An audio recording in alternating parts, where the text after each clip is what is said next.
Brilliance Audio presents the unabridged recording of The Barefoot Summer by Carolyn Brown, performed by Donna Postel.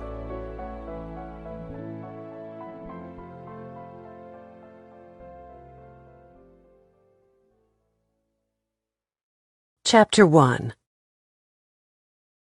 Black showed respect for the dead, so Kate Steele wore red to her husband's funeral that Saturday. It seemed fitting that she would bury him on the first day of July, the same day he'd come into her life 14 years ago.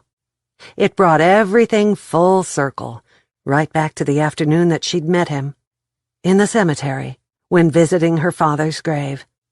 6 months later, they were married. A year after that, the marriage went to hell in a handbasket. Conrad Steele had definitely conned her, but she'd be damned if he would win. Would the preacher go on forever? Maybe those other people sitting in the chairs at the other end of the single line appreciated what he was saying. But Kate had trouble listening to nice things about the son of a bitch. One thing for sure, that preacher didn't know jack crap about Conrad, or he wouldn't be talking about him being among the angels in heaven. If he conned his way past St. Peter at the pearly gates, then the angels best lock down those streets of gold. Sweat streamed from her neck to puddle between her breasts. Not even with all Kate's money could she buy, beg, steal, or borrow a breeze that afternoon, and there wasn't a shade tree in sight. She eased a hand down beside her chair to fish out a few tissues to discreetly stuff into her bra, but she'd left her purse in the car. She brushed a strand of her shoulder-length blonde hair away from her sweaty neck and uncrossed her long legs. One little gust of wind to cool her thighs would be worth a fortune. Her mother, Teresa, sat ramrod straight right beside her. No one could ever say that she wasn't a lady. Not even the Texas heat was a match for Teresa Truman.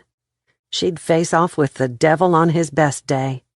Legs encased in black pantyhose, properly crossed at the ankles, a black silk suit tailored to her long, thin body, gray hair styled that morning, and a wide-brimmed black hat with only the hint of a thin veil dropping down from the front. She was a true force to be reckoned with. Only God, Kate, and Teresa knew that the whole funeral was a show. Kate didn't care if they rolled him up in a used dog blanket and tossed him in a hole. Teresa insisted that they had an image to uphold, because through Kate, his name was associated with the family oil company. And God, well, Kate would like to be a mouse in a corner when God got a firm grip on Conrad's soul. An antsy feeling that something was wrong crept up the back of Kate's neck, making all the fine hairs stand on end. She glanced over her shoulder to see Detective Waylon Kramer standing behind a tombstone about 10 yards to her left. The handsome detective had asked her to identify the body. He'd even told her right up front that the spouse was usually the first suspect, but she'd provided a rock-solid alibi. So why was he attending a funeral in the broiling Texas heat when he didn't have to? Did he think she'd throw herself on the casket and confess to having her husband killed because he was a bastard? Since he was there, he could be a gentleman and move up closer. With his height and broad body, he could provide some shade for her. It would make him good for something other than suspecting that she'd had Conrad killed. "Stop fidgeting," Teresa hissed from the side of her mouth. "This is such a sham," Kate whispered. Teresa shot her a dirty look from under that fancy little veil. Kate sat up straight and pretended to pay attention, but with sidelong glances, she studied the 4 women and the child sitting at the other end of the row of folding chairs. Thank goodness for big sunglasses, so she could stare as long as she wanted and not get caught. 2 women and a child who were definitely Hispanic hovered first in her peripheral vision. The older one was as stone-faced as a statue. And for a while, Kate began to think maybe the old gal had succumbed to the terrible Texas heat right there in the cemetery. Just as Kate was about to yell at the detective to call an ambulance, the woman let out a long sigh. Kate could relate. She would have gladly doubled whatever the preacher charged the funeral home for his services if he would cut his sermon short and let everyone get out of the scorching heat. The minutes ticked off at the rate of 1 every hour. The dark-haired lady beside the older woman must be quite a bit younger, most likely the mother of the little girl with the big brown eyes, who for the most part looked confused. Poor little thing. Probably would have rather been home playing in a kiddie pool or watching cartoons on television than sitting at a funeral in the middle of a Texas heat wave. An empty chair separated that group of 3 from an older woman with gray hair sitting beside a very pregnant red-haired woman, maybe in her late 20s. The pregnant lady moaned and sobbed into a white hanky as the other woman patted her shoulder. At least Conrad had one acquaintance who would cry for him. Or, Kate eyed her mother carefully, had Teresa paid a mourner to come to the funeral and weep over that man's body for appearances? Kate leaned to the left and whispered, "Do you know those people?" Teresa shook her head. "Did you pay that redhead to cry?" "Hush," Teresa hissed. "I would never do that. But he's dead, so we need to show respect." 8 people at the funeral. It all went to show that a con man did not have real friends. Were those women related to Conrad? He'd never mentioned sisters or cousins. But then, if he had, she wouldn't have believed him. Not after she'd found out exactly what he was. She should have given him the divorce and the $1 million settlement he wanted. And then she wouldn't even have had to be there that day, with sweat trickling down her ribs. That young one, who evidently sincerely mourned the bastard, could have buried him, and maybe even put flowers on his grave. A settlement would have been well worth the money if it had gotten Kate out of planning and attending the funeral. She glanced down the row again.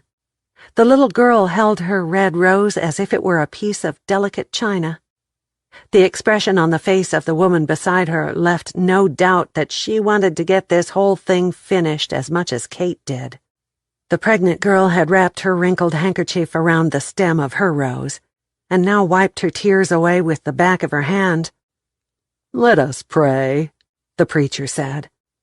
Praise the Lord, Kate thought as she bowed her head, but she did not shut her eyes.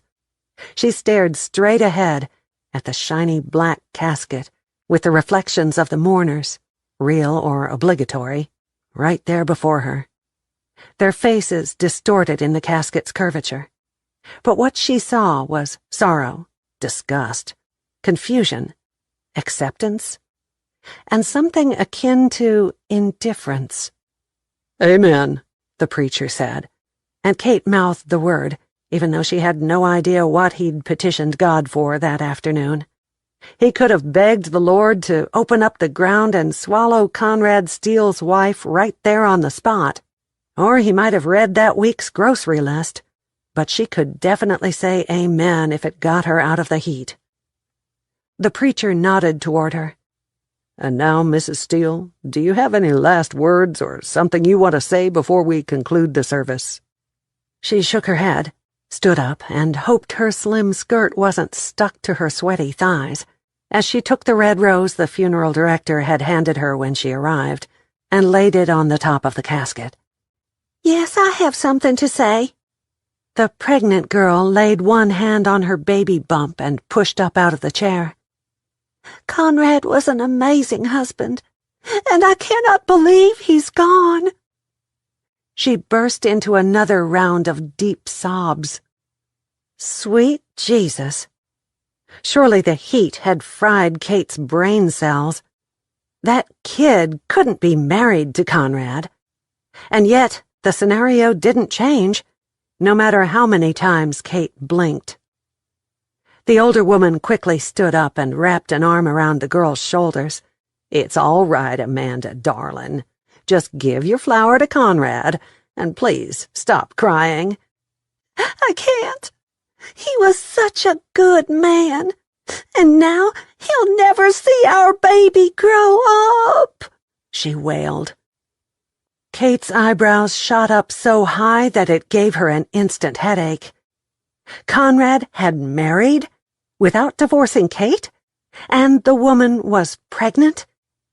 She was still staring at the lady when the Hispanic woman popped up, and her hands knotted into fists.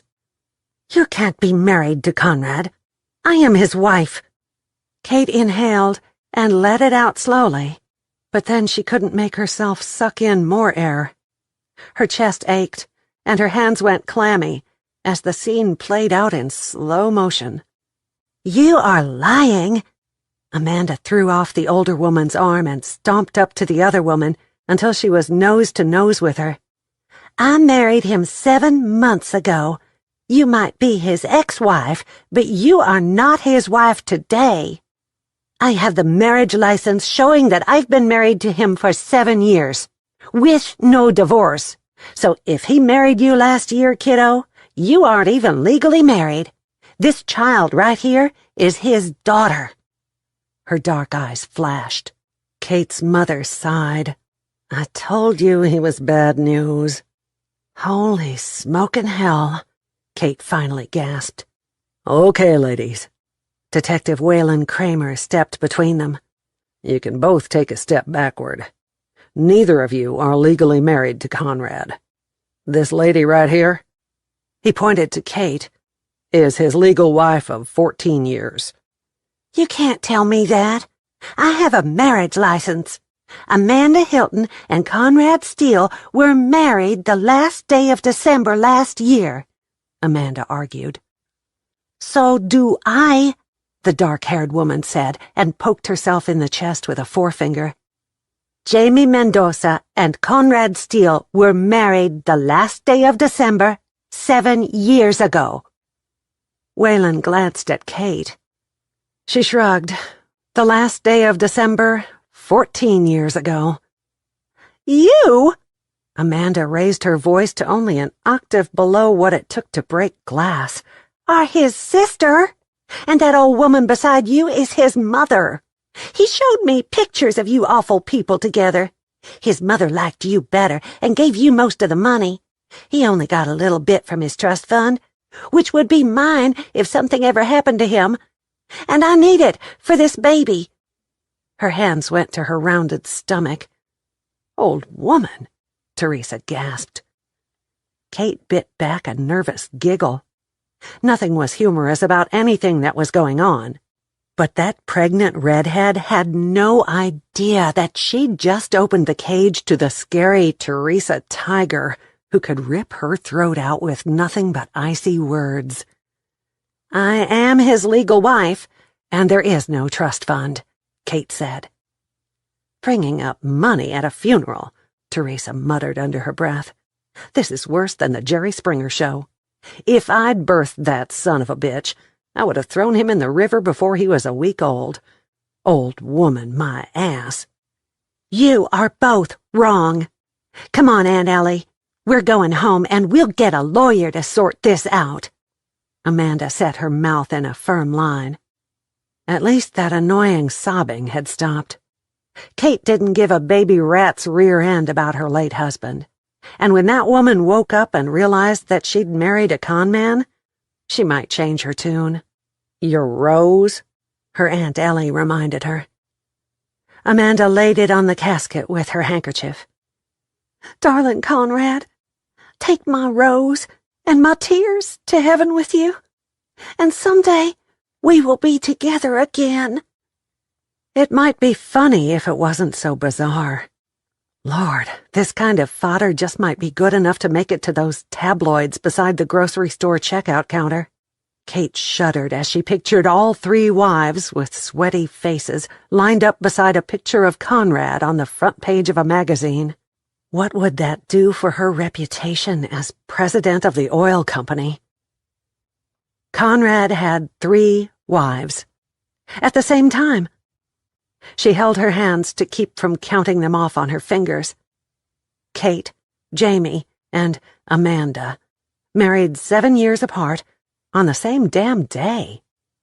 At least he wouldn't forget his anniversary. It sure put new meaning to the 7-year itch.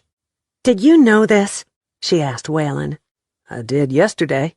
His sexy grin jacked up the temperature another 10 degrees. "And you didn't warn me?" She glared at him. "I wanted to be sure that you didn't conspire together to kill him or have him killed. The second wife, Jamie, showed up at the precinct when she heard the news on the television. The third one, Amanda, arrived in hysterics worse than you saw today when she saw the article about his death in the newspaper," Waylon said. "And what did you tell them?" Waylon removed his cowboy hat, combed his thick, dark hair with his fingers, and resettled the hat. "That the funeral was today, where it was and the time, and that his family was taking care of arrangements." "And now?" "I'm not ruling out a conspiracy, but you are still my prime suspect. Don't leave the state, Ms. Steele," he said. "How can she be a suspect? She was with me in a board meeting all day when Conrad was murdered," Teresa asked. "That does not mean she couldn't have paid someone to do the job when she found out about these other 2 wives." Waylon tipped his hat to the 2 ladies and headed out across the green grass toward a pickup truck parked behind Kate's Cadillac. "You killed Conrad?" Jamie confronted her, hands on her hips and brown eyes flashing anger. "I did not." Kate took a step forward, jolted by her unexpected burst of offense at those words, and looked down on the shorter woman, as if she'd bother. "You had him killed then," Amanda wailed as she made her way back toward Kate. Kate quickly shook her head. "No, I didn't do that either. But if either of you want to confess, I'll chase down that detective and we can get this over with right now." Amanda took a step backward. "I would never. How could you even suggest? He was my husband." Jamie stood her ground. Her eyes flashed anger, and her body fairly well hummed. "Well, he's damn lucky I didn't know about you or that other whiny pregnant hussy, or I would have done the job myself." Jamie's heart beat so fast that she thought it might jump right out of her chest, and her high heels sank into the green grass all the way from the graveside to her 7-year-old van. That hoity-toity bitch back there was probably laughing at her, trying to keep her balance. She made sure Gracie and her grandmother had their seatbelts fastened and drove out of the cemetery 10 miles an hour above the speed limit. Rita Mendoza crossed her arms over her chest. "I told you that something was not right. No man leaves his wife and daughter and only comes home 1 week out of every month. I don't care what his job is. If he is within 100 miles, he should come home. Now we know that he was staying with his other wives. But that leaves an extra week. Is there a 4th wife in the woodpile? God, I hope not." Jamie gripped the steering wheel to steady her shaking hands. "Mama, are they going to put my daddy in the ground? Was he really in that big black box?" Gracie asked from the back seat. "Yes, baby girl. Your daddy is gone, and he won't come home anymore. But we will be fine. You still have your grandmother and me," Jamie answered through clenched teeth. "How do we know he was really in there?" Gracie asked. "I'm sorry that you won't see him again, sweetheart." Jamie had to work at keeping her voice calm, but he was really in the casket. It wasn't a lie. She was sorry that Gracie wouldn't see her father. But Conrad was lucky that someone had shot him before Jamie figured out why he only came home 1 week during each month. How dare he turn his back on Gracie and marry that girl? She wasn't a day over 20. She might not even be old enough to buy a shot of tequila, and Conrad was past 40. Did Kate have children with him too? Gracie nodded seriously. Can we go to McDonald's now? Rita laid a hand on Jamie's shoulder. Let it go. Don't sugarcoat the truth when she asks, but don't say too much. He was a good father when he was around. I am so angry. Jamie emphasized each word with a slap of the steering wheel. With damn good reason, but it will pass, Rita said. I'm starving. Gracie folded her arms over her chest. I hate getting all dressed up. My shoes pinch. I'm hungry too, baby girl. Rita smiled. We'll get a burger and a milkshake, and we can eat it in the playroom. Afterward, you can go down the slide as many times as you want. A picture flitted through Jamie's mind. Conrad had taken her and Gracie to a McDonald's in a different part of Dallas. He was, or had been, tall, dark-haired, blue-eyed, handsome. And when he walked into a room, or even a McDonald's, all the women in the place eyed him. When he flashed a bright smile, they would stumble around at the privilege of being in his presence, just like she did when they'd met at the teacher's party that year. Mama, can I have a big hamburger instead of the little kid's meal? Gracie asked. I'm really, really hungry. Of course, Jamie answered. She dreaded going back to her house. Family pictures were everywhere. From a collage on the wall behind the sofa to the credenza in the foyer. One of the two of them on their wedding day was on one nightstand, and on the other side was the three of them in the hospital the day Gracie was born. 7 years of her life, and it was all a deception. She was mentally throwing pictures at the walls when she reached McDonald's and pulled into a parking spot. She put her head on the steering wheel and groaned. What now? He can't be killed twice, Rita said. Pictures, finances, life, all of it. But I'm too mad to talk about that right now. Amanda sat in the passenger seat of the small Chevrolet truck, seatbelt around her bulging stomach, crying into tissues that she kept tossing behind her when they were too soggy to use anymore. This is a nightmare, Aunt Ellie. I'm going to wake up, and Conrad will arrive tomorrow, and we'll go to the cabin for our summer vacation, Amanda said between sobs. This cannot be happening. What about our baby and... Oh, my God! What am I going to do? Her Aunt Ellie kept one hand on the steering wheel and shook a long, bony finger at her with the other one. You are going to shut up that carrying on and get a hold of yourself, girl. You will do exactly what you've been doing the past 6 months. Live in your apartment, help me run the store, and in 2 months you will have a baby. You were a single mother anyway. He was only home a few days a month. Do you think he was really already married to those other 2 women? She finally asked. Yes, I do. Ellie pushed back a strand of salt and pepper hair behind her ear.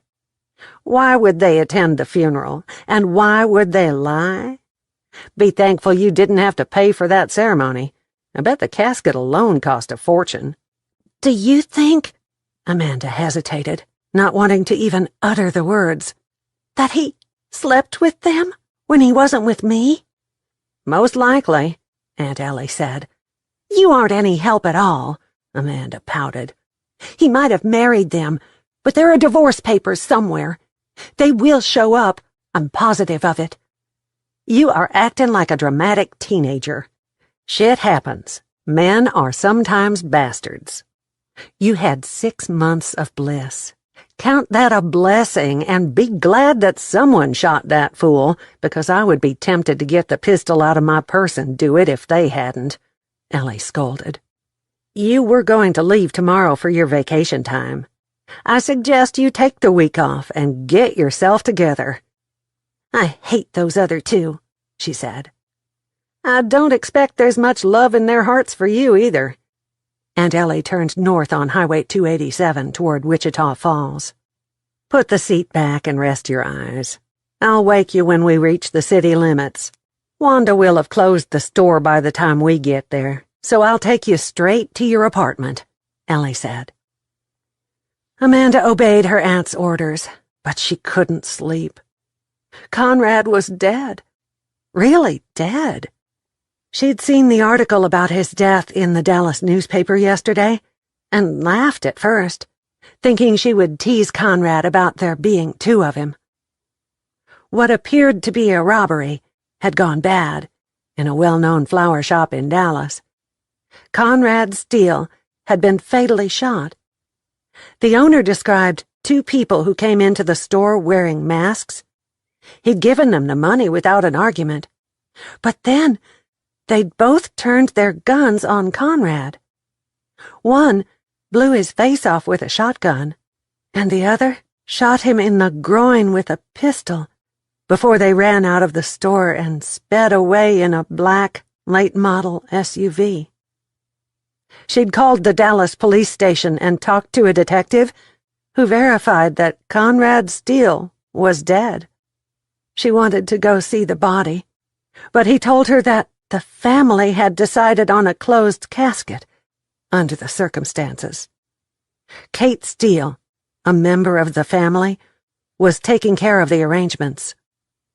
He was kind enough to give her the name of the funeral home and the time.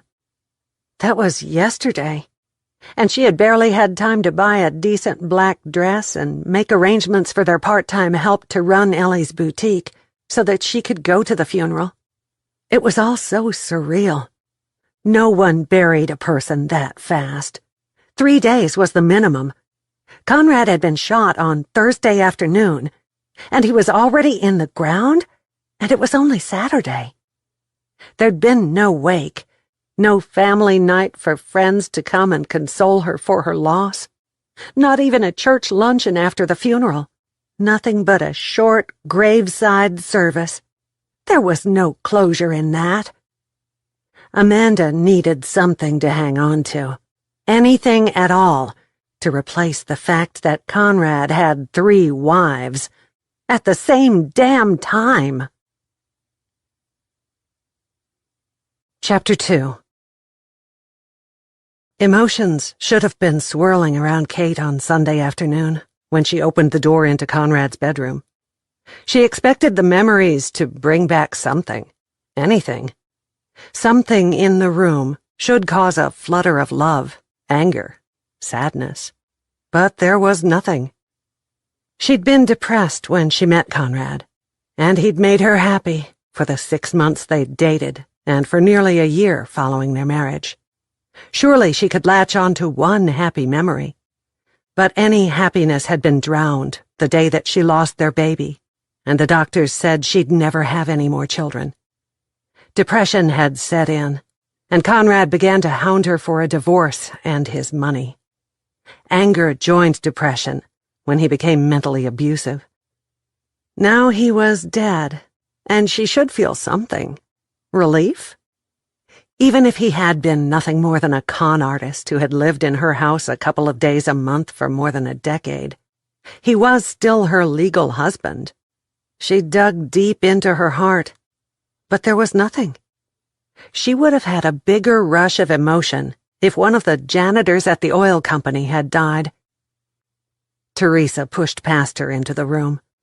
"I told you that you should have divorced him years ago. Now you have to deal with all this, plus his business affairs. Thank God you can use the company's legal department, or you'd be out thousands in lawyer fees." "Let's just get this packing done with," Kate said. "At least it's over." Teresa went to the dresser and picked up a man's wedding band. "What's this all about?"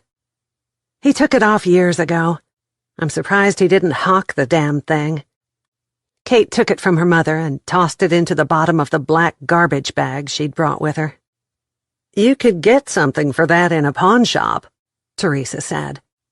Kate shook her head and opened the first drawer. Without checking pockets or even going through pajama pants, shirts, and the rest of his things, she threw them into the bag with the wedding ring. Then she slid open the closet doors. He used to have a packed closet.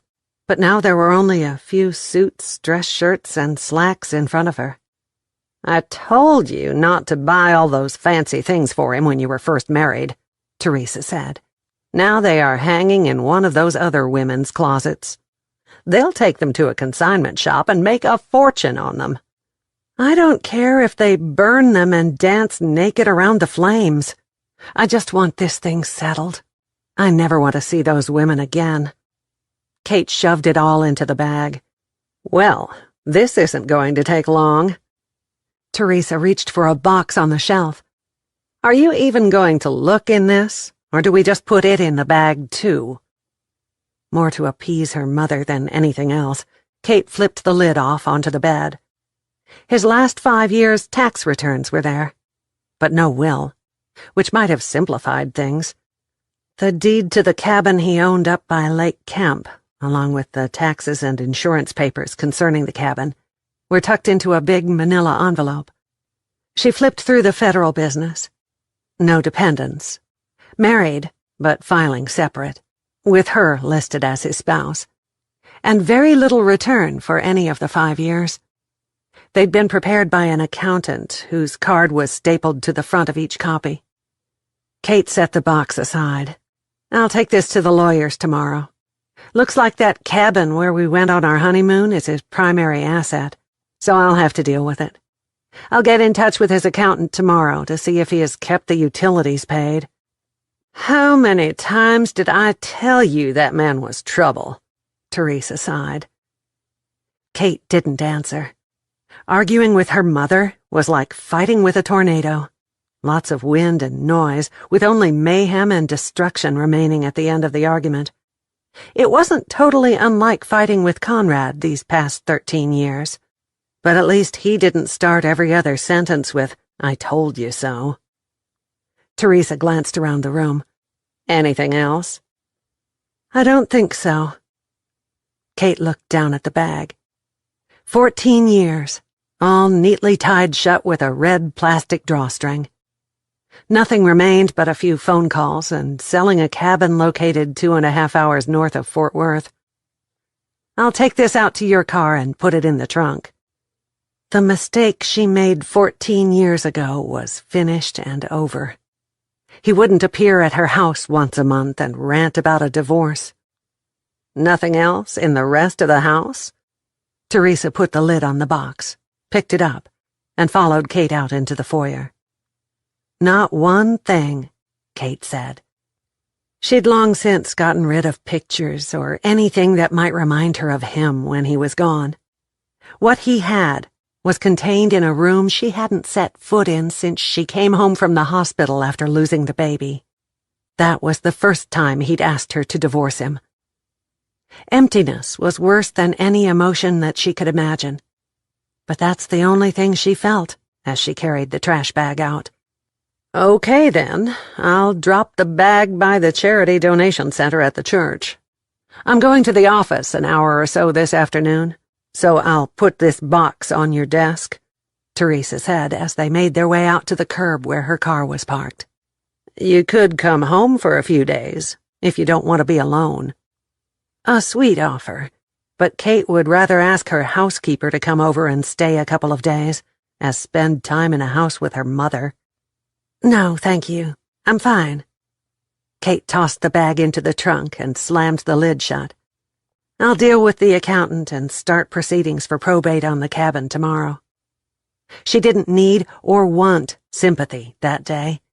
She wanted to be alone. Period. "If you change your mind, just give me a call." Teresa slipped into the driver's seat and started the engine. Kate waved over her shoulder as she slowly walked up the sidewalk to the big 2-story house in one of the elite sections of Fort Worth. God, she hated that house, and had for the past 13 years. She'd loved her little 2-bedroom bungalow set back on a wooded 5 acres south of Fort Worth. But Conrad wanted a big house, and in those first few months, he got whatever he wanted. Thank goodness she'd had the foresight to leave his name off the deed. She opened the front door, went inside, and slid down the back of the door. She drew her long legs up and wrapped her arms around her knees. She would sell the house and either build or buy a smaller place down around Aledo, where she'd lived before. She liked that little bedroom community. Her phone rang while she was making plans. Figuring her mother forgot something, she rolled up on her feet, fished the phone out of her purse without even glancing at who was calling, and hit the answer button. "What did you forget?" she asked. "Lots of things. Can we meet tomorrow?" a masculine voice asked. "Who is this?" Kate snapped back. "Detective Waylon Kramer. This is Kate Steele, right?" "Yes, it is. And I've already answered your questions," she said. "This is a murder investigation, and there will be new questions coming up every week. May I talk to you tomorrow morning?" he asked. "I don't have my calendar with me, but you can stop by the office at 10 and I'll try to work you in," she answered. She didn't want to talk to him anymore. She'd told him everything she knew. Her mother and a dozen people in the office had told him that she was there all day. There was no more to say. And she did not like the way that his sexy grin affected her. "I've got a couple more stops to make, so I'd rather be there at 9, he said. "Can't do it.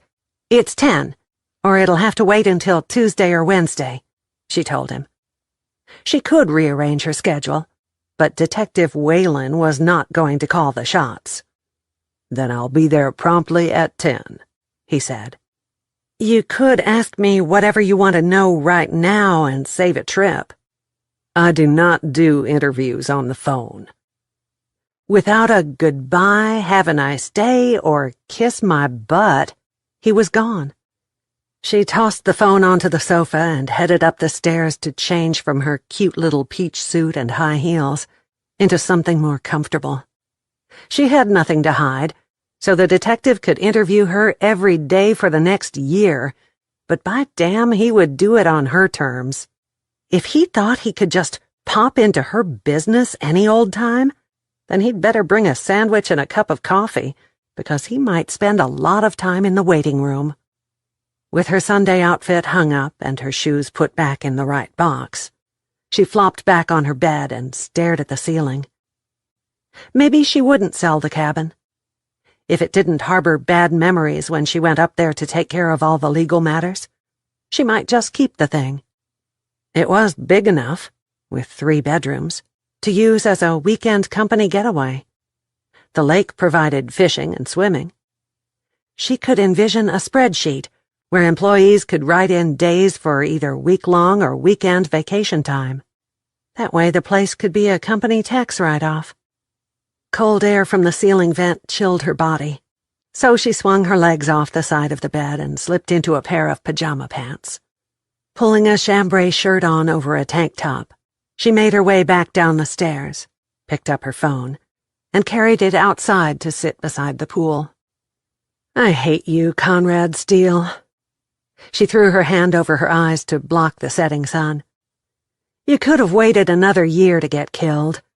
Mother is retiring in December, and I'm up to my eyeballs in work. I don't have time for this crap right now." Her phone rang, and she was careful to check before she answered this time. If it was the detective again, she planned to let it go to voicemail. "Hello, Mother," she said. "I think you should take some time off," Teresa said. "No one at the firm knows about the situation, but the news will break, and when it does—" She let the sentence hang. "I'm going to be a big black spot on the company's immaculate reputation, right?" "Something like that." Kate counted to 10. "I'm not running away. That makes me look guilty. It's only taking part of the 3 months' worth of vacation time you've got built up. It's not running," Teresa argued. If she'd asked for a long weekend a month ago, Teresa would have gone up in flames higher than a Texas wildfire. But now that it was to do with the business, everything had changed quicker than the blink of an eye. Kate wasn't going anywhere. "You are retiring. I'm trying to get things lined up to step into your office. I can't take time off." "Yes, you can." When Teresa got an idea, she went at it like a hound dog chasing a coyote. "If we get into a bind, you can work from wherever you are. Go to that cabin and take care of the business involved with that, so you'll be finished with everything outside of the company when I'm gone. You can work from the computer if we have a problem. And if something really serious happens, you can be here in less than 3 hours." "I told you." Kate smiled at how slickly those words came from her mouth. "That I'm fine. This whole thing was over years ago. If you don't take some time now, you will be too busy after I'm gone to get away. Don't argue with me. Come into the office tomorrow, spend the week getting things lined up, and then go," Teresa said. But at 44 years old, she didn't need someone to tell her what to do. But then she was also amazed. Her mother had never suggested that she take even a few days off. Was Teresa Truman, president of the Truman Oil Company, getting soft in her old age? No. Teresa would be hard-headed and hearted until the day that they crossed her arms over her chest in a coffin. This had nothing to do with Kate's emotional well-being, and everything to do with company image. "I've been running this company since I was 30 years old. The one thing I regret is not taking vacations," Teresa said. "If it did not involve business, I didn't see the need for it.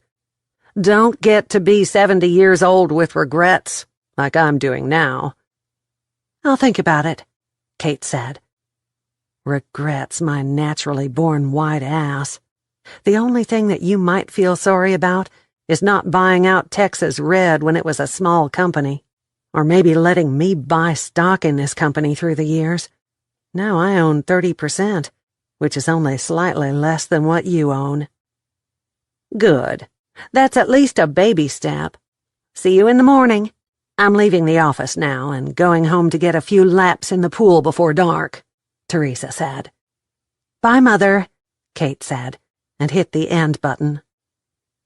She visualized her mother's smile, the one that made her eyes twinkle, the one that she pasted on her face when she won a big deal. She eyed her own pool for a minute, then stood up and stripped down to her underwear. The water enveloped her in its coolness when she dived in and started swimming from one end to the other. 100 laps later, Kate had made up her mind to take a week of her vacation time. Surely it wouldn't take a day longer than that to get things settled with the cabin. A cute little lady in a dark suit made a phone call and gave Waylon a visitor's tag to clip onto his sports jacket that Monday morning. She pointed toward the elevators and told him to go to 3rd floor. As she said, the waiting room would be to the right, and Mrs. Steele would send her assistant for him when she could see him. A wall of glass at the end of the waiting area provided a view of downtown Fort Worth. Current magazines occupied orderly rows on the coffee table in front of the sofa where he'd slumped down. He couldn't get comfortable. The seat was too short for his tall frame, and the back hit him at a place between his shoulder blades that had been sore for weeks. Finally, he left the sofa behind and watched the traffic down on the street from the 3rd floor glass wall. God, he hated the city. Time was when he loved it and everything about the Dallas-Fort Worth area. But lately, his heart was back in Maybelle, Texas, on the ranch that his folks had left him. He was tired of chasing the bad guys and doing paperwork. He wanted to sweat in the hayfield rather than in a jacket, white shirt, and tie. He checked the time on his phone every 30 seconds, and finally, at 10 minutes past the hour, someone said his name. He turned around to find a short, gray-haired lady with a no-nonsense expression motioning for him. She'd made it with 5 minutes to spare. He did not wait more than 15 minutes for an appointment. Doctor, dentist, or suspect. If you are Detective Waylon Kramer, Mrs. Steele will see you now." He followed her into an outer office, through a set of double doors into a bigger room with the same view out the window on one end. Mrs. Steele was sitting behind her desk, and did not get up or extend a hand. He removed his cowboy hat and laid it on the edge of her desk. "Please sit," she said. "Could we get you something to drink? Coffee? Water?" "Coffee would be nice. No sugar or cream, just black," Wayland said. "Millie, make that 2 coffees and 2 glasses of water," she told the gray-haired lady. "Now, what can I do for you today, Detective?" "You've given me a complete rundown of where you were on the day your husband was killed. Could I have something on paper, like your schedule and who you were meeting with on that day? And I'd like access to your financial records," he said. "Okay, I will have Millie run a copy of my schedule that day. I believe you came to the office at 3, so I suppose anything prior to that would be enough. And if you want my phone records or my financials, get a warrant." "I want you to tell me in your own words, but I would like a copy. I can get a warrant, if it's going to be a problem," Wayland said. "You bring the warrant and I'll grant you access. Am I still a suspect in Conrad's murder?" "We always look at the spouse first, especially when there is an insurance policy involved," he answered. "And is there an insurance policy? I don't have a copy of one. Maybe one of the other wives bought the thing." "You took it out on him and you pay the premiums," he countered. She inhaled deeply and let it out in a whoosh. "I forgot about that." Wayland bit the inside of his lip to keep from grinning. So he could fluster the Ice Queen. That made the 10-minute wait worth every second. "Which leads me to believe maybe you forgot about something else," he said. "It's only for $25,000, for God's sake, and I had the premium set up for automatic payment. I figured if he died out there on the road, it would pay for his funeral expenses. It's damn sure not enough to kill him over," she protested. Her tone had gone an octave higher, and her body language said she was even more rattled. "Hell hath no fury like a woman scorned. Did you find out about those other 2 women before he died?" Millie brought in a tray and set it on the desk. "Anything else?" "No, that's all for now," Mrs. Kate Steele said. Millie shut both doors behind her as she left. Wayland reached for coffee, and Kate picked up a glass of water, downing a third of it before setting it back down. In his books, a sign that she was guilty as hell in some way, and her mouth was dry from her lies. Kate hit a couple of keys on her computer and brought up her calendar. "I told you all this before, but if you want the minute details, here they are. I arrived at work at 8:30. I came in 30 minutes early to get my files in order for a meeting with the acquisitions department concerning buying out a smaller company. I went from my office to the conference room at 9 o'clock. I did not have time in that 5-minute ride in the elevator to dash down to the flower shop and kill my husband," she said. "We were there until noon, hashing out the finer points of a buyout. Millie had lunch delivered, and we took a 45-minute break. I didn't leave, except for 10 minutes in the ladies' room, and there were at least 2 other women in there at the same time I was. We were back at the table at 1 o'clock and wrapped it all up by 2. I went back to my office to make phone calls.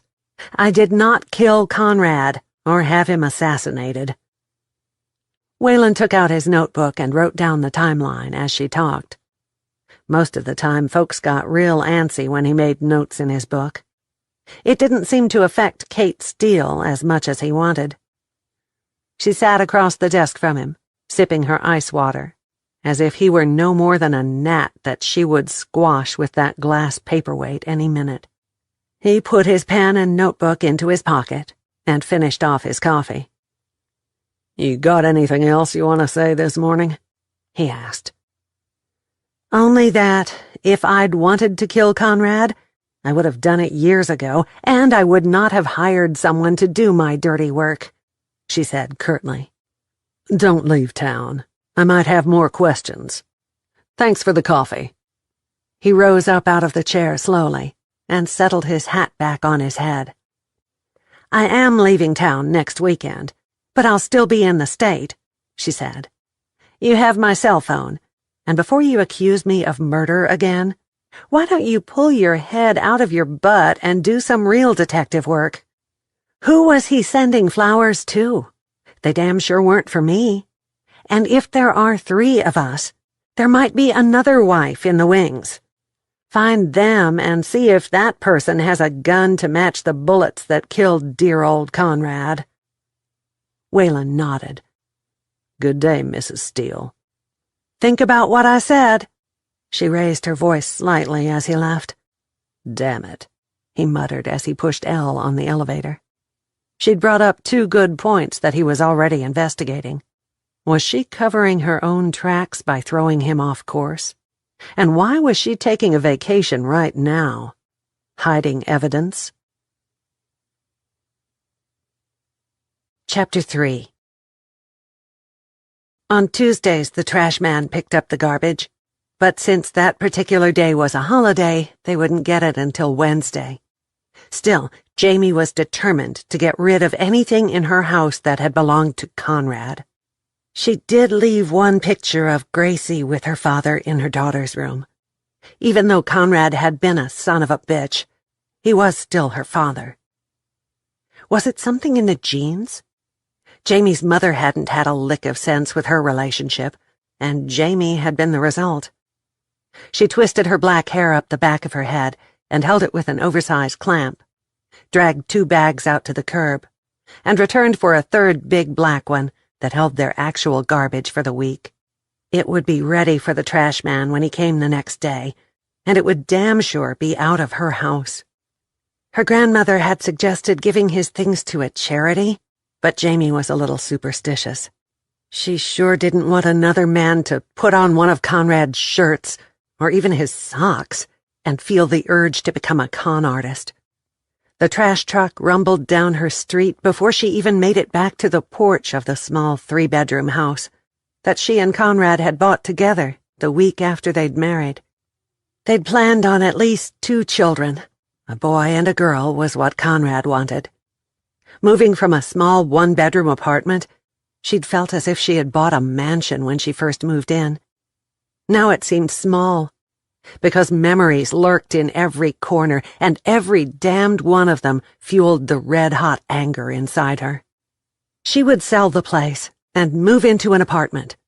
There was no way she could make the mortgage payment, pay taxes and insurance, and keep up with all her other bills on her teacher's salary. He might have been a bastard, but he did give her the money for the mortgage every month. Unless I can sell the cabin and put the money on the house. She sat down on the porch, propped her elbows on her knees, and put her chin in her hands. That has to be Gracie's inheritance, since she is his oldest living blood kin. As her guardian, I could sell it and pay off most of this house. I'll make a will leaving this property to her, which I would have done anyway. Who are you talking to, Mommy? Gracie plopped down beside her. She smelled faintly of cinnamon from the French toast they'd had for breakfast, but the rest was sweaty kid that had been playing jump rope in the backyard. If anything could ease the feelings inside Jamie that day, it was love for Gracie. She hugged her up next to her side. I was talking to myself, trying to get things figured out. How would you like to go to the cabin for a few weeks? Gracie jumped up and clapped her hands, her black ponytail flopping up and down in excitement. Yes, yes, yes! We can swim and go to the snow cone stand down by the store, and will we be there for the festival? And Daddy can share cotton candy? Gracie stopped and tears filled her eyes. Daddy won't be there, will he? Do you think he's in heaven like the preacher said? Jamie pulled her down on her lap and buried her face in Gracie's hair. Only God knows that. Maybe Mama Rita will know. She talks to God. You'll have to ask her, Jamie smiled. Gracie wiggled out of her mother's embrace. Can we go to the cabin today?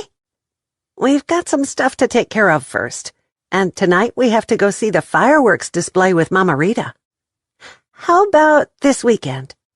That will give you time to get your toys packed and decide which outfits Barbie will need to take.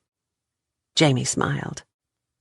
There would be memories at the cabin, but they only spent a week there each summer. It would be a far better place to figure things out than sitting in the house all summer.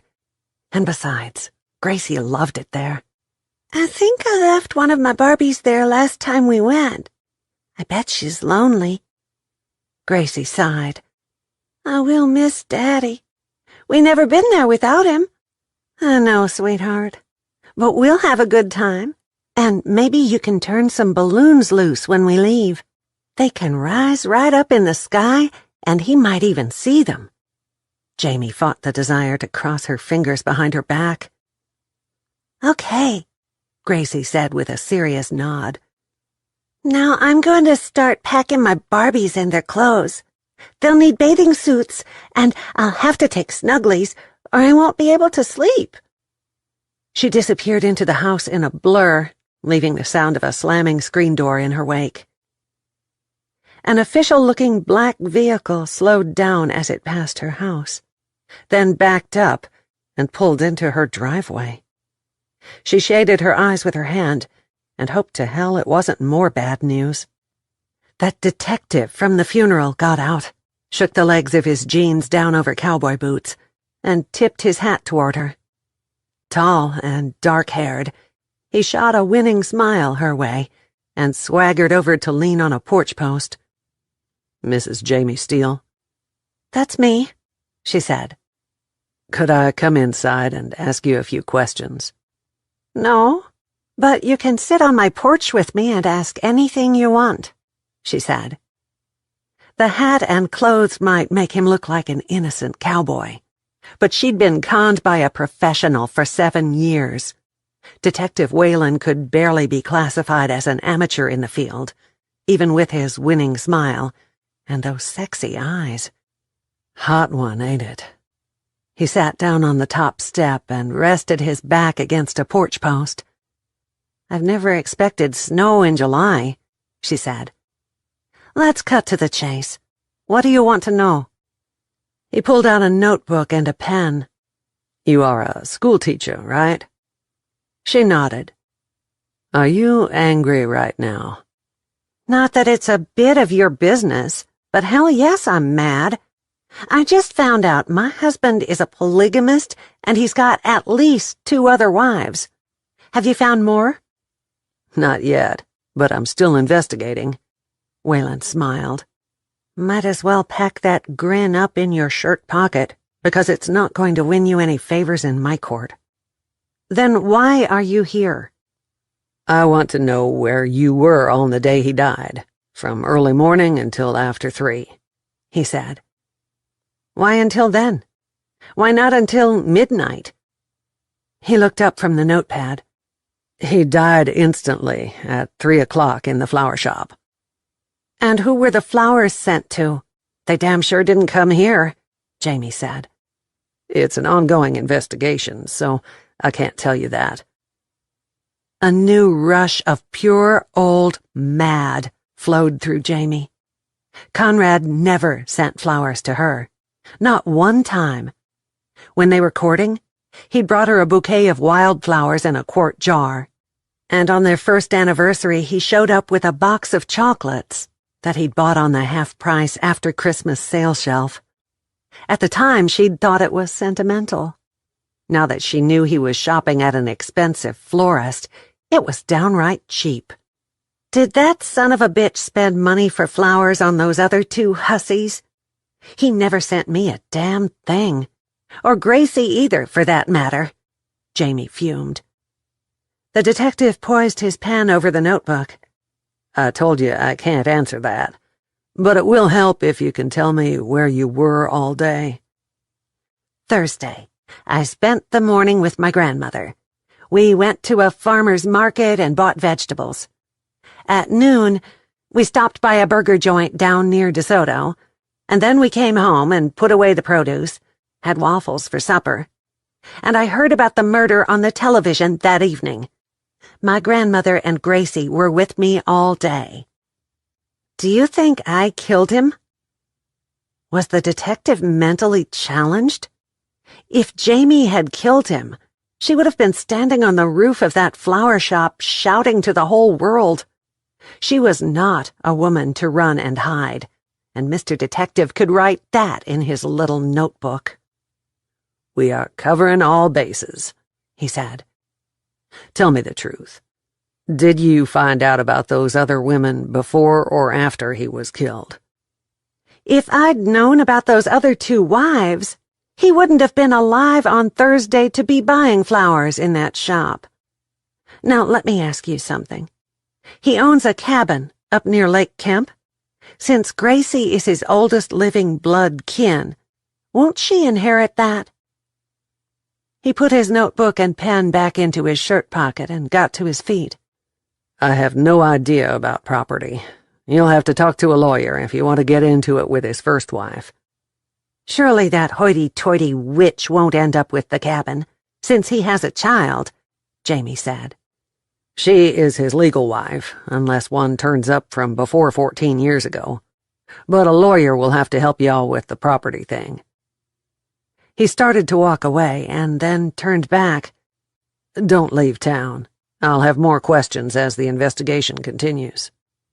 I'm not guilty of jack shit, and I'm going up to that cabin this weekend.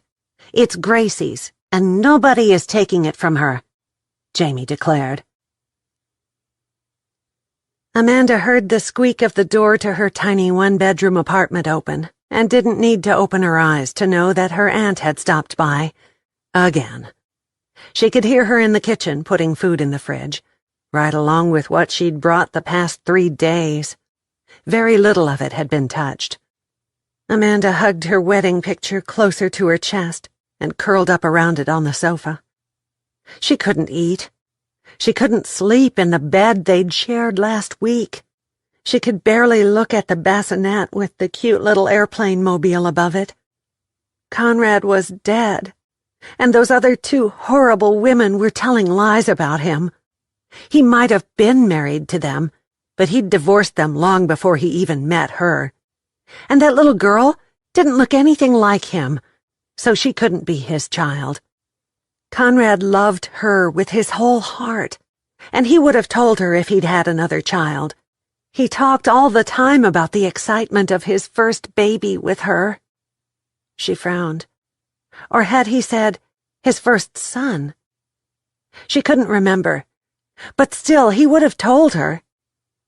She opened one eye to peek at the picture, and then snapped it shut, as the hole in her heart grew bigger and bigger.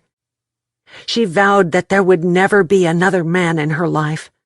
She'd given all her love to Conrad, and he'd taken it to heaven with him.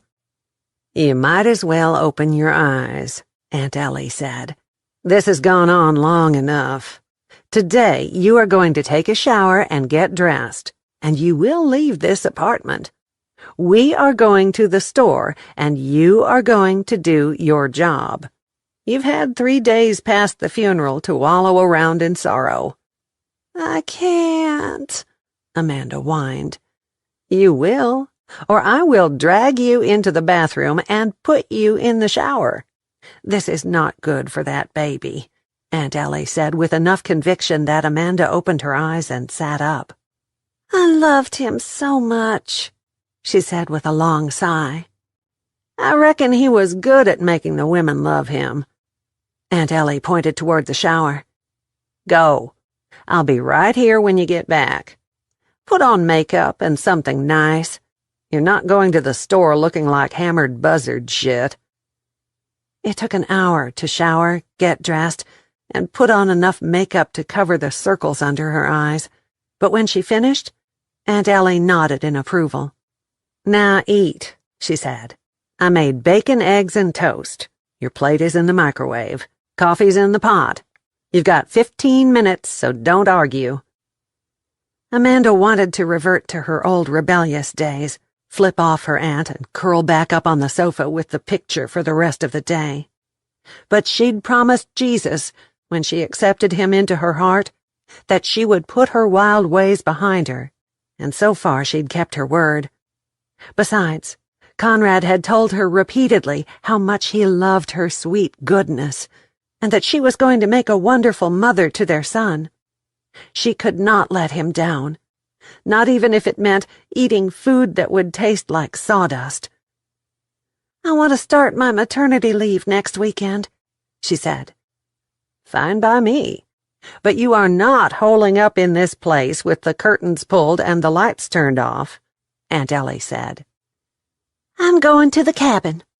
Conrad said he was leaving it to me, and I can spend time on the deck looking out over the lake. We were supposed to go up there next week anyway.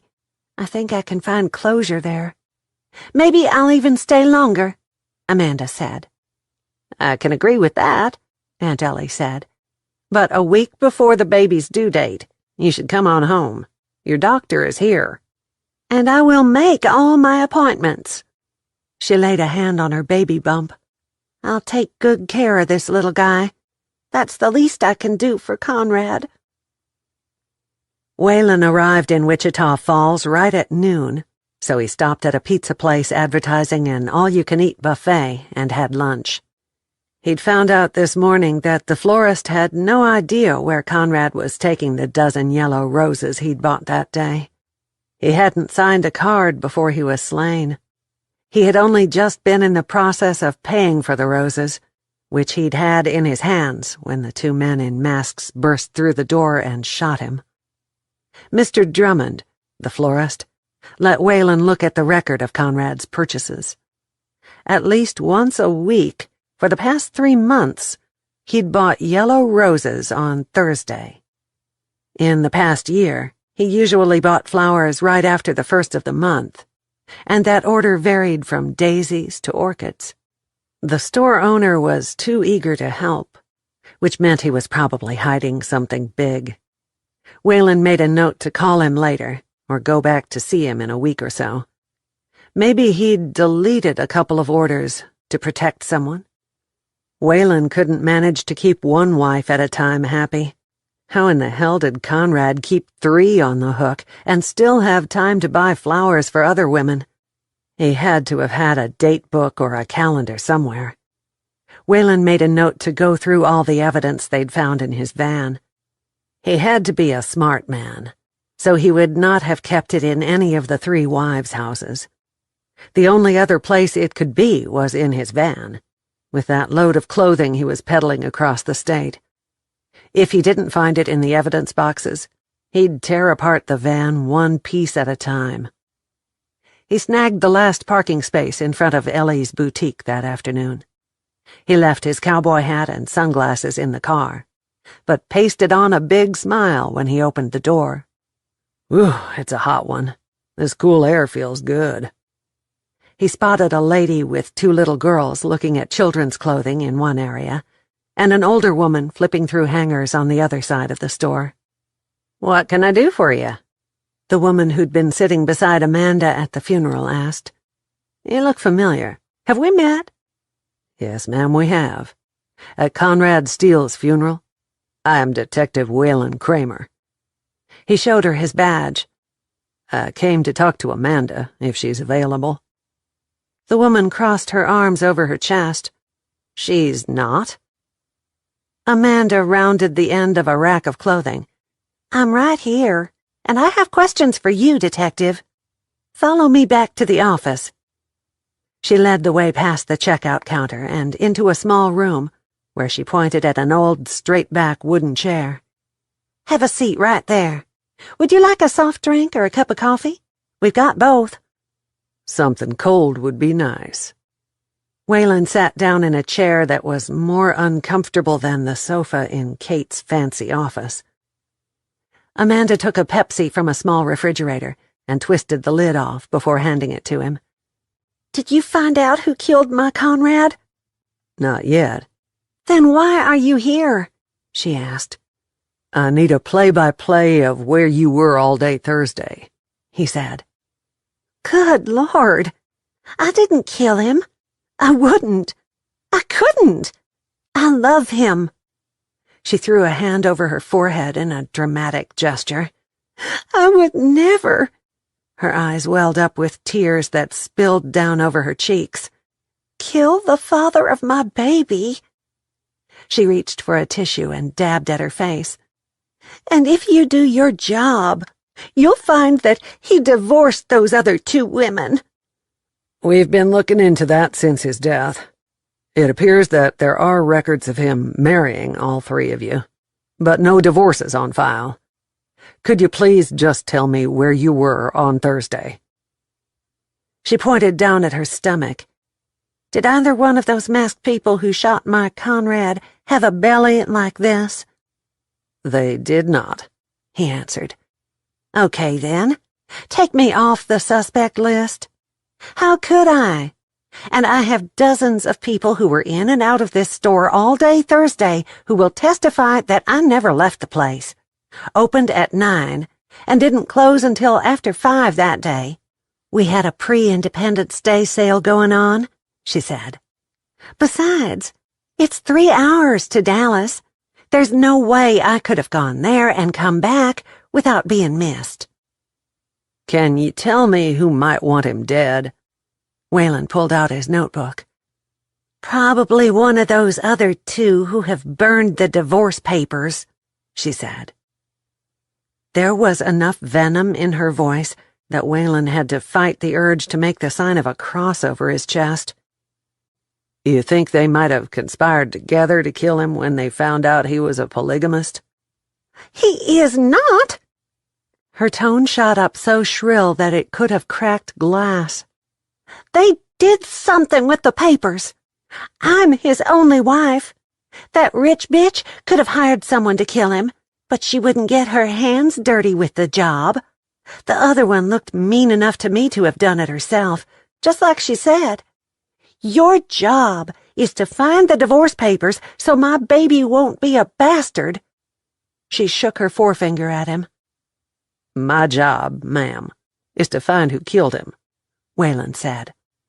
I'll have more questions later, so don't leave the state. I'll need a number where I can reach you. She handed him a business card with her cell phone number on the bottom. When you find out who did this, I want to be the first to know. Thank you for taking time to talk to me and for the cold drink. He straightened up and extended his hand. You will find these people, won't you? I hope so.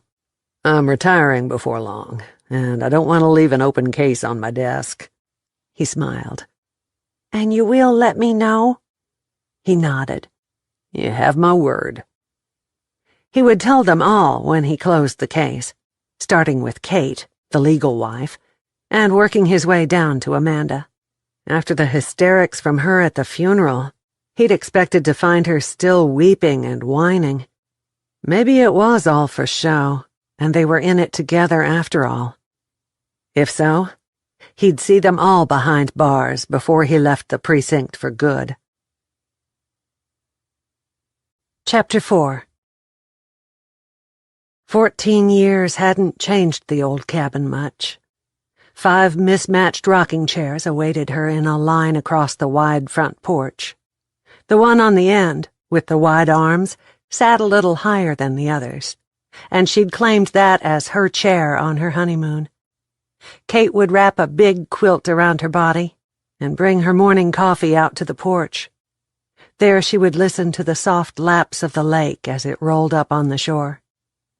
Her high-heeled shoes sank into the soft green grass as she pulled 2 suitcases up onto the porch. She parked them on the porch and sat down in the rocking chair. Nothing happened. No peace, no memories. Just a hot wind, like that on the day of the funeral, blowing across her face and making beads of sweat pop up under her nose. She pushed up out of the chair and found the spare key hidden under the flower pot shoved up in the corner. 29 steps off the deck out back led straight down to the boat shed where the pontoon used to be housed. Conrad had used it in one of his schemes a few years back, and bragged about it to her. So now there was just an empty shed down there. She opened the front door and wheeled her suitcase and briefcase inside. She expected the musty scent of a house that had been closed for a long time, but the aroma of something sweet, like a scented candle or potpourri, lingered. Had someone been there recently? Kate parked her suitcases in the middle of the floor and went straight to the thermostat, turning it down from 78 to 70 degrees. And then she eased down on the sofa and covered her eyes with the back of her hand. Coming to the cabin might have been a bad idea. She could have gone anywhere in the world for a few weeks, and this was the very last place she should be. But after her mother suggested that she get away for a while, all she could think of was the quiet happiness that she'd known sitting in that rocking chair on the porch. And she did need to get all the legal matters settled before her mother retired. With its log walls and Western decor, the interior of the house was as rustic as the outside. The front door opened right into a great room, living room, and country kitchen separated only by an archway. A panoramic view of the lake spread out before her from the sliding glass doors that opened up to the wide deck where Kate had watched beautiful Texas sunsets every evening for a whole week. She was there, and she didn't plan to leave, so all that was left was to unpack. She rolled her luggage down the hallway toward the master bedroom, but she couldn't make herself go into the room. She'd known he'd had other women, but did he bring them here? Did he have sex with them in her honeymoon bed?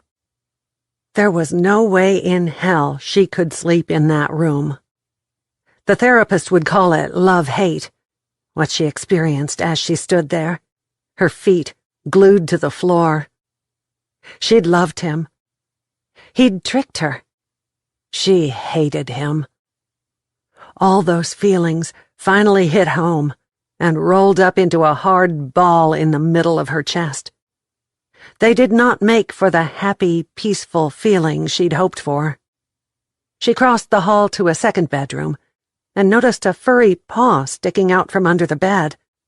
Startled, her first reaction was to run, until she realized it wasn't a mouse, but a stuffed animal. She crossed the room and raised the bed skirt to find a little toy bunny, no bigger than the palm of her hand, and a Barbie doll wearing a bathing suit. The doll's black hair was frayed, giving testimony that it had seen lots of time in the bathtub. No doubt about it, Conrad had brought his daughter and her mother here. Kate made her way to the second guest room. Judging by the dust on the dresser, no one had been in this room in years. Evidently, the wife with the little girl only dusted and took care of the part of the house that they used. Which makes this room perfect. She set her briefcase at the end of the dresser and parked her suitcases in the middle of the floor, went back to the car, and rolled in a case with her laptop and printer/fax machine. She took it straight to the room and parked it beside the dresser. A queen-size bed with a split-rail-type headboard, flanked on both sides with nightstands and lamps fashioned from horseshoes, a 6-drawer dresser with a mirror above it, and a nice-size empty closet waited for her. A gold velvet rocking chair had been shoved into a corner. It looked comfortable and well-worn, as if someone had used it a lot in the past. "No bad auras here," she mumbled. That room, with its rustic charm, felt right. She stripped down the bed, carried the sheets and the quilt to the utility room, and shoved as much as she could into the washer. She found a dustcloth and a can of spray cleaner in the cabinets over the washer and dryer, and returned to the bedroom. While she was dusting, she thought she heard the squeaky hinges on the front door, but attributed the noise to the washer and kept right on cleaning her new bedroom. She'd come to the cabin to get away from everyone, and no one even knew she was there. "Hello? a thin voice yelled. Kate stepped out of the room to find a wide-eyed Amanda standing in the hallway, not 5 feet from her. Amanda tucked her chin and glared. "What are you doing here?" "I own this place. What are you doing here?" Kate asked. Before Amanda could answer, another voice called out, "Who's here? Show yourself." Kate recognized wife number 2. Jamie, was it? Amanda whipped around as fast as her big belly would allow and stomped into the living room with Kate right behind her. "Get out! Both of you, get out! This is my cabin!" Amanda shouted and waved her arms around. "Conrad told me when he brought me here for my honeymoon that he was leaving it to me in his will. So get off my property and don't ever set foot on it again." Jamie took a step around the suitcases in the middle of the floor. "And he promised me and Gracie the same thing. You can leave. I'm staying right here the rest of the summer, and there's not a damn thing either of you can do about it. Just for the record, I'm the first wife, and this property is mine unless there is a will. So far, there's nothing filed in Fort Worth or the surrounding counties," Kate said.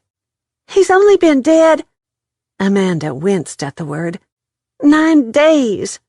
Give it time and it will turn up, just like his divorces from both of you. And when it does, you are both leaving my house." Jamie crossed her arms over her chest. "And if it's my house, then you two can get out of it. How long will it take to figure this out?" She frowned at Kate. "I have no idea," Kate answered. "Why would either of you even want to stay here?" "It's where Conrad brought me last December on our honeymoon. We started off the new year right here on the deck and watched the fireworks display out on the lake," Amanda answered. Jamie drew her eyebrows down in a frown. "And I suppose he said he'd bring you back here for a week out of every summer?"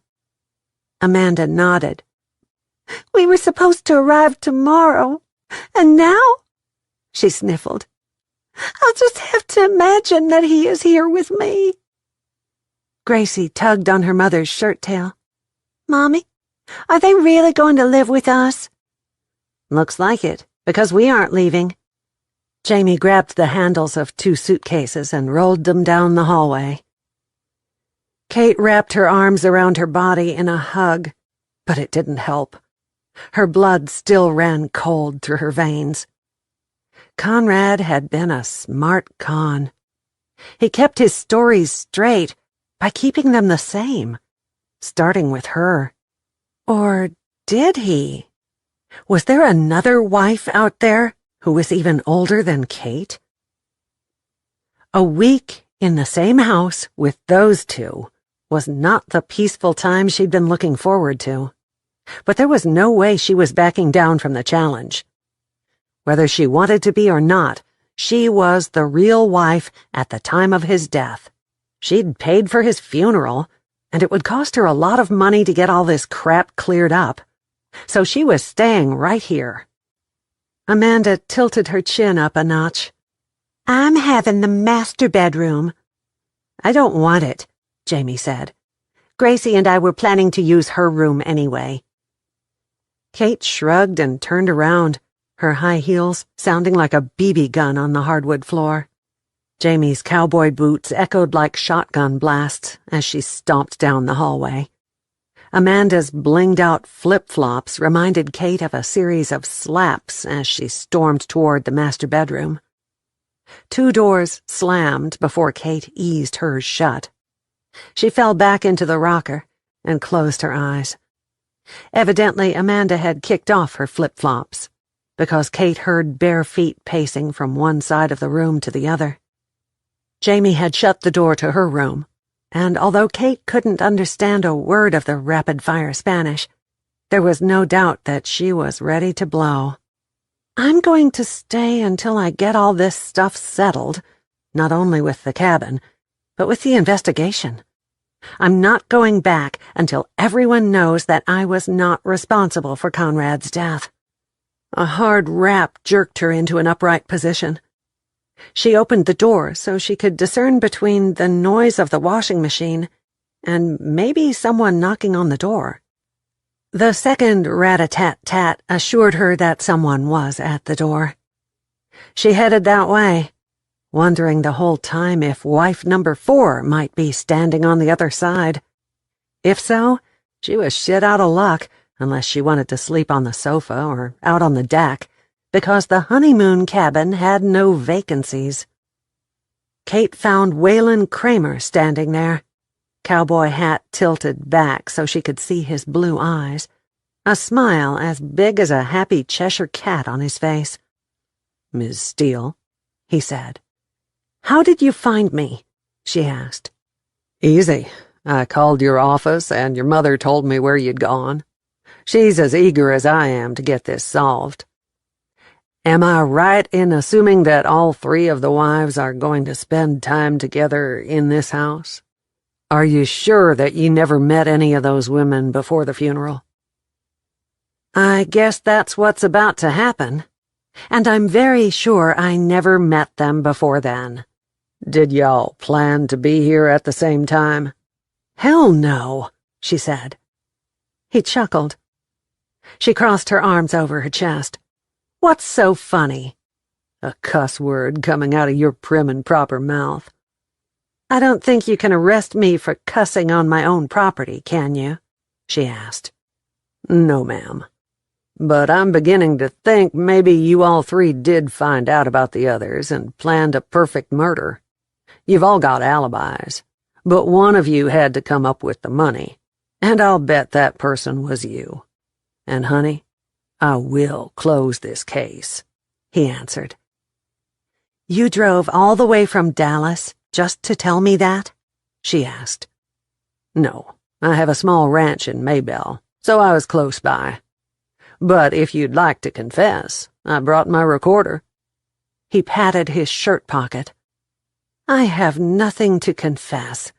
And just so you know, I did not know those other 2 were coming up here. If there's nothing else, I've got unpacking to do," she said. "When this all comes out in court, you'll wish that you'd come clean. We could probably make a deal to take the death penalty off the table if you didn't make us use up man-hours and resources. The jury might even have mercy on you when they hear what a scoundrel Conrad Steele was." "Goodbye, Detective Kramer. You have a nice day now. Do drive safe. I wouldn't want folks saying that you ran off the road and blaming me for your death." Kate shut the door in his face and slid down the backside. Her skirt hiked all the way up to her panty line when she drew her knees up and wrapped her arms around them. Tears stung her eyes, but she refused to let them flow. She would not cry, not one single tear, no matter how crazy things got. She wasn't aware anyone was in the room with her until Jamie's daughter laid a hand on her arm. "I'm Gracie. You're Kate, right? Daddy showed me a picture of you and said you was his sister. Does that make you my aunt?" Her big brown eyes bored into Kate's. "You have blue eyes. How can you be my aunt?" "I'm not your Aunt Gracie. I was married to your father before he married your mama," Kate explained. "And that other one? The fat one? Was she married to Daddy, too?" Gracie asked. Kate held the giggle inside. "Yes, she was." "Like sister wives on television?" "Your mama lets you watch that?" Kate asked. "No, but my babysitter watches it, and I know that there's one daddy and lots of wives. Like now, huh?" Gracie asked. "Only y'all didn't even know you were sister wives, did you?" "Gracie, where—" Jamie stopped both walking and talking. "I'm right here talking to Kate." Gracie grinned. "Who was at the door?" Jamie glared at Kate. "That big man who was at Daddy's funeral," Gracie answered. "What did he want?" Jamie frowned. Amanda pushed her way past Jamie. I heard a truck and looked out the window, hoping both of you were leaving. What did he want? He thinks we have conspired together and paid someone to... Kate looked down at Gracie.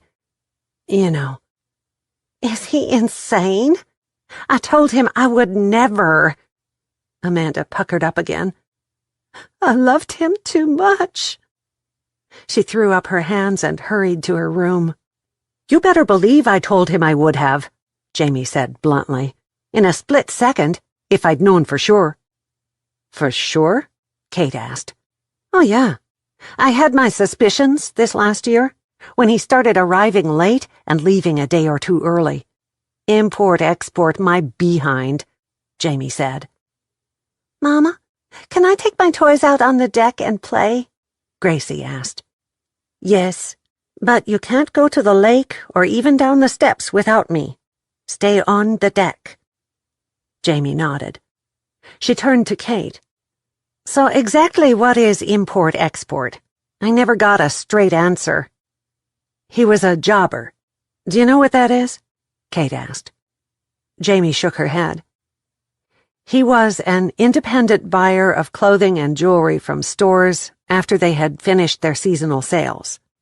He would give the store 10 cents on the dollar for all that was left, and then sell it for twice that to discount clothing stores. He exported stuff out of those stores and imported it into other stores, Kate said. He made it sound like a fancy job. Jamie melted into a chair. God, I feel stupid. Kate rocked up onto her knees and used the door handle to help her go from there to standing. You mentioned doubts? A wife knows when a man is having sex outside of his home. Surely you did. I didn't give a damn after the first year, Kate said. Then why didn't you divorce him? That's none of your business. Kate's hands were shaking when she went to her room, closed the door, and kicked off her high heels. She sat down on the edge of the bed. What if one of those other two did kill him? If so, then she might be next in line. They both sure seemed to be in a hurry to lay claim to the cabin, and she was the only one standing in their way. Stop it, she scolded herself. They want this place, but they did not kill Conrad. Not even a Hollywood actor can put on an act like they did at the funeral. Still, a shiver ran down her back as she opened her suitcases and filled the empty dresser drawers, hung up shorts and shirts, and neatly placed her sandals on the floor of the closet. She'd brought 2 sundresses, in case she decided to go to church, and 2 bathing suits for swimming. Other than that, it was strictly casual summer clothing. She unzipped her straight business skirt and removed the matching short-sleeved jacket, hung them on a hanger together, and then pushed the straps down from a full-length slip, letting it slide off her slim body and puddle up around her feet. No pantyhose, no slips, no enclosed shoes. Not until she went back to Fort Worth. Dressed in khaki shorts, a bright orange knit shirt, and her favorite brown leather sandals, she picked up her Kindle and headed toward the deck. Halfway there, she remembered that Gracie was playing out there, so she steered for the front porch instead. She settled into the rocking chair again. It would be a good place to sit and read until supper time, when she intended to eat the sub-sandwich she'd tucked away in the refrigerator. Those other 2 hussies better not touch it.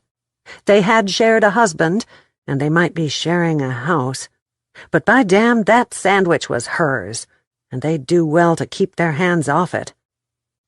Tomorrow she would drive down to that grocery store in Seymour and buy what she wanted for a week. They could starve or fish for their food. Frankly, Kate didn't give a damn what they did, as long as they stayed out of her way. She hadn't sat there more than 10 minutes before she got thirsty and went back to the kitchen to make a pitcher of tea. But there was no tea, no sugar, and not even a jar of peanut butter in the pantry. The only edible thing in the house was her sandwich, and she'd have to drink tap water. 14 years ago, the water had had a strange taste to it. It was fine for laundry and not bad for showers, but drinking was impossible. She filled a glass, took a sip, and spit it out. The years had not changed the water one bit. She headed toward the tiny utility room and switched the sheets over to the dryer, and then tossed the quilt in the washer. Right then, she would gladly pay triple for a Starbucks coffee or a McDonald's sweet tea. Neither was available in the tiny little town of Bootleg, Texas. It had a convenience store, a post office, a tiny bank branch set up in a portable building, 2 churches, and a liquor store. And that was at least half a mile down the dirt road in front of the cabin. There had to be more than what a convenience store offered. She made a quick trip to her bedroom, exchanged the Kindle for her purse, and headed out of the house without telling anyone where she was going. These were her acquaintances, not her friends, and she didn't care if they needed or wanted anything in the way of groceries. When the dust settled and they realized that their marriage licenses weren't worth the paper they were printed on, they'd leave and she'd put the cabin up for sale. Until then, they were 3 strangers sharing a house. Still, even with that little pep talk, Kate was very glad there was a lock on her bedroom door. Those women were about as stable as nitroglycerin in the middle of an F5 tornado, and she didn't trust either of them. She turned on the radio and headed south. "And now for your Texas news and weather," the DJ said in a deep voice. "Weather through the week is more of the same heat we've been having. It looks like we'll have days in the triple digits through Wednesday at least." Kate passed a fireworks stand on the side of the road. It had closed up after the holiday the week before, but she could imagine the scent of firecrackers, and that put a smile on her face. When she was a little girl, her father let her pick out her favorites every year. After the big display put on by the company after the all-day picnic at her childhood home, he would take her down to a grassy area near the pool, and they'd have their own fireworks show. Her mother hated the noise and the smell of sparklers and bottle rockets, but Kate always associated them with her dad. I wonder if there are certain things that Gracie remembers about Conrad. Did they come to the cabin on the 4th of July and set off fireworks on the lakeshore? This is Denise Winters with your Texas News. The voice on the radio had changed. In statewide news, there are still no solid leads in the shooting death of Conrad Steele, the victim of a robbery gone bad in downtown Dallas on Thursday, June 29th.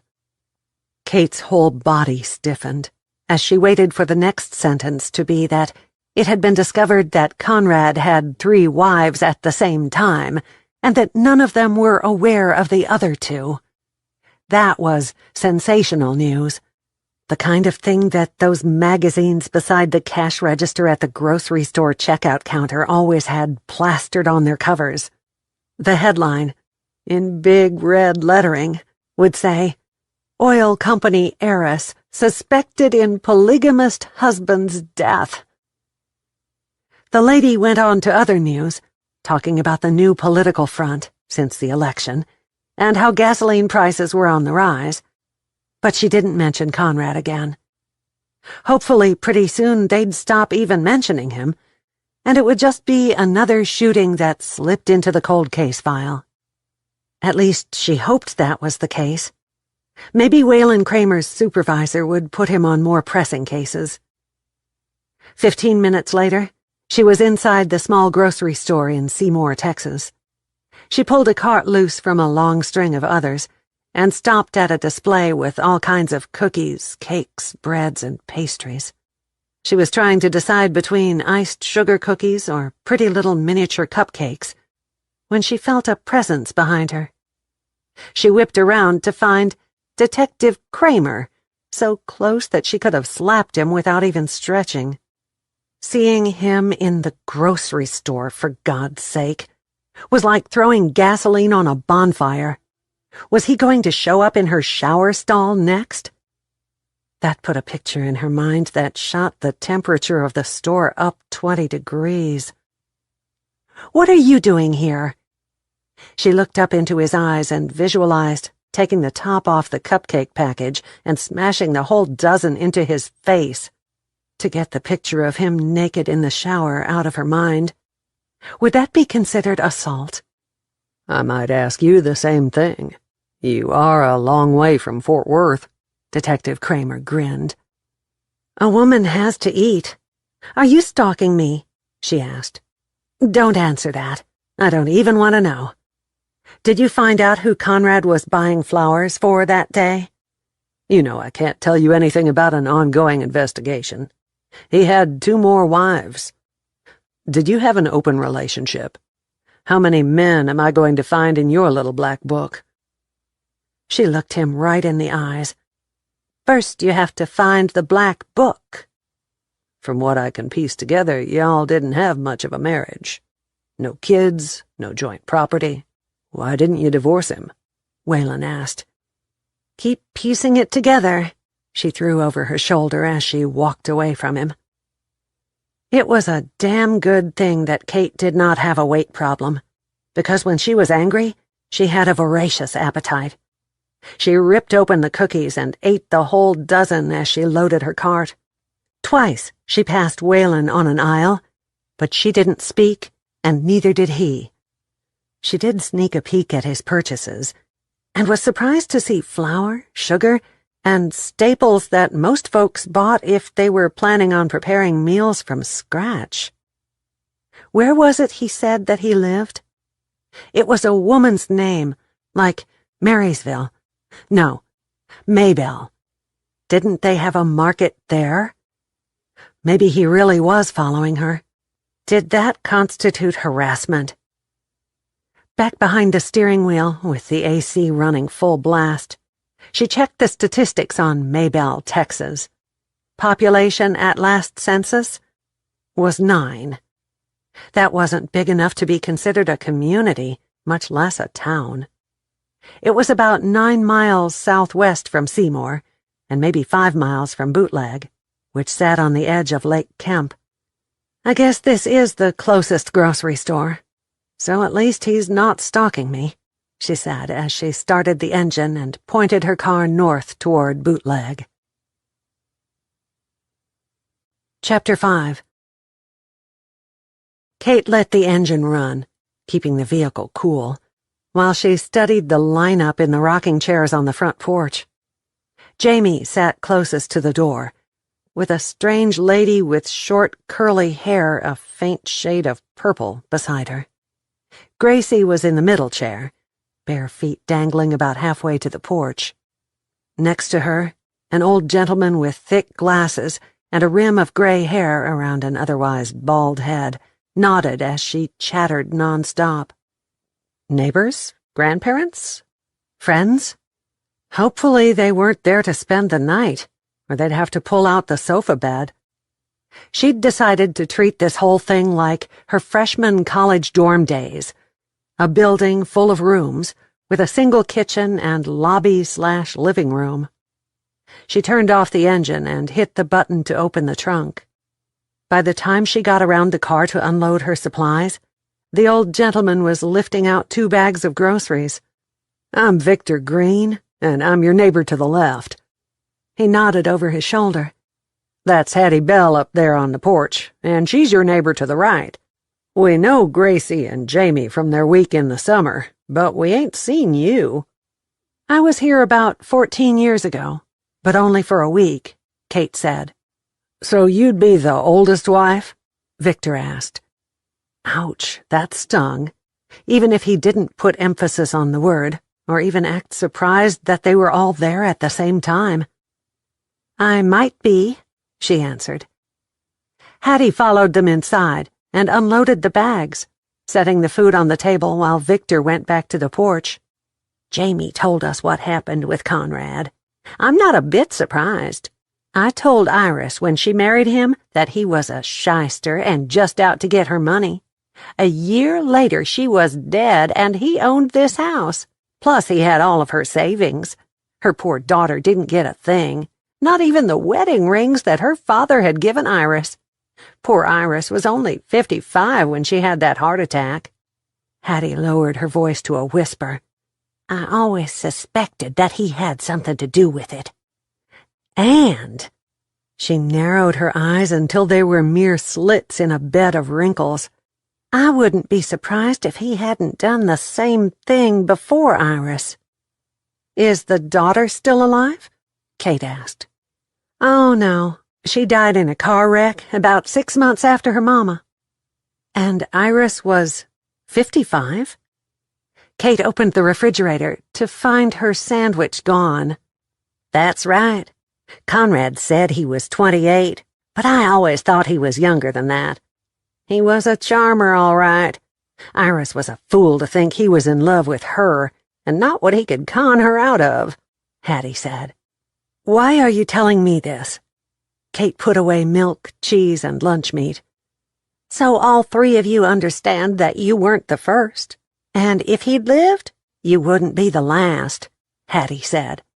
And besides, she giggled, I'm nosy. I want to know what happens with the three of you living in this house together. You gotta admit it could be a reality show. Maybe something like Hostile Sister Wives. Me and Victor have a $10 bet going as to which one of y'all killed that son of a bitch. In memory of Iris, I'll take whoever did it to dinner. A smile spread across Kate's face as she put on a pot of water to boil for tea. Did you see him? I mean, Conrad. Very often? Did he come here and stay a whole week with anyone else other than Jamie and Gracie? Honey, he showed up here all the time, but I never paid much attention to them. I did see him last winter with the redhead, and they stayed a week.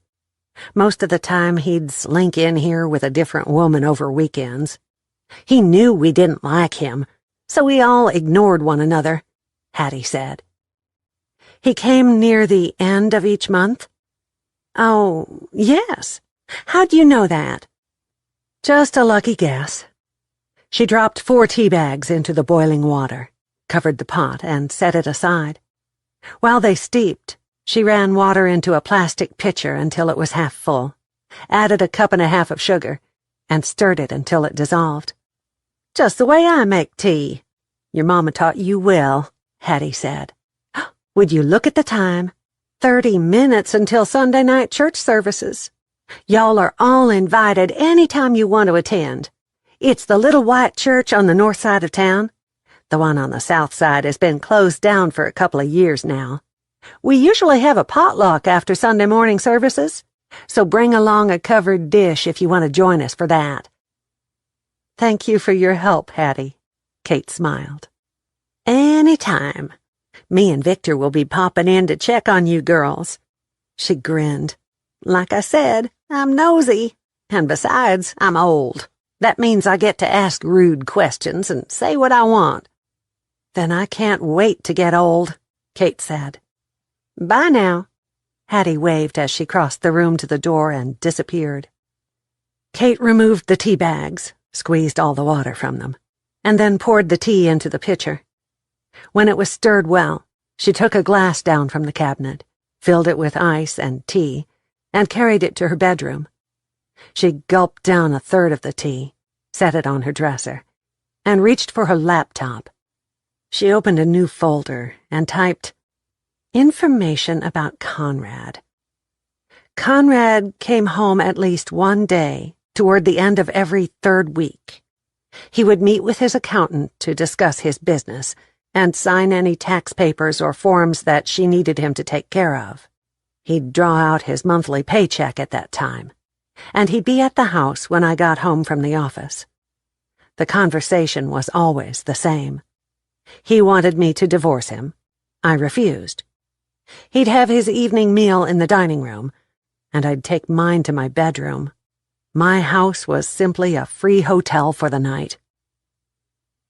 She closed her laptop and drank the rest of the tea. When she went back for a refill, there was not one drop left in the pitcher. Her sandwich was gone, and now her tea. It was the old proverbial straw that broke the camel's back. She marched out to the porch to find Jamie and Gracie sipping away at a glass each, and Amanda on the other end of the porch, chomping on the ice pellets left in hers. "What's your problem?" Amanda asked. "That was my tea, and it was my sandwich in the refrigerator," Kate said. "Well, pardon me," Amanda said with a head wiggle. "I was hungry, and it was the only thing in the house. Conrad never said I couldn't eat something that was left in the refrigerator. And I was thirsty, so I had a glass of tea. What do I owe you? Being the first wife don't give you the right to get all bitchy over a glass of tea," Jamie said. "Conrad is dead, so what he said in this house does not matter. And I'm not the first wife. I'm just likely the oldest one alive today. Didn't Hattie tell you about Iris?" Kate propped a hip on the porch railing. "Who is Iris?" Amanda asked. Kate told them the story, continuing, "I have started a file with things I can remember, like how Conrad only came home a day a month to talk to his accountant. Or maybe I should say he came to my house. If you'll do the same, maybe it will help that detective to see that we aren't guilty of conspiracy to commit murder." "I'm not doing one blasted thing," Jamie said. "Then if he finds us guilty, you'd better get your affairs in order as far as Gracie is concerned. And you'd better have someone designated to raise that baby, Amanda." "You are just trying to scare me." Amanda frowned. "No, she's not. She might have money, but—" Jamie stopped. Gracie picked up a couple of dolls. "I'm going to my room where it's cool. When is supper, Mama? I'm hungry." She slammed the screen door on the way inside. Kate almost smiled as she remembered how she used to get into trouble from every single nanny she'd ever had for slamming the back door at her house in Fort Worth. But what? Kate shook away the memory and glanced over at Jamie. "Do you have children?" Jamie asked. "No, I do not," she answered. "Then she has less to lose than we do if that detective makes a case against us," Jamie said. "And she's not trying to scare you. I can prove the days that Conrad was with me and Gracie with my credit card accounts. I charge everything to get the points and then pay it off at the end of the month. Until the past 8 or 9 months, he came home on Sunday night, and we always went to McDonald's for supper. And every evening after we had supper at home, we went to Culver's for an ice cream cone. He said it was his way of spoiling Gracie, since he didn't get to be with her all the time." Kate set her mouth in a firm line. "He was spoiling her, but you paid for everything, right?" Jamie shook her head. "He took care of the taxes and insurance on the house and paid the mortgage." "No." Amanda slapped the arm of her rocking chair. "I wanted to buy a house instead of living in an apartment, but he said we had to pay off this cabin first. I've been giving him $500 a month to make an extra payment on this place." "He inherited this place, and it's paid for," Kate said bluntly. "Then where was my $500 going?" Amanda asked. Kate shrugged. "Maybe to buy lots of flowers for other women." "Mama?" Gracie poked her head out the door. "I'm really hungry." "We'll have to go to the store. Maybe we'll get pizza," Jamie answered. "There's sandwich stuff in the refrigerator," Kate offered. There was no way she was going to let a child go hungry, not even for the length of time it took to drive into Bootleg and get a pizza from the deli part of the convenience store. "Oh, so she can have some of your food, but I can't?" Amanda shot a dirty look toward Kate. Kate ignored it and sat down in her favorite chair. "Go on and play for 5 more minutes," Jamie told Gracie. "And then we'll see about making sandwiches." "Okay, Mama. Can I get a glass of milk until then?" Jamie looked at Kate. Of course she can have milk. I'm not a monster. Yes, you may, Jamie said, and waited until the door slammed again. I teach school in inner-city Dallas. Shall we set down some classroom rules here, since we are all living in the same house? Maybe I'm sorry that I didn't ask before I ate the sandwich or drank the tea, but rules or no rules, I'm staying right here until September, Amanda declared. Aunt Ellie says I need to get my head on straight. Apology accepted, Kate said, ignoring the latter part of her statement. I vote that we each take care of our own space, keep things picked up in the living area, buy our own food, and do our own cooking. Any leftovers that go in the refrigerator are up for grabs, unless we put our name on them, Jamie said. Fair enough. Where's the nearest store? Amanda asked. About 6 or 7 miles south in Seymour, Kate answered. Open until 9 every evening. Hopefully the whole thing will be settled by the end of summer. The business part might be all done and finished by summer's end, but I'm scarred for life, Amanda whined. Stop the dramatics. Think about him in bed with a 55-year-old woman, Jamie said. Yuck. Amanda's nose wrinkled in disgust. My Conrad wouldn't do that.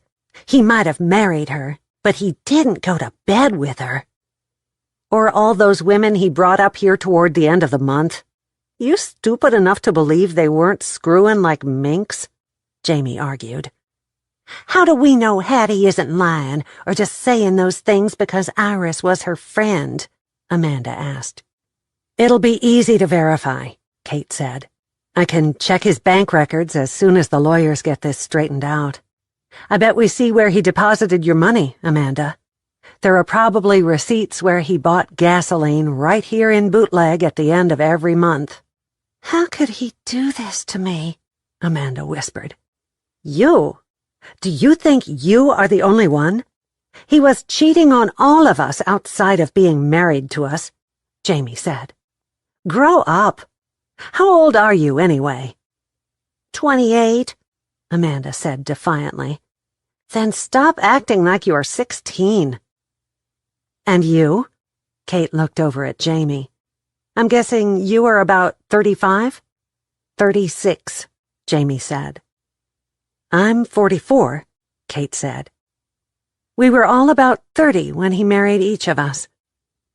Amanda's chin popped up 2 inches. He married you for your money, and Jamie to get a kid. He married me for love.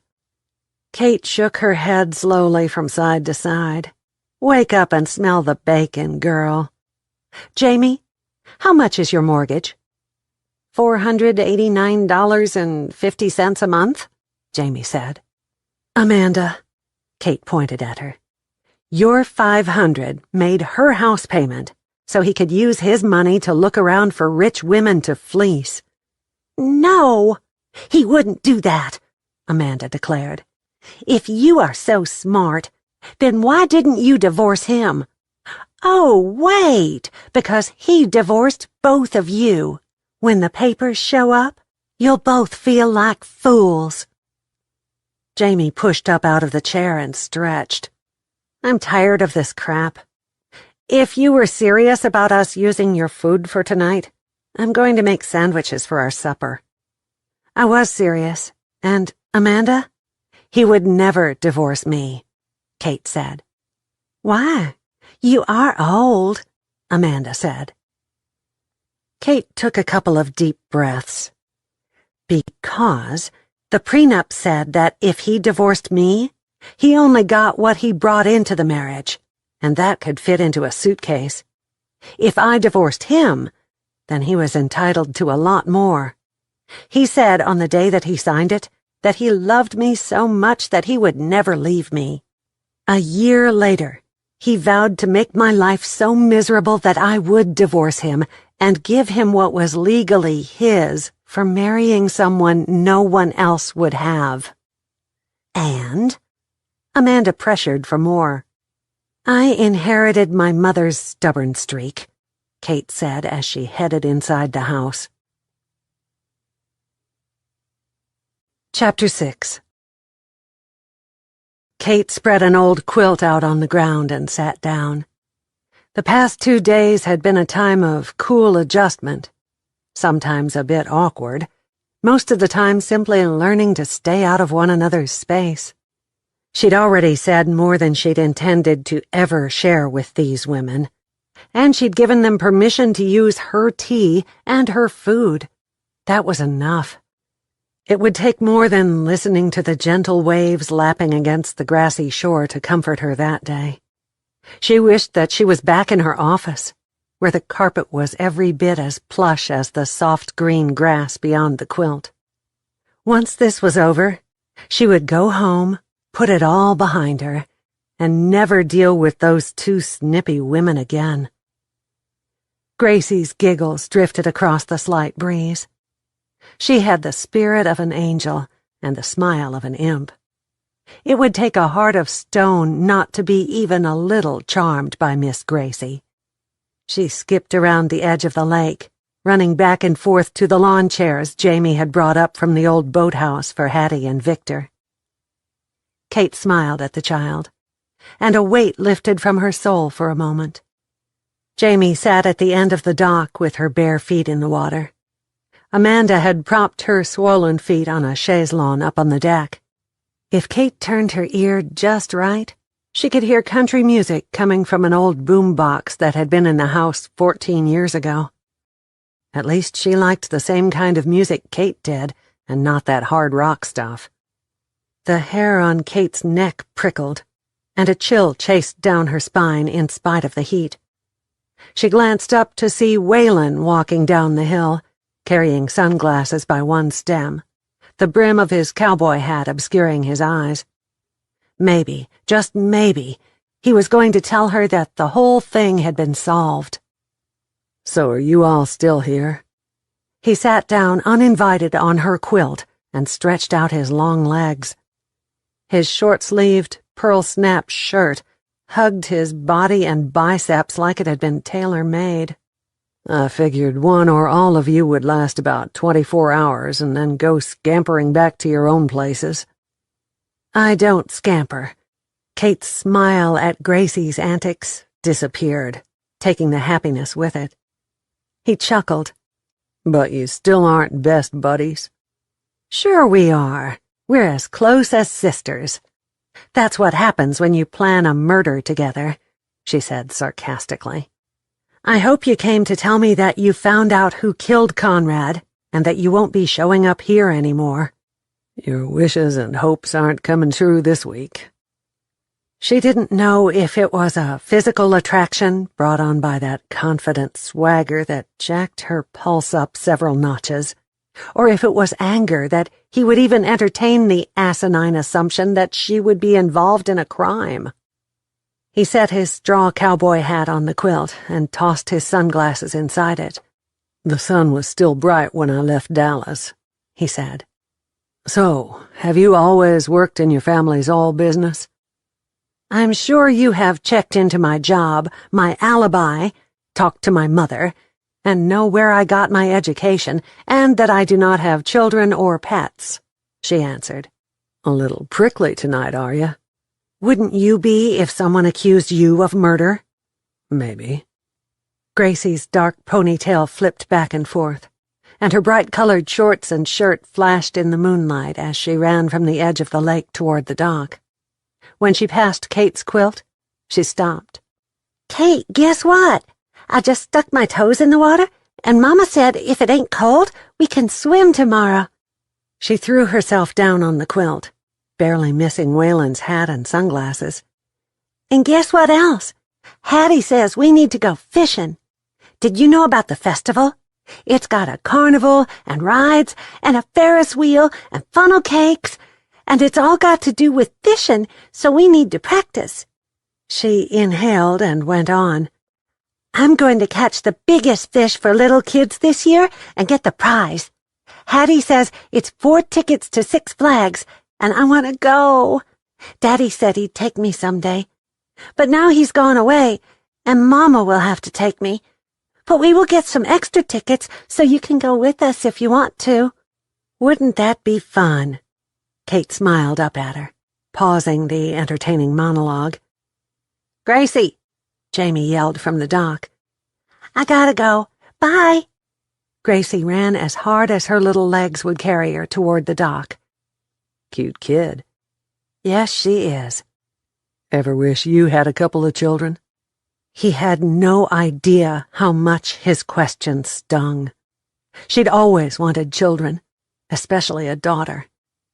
But a miscarriage, 6 months after she'd married Conrad, had ended that dream. The doctor had said that the possibility of ever conceiving a child was 1,000,000 to 1, and carrying one to term would have even slimmer chances. "Do you?" She shot right back at him. "I married my career and lost 2 wives because of it. No children. I'm too old to start now," he said. "And that is?" 45. By the time I got one through college, I'd be pushing 70. He pointed at the sky over the lake. "Look at that moon and the way it's reflected in the water. Gorgeous, ain't it?" The lake was indeed acting like a mirror, but she didn't give a damn about the moon. She wanted him to either tell her that she wasn't a suspect, or get up off his butt and go find the real killer. "You didn't answer my question," Waylon said. "I don't intend to," she said. "What are you doing in Bootleg in the middle of the week?" "I told you that I have a little ranch in Maybelle. My folks owned it. My dad died several years ago and my mother last year. So I spend most weekends here and come and go pretty often through the week when I can get away from the desk. It's not a long drive from Dallas," Waylon answered. "So you grew up in this area?" Kate asked. He nodded. "Went to school right here in Bootleg. Know everyone in this town and quite a few in Seymour." "Hattie and Victor?" Another nod. "Yes, and I knew Iris, too. So I already knew the scuttlebutt on Conrad Steele. And before you ask, there was not a shred of evidence that he caused Iris to have that heart attack." "I wasn't going to ask. Conrad was smarter than that. If he had anything to do with her death, you would never catch him. Did you ever meet him?" "No, but my mother told me about the little wedding reception at this cabin when they married." She'd been conned by Conrad, with his compliments and pretty face. Waylon couldn't begin to work his charm on her. "How long are you staying in Bootleg?" she asked. "A couple of days this time, but I'll be around pretty often. How about you?" "Until you tell me that I'm not a suspect." "Fair enough," Waylon said. Fair. If life had been fair, Conrad Steele would have never entered her life. Amanda dabbed at her eyes with a tissue. She was doing better. This was the first time she'd gotten all misty-eyed that day, but the sunset reminded her of lying on the deck in Conrad's arms the last evening of their honeymoon. Tonight, Conrad was supposed to be sitting beside her, his hand on her baby bump, smiling every time their son kicked. The only thing that made her happy was the decision she'd made about his name. When the boy was born, he would be Conrad Jonathan Steele, Jr., and she would call him Jonathan, or maybe Johnny. She would raise her son to know that his father was a hero who'd tried to stop a robbery, and she would never tell him about the other 2 wives, or about Iris. He would have to grow up without a strong male role model in his life. Amanda had not had a father figure in her life either, just Aunt Ellie. But she'd survived. This baby would have a mother who loved and wanted him very much. She swiped at a fresh batch of tears. She laid her hand on her stomach. "I wanted more for you, baby boy. I wanted you to have the storybook daddy who played catch with you and taught you how to throw a football." Aunt Ellie's ringtone startled her. She didn't want to talk to anyone right then, but she answered the call. It was Aunt Ellie who'd saved her hide on more than one occasion, so she couldn't be rude. "I'm on my way home from work and thought we could chat while I drive," she said. "We had a great day. Wanda and I went for the buffet down at the pizza joint on our way home to celebrate." I'm watching the sunset from the deck. Don't talk to me about pizza. I'm craving it. And all I had for supper was an omelet and toast. You sound depressed. Are you okay? If that place and those 2 women are upsetting you, it's not good for the baby.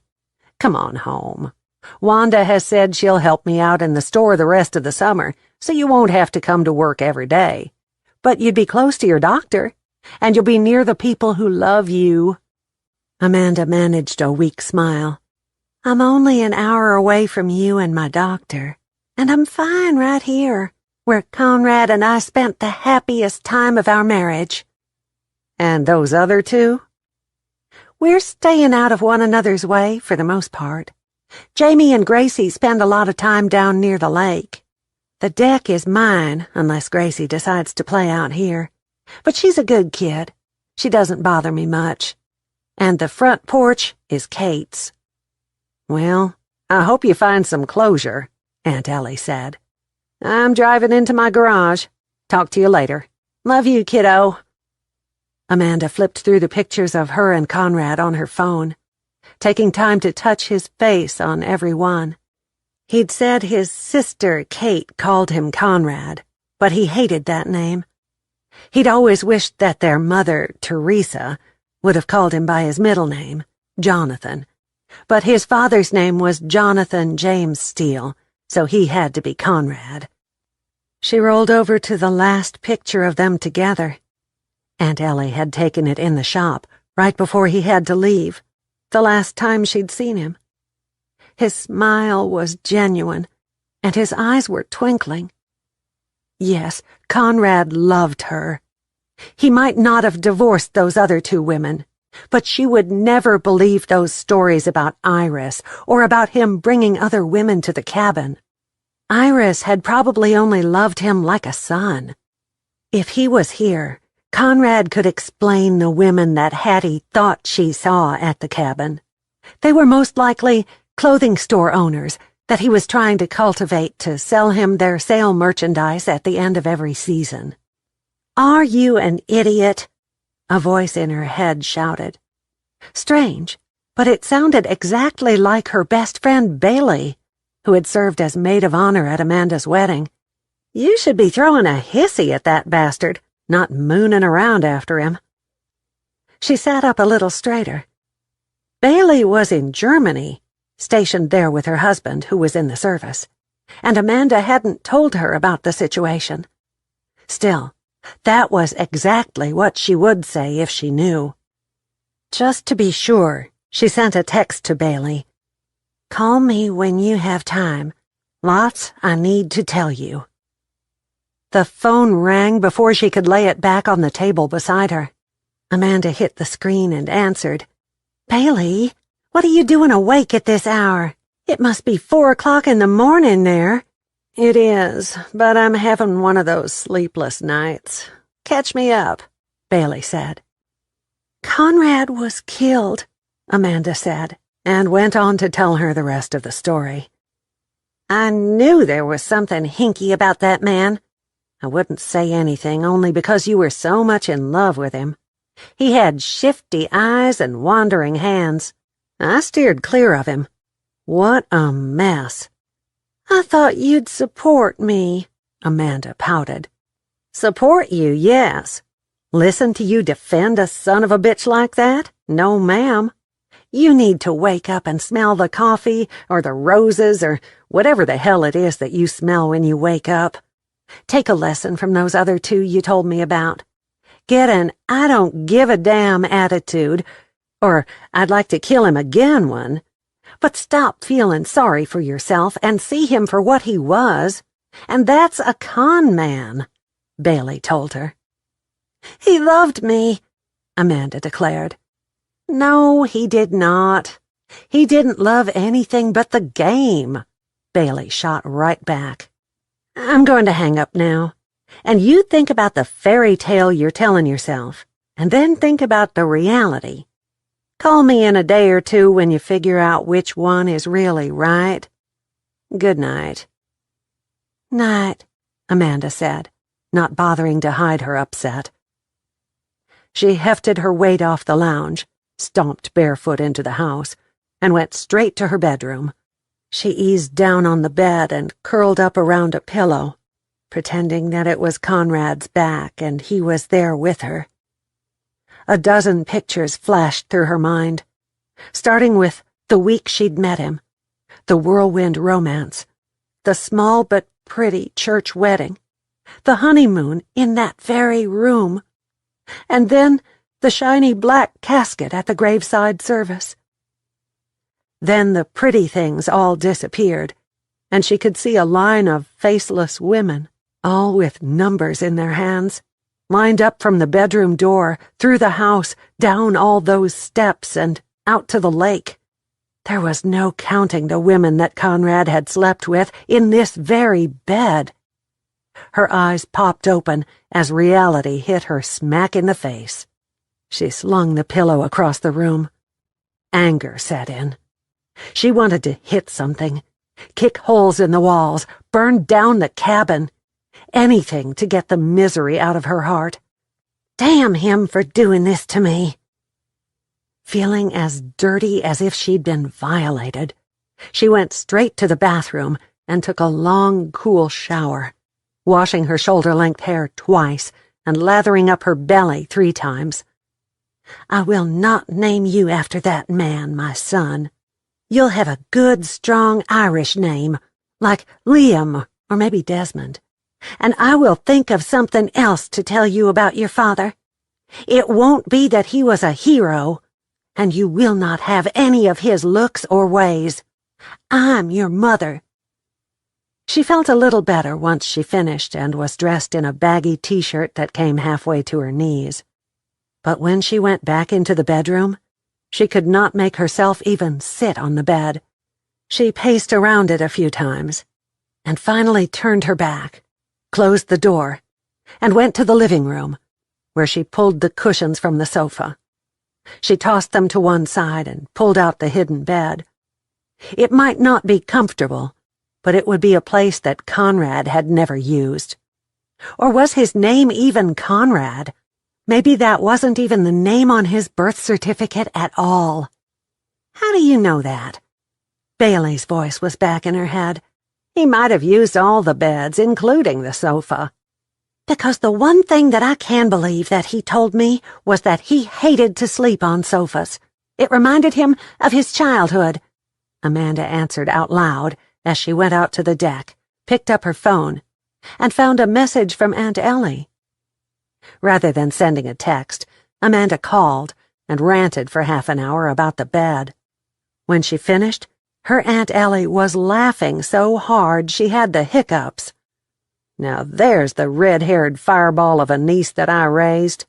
I wondered when that wimpy woman that had taken over her body would be banished.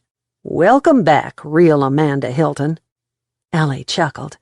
"I will bring you a bed tomorrow. There's an extra twin-size one in storage in my garage. I'll be there by 6, so be on the lookout for me." "Thank you, Aunt Ellie. It will be more comfortable than the sofa, I'm sure. And bring a 5-gallon can of gasoline with you." Ellie gasped. "You will not set fire to a mattress in town. Those damn things burn forever, and the smoke would be awful. Besides, after all the women he's had on the thing, the fumes might be toxic. We'll talk about it when I get there." "Thank you. But I intend to burn it or take it to a landfill. I won't have that thing in my cabin," Amanda said. "See you tomorrow. Anything else you want me to bring?" "A loaded sub sandwich with cold cuts and lots of Italian dressing," she said. "You got it," Aunt Ellie said. She laid the phone to the side, picked up the remote, and turned on the television. But before she could flip through the channels, the sliding doors out to the deck squeaked open. Gracie didn't pay a bit of attention to Amanda, but headed straight to the bathroom with Jamie right behind her. Jamie stopped in her tracks and raised an eyebrow. Amanda narrowed her eyes and shook her head. "I don't want to talk about it. I'm not sleeping in that bed another night. Aunt Ellie is bringing me another bed tomorrow after she closes the shop. Good night." Jamie giggled. "What's so funny?" Amanda asked. Jamie stopped and looked back. It took you long enough to figure it out. Kate smiled as she came in the front door. She's young and slow. Amanda shook a finger at Kate. "Just because you are old doesn't mean you are so smart. You married him too." "Yes, I did, but I did not spend one night in that bed." "Me either," Jamie yelled from the hallway. "And I won't spend another one," Amanda declared. Chapter 7. It was one of those days when, if something could go wrong, it did. Even if there was no way something could go wrong, it did anyway. Kate started out the morning by burning her breakfast toast, spilling coffee all over her favorite pajamas, and killing a spider on the kitchen counter. She'd just put the ingredients for a smoothie into the blender when someone knocked on the door. On the way to open it, she stumbled over Amanda's flip-flops and almost fell face first across the living room floor. "What in the hell is Waylon doing here this early?" she mumbled as she slung open the door. "Good morning," Hattie said cheerfully. Kate frowned. "I'm here for Gracie. Jamie said I can have her the next 3 mornings for Bible school down at our church. Is she ready?" Kate shrugged. "You haven't had your morning coffee, have you? I'm an old bear until I get my 2 cups, too." "I'll just see if they're out on the deck, and you go get a cup poured," Hattie said. Kate stepped aside and let her enter the cabin. Hattie stopped in her tracks when she saw Amanda on the sofa. Why isn't she in one of the bedrooms? That can't be good for her back. She wanted the master bedroom, but changed her mind last night, Kate explained. Jamie slid back the doors out onto the deck and smiled at Hattie. "She's ready. We were having breakfast burritos while we waited." Gracie's dark ponytail was held up with a bright red bow that matched her red-checked sundress. Her white sandals showed wear, but Jamie had taken time to polish them. Gracie tiptoed across the floor and put her hand in Hattie's. "I'm ready. You will be my teacher, right?" Gracie slipped her hand in Hattie's. Oh, to be as trusting as a child, Kate thought. "Yes, darling girl, I will keep you right beside me all day," Hattie said. "I'll have her back by 1. We feed them lunch before we turn them loose." Jamie bent down and kissed Gracie on the forehead. "Have fun. When you get home, I want to hear all about your new friends." "I'll try to remember all their names." Jamie handed Hattie a piece of paper. "Hattie, here's my phone number in case she wants me to come and get her before the Bible school is done." "I'll get that programmed into my phone," Hattie said. "And Gracie, I can't wait for you to meet Lisa." Hattie led her out of the cabin, talking the whole way. Jamie followed Kate to the kitchen and started to dump what was left in a skillet into the trash, then paused with a frown as she stared at Kate's burned toast and the mixture in the blender. "The toaster runs hot. You got to stand over it and watch it like a hawk or it'll burn the bread every time. It's so old it doesn't have a setting on it. Whatever you've got in that blender looks like ground-up grass. There's enough egg mixture left for a couple of burritos. You want it?" Jamie asked. "If she doesn't, I do," Amanda said from the sofa. Kate set the blender in the refrigerator and nodded. "They do smell good. I could eat one." "Well, rats, I could eat them both." Amanda padded barefoot from the living room to the kitchen. She went straight to the microwave and put a cup of water into it to heat. When it dinged, she stirred instant decaf into it, added sugar and milk, and took a sip before she carried it to the table. "Too bad, I'm having one," Kate said. "How did you sleep last night?" "Horrible, but better than if I'd been in that bed," she said honestly. Jamie whipped up 2 burritos in a few seconds, put them on a plate, and set them in front of Kate and Amanda. Then she poured herself a cup of coffee and sat down at the table with them. "Y'all ever hear of the 7 steps of grief?" Amanda bit the end off the burrito. I thought it was 12 steps. I went past denial into anger last night. It's 5, Kate said. I'd expect someone as old as you to know, Amanda said. Jamie cocked her head to one side. Age can knock the socks off youth any day of the week, so be careful. There are 2 of us older than you. Jamie shook her head. Back to the stages of grief. Tell us what happened to make you leave that bed. You whined for that room like a 2-year-old wanting a cookie. So what changed your mind? Amanda swallowed and took a sip of coffee. I talked to my friend Bailey, who was my maid of honor when I got married. Let's just say she started to open my eyes. And then when I went into that room, and I could see all those women who'd been there before and after me, it was not a pretty sight.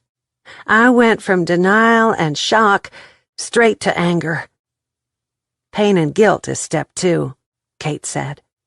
I tied that up with denial. Amanda laid a hand on her stomach. He's kicking. I wish he'd been a girl now, because I don't want him to grow up like Conrad. You really did do a turnaround, didn't you? Jamie laughed. I honestly did. Now tell me what to expect on the rest of this grief crap. Have y'all hit the 2nd stage yet? Oh, honey, I started with anger in the cemetery, Jamie said. I finished the whole process 13 years ago when Conrad asked for a divorce the first time, Kate said. How did y'all meet Conrad? I'm not sure I want to talk about personal things with either of you, Amanda said with a sniff. Jamie rolled her eyes toward the ceiling. Get over it, Amanda. Don't tell me what or what not to do, she smarted off. How'd you meet him anyway? I was at a beginning of school pool party at the principal's house. He was the superintendent's date, but spent most of the night flirting with me. He left with my phone number, called, and asked me out the next week. We were married the last day of the year, and I got pregnant soon after. But when Gracie was born, there were complications, so we knew she'd be an only child. Makes sense. I had a miscarriage, and the doctor said I couldn't have children, Kate said. Why does that make sense? Amanda asked, and then clapped a hand over her mouth when she realized what it meant. He wanted a son, so he married me to get one, right? He only married me because I'm young, and he might have a son with me. Kate shrugged. He was a con artist, so who knows? But that would be my guess. He was a jobber who came into our store to see if we wanted to buy from him, Amanda said. We set up an account, and he flirted like crazy, asked me out that next weekend, and we went on a picnic in the park. Very romantic, under the stars. That was late summer, and like y'all, we were married on the last day of the year. I was about 4 weeks pregnant at that time, and we were both ecstatic that he'd have someone to carry on his family name. If that is his name, Kate said. He did marry all of us with the same name, Conrad Jonathan Steele, right? Jamie asked. Kate and Amanda both nodded. And you? Amanda asked. I was at the cemetery putting flowers on my father's grave, and he was there putting flowers on his mother's grave. Her name was May Smith, and she died in 1995. She's buried pretty close to my father. For the first year of our marriage, I kept flowers on her grave as well as my dad's, Kate said. Jamie chuckled. He told me his mother's name was Julie Smith, and she was buried in Louisiana where he was raised. He had that southern drawl, so I never doubted him. I bet May Smith's family thought she had a secret admirer that whole year. Amanda slapped the table. He told me that you were his sister and your mother was also his mama, and that you had control of the money. What a mess. Julie Smith is probably the name of one of those women that he conned, Kate said. He bragged about how stupid women were, In his mind, with a wink and a few compliments, he could have any woman in the world falling into bed with him. Amanda's hands went up to cup her face as her eyes bugged out. He talked to you about his women? About us? Not about you two specifically, but yes, about his other women. He was trying to make me mad enough to divorce him so he could have a lot of money. Well, we were all duped by the same rascal, Jamie said. The next thing is, what are we going to do about it? Step number 5 is an upward turn, Kate said. You'll see the light at the end of the tunnel and start to realize that you can have a normal life. Do I have to get over the anger before I can get to that one? Amanda asked. Kate picked up her coffee and sipped it. Yes, you do. And also the depression. Amanda sighed. Do you really hate Conrad? Kate looked across the table at Jamie. Right now I do, and that's not healthy. So when I leave here at the end of summer, I want to be indifferent and ready to move on. How could he do this to Gracie? He could have divorced me. There was no prenup between us, Jamie answered. Even if he did divorce you, there would still be the Kate marriage, and he probably didn't want to get lawyers too close to any of the marriages, Amanda said. Who knows what happened before Iris? There might even be an earlier wife out there who will hunt me for this cabin and whatever else he had in his bank account. When was his birthday? Kate asked in an attempt to divert their attention from the ownership of the cabin. November 28th, 1972 was on his driver's license, Amanda said.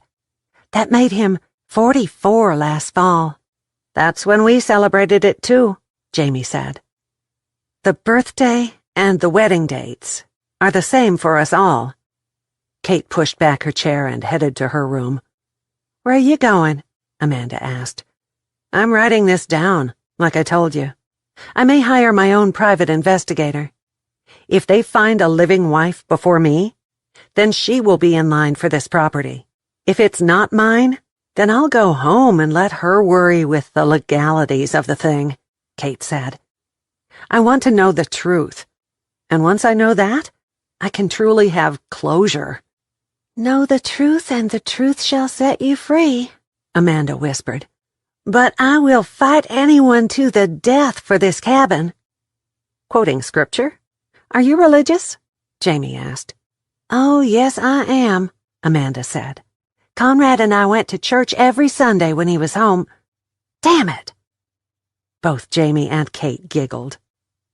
Amanda frowned. It's not funny. He was sitting in church with me, pretending to be all righteous, when he was... Tears filled her eyes and spilled down over her cheeks.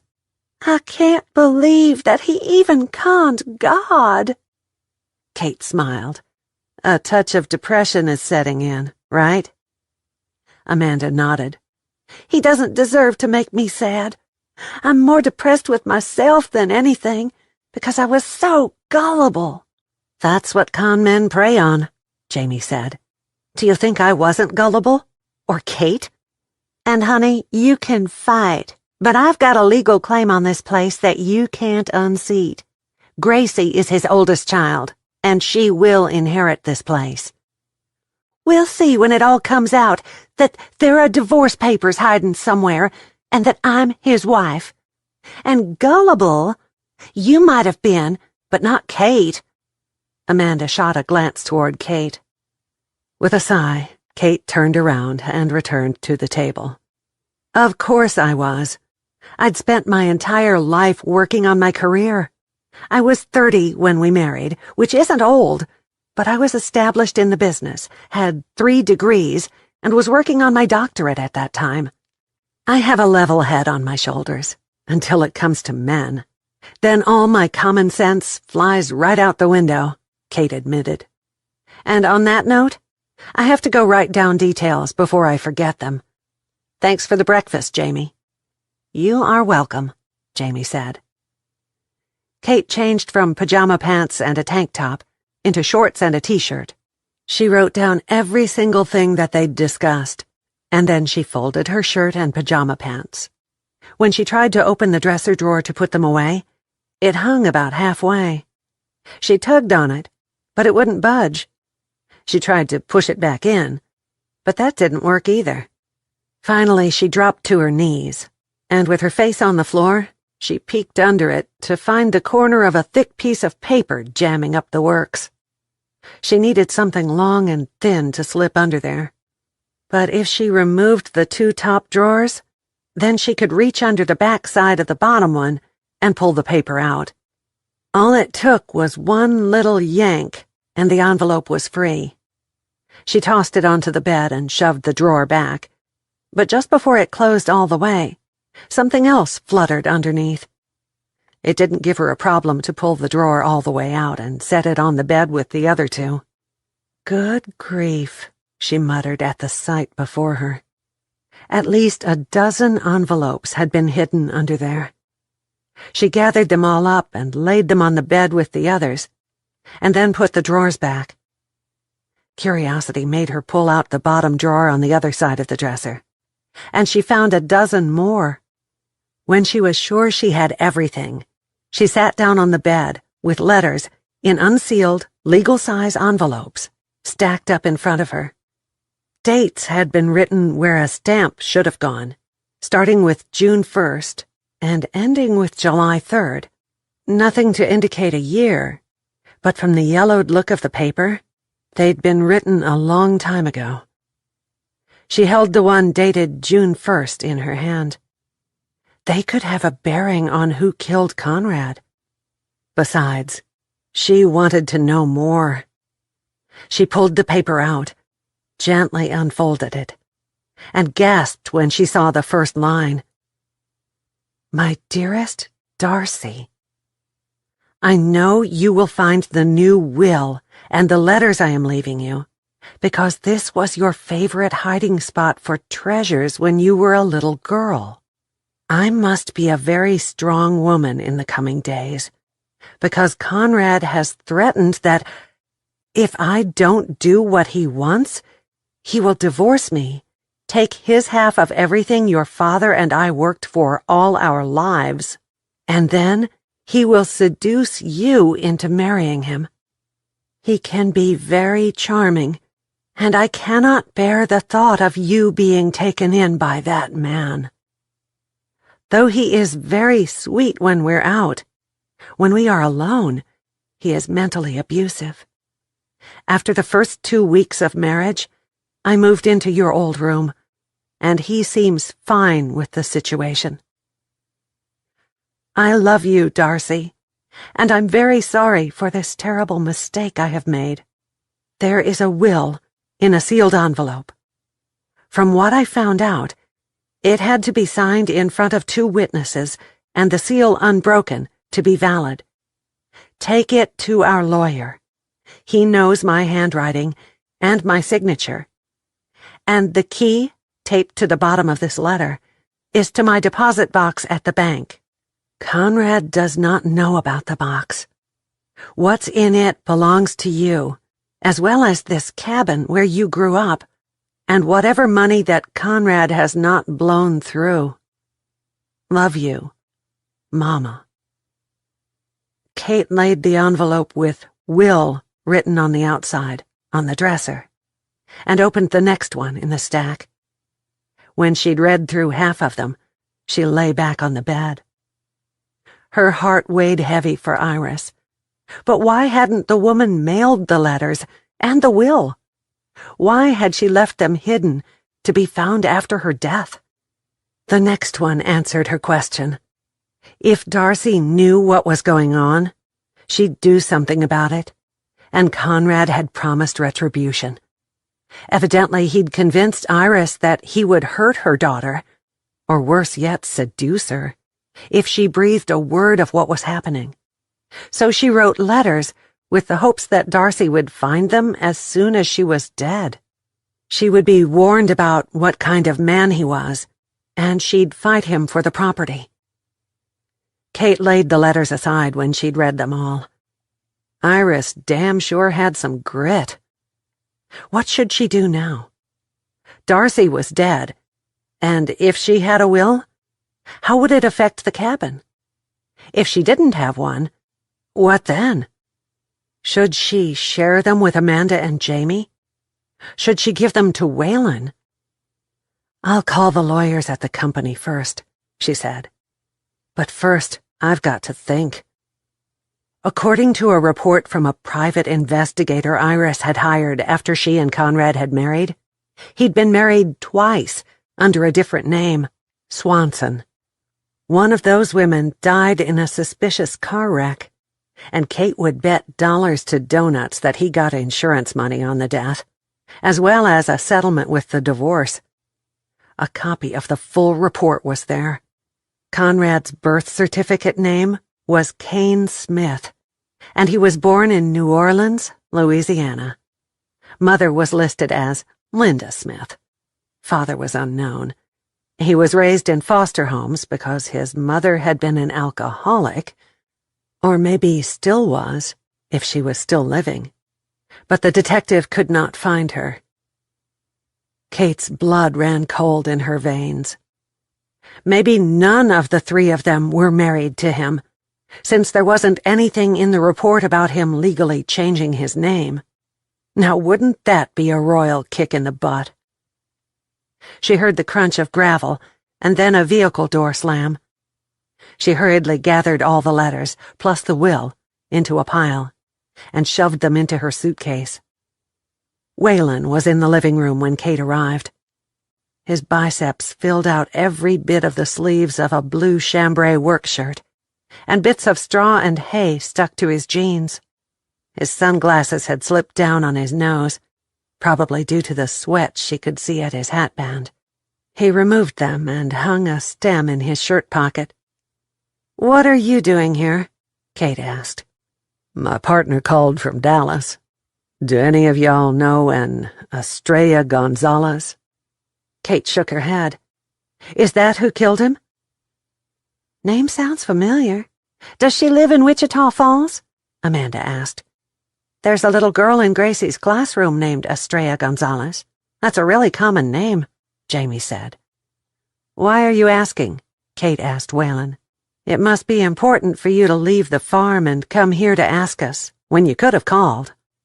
"I wanted to see your expressions, and I was coming through town on my way to Seymour for a load of feed anyway," Waylon answered. "The name Estrella Gonzalez came up in the investigation when my partner went back to talk to the florist again. I thought he was holding something back, and he finally confessed that Conrad sent flowers to the woman at least once. I wanted to know if she might be a friend, especially of yours, Jamie." "Why?" Jamie narrowed her eyes. "Because of the Hispanic name? You think all Mexicans know one another?" Waylon took a couple of steps backward. "Just putting together a case. Y'all have a nice day." Victor and Hattie stepped up on the porch with Gracie between them, at the same time that Waylon opened it to go outside. "Hello, Waylon," Victor said. "Looks like you've been hard at work on the ranch today." Hattie gave him a smile and a nod. "Mama, guess what?" Gracie skipped across the room. "I got a new friend, and her name is Lisa, and guess what? I got a mommy, and she's got a daddy. My daddy is dead, and her mommy is dead. And guess what? Her house burned down. She lost all her Barbies, and it made her sad. So I told her that she could come and play with mine anytime she wants to. Is that all right?" "Of course it is, sweetie. I'm glad you made a new friend, but I'm sorry she's lost her house and her mommy." Jamie pulled Gracie close for a hug. Gracie giggled. "And guess what else, Mama? Lisa is the same age as me." "That's wonderful." Jamie beamed. "I've got to go tell Snugglies all about my friends." Gracie danced down the hallway. "Snugglies?" Amanda raised an eyebrow. "The teddy bear that she's slept with since she was a tiny baby," Jamie explained. "Got any new stuff on the murder? We really need a name so we can send the person who done it a thank you card," Victor asked Waylon. "If they get convicted, I'll take them a chocolate cake to whatever jail they are in once a year on their birthday," Hattie said. Waylon chuckled. Y'all keep talking like that and you'll go on my suspect list. We'd have as much right to be there as these 3 women, Victor told him. Be seeing you. Waylon tipped his hat and left. Kate motioned Victor and Hattie into the kitchen. Y'all want a glass of sweet tea? Victor removed his snap-bill hat, tossed it on a rocking chair, and followed her into the kitchen. I would love one. Jamie, we've known Lisa since she was born, and she'll be a good friend for Gracie. They hit it right off. Lisa lost her mother last year after a 6-month battle with cancer. Her daddy is the VOAG teacher at the school. And I babysat her before she started school. Hattie bustled about in the kitchen, helping fill glasses with ice. Kate made a fresh pitcher of tea and set it on the table. Victor, do you or Hattie know an Estrella Gonzalez? She might have come to the cabin with Conrad recently. Or maybe she lives around here, Jamie said. Victor pulled out a chair and slumped down into it. He downed half of his tea before he came up for air. Never heard that name, and I know everyone in these parts. Kids get younger every year and I get older. And believe me, they ain't all as well-behaved as Gracie and Lisa. It's a different name. If I'd heard it, I would remember, Hattie answered. And Victor, quit your complaining. We both love to be a part of Bible school, don't we? Yep, Victor nodded. Who is this Estrella Gonzalez? All Waylon would say is that her name is caught up in the investigation when they talk to the florist, Amanda said. You know, Conrad didn't associate with none of us. Kept to himself after Iris died. Hattie sipped her tea. He might have had this woman up here, but we never heard no names. Poor Iris. She'd turn over in her grave if she knew all this stuff. No, she wouldn't. Victor laughed and pointed at the ceiling. She's so happy she's doing a jig on the golden streets right now. And I bet Darcy is dancing with her. Darcy? Amanda asked. She was Iris's daughter, who died not long after Iris, Hattie said. Did Darcy have children? Kate asked. Hattie shook her head. Poor little thing never married and never had kids. Iris wanted grandbabies so bad. Me and Victor tried to share ours when they came to visit, but it wasn't the same. So you and Victor have lived here your whole lives? Kate asked. Yep, and been best friends since we was little kids in the church nursery. We've been fighting and telling each other our secrets for over 80 years, Hattie said proudly. And you never dated? Amanda raised her eyebrows. Lord, no, darling. I wouldn't date this old fart.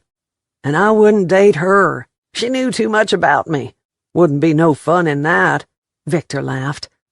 Thanks for the tea, but we gotta get going. Gotta get my lawn mowed this afternoon. Y'all want me to ride my mower up here and take care of yours? How much do you charge? Amanda asked. Well now, I reckon if you'd make up another pitcher of tea and maybe if you brought out some homemade cookies, that would be plenty of payment. He grinned. You make the tea, I'll bring the cookies, and we'll have a front porch visit, Hattie said. Say about 3 o'clock? Sounds great to me, but do you have to ride yours up? Jamie asked. Maybe there's a mower here. There's not, Victor said. Conrad had it done by someone out of Seymour, but now that things have changed, I'll be glad to take care of it for you this summer.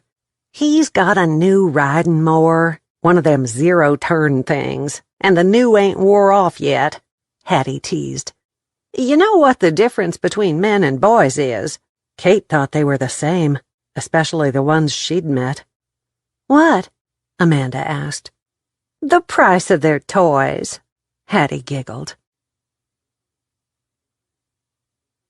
Chapter 8.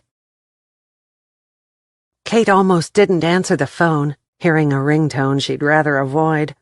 But on the 5th ring, she relented. Hello, Mother. I hate to do this to you as you are trying to get all this crap sorted out. But there's one small project that you were working on that we can't finish without a couple of hours of work from you. If I email it, can you— Yes, Kate butted in. I'll take care of it." She paused a moment. "I probably should tell you that both of his other wives showed up here the same day I did." "That's horrible. Why haven't you left?"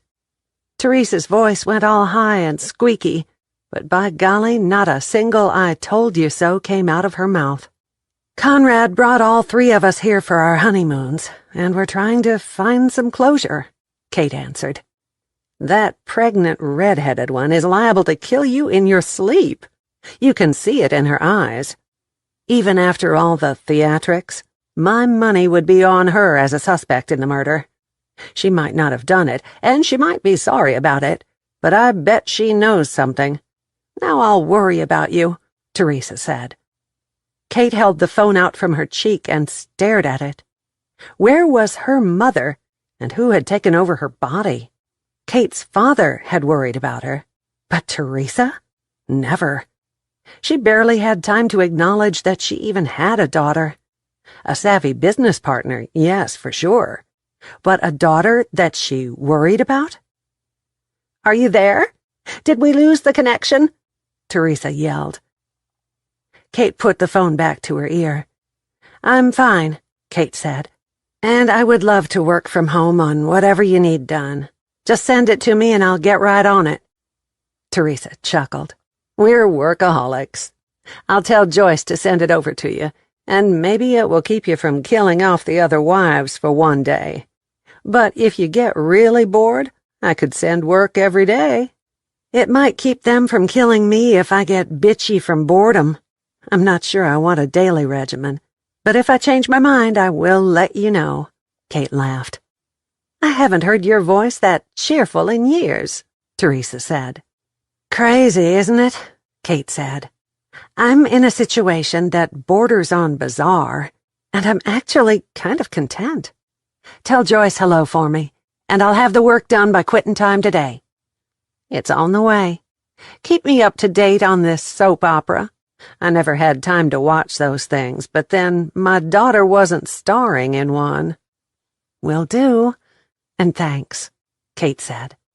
Kate picked up her laptop and carried it to the front porch, propped her feet up on the railing, and settled down to work. It wouldn't be difficult to work from home in conditions like this. Plenty of sunshine, sweet tea beside her, barefoot, no constricting clothing, and her blonde hair in a ponytail. A really nice change from her usual office attire and four walls. A gentle south breeze brought Gracie's squeals from the dock to the porch, and Kate heard the occasional splash, and remembered enjoying the pool in their backyard when she was Gracie's age. Her father would sit in a chair grading papers, and she'd squeal and splash all she wanted. Sometimes her mother would join her in the pool, but when she did, it was all business and exercise. Teresa would swim to one end, kick off, and repeat the process until she got her desired number of laps for the day. Then she would get out, wrap up in a white terry robe, and kiss Kate's dad on the top of the head on her way inside to get dressed for dinner. "I hadn't thought of that in years," Kate said as she opened the folder Joyce had sent. And in seconds, she was engrossed in finishing a project she'd started a month before. Amanda sat on the deck all afternoon, with a romance book in her hands. Her back hurt from 2 nights on the sofa. Aunt Ellie had found mice had eaten into the one in the garage, so she'd had to go out and buy a new full-size bed for Amanda. Tonight, her aunt and her new bed would be there. More than reading, she'd spent time watching Gracie and Jamie down on the dock. Oh, how she wished that there was no such thing as ultrasound equipment that could tell parents the sex of their child. She would have loved to at least hope for a little girl like Gracie. The little girl was such a bundle of joy and happiness all rolled into one that just watching her run up and down the shoreline was delightful. She expected any moment to wake up and find that this whole past week had been nothing but a horrible nightmare. Everything was so overwhelming that she wanted to crawl into a closet and not come out for at least a year. By then, maybe she could digest all that information Kate had told them while they'd made lunch together. After finishing off a bottle of water, she eased up off the chaise longue and went inside to the bathroom. On the way back outside, she picked up 2 more bottles. How 20 ounces of nothing but water could make her have to go to the bathroom at least 3 times was a mystery. She stretched back out on the lounge, pulled a big floppy straw hat down over her eyes, and wished that all love stories could have a happy ever after like she read in romances. In a few seconds, she was sound asleep, and she didn't wake until she heard her aunt's voice right beside her. "Hey, girl, are you going to sleep all day and night, too? Or are you going to come on inside and have that sub sandwich you ordered?" Aunt Ellie asked. "No, and yes." Amanda stretched. Then reality reminded her that her life was nothing like the romance novels, and she sighed. Life would never be the same. Aunt Ellie, God love her heart and soul, had been Amanda's savior most of her life, and though she was past 50, her aunt was still taking care of her. She looked plumb worn out that evening, but then she'd worked all day, and then driven an hour to bring the bed to Bootleg. "You look tired. Sit a spell and let's visit," Amanda said. Ellie shook her head. "I want to get home before dark. I'll stay while you eat, but then I'm leaving." Ellie extended a hand. "I stopped by that barbecue joint that you like and brought ribs. You can save those for later." Amanda put her hand in Ellie's. "Thanks for everything. I've missed you." She slung an arm around Ellie's shoulders, and they went inside together. "Let's eat, and then we'll move the old bed out and the new one in. We do share food around here, so we'll put the ribs on the stove, and if the others want some, then fine. If not, I'll have the leftovers for breakfast." "Barbecued ribs for breakfast?" Ellie frowned. "I'm pregnant." Amanda patted her shoulder. Jamie yelled up from the bottom of the stairs. "Is that ribs I smell? You didn't tell me you were cooking supper, Amanda." She and Gracie appeared. Jamie picked up a t-shirt from the back of a kitchen chair and jerked it on over her bright orange 2-piece suit. Gracie wore a cute little bathing suit with Cinderella on the front, and she kept right on going down the hall. "She's going to change into something dry." Jamie held out her hand to Ellie. "I'm Jamie, and you must be Amanda's Aunt Ellie." Ellie shook hands with her and nodded toward the table. "Amanda has no idea how to make barbecue, but I know where to buy it." "Thank you. I was going to make us a sandwich, but that smells so good. Nothing like a whole afternoon in the water to build an appetite," Jamie said. "Hey, Jamie," Hattie yelled from the front door. "Are you here?" Jamie quickly crossed the deck and went inside. "Right here. We were just coming in from an afternoon swim. I wondered if I could steal Gracie to help me at the church. I've got to get things set up for tomorrow's Bible school. Lisa is going to help me, so I thought maybe Gracie might like to go along," Hattie said. "I could have called, but I was driving right past anyway." Gracie shot out of the bedroom wearing nothing but panties and a t-shirt. "Please, Mama, I want to go see my new friend." "How soon?" Jamie asked. "About 20 minutes. I've already got Lisa out in the car, but I need to pick up treats for tomorrow at my house, so I'll get Gracie on the way back through. Just grab her booster for me." Hattie nodded toward Ellie. "Hello, I'm Hattie Bell from next door." "I'm Ellie Hilton, Amanda's aunt. Pleased to meet you," Ellie said. "Hey, Hattie," Amanda waved. "Where's the nearest dump ground?" "What are you throwing out?"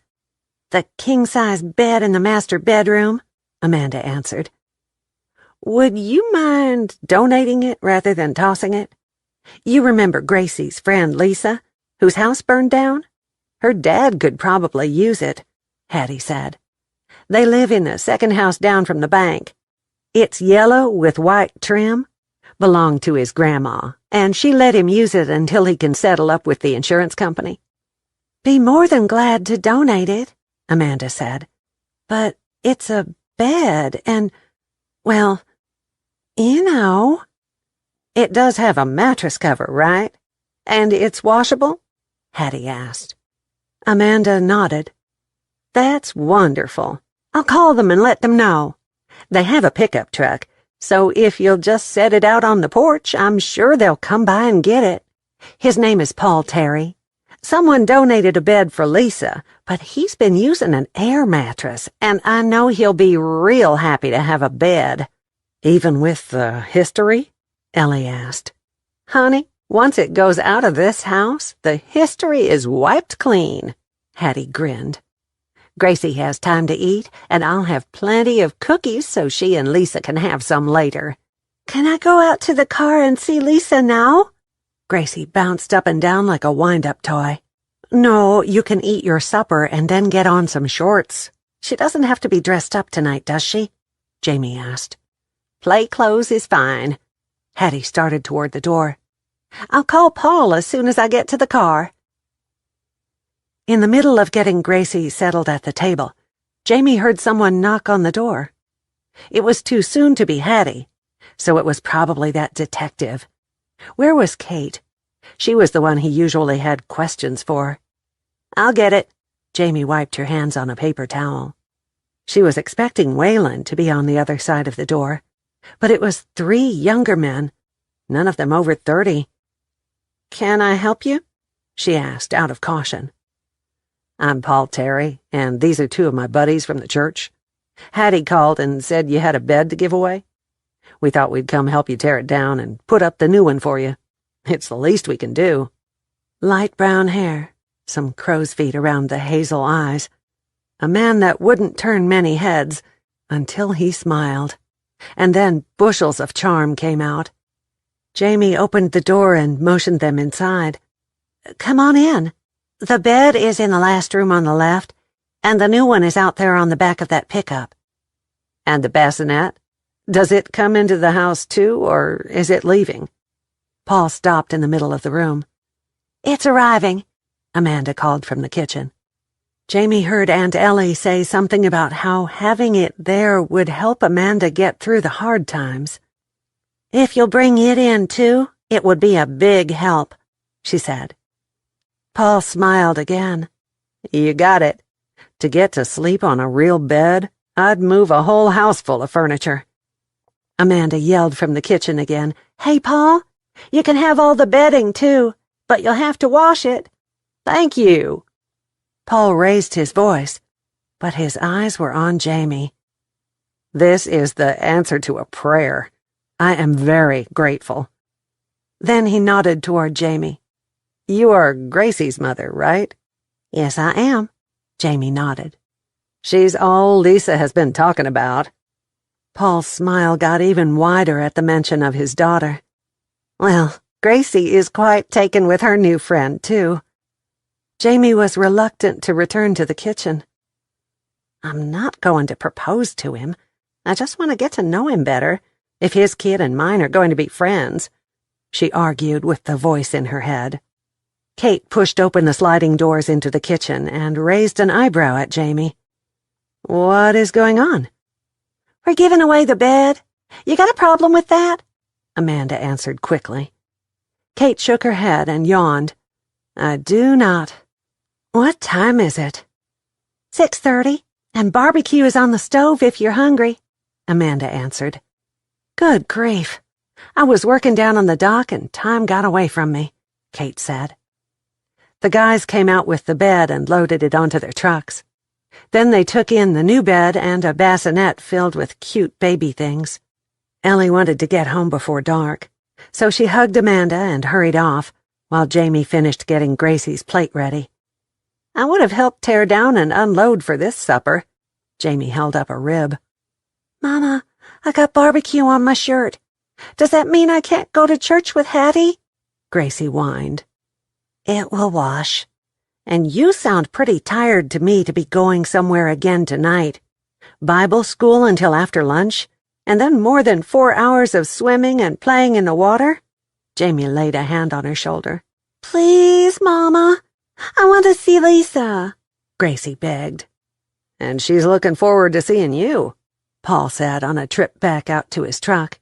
Hattie loves to have the kids around her, and she told me she'd only be half an hour. Suddenly a picture popped into Jamie's mind of Paul drawing her into his arms, brushing her hair back with his big hands, and then tipping her chin up for a kiss. She had to blink half a dozen times to erase the sight. Jamie could not remember the last time that she blushed, but a slow burn started at the base of her neck and shot around to her cheeks. The crazy thing was that not one thing had happened that should cause the little hot crimson circles, but her own thoughts. Damn it! She was a widow of only a few weeks, and she had no right to even be thinking about another man, much less one she'd only met that moment. Jamie nodded at her daughter. Okay, but on one condition. When you get home, you go straight to bed. Deal. Gracie grinned. Amanda's breath caught in her chest. Conrad used to say that word with exactly the same inflection. Would her son turn out to be like his father? She had to put it out of her mind or she would lose her appetite. I believe I saw a few sparks in this room when y'all shook hands, she whispered for Jamie's ears only. You are blushing. Kate overheard and whipped around from the stove. There is a lot of color in your cheeks.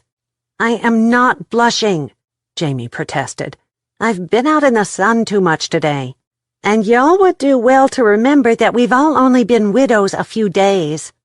I saw what I saw, Amanda shrugged. Kate carried her plate to the table. I thought we were taking the bed to a dump ground. Amanda pulled a paper towel from the roll in the middle of the table. Remember hearing about Gracie's little friend's house burning? I gave the bed to her daddy. They offered to take it away and put up the new one for me. Pretty good trade-off, but I would have been glad to help with the moving out and moving in business, Kate said. Jamie finished her second rib and wiped her hands. Conrad would be livid about this, you know. Good, Amanda said. I hope he is twisting and turning in, she glanced at Gracie, in the place where I'm pretty sure he is suffering from the heat. That's a change of heart from that whimpering girl at the funeral a few days ago, Kate said.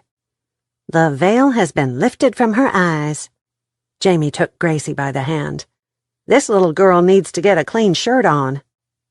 Amanda laid a hand on her stomach as the men brought the smaller bed into the house and carried it down the hallway. I wonder if women in a harem feel like this, she said. Not in your wildest dreams, Kate said. They know they aren't the only ones in the lives of their master or husband or whatever he is to them. Conrad taunted me with constant reminders about how I was too damn ugly to hold a man's attention. But Jamie only had suspicions, and you were completely in the dark. So no, it's not like a harem. They all know one another and know exactly what is going on. He told you that? But you are beautiful and smart and so prim and proper that I feel like a country bumpkin around you, Amanda said. And I feel like a big ugly sunflower in the middle of a beautiful rose garden when I'm around you and Jamie, Kate said. Amanda's eyes grew huge when the guys hauled out the mattress. Kate, will I be in trouble for giving away something that goes with the cabin? I don't think so. When the probate stuff starts, they'll count every bed and every spoon in the kitchen, Kate said. Chapter 9. When Kate was at home in Fort Worth, she and her mother had a standing date every Sunday. They attended church and then had dinner at a restaurant. One week Teresa made the reservations. The next week Kate did. After they had spent an hour and a half together over lunch, Kate would go home and do nothing but relax. In the summer she usually swam in the pool, usually doing laps like her mother did when she was a little girl. When it was too cold to get into the pool, or when she wasn't in the mood, she watched recorded episodes of her favorite television shows. If Gracie hadn't begged them all to go see her Bible school program that morning, Kate would have used the excuse that she had some last-minute work done. But she could not stand to think about disappointing Gracie. However, it did make her nervous to step outside her comfort zone and attend a church other than the one she'd been christened in as a baby and had gone to her whole life. So there she was, standing in front of the mirror in a bright orange floral sundress she'd bought on a whim when she had been looking at cruise brochures. Her mother would be so speechless that she wouldn't be able to utter an "I told you so" if she could see Kate dressed like that. A lady wore appropriate clothing to church.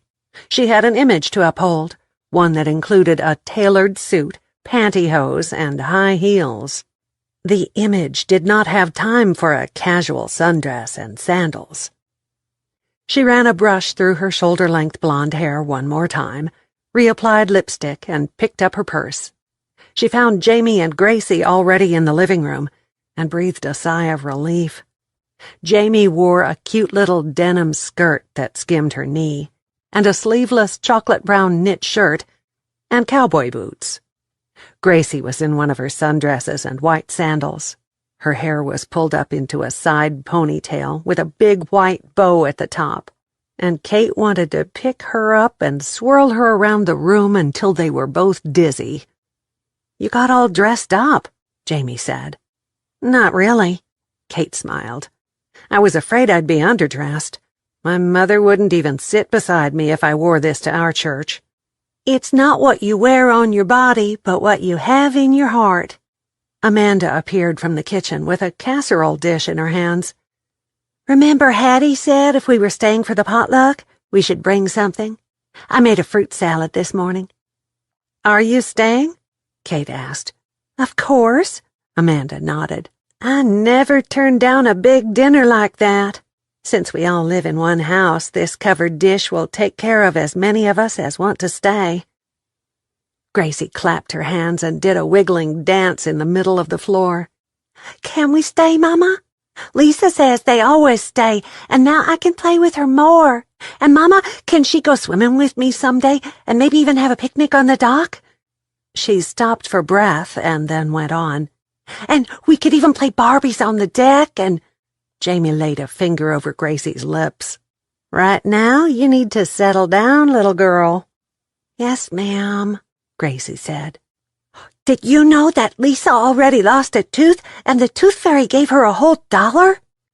"Well, her tooth fairy may be richer than the one who visits our house, but it will be a while before you lose a tooth," Jamie said as they left the house and stepped out into the warm morning breeze.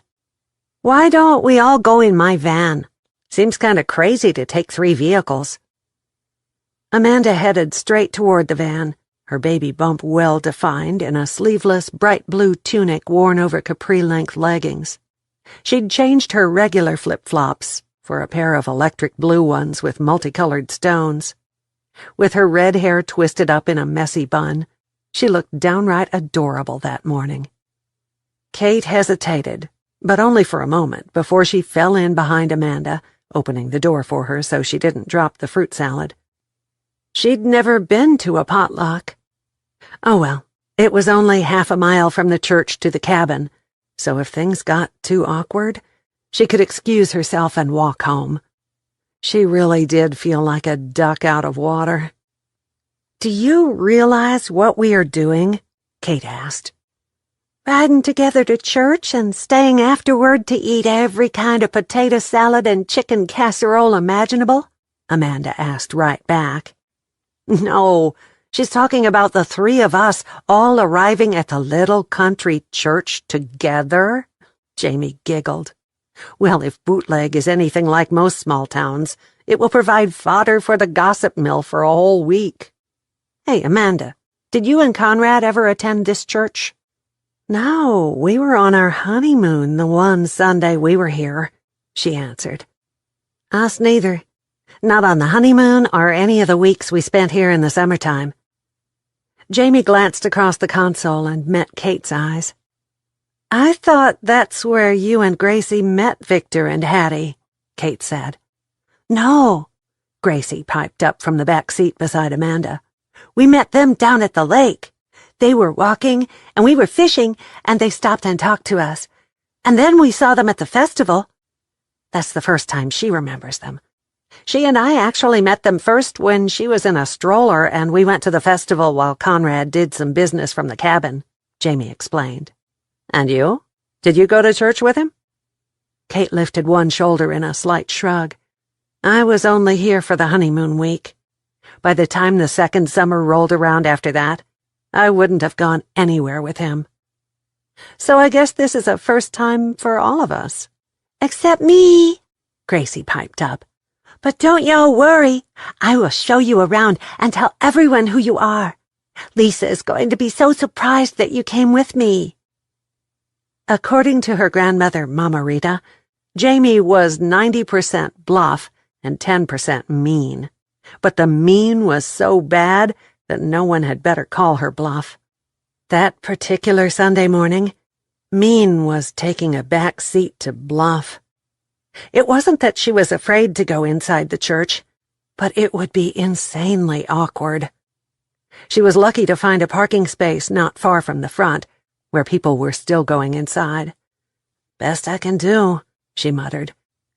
Amanda pushed the button to open the wide back door. "Good enough. I'll take this to the fellowship hall.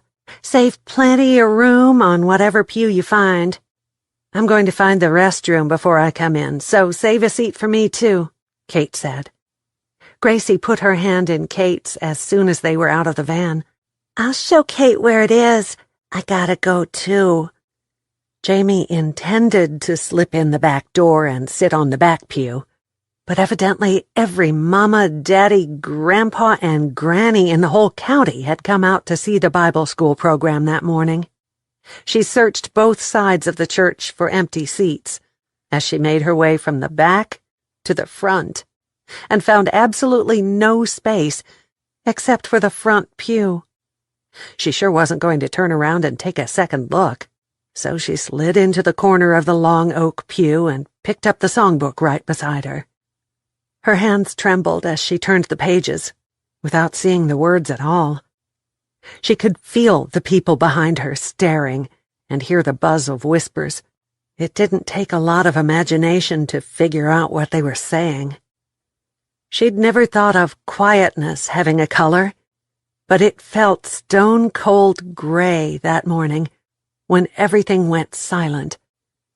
She glanced over her shoulder to see Amanda, head high and belly forward, eyes straight ahead, and then flashing a smile when she finally located Jamie on the front row. At the funeral, she'd wanted to slap the shit out of that whining redhead. But right then, Jamie was so glad to have someone beside her that she could have hugged Amanda. "Looks like we should have left 20 minutes earlier," Amanda whispered as she settled down, leaving enough room for Gracie between them. "No way we'll sneak on over to the fellowship hall and hide in the shadows like we could have if we'd gotten a back seat." The buzz of conversation started as soft as the flutter of butterfly wings, but then it got louder and louder until it sounded more like a swarm of bees. Jamie chanced another glance, and there was tall, beautiful, blonde-haired Kate coming up the aisle, holding Gracie's hand. Now everyone in church would be speculating about which one of them that the little girl belonged to. She looked like the dark-haired woman, but the tall blonde brought her into the church. "God, Jamie, is this the best you could do?" Kate sat down beside Amanda. "Short of sitting in someone's lap, you are welcome to see if you can find someone willing for that if you want to," Jamie smarted off. Amanda giggled. "What's so funny?" Kate asked. "God, Jamie?" "I'd rather be Queen Jamie," Jamie whispered. "Shh." Gracie put her finger over her lips. "It's about to start, and I need to think about my verse that I memorized." "And what is that?" Jamie asked. "Blessed are those who mourn, for they shall be comforted," she said. "What does mourn mean, Mama?" "It means being sad, like you were at your daddy's funeral, and getting happy again," Jamie said. Kind of like when we were sad at our house, and now we are happy in Bootleg. I'm glad God blessed us, Gracie whispered. The preacher rose and went to the old oak lectern. Other than a few sounds of folks shifting around to get comfortable, the noise stopped again. Today we are having our annual Bible school program instead of a sermon. If all the children and their teachers will come forward and take their seats in the choir chairs behind me, we will begin. Gracie stood and went straight to the chair, without any supervision or even looking back at her mother. Jamie was amazed. In their huge church in Dallas, Gracie wouldn't let go of Jamie's hand from the time they walked inside until they were back in the van on the way home. Beginning with each child reciting one of the Beatitude verses, the service was adorable. The whole group sang 2 different hymns and did a skit in which Gracie played a little girl from the days when Jesus was on the earth. She said her 2 lines loud and clear. After Hattie asked the congregation to bow their heads for the benediction, everyone stood and kids scattered every which way to find their parents in the sea of faces. Kate touched Jamie on the shoulder and smiled. She did so well up there. Has she been in lots of these little plays? At her age, I would have been terrified. This is her first one, Jamie answered. I'm shocked. At home, she's very shy and won't get 2 feet from my side when we are away from the house. It's because it's not a big, overwhelming place, Amanda said. This is the kind of church that Aunt Ellie took me to my whole life. I can't imagine going to one that holds 500 people. Kate laughed. Try 3 times that. Jamie nodded. Or 4. No wonder she's intimidated. Anyone would be. You should move to a small town to raise her, Jamie. What about you? Wichita Falls isn't a rural community, Jamie said. Hattie pushed her way through the children to join them before Amanda could answer. You should all stay here at the end of summer and raise your kids in Bootleg. Follow me and I'll take you to the fellowship hall so you can meet everyone. We're so glad you all came this morning. Wasn't that program just the sweetest thing? And Gracie did so good with her parts. She's fitting in right well with the children, too. At that moment, Jamie knew how Moses must have felt when the Red Sea parted. The whole crowd separated to let Hattie lead the way to the fellowship hall. Gracie's hand was tucked in Hattie's. Jamie filed in behind them, with Amanda and then Kate behind her. When they reached the fellowship hall, Jamie felt as out of place as a chicken at a coyote convention. But she kept her head up and followed Amanda's lead. Amanda introduced herself to the 2 women who were already working at taking lids off the dishes and getting them organized. Jamie took her cue and stepped right in behind her to do the same. I have never been to a potluck, but I'm willing to help any way I can. I'm Kate, and I'll help too. Kate's tone said that she was every bit as nervous as Jamie. Pleased to meet all of you. I'm Ruth, and this is my sister Hilda. With Hattie, we pretty much take care of the kitchen part of the duties, but we're always glad when you young people step up to help. Oh, there's Paul and his daughter. I understand y'all gave him a nice bed this past week. Right glad to have you ladies in church. Shame what happened, but then some men are just born rascals. It ain't y'all's fault, though. God will take care of it all. Hilda nodded toward the tables. We set out the meat dishes first, then the potatoes and vegetables, salads after that, and then desserts at the far end. Hattie bustled into the kitchen and started to work. And the tables are already set with plastic cutlery. I had to stop and give all my kids a special hug for doing so good, so I'm a little behind. Gracie tugged on Jamie's skirt tail. Mama, can I go over there and talk to Lisa? Just don't leave this room. Jamie caught sight of Paul talking to Lisa, and from his body language, he was telling her the same thing. The little girls met in the middle of the room and hurried over to a corner, where they plopped down on the floor and put their heads together. Paul zeroed in on Jamie and came toward the tables where she and Amanda were busy arranging desserts. I wanted to come over and tell you that I've slept better the past couple of nights than I have in ages. Thank you again for giving me the bed." His brilliant smile lit up the whole fellowship hall. "You are very welcome. Gracie sure talks a lot about Lisa," Amanda said. "Well," he turned his full attention toward Jamie. "Lisa seems happier than she has in a long time since you all arrived in Bootleg. She was just getting a little closure with her mom's passing, and then the fire took everything from us. If Hattie hadn't shared some pictures of her mother taken at church functions, we wouldn't even have that."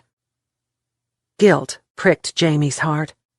She'd thrown every picture of Conrad into the trash, except the one in Gracie's room. Maybe she should have saved a few more.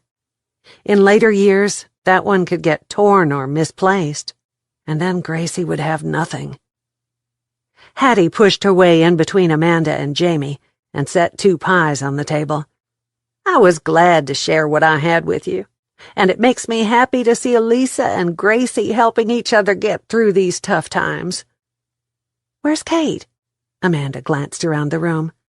"Hilda has her marking lids so they know which dishes to put them back on when this is over," Hattie answered. "Well, thanks again," Paul said. "And Jamie? Anytime that Gracie wants to come to our house for a play date, she's sure welcome. Lisa really likes her, as you can see."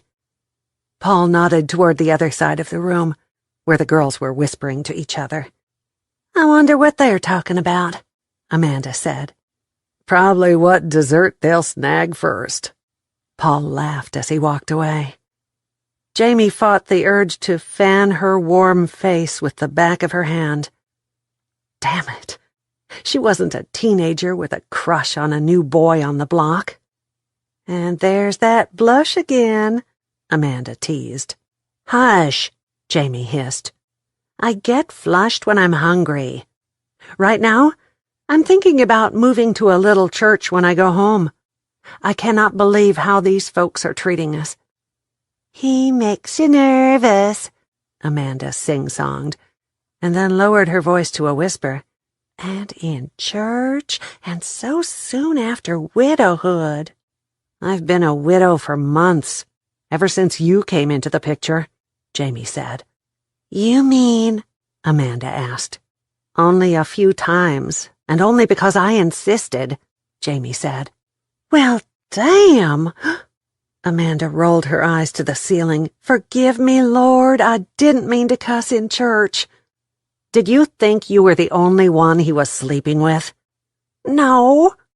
"But," Amanda's pert nose wrinkled, "don't it bother you that he, well, you know?" "Not anymore," Jamie said. "Let's think about food and put off this conversation until later. I'm too big to dodge lightning bolts," Amanda said. "Why are these people being so nice?" Kate whispered as she carried more desserts out to the tables. Amanda shrugged. "It's simply the way things are done. Now, if there had been no Iris, things might be different." "Then thank you, Jesus, for Iris," Kate said. "This food all looks scrumptious." "And I get to eat for 2. Amanda grinned. "Lucky girl," Jamie and Kate said at the same time. Kate felt privileged to sit beside Gracie, who kept a running conversation going with Lisa on the other side of her. Across the table, Victor had finagled it so that Jamie and Paul were side by side. Of course, Hattie, Victor, and Amanda were all at the same table with them, and close enough they could talk about summer, the upcoming festival, and the food. No one said a word about Conrad, and Kate was glad for that. She had enough to think about with those letters in her suitcase, and still no decision about whom to give them to, or whether or not to share them with Amanda and Jamie, or tell Waylon about them. She had sent the will by registered mail down to the legal department at the oil firm, and she'd gotten word that they had received it. Hopefully by the middle of the week, they'd know how to handle it, since Darcy was deceased. "So how long have you been at the bootleg school?" Jamie asked Paul. 12 years. Came here right out of college and stayed. My grandmother lives in Seymour and owns rental property up here and down there too, so I have family close by. I was raised out around Amarillo, and I gotta admit it took a while, but I learned to like the rural way of life pretty quick," Paul answered. "And I was raised in this area and wound up in Dallas. Strange how we go looking for something different." Waylon sat down beside Paul. Kate's pulse quickened when he glanced her way. "Hello, Kate, and everyone else. Glad to see you here," Paul said.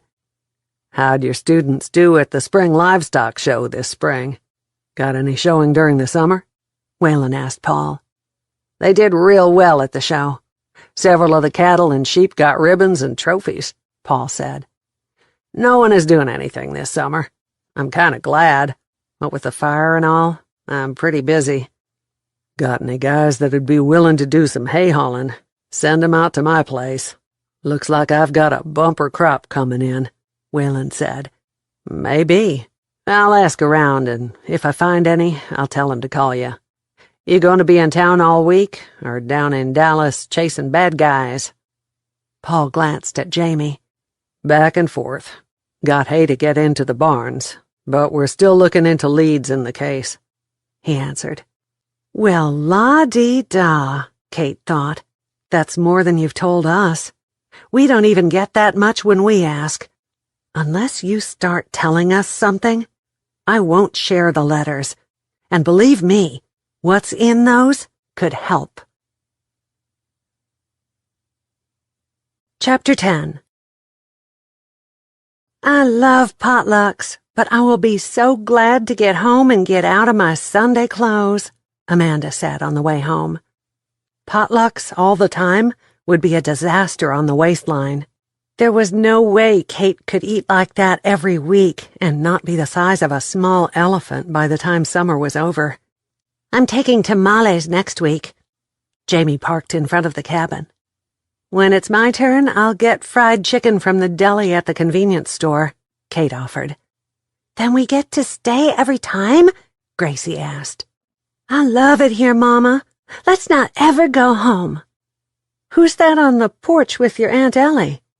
Kate pointed toward the porch. She was looking forward to a nap, or maybe an afternoon with a book down under her willow tree. Hopefully, after a couple of nice-to-see-yous, she could slip away. Our friend Wanda! This is a nice surprise. Amanda hurried out of the car, kicked off her shoes when she got to the porch, and sat down in a rocking chair beside them. A surge of jealousy shot through Kate. Her mother would never just show up unannounced and wait on the porch for her. No more than Kate would do that. That's what phones were for, and why appointments were made. But the way that Amanda greeted the two women, her hands started moving around as she described the potluck and her day. Well, Kate envied her at that moment. Look, Mama, Gracie said as she bounded out of the van. There's Lisa's truck. I wish we could really stay here forever. Paul drove up beside Jamie's van and crawled out of his truck. He threw his cowboy hat into the passenger seat and helped Lisa get free of her seatbelt. Gracie grabbed her hand, and together they skipped across the yard and into the house. I'll be back to get her in an hour. If you need me, here's my number. He handed Jamie a piece of paper. And thanks for letting her come over and play a while. Anytime, Jamie smiled. It was evident that Paul did affect Jamie, just like Amanda teased her about. But Kate wasn't Jamie's keeper, and she had more pressing things to think about that day than whether or not Paul and Jamie had chemistry. Hello, I'm Kate. She introduced herself when she reached the porch. She stayed long enough to be polite, and then went inside, changed into shorts and a comfortable shirt, and left by the back door. She went a little farther down the shoreline, because she spotted a big weeping willow tree that offered shade. She pushed back the limbs and spread out her quilt, settled in with her Kindle, and chose a book by Heather Birch titled One Lavender Ribbon that had been on her to-be-read pile for a couple of years. The blurb on the back mentioned letters, and of course that appealed to her right then. She read a few pages, yawned, and laid the Kindle aside. She only planned to shut her eyes for a minute, but when she awoke, the sun was low on the horizon, and Waylon was sitting beside her, his boots off to one side, and his knees drawn up with those big arms wrapped around them. She shut her eyes tightly and then snapped them open. No, it wasn't a dream. He really was sitting there, staring out at the lovely sunset with all the colors in a painter's palette. "Good morning," she said. "More like good evening." She propped up on an elbow. "How long have you been here?" "An hour or so. I've been protecting you from spiders and snakes." He smiled. "And how many did you shoot? Spiders and snakes, I mean." "Not any. I ran them off with my evil stare," he answered. "Well, thank you for that." He turned to face her. "I saw that dirty look you shot my way at dinner. If I had something I could tell you, I would. We really are following leads, but they keep taking us into dead ends. Look at the way the water is reflecting the sunset. Isn't that beautiful?" Kate didn't give a flying flip about the colors in the water right then. "So is this going to be the case that you don't solve, and everyone will have doubts about me, and those other two, the rest of our lives?" He shook his head, sadness in his eyes. "I hope to hell not. It wouldn't be fair to my folks to do that." "But your parents have passed away." She frowned. "Yes, but they did not want me to be a policeman. They scrimped and saved my whole life to put me through college and help me become who I am, even though they wanted me to stay on the ranch and run it. I owe it to them to finish on top of the mountain," he said. "I'm freezing my retirement and quitting the police business at the end of summer." "Why?" "I'm tired of the city, of the commute back and forth to the ranch, and this past year, I'm liking ranching better than chasing bad guys," he said. "I know exactly what you're talking about. My mother is retiring in December. I step up at that time and take over the firm. My dad was a professor and died when I was 29. She bit the inside of her lip in frustration at herself for volunteering anything at all. "I'm sorry." "What happened?" Waylon asked. "Heart attack. It was sudden." "I was older, but I don't expect it hurt any less," he said. "They're both gone, and now all I think about is leaving the force and coming home to be a rancher.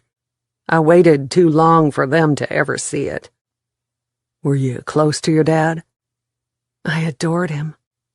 He was a gentle soul, a history professor with a specialty in the Civil War. She'd opened the can of worms, and it was impossible to put the lid back on the subject now." "So you were vulnerable when Conrad came into your life?" Waylon asked. Until that moment, Kate had not realized just what a big part the timing had played in her life. "I guess I was." "Explains a hell of a lot," Waylon said. "I couldn't figure out how anyone could con a woman like you." The sun had dropped below the trees, and that magical part of the evening had arrived. Called twilight. It wasn't yet dark, and yet wasn't still light. Part of Waylon's face was in shadows, part still clear. His chiseled features defined and sexier than ever. She turned to stare at the lake instead of Waylon. "So you think I got conned because I was at a low place in my life?" "I imagine that Conrad could spot a woman with a soft spot a mile away. I wouldn't even be surprised if he stalked you to learn your habits before he introduced himself." Waylon wanted to hug Kate close to him. Yet with this murder case hanging over her head, she was vulnerable again, and he would not be like Conrad, in any sense of the word. "Why would he single me out?" Kate asked after a few minutes. "You are rich, you're beautiful, and he thought he could make you submit to his will, like Iris. If you'd had children, he would have threatened to take them if you didn't do what he wanted. I'm surprised he didn't threaten your mother," Waylon said. "And besides, you have gorgeous eyes." "My eyes?" She frowned. "Oh, yeah. The eyes are the windows to the soul, so he stepped in and he conned me," Kate finished for him. "How do I know you aren't doing the same thing, just to get more information from me?" His eyes locked with hers. "Because I'm not like that." Finally she blinked and looked out across the lake. She wanted to believe him. She really did. "Well, I'd sure like it if you solved this case. I don't want the suspicion of murder hanging over my head the rest of my life." "I'll still be on it until my paperwork is finished," Waylon said.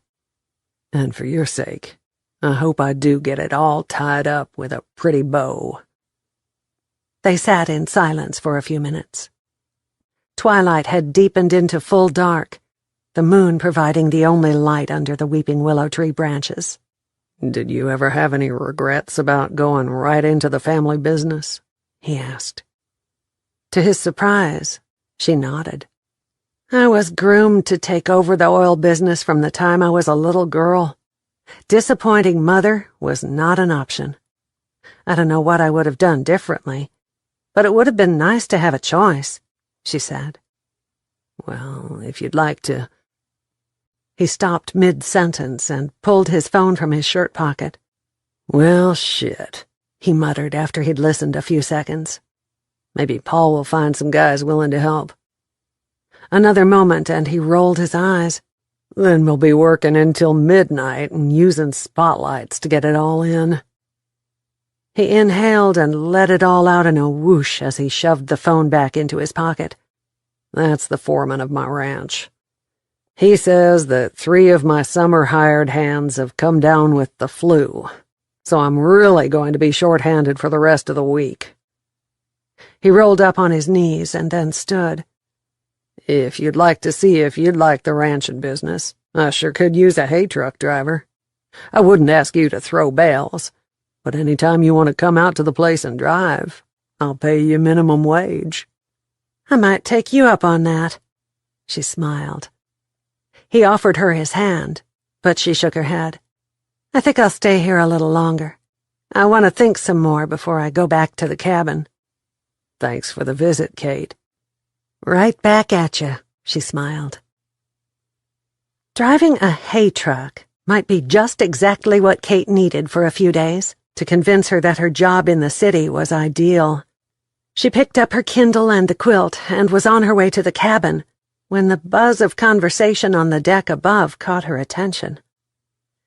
It had been several days since she'd found the letters and sent the will down to her lawyers.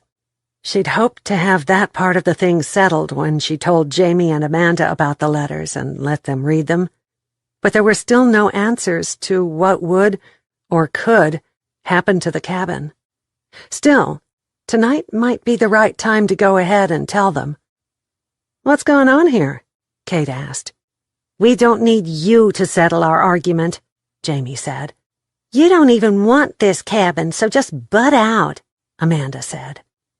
"Life is not fair, and we don't know yet who will wind up with this place. Why do you even want it, anyway?" Kate asked. "I like it here, and Victor said there's an opening at the school for an elementary teacher." Jamie tipped up her chin a notch. "You'd only sell the place if you inherited it. And like I've said, it'll be Gracie's, since she is his oldest living child." "What if we all inherit equally? I get a third, you each get a third. What then?" Kate asked. "God, what a nightmare that would be," Jamie groaned. You have money and a fancy job in Dallas. Why would you even want this place? Amanda asked. Kate laid the quilt and her Kindle on a table and sat down in a lawn chair. Arguing about it now isn't going to solve anything. The property could be tied up in court for years. We should all go home and wait until something is decided. Jamie hiked a hip on the railing. No, Gracie likes it here. She's coming out of her shyness more and more. Amanda has a business in Wichita Falls that she's not going to leave. You have one in Dallas. You do the math. I'm not leaving, Amanda said. I've got time, and I don't want to be cooped up in an apartment. I like this fresh air and sunshine, and I'm staying right here until I have to leave. Kate glanced at Jamie. Jamie pushed away from the railing.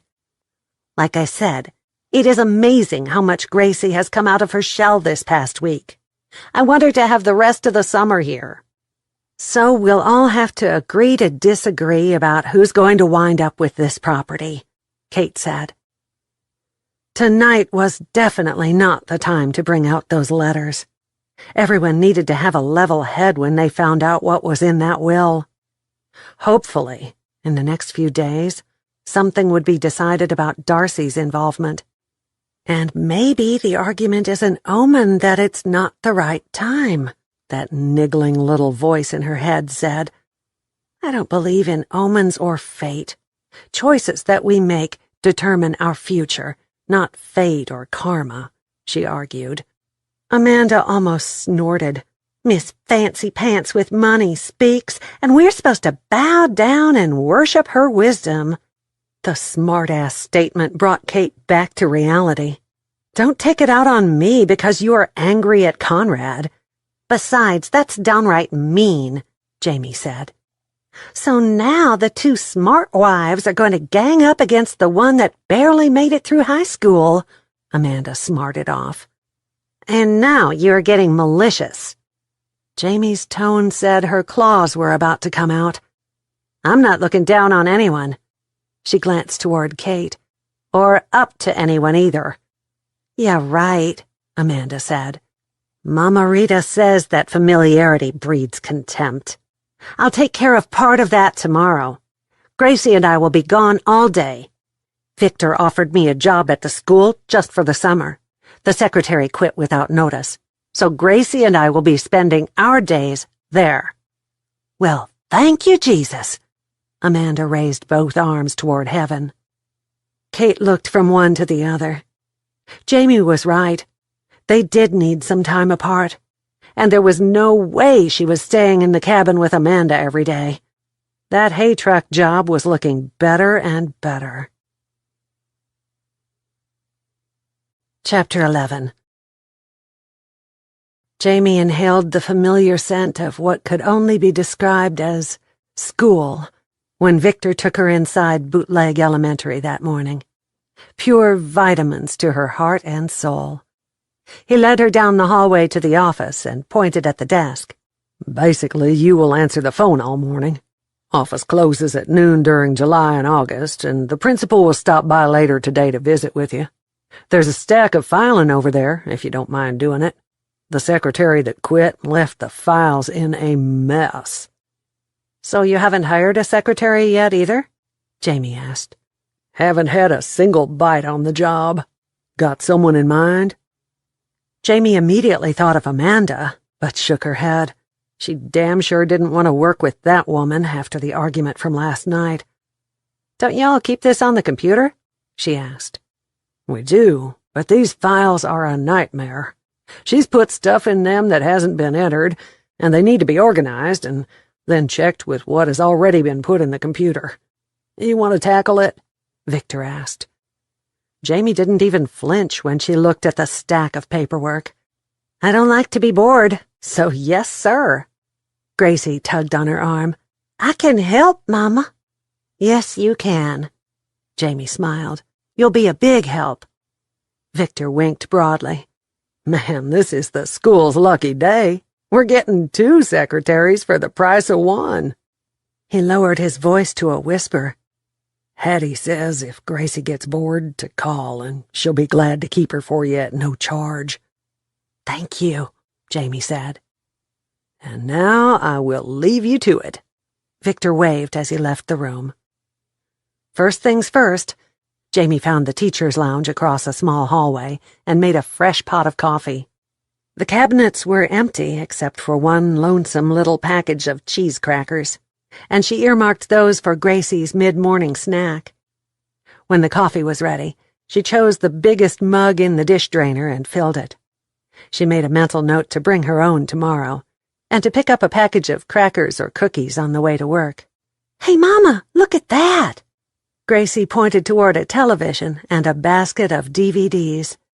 "I see Little Mermaid and the Chipmunks and—" She went on to name a dozen of her favorite children's movies, and then turned around and crossed her arms over her chest. "And why were you and Amanda and Kate fighting last night?" "That was big people stuff," Jamie answered. "Well, I don't like it," Gracie said. "I like Kate, and I like Amanda, and I love you, and big people aren't supposed to act like that." "I will remember that." Jamie bit back a giggle. "So what's it going to be? Movie? Barbies? Or looking at books?" "Little Mermaid first," Gracie said. Jamie got the movie started, left the door open so she could hear and see Gracie, and went to work. She opened the first of 12 file drawers and shook her head. Lord love a duck. How did these poor people find anything in that mess? Before she could start on the stack of to-be-filed papers, she needed to straighten up what was already filed. Starting at the back of the first drawer, she removed the dark green folder and carried it to the desk. After she'd organized the whole thing by date, she couldn't decide whether to file to the front or the back. She dug her cell phone from her purse and called her grandmother, who did volunteer work at the health clinic. "Mama Rita, I've got a summer job, and I need help." She went on to tell her everything. "Put the newest forms to the front. That way they'll be able to open the file and see exactly what happened recently. And I'm glad you are working at something where Gracie can go with you. But don't get too comfortable up there," Mama Rita said. "They do have an opening for a third-grade teacher," Jamie said. "Promise you will think before you jump," Mama Rita said. "You tend to let your heart rule your mind." "I promise," Jamie said. She slipped the paperwork back into the folder, now all neat and organized so that the newest documents were on top. At mid-morning she was on her third cup of coffee and was chewing up the last of her half of the orange crackers when a middle-aged woman entered the office. She swallowed quickly and covered her mouth with her hand. "May I help you?" "I'm Paula Greeley, the principal here at Bootleg Elementary." She stuck out her hand. Jamie shook it, hoping the whole time that she didn't leave orange stains on Paula's hand. "I'm pleased to meet you. It's been quiet here this morning, so I've gotten half this drawer organized. This needs to be done before I can work on that pile of papers or start doing anything on the computer." "Thank you." Paula dropped into a chair and fanned herself with the back of her hand. "It's going to be another scorcher out there, and us chubby people take a while to cool down." "Victor says he's been talking to you about teaching here this fall." "Do you know who I am?" Jamie eased down into the chair behind the desk and ran her tongue around her teeth. "I know exactly who you are. The whole town of Bootleg knows about you three women, and we commiserate. What a nightmare. But nothing that man did surprises us, not after Iris. No one here is going to hold that over your heads." Paula grabbed a tissue from a box on the desk and wiped sweat from her forehead, then pushed her salt and pepper hair back behind her ears. "Are you even interested in the position?" "I'm not sure," Jamie answered. "Moving here would sure enough be a cultural shock from inner-city Dallas," Paula said. "So I imagine you'd have to give it a lot of thought." Jamie smiled. Yes, it would. But I'm amazed at how much my daughter is thriving here. You are right, though. It's something I need to think about. So far, we don't have any applicants, so you've got time. But about the 1st of August, they'll come out of the woodwork. All the plum jobs will be filled, and people will be looking for anything, even if it means teaching at a little backwoods school like we have. So let me know if you decide to apply. Paula stood up. Until then, thank you for taking on this part-time job for us. Thank you for the consideration and for giving me a summer job. Paula smiled. From the looks of that drawer up there, we both got a good deal. Kate expected Jamie and Gracie to have gone to school that Monday morning when she awoke, but she was surprised to see that Amanda's vehicle was also missing. That meant, for the first time, she had the place to herself. She stuffed a biscuit with leftover bacon and grape jam and carried it to the porch. After she'd eaten it and finished a second cup of coffee, she began to pace from one end of the porch to the other and back again. Still nothing from the lawyers, and the idea of not sharing the letters was weighing on her heart. The other two had every right to know what was going on. There might even be something in them to help Waylon.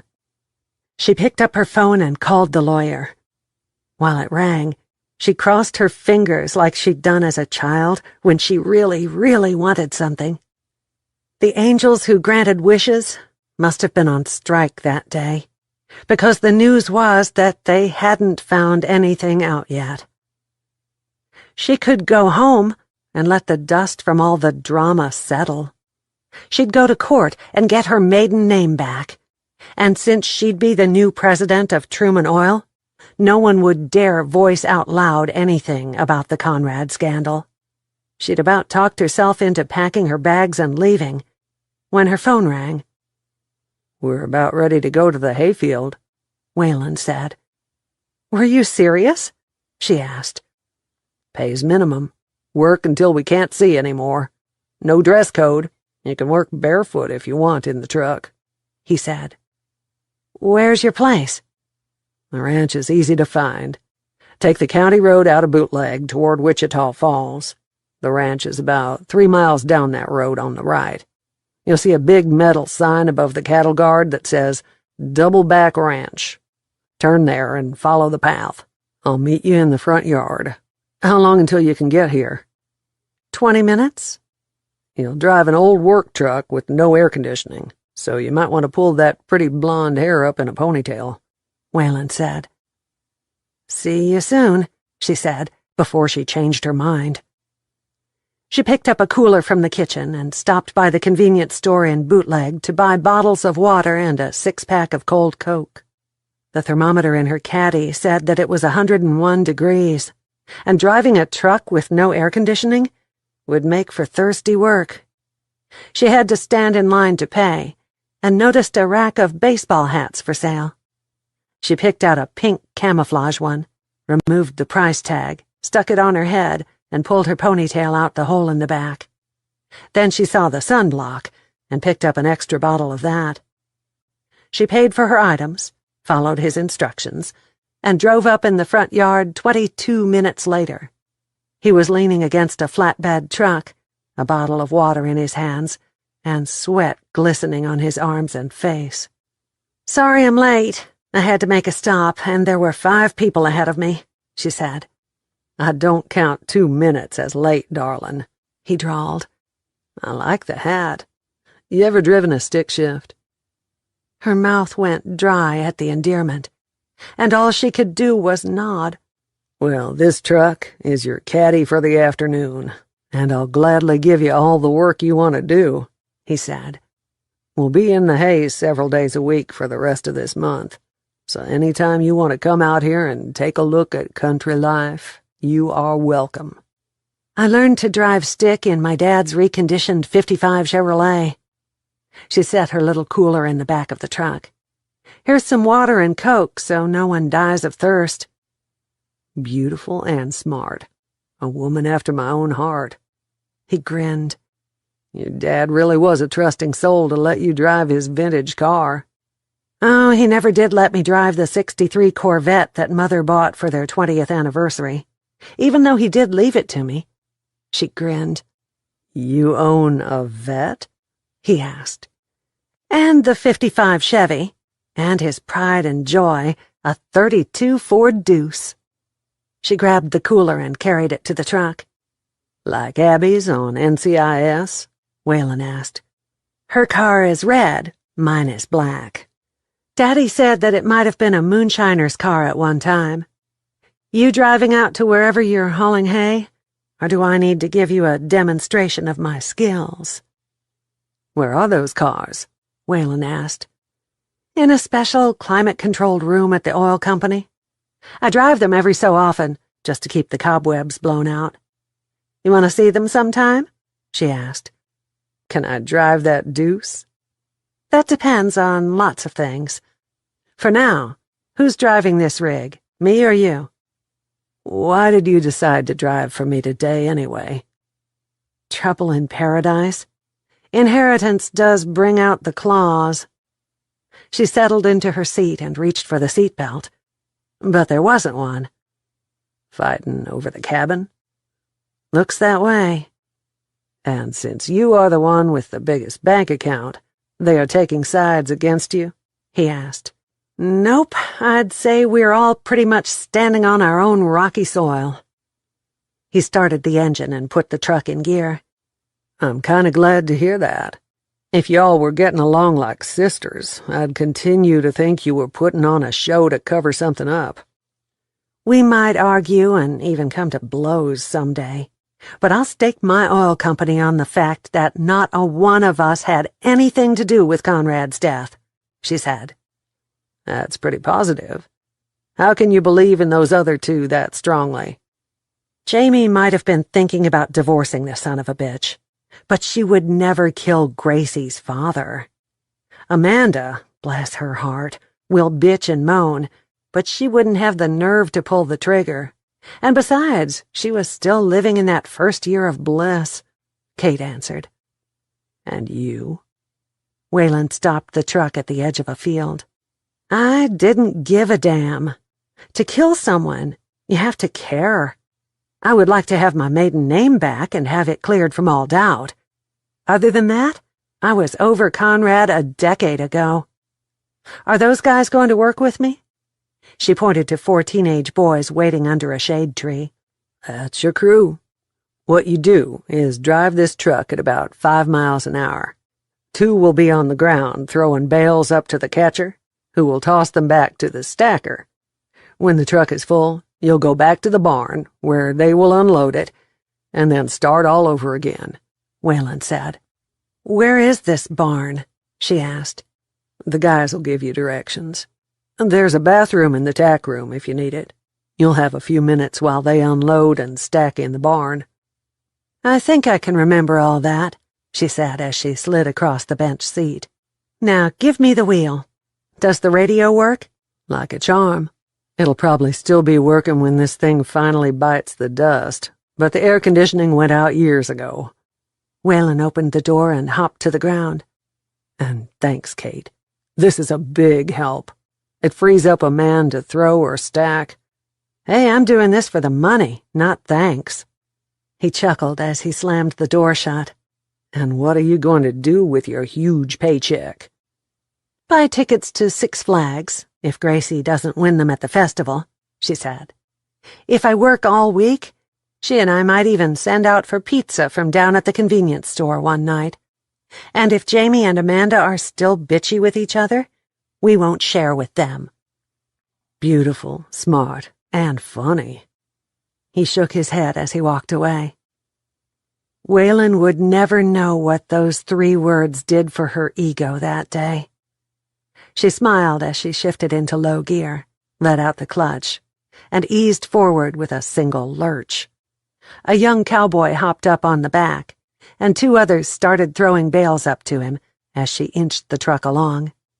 She turned the knob on the radio, and a country music station came in loud and clear. Maybe those cowboys liked her kind of music. Maybe they liked rock or rap. But she was the driver, and as such, she had control of the dial.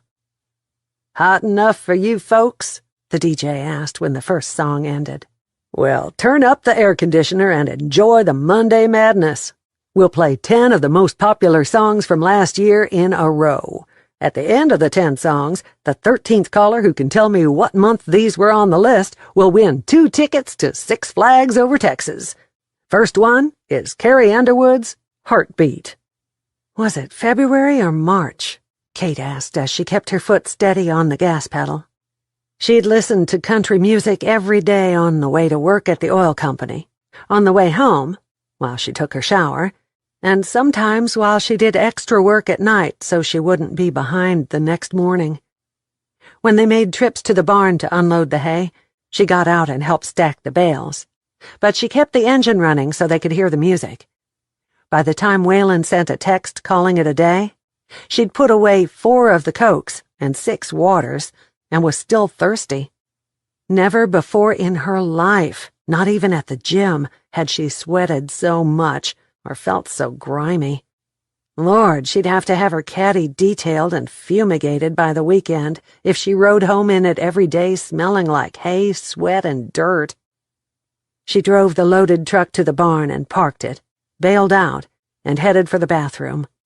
Using brown paper towels from a dispenser, she cleaned up, as best she could, with cold water. By the time she returned, Waylon was helping the guys unload the last of the hay. "Good job. The guys say that you can drive for them any time, and that they like your music," Waylon said. "Would you like to stay for supper? I've got a couple of steaks laid out to throw on the grill." "I'm filthy dirty," she said. "So am I," he smiled. Her stomach growled. A steak did sound really good. "So you can cook?" "You bet I can. It's not far to the house, so we'll walk. Do you cook?" "I can make soup from a can and a mean ham and cheese sandwich," she answered. "You any good at putting together a salad?" "I can manage in a pinch." Her long legs matched his stride with no problem. He opened the gate for her and stood to one side. The yard sported a big pecan tree on each end, and a nice, wide, screened-in porch. "Kick off them shoes. We don't stand much on ceremony. We're pretty laid back out here in the hinterlands." Waylon sat down on the back porch steps, yanked off his boots, and padded barefoot over to a garden hose curled up in the yard. He turned on the water and sprayed the dust from his feet, and then leaned over and wet down his dark hair. "Damn, that feels good. Come join me." When in Rome, Kate thought, as she removed her sandals and set them on the porch. The polish on her toenails was badly chipped, and her feet looked like she'd walked a mile in a sandstorm. Thank goodness she'd washed her face in the barn bathroom, or it would probably look the same. But then she was on a ranch, not going to a fundraiser. "If everyone jumped off the cliff, would you follow them? I told you to get a mani-pedi 2 weeks ago. I can't believe you are wearing sandals when your toenails look like that." Her mother's voice in her head faded quickly when Waylon squirted her feet and all the way to her knees with cool water. She could practically feel the cold stare of disgust if Conrad had seen her washing up with a garden hose.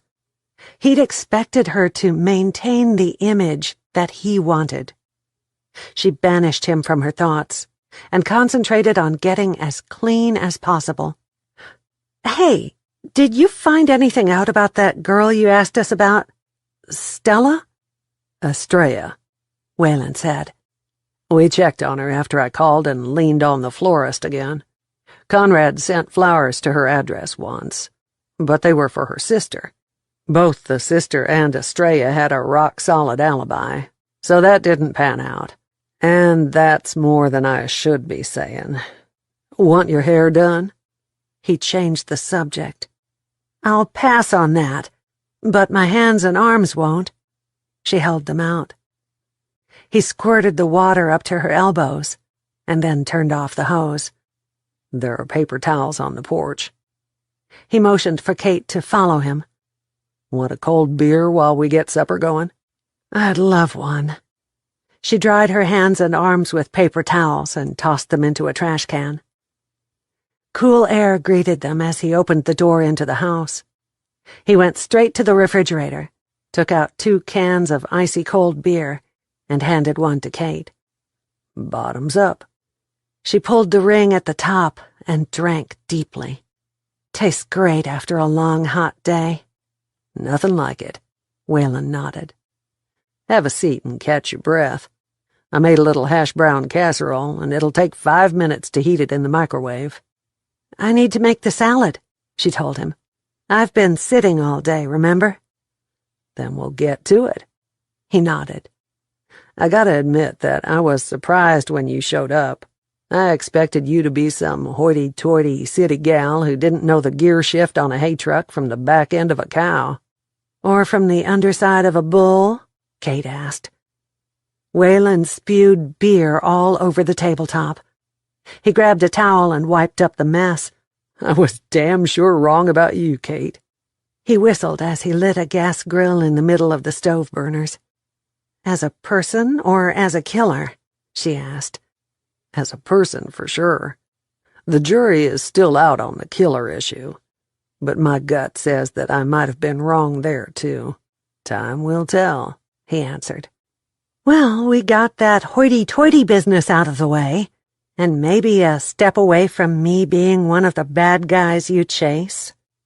Now, where do I find the makings for a salad? Left bottom drawer in the refrigerator, he said. When she opened the fridge, he reached around her to get the steaks, and his hand brushed her side. Sparks flew, but she attributed them to hunger, not attraction. How do you like your steak, Kate? He asked. Oh, and while we are cooking, we'll have jalapeno poppers for an appetizer. Medium rare. I love poppers, she answered. The small pan of cooking oil heated quickly, and he dropped 4 poppers in, waited until they floated, and dipped them out. He added 4 more and nodded toward her. They are best when they're hot. Help yourself. She picked up one of the poppers and bit off the end. Just the right amount of cream cheese and bacon, mixed with a spice that she didn't recognize. Was that chili powder? These are amazing, Waylon. It's so smart to have that grill right on the stove, she said. Mama insisted on it. She loved having it inside the house where she could fix the rest of the meal at the same time. He bit into a popper and smiled. Got plenty of chili pepper in this batch, didn't I? Just the right amount. She reached for a second one. So, are you coming back tomorrow? Maybe. She glanced through the archway to the dark living room. It reminded her of the little place she'd had before Conrad. Cozy and comfortable. It's not a big house, but we didn't need anything else. She tore lettuce into small pieces, and then added a diced tomato and cheese cubes to the bowl. He leaned against the counter and watched. Strangely enough, it didn't make her the least bit uncomfortable. Mama never wanted a big house until sale time. Then she would have liked a big dining room, so we could have the top bidders in the house for a private supper. Sale time? She asked. We have a cattle sale in the fall. We cull the herd. There's a sale barn on the north side of the property. I'll show it to you sometime. It has stalls for the cattle we want to sell, a balcony for the buyers, and a ring for the auctioneer to bring in the merchandise. It usually starts on Friday, and Saturday night, when it's over, we have a huge party for everyone in the community. I'd love to see it. And a cattle sale? It sounds like fun, she said. Do folks get to attend whether they buy anything or not? She finished making the salad and set it on the table. He slapped the steaks on the grill. That's right. Everyone looks forward to the Kramer party every year. We've got a couple of hands who smoke a beef, and the women all bring side dishes. Like a huge potluck. Something like that. He circled her waist with his hands and moved her away from the bar into the kitchen nook. She was sure that later, when she examined her skin, his handprint would have left a mark from the sheer heat that radiated through her entire body. I'm glad they didn't build anything bigger. I like the coziness of a small house. She heard every word, but she was more interested in the feelings his hand evoked. She hadn't felt so alive in years. Maybe in her entire life. She could see 2 buttery soft brown leather recliners placed at either end of a long matching sofa, facing a huge stone fireplace with bookcases on either side. The room reminded her so much of her father's study that she got weepy-eyed. "Do you have an office?" He shook his head. I pay a CPA to take care of all the financial stuff. Once a month I take her the receipts, and every 3 months I pick up the paperwork for taxes. This isn't a huge operation, Kate. Nothing like your oil company. By Texas standards, it's a hobby farm. I run about 200 head of cattle. We grow our own hay, and I have 1 full-time employee who lives in a trailer here. Johnny was born on the ranch. And the rest of your employees? Live in the area and drive to work. I hire a lot of high school and college kids for summer work, and for the cattle sale in the fall, which is a small affair when you consider what some sales involve, he said. He hit a button on the microwave, and the aroma of cheesy potatoes, mixed with that of the grilled steak, filled the room. Conrad had not cooked, so this scenario was a first time for her, and she liked it. When the steaks and potatoes were on the table, Waylon bowed his head and said a quick grace. Mama insisted on us giving thanks. It was ingrained so deeply into my being that I still do it without thinking. That's nice, she smiled. Maybe she should give him the letters after all. It appeared that he genuinely wanted the case settled, and what was in those letters from Iris to Darcy could help him do that. But she wanted to see what was going to happen with that will before she made up her mind. I have ice cream for dessert. Would you like to take it and coffee to the living room? He said when they'd finished their supper. Thanks for the offer, but it's getting late, Waylon.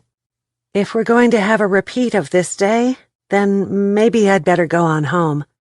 Besides, I'm too full for dessert. I'll help you get things cleaned up, though, she said. Not necessary. It'll all go into the dishwasher. I'll walk you out to your car. Then I can look for you tomorrow, for sure? Yes, you can, she answered. What time? 10 o'clock is fine. We have to wait for the dew to dry so the hay doesn't mold when it's stacked in the barns. He escorted her through the kitchen and the screened porch with his hand on the small of her back. It was such a simple, gentlemanly gesture, but it sent her on a roller coaster of emotions. From worry that this was all staged to draw more information about Conrad out of her, to plain old, hot desire. Has he talked about Conrad one time tonight? The voice in her head asked. Has he asked you to confess to anything? Don't confuse me, Kate argued. I've been conned before. Kate bent to pick up her sandals and tripped over her own 2 feet. She reached out for something, anything at all, to break her fall, but all she got was an armful of air. Instantly, Waylon's strong arms were around her, steadying her, and drawing her to his chest. She looked up to thank him, but before she could say a word, he had tucked his rough knuckles under her chin. She barely had time to moisten her lips before his mouth closed on hers in a fiery kiss that glued her feet firmly to the soft carpet under them. Wow, she said when the kiss ended. Yes, he drawled. I wanted to do that since I met you. Common sense said that she should go to the car. Her heart wanted to stick around and see if the next kiss could possibly be as good as the first. "I have to go," she whispered, as she took a step back. You aren't angry, are you? She shook her head. Why should she be upset about a kiss like that? "No. I'll see you tomorrow." "Will you pay me in kisses? I don't need the money." He walked her the rest of the way to her vehicle and brushed a sweeter kiss across her lips after he'd opened the door. Text me when you get home, so I know you made it all right. "Will do," she said, not trusting herself to say more. She drove all the way home and had parked in front of the cabin before she realized that she'd left her sandals lying in his yard. She was still barefoot.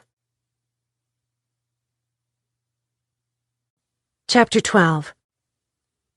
Amanda climbed the 3 flights of outside steps to her apartment, opened the door, and flipped the light switch. It was only 6 o'clock, but dark clouds covered the sky, making her little home as dark as midnight. The doctor's visit had gone well, and she didn't have to come back for 2 weeks. Time for a quick shower. She'd had lunch in the back room with Aunt Ellie and Wanda after the appointment. They'd talked about the baby, about the weather, but she didn't mention the argument from the night before. There was no need to upset Aunt Ellie. God was going to answer her prayers and give her the cabin. So why did she feel like eating railroad spikes and spitting out thumbtacks? Everything was fine. She picked up pictures scattered around the living room one by one. Conrad smiled back at her from every one of them.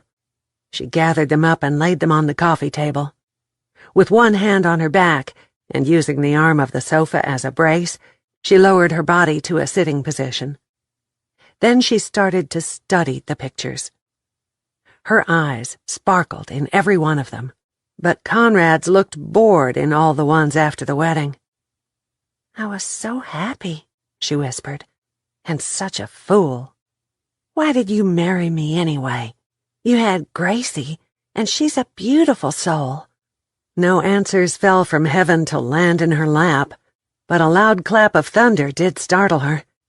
"I haven't even changed the sheets on the bed since he was here." She stood and paced in a circle through the tiny space. "You came to my bed after you'd been with other women. Not Kate, and maybe not even Jamie in the past few weeks. But who knows what other hussy slept with you? I can't stay here with your pictures staring at me." She'd planned to take a shower to get rid of that lotion the OB-GYN had used, and quite possibly to spend the night in her apartment. But the thought turned her stomach. She could throw the pictures in the trash, but the trash man didn't come until the end of the week. Trudging back through the living room, she picked up her purse and turned off the light. When the door was locked, she headed back south to the cabin.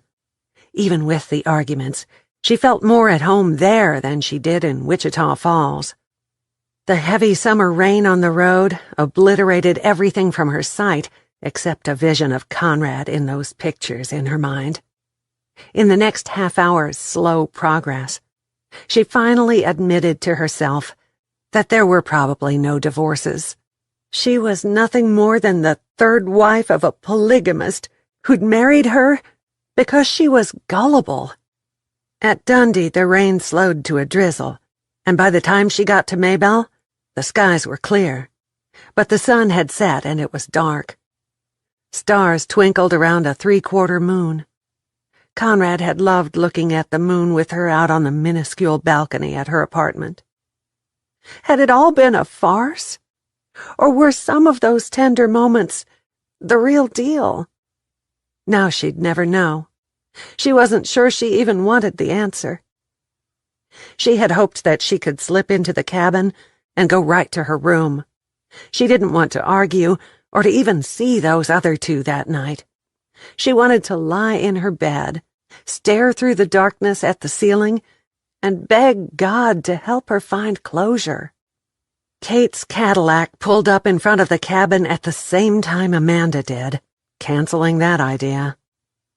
Jamie was sitting in a rocker on the porch with her bare feet propped on the railing. "This is not closure. This is another argument," Amanda muttered as she got out of her truck and started across the yard with Kate on her heels. "Where in the hell have y'all been?" Jamie asked. "Better yet, what have you been doing, Kate? You are barefoot." "I worked for Whalen driving a hay truck all afternoon, and then I had supper with him. Amazing steak. You should have tasted the pepper poppers. And I get paid for driving the hay truck any time I want to work," Kate answered, her tone so happy that it shocked Amanda. "Why would you do that kind of work?" Amanda gasped. "And where are your shoes?" "I remembered them when I was halfway home and didn't want to go back and get them because I didn't want Whalen to know how his kiss affected me like that," she answered. Words spilled out of her, almost as if she were Gracie. "Sweet angels in heaven." Jamie rolled her eyes. "You better start at the beginning." "Before I even get a shower?" Kate grinned. "Before you do anything? You can't be sleeping with the enemy." Amanda slapped the arm of the rocking chair. "Or maybe you're doing this to throw suspicion on us and get it off you. You sure that you didn't kill Conrad?" "For the last time, I did not kill him or have him murdered, either one. I've never had a sister, but I imagine this is the way siblings argue." Kate grinned. "We are not sisters in any sense of the word," Amanda said coldly. "God almighty! There was no stretch of the definition that would ever make her own kinship with either of those two women. What had Kate been drinking? Or smoking? Or maybe she'd done a lot more than just kiss Whalen. "That's what Gracie said the first day we were here. She said we were like sister wives on television," Kate said. "Well, I don't share well with others, and I would never have married Conrad if I'd known he already had 2 wives, Amanda said. "I think sister wives have a screw loose in their heads." Jamie slapped a hand on her forehead. Gracie's babysitter watched that. "You need to be more careful about who you leave her with," Amanda said. Jamie shook a finger at her. "Don't you tell me how to raise my kid." "Don't you two get your underbritches in a wad? You are definitely not my sisters in any sense of the word, and I'm damn sure glad, even if we are fighting like siblings. Here's what happened." Kate started at the beginning and told the tale with every detail, including how Whalen's kiss made her feel. "So what should I do? Give up my job because I liked his kiss?" Jamie pulled her dark hair up into a ponytail and secured it with a rubber band she took from the pocket of her denim shorts. "I expect that real sisters would act like we do sometimes." "But real sisters would love each other sometimes, too," Amanda said. "And I don't intend to ever love either one of you.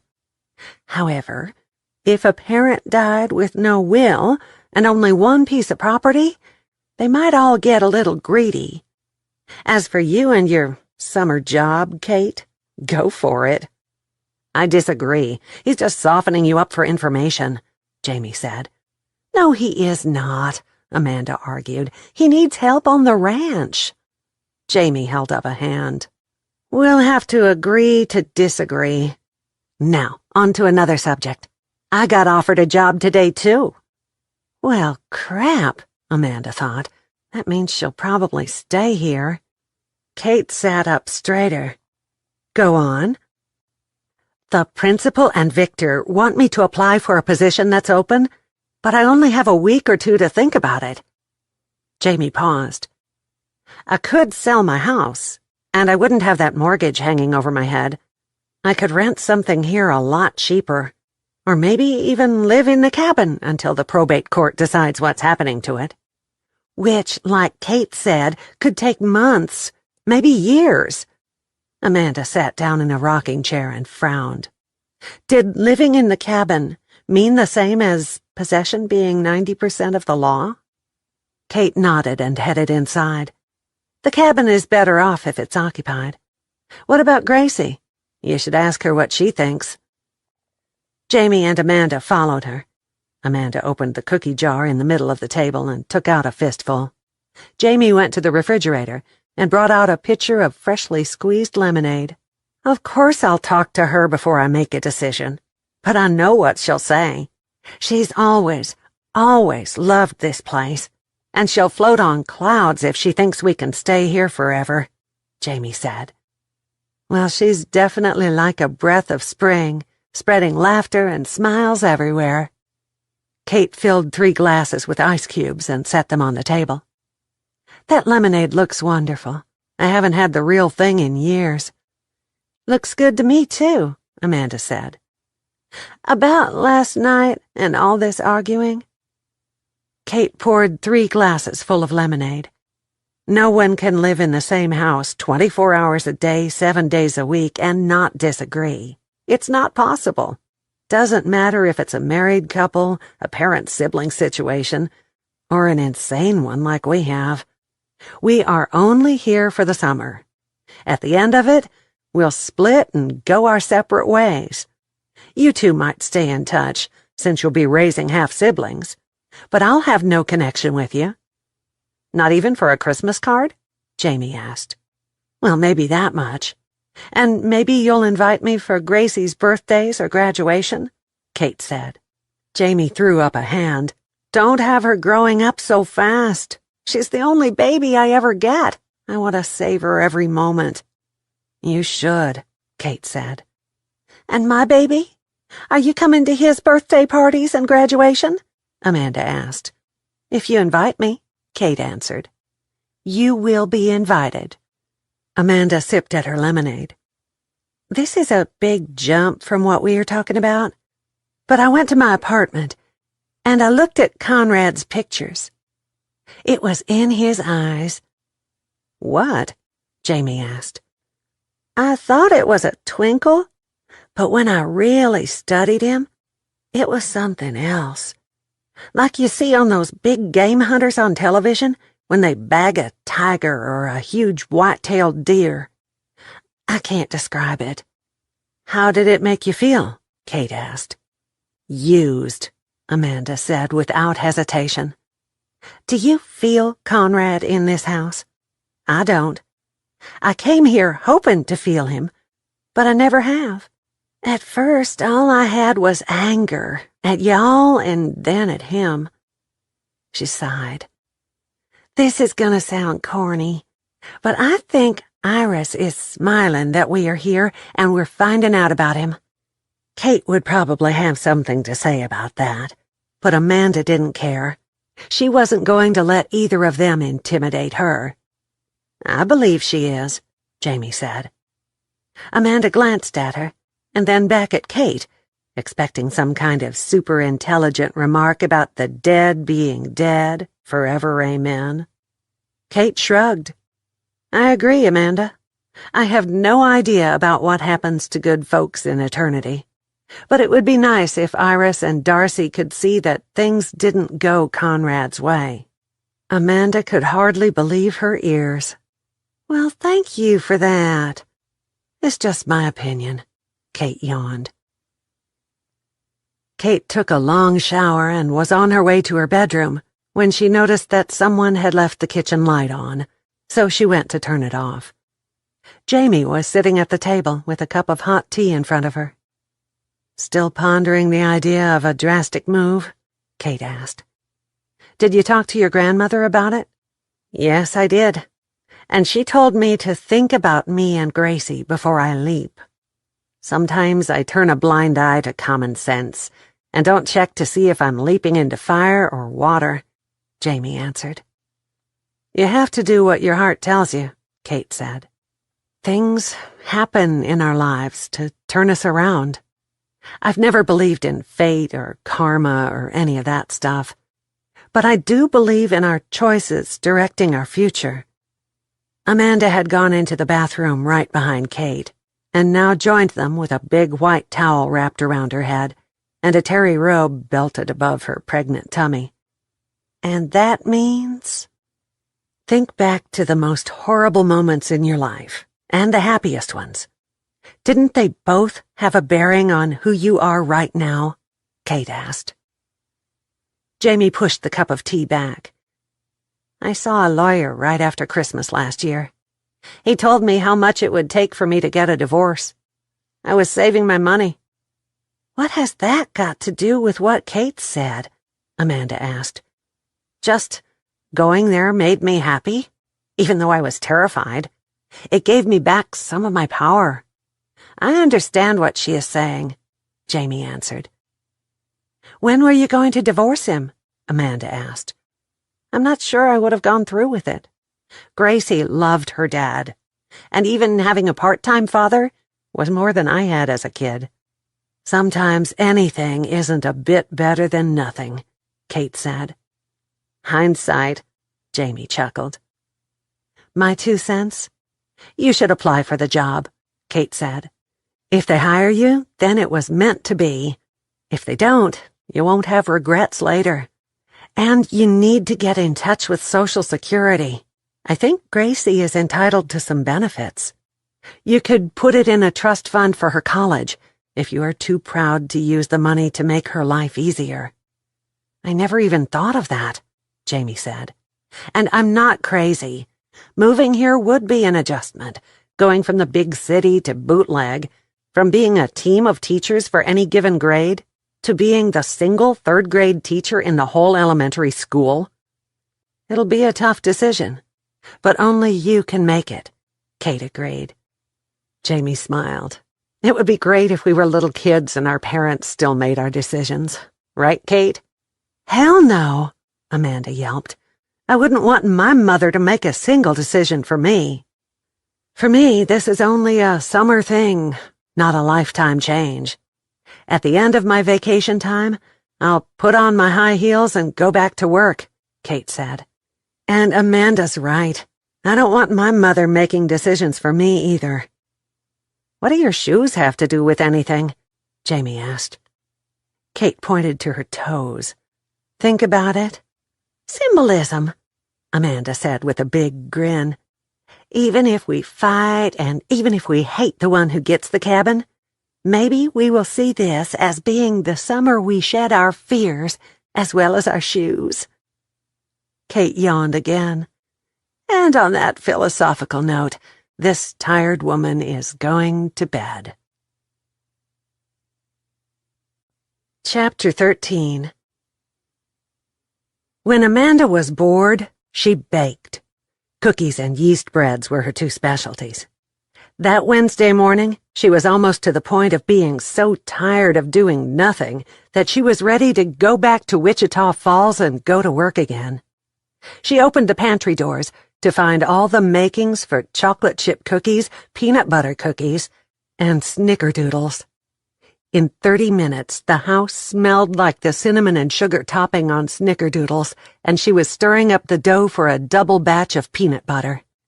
At noon, when Jamie and Gracie got home, the little girl did a happy jig in the middle of the floor when she saw several containers filled with various kinds of cookies. She wrapped her little arms around Amanda's big belly. I really do love you. I like made cookies better than them you get at the store. Homemade, Jamie whispered. So do I. Amanda hugged her back. After you have lunch, we'll have some with milk for dessert. Yay! Gracie clapped her hands. Jamie, I would be glad to babysit her some mornings. That way you wouldn't have to wake her so early, and I'd have some company, Amanda offered. Man, you must be lonely, Jamie laughed. Since I was 13, I've had a job of some kind. I'm not used to time on my hands, Amanda said. Please, Mama? Amanda could teach me how to make made cookies. Gracie wiggled in anticipation. We'll talk about it later, Jamie answered. Right now, we're going to have sandwiches and tomato soup. But thank you for the offer, Amanda. And then we'll eat cookies. Gracie pumped her fist in the air. I promise, Amanda grinned, that I won't let her watch a single episode of Sister Wives. By mid-afternoon, dark clouds had begun to gather in the southwest. The weatherman had predicted rain by 4, and it looked like he might be right on the nose. Wayland shielded his eyes with his hand and hoped his crew could get what hay was down and baled into the barns before the storm hit. The wind picked up right after 3, when Kate drove her last truckload into the barn. The boys unloaded and stacked it while she went to the bathroom. "Hey, looks like we might have an early supper tonight," Wayland yelled over the sounds of the first big drops hitting the tin roof. "I'm going to drive that truck right there as close to my car as I can get it, and I'm going home tonight," she said. "What did I do to make you mad?" Wayland teased. "Not one thing. But I haven't seen Gracie since Sunday. She leaves before I get up, and she's in bed when I get home. I miss her," Kate answered. "And her mother and the other wife?" "They could leave and never come back. But Gracie is a different matter. I'd give Jamie $1 million for her if she'd sell her to me." Wayland made a big show of sticking his fingers in his ears. "I can't hear this. That's human trafficking and against the law." Of all the things that Wayland admired about Kate, her compassion topped the list. Well, maybe right after the way she felt in his arms when he kissed her. He'd thought that kind of emotion was only for those crazy love stories that women read. "Then don't hear it," she said as she crawled back into the truck when it was unloaded. He quickly rounded the front end and got into the passenger's seat. "I'll ride back to the house with you. The wind coming off the rain could have some hail behind it. I don't want to have to run between the hailstones." "What happens tomorrow?" she asked. "With us? With the investigation? With what?" "The hayfields? There is no us, and you can't discuss the investigation." "This is the second cutting. We'll wait a few weeks and hope for a third one. You ever driven a tractor?" Wayland asked. "Or walked a fence line?" "No, but I can learn," she answered. "Then if it's not raining in the morning, show up about 8 o'clock and we'll figure out another job for you," he said. "I'll be here." She parked the truck next to her car. Wayland's gaze caught hers across the seat. "I like working with you."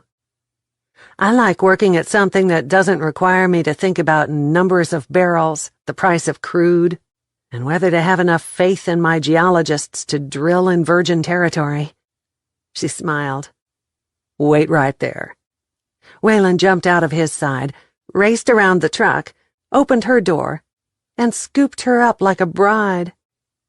He liked the way she felt in his arms, with her head next to his chest, and giggles bubbling up from her body at the bouncing as he ran to the driver's door and settled her into the seat.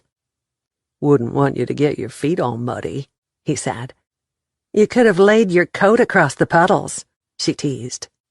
"Ain't wearing one." He kissed her on the forehead. "Enjoy your evening with Gracie." "You know I will," Kate said. Wayland slammed the door and waved until he couldn't see the taillights of her car anymore. Then he two-stepped with an imaginary Kate all the way to the house, rain pouring down on him the whole time.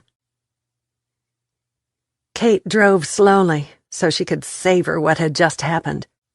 She hadn't had so much fun since... She couldn't remember when she'd been so carefree, or said what she thought. She liked working at the ranch, and flirting with Wayland. She loved the way his kisses sent tingles all the way to her toes, and how he was so impulsive. Who else would pick her up and run through mud puddles with her? She was still living in that aura when she got to the cabin and slung open the door. Gracie wrapped her arms around Kate and hugged tightly. "You're home! I missed you. Amanda made cookies, and they are so good. Do you want one?"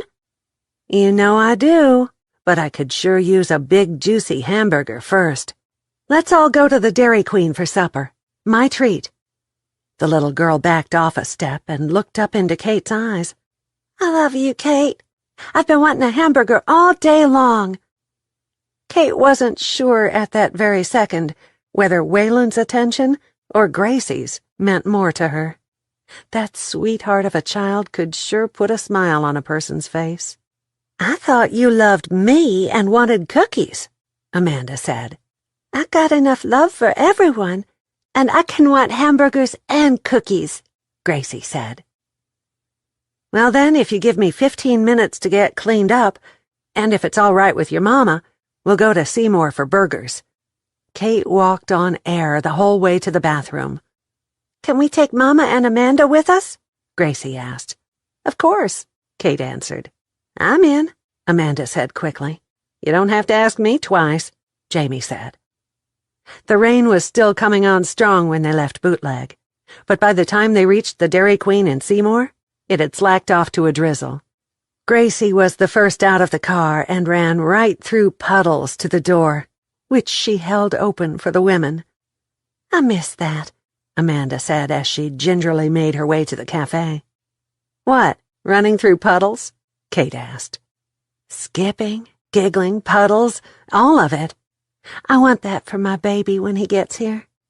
But right now, I'm so hungry for a double meat bacon burger and a double order of fries that I'll just think about that. Amen, Jamie said.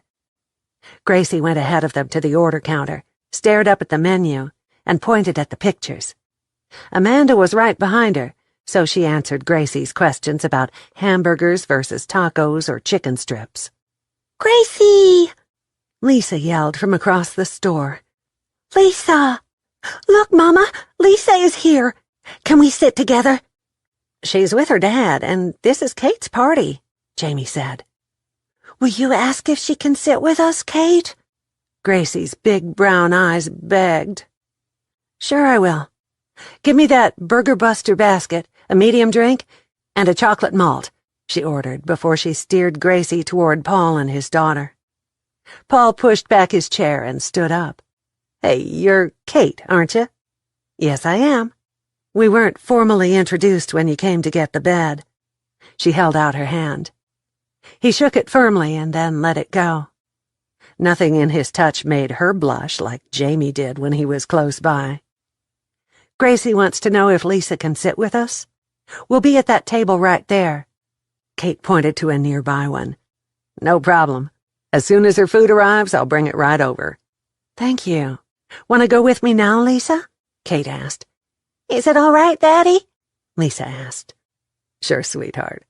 I'll wait for you right here. We're in no big rush. Paul smiled. Lisa put her hand in Kate's, and her short little legs did double time to keep up with Kate's long strides. Lisa, who are your friends? The lady behind the counter asked. This is Gracie, and that is her mama. Lisa pointed to Jamie. And the tall one is Kate, and the fat one is Amanda. I'm sorry. Jamie blushed. No need. She's just saying out loud what I feel like. Amanda waved off the apology. Have you decided what you want, Gracie? What did you get? Gracie asked Lisa. A hamburger and fries and a coupon for a free ice cream cone, Lisa answered. We get ice cream too? Gracie's brown eyes popped wide open. Yes, you do. It's on the side of your kids' meal bag. Is that what you want, Miss Gracie? The lady asked. Yes, ma'am. Mama, I want to come here every payday if we get free ice cream, Gracie said. Sounds like a plan to me, Jamie smiled. I'll have a cheeseburger basket with a side of onion rings and a large drink. And for you? The woman asked Amanda. The left side of the menu to start with, and then we'll go from there, she answered. I'll have the double meat bacon burger, double fries, a large drink, and a large chocolate malt with double malt and no whipped cream.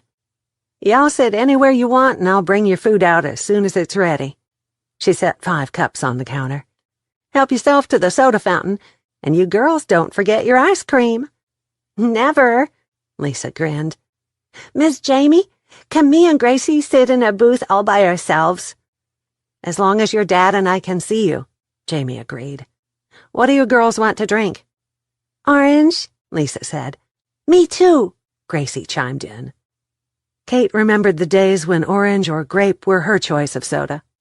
That was when her father took her for a burger on Sunday evenings. Not every week, but when he did, it was a big treat. "Can we please take that table over there rather than a booth?" Amanda picked up her cup and headed for the soda fountain. "Booths don't offer much wiggle room." "I remember those days very well," Jamie said. "I felt like an elephant." "Was Conrad there with you?" Amanda filled her cup and headed for the nearest table. "This one okay with y'all?" "Fine with me," Kate answered, more than a little jealous that they'd both have a child, even if it was by Conrad. Jamie set her cup to the side and carried drinks to the little girls. Then she went back and took care of her own drink and sat down at the table with Kate and Amanda. "To answer your question, out of the 9 months, I saw him 8 weeks.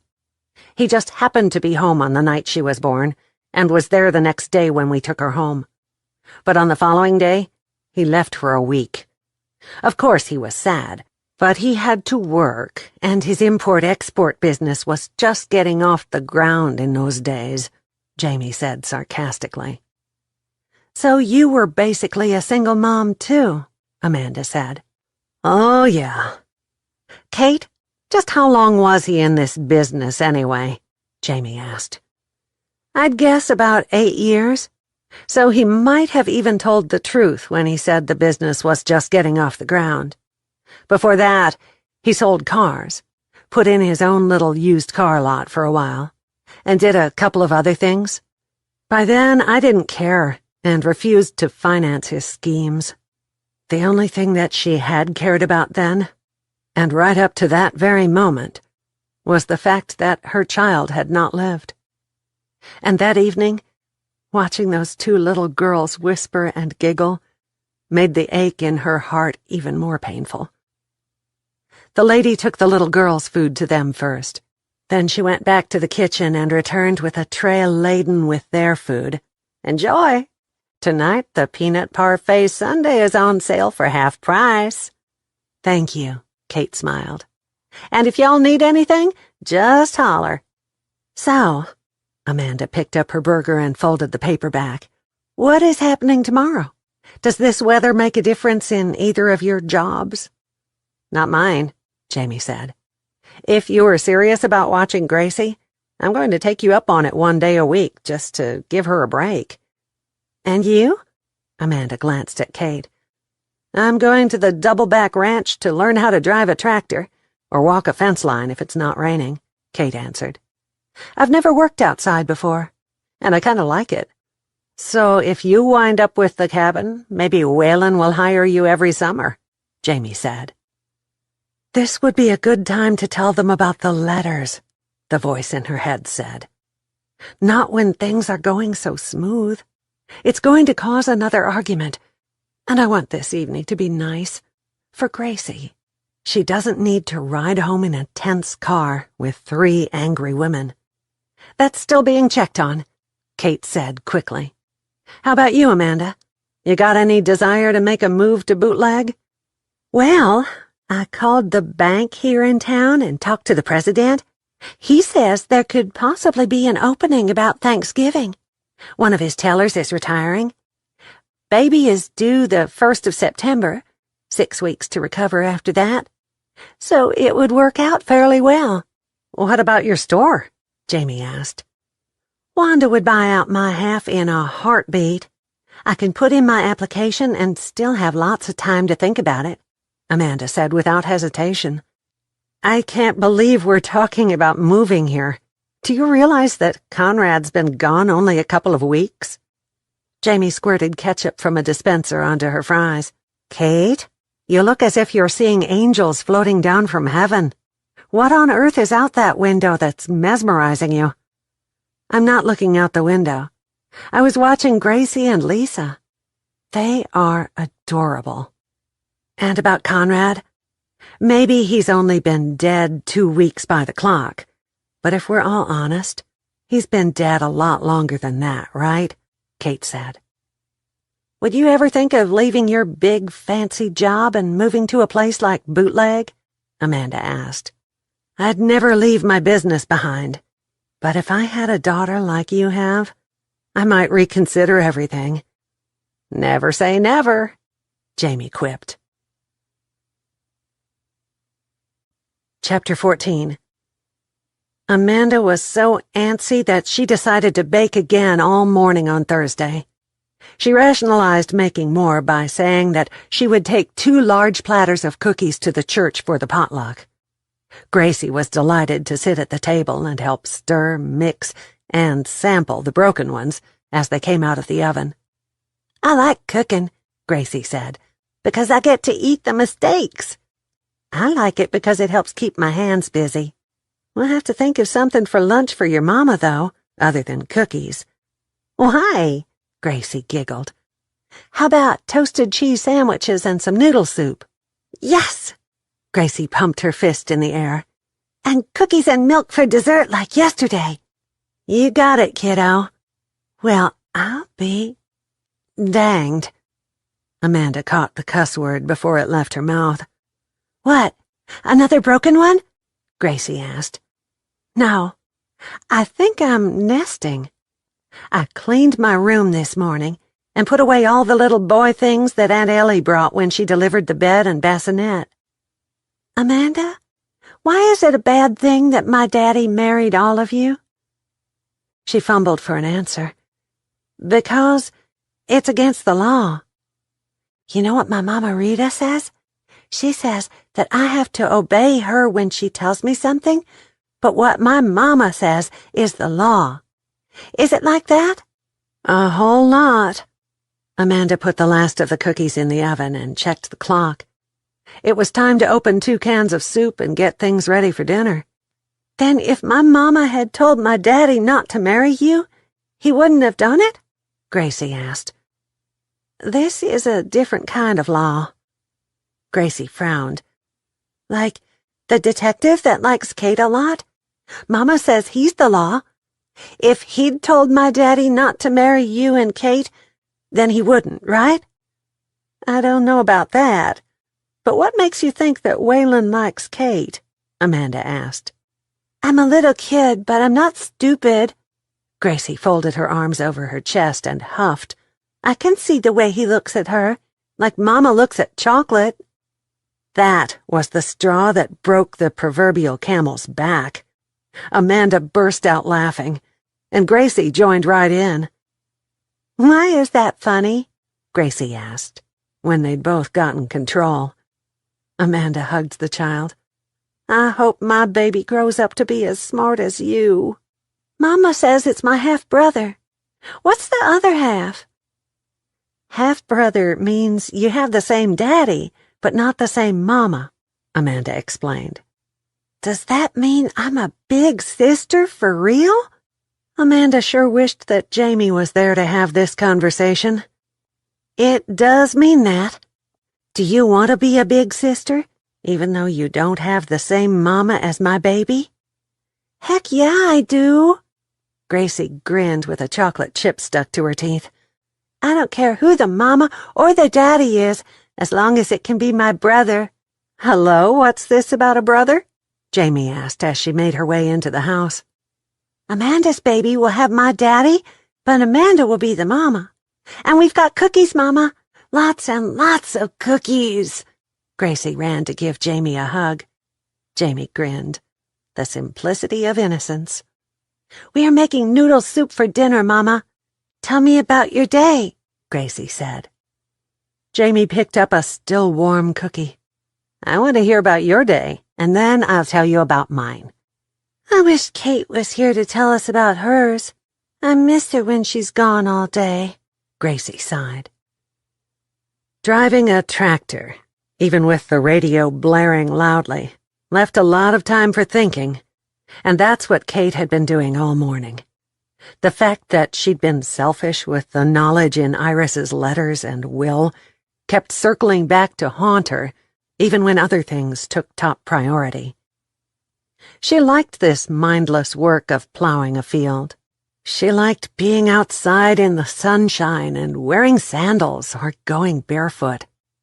But what she liked most of all was the freedom in her soul when she smelled the fresh-plowed dirt or looked at a barn full of hay that she'd helped harvest.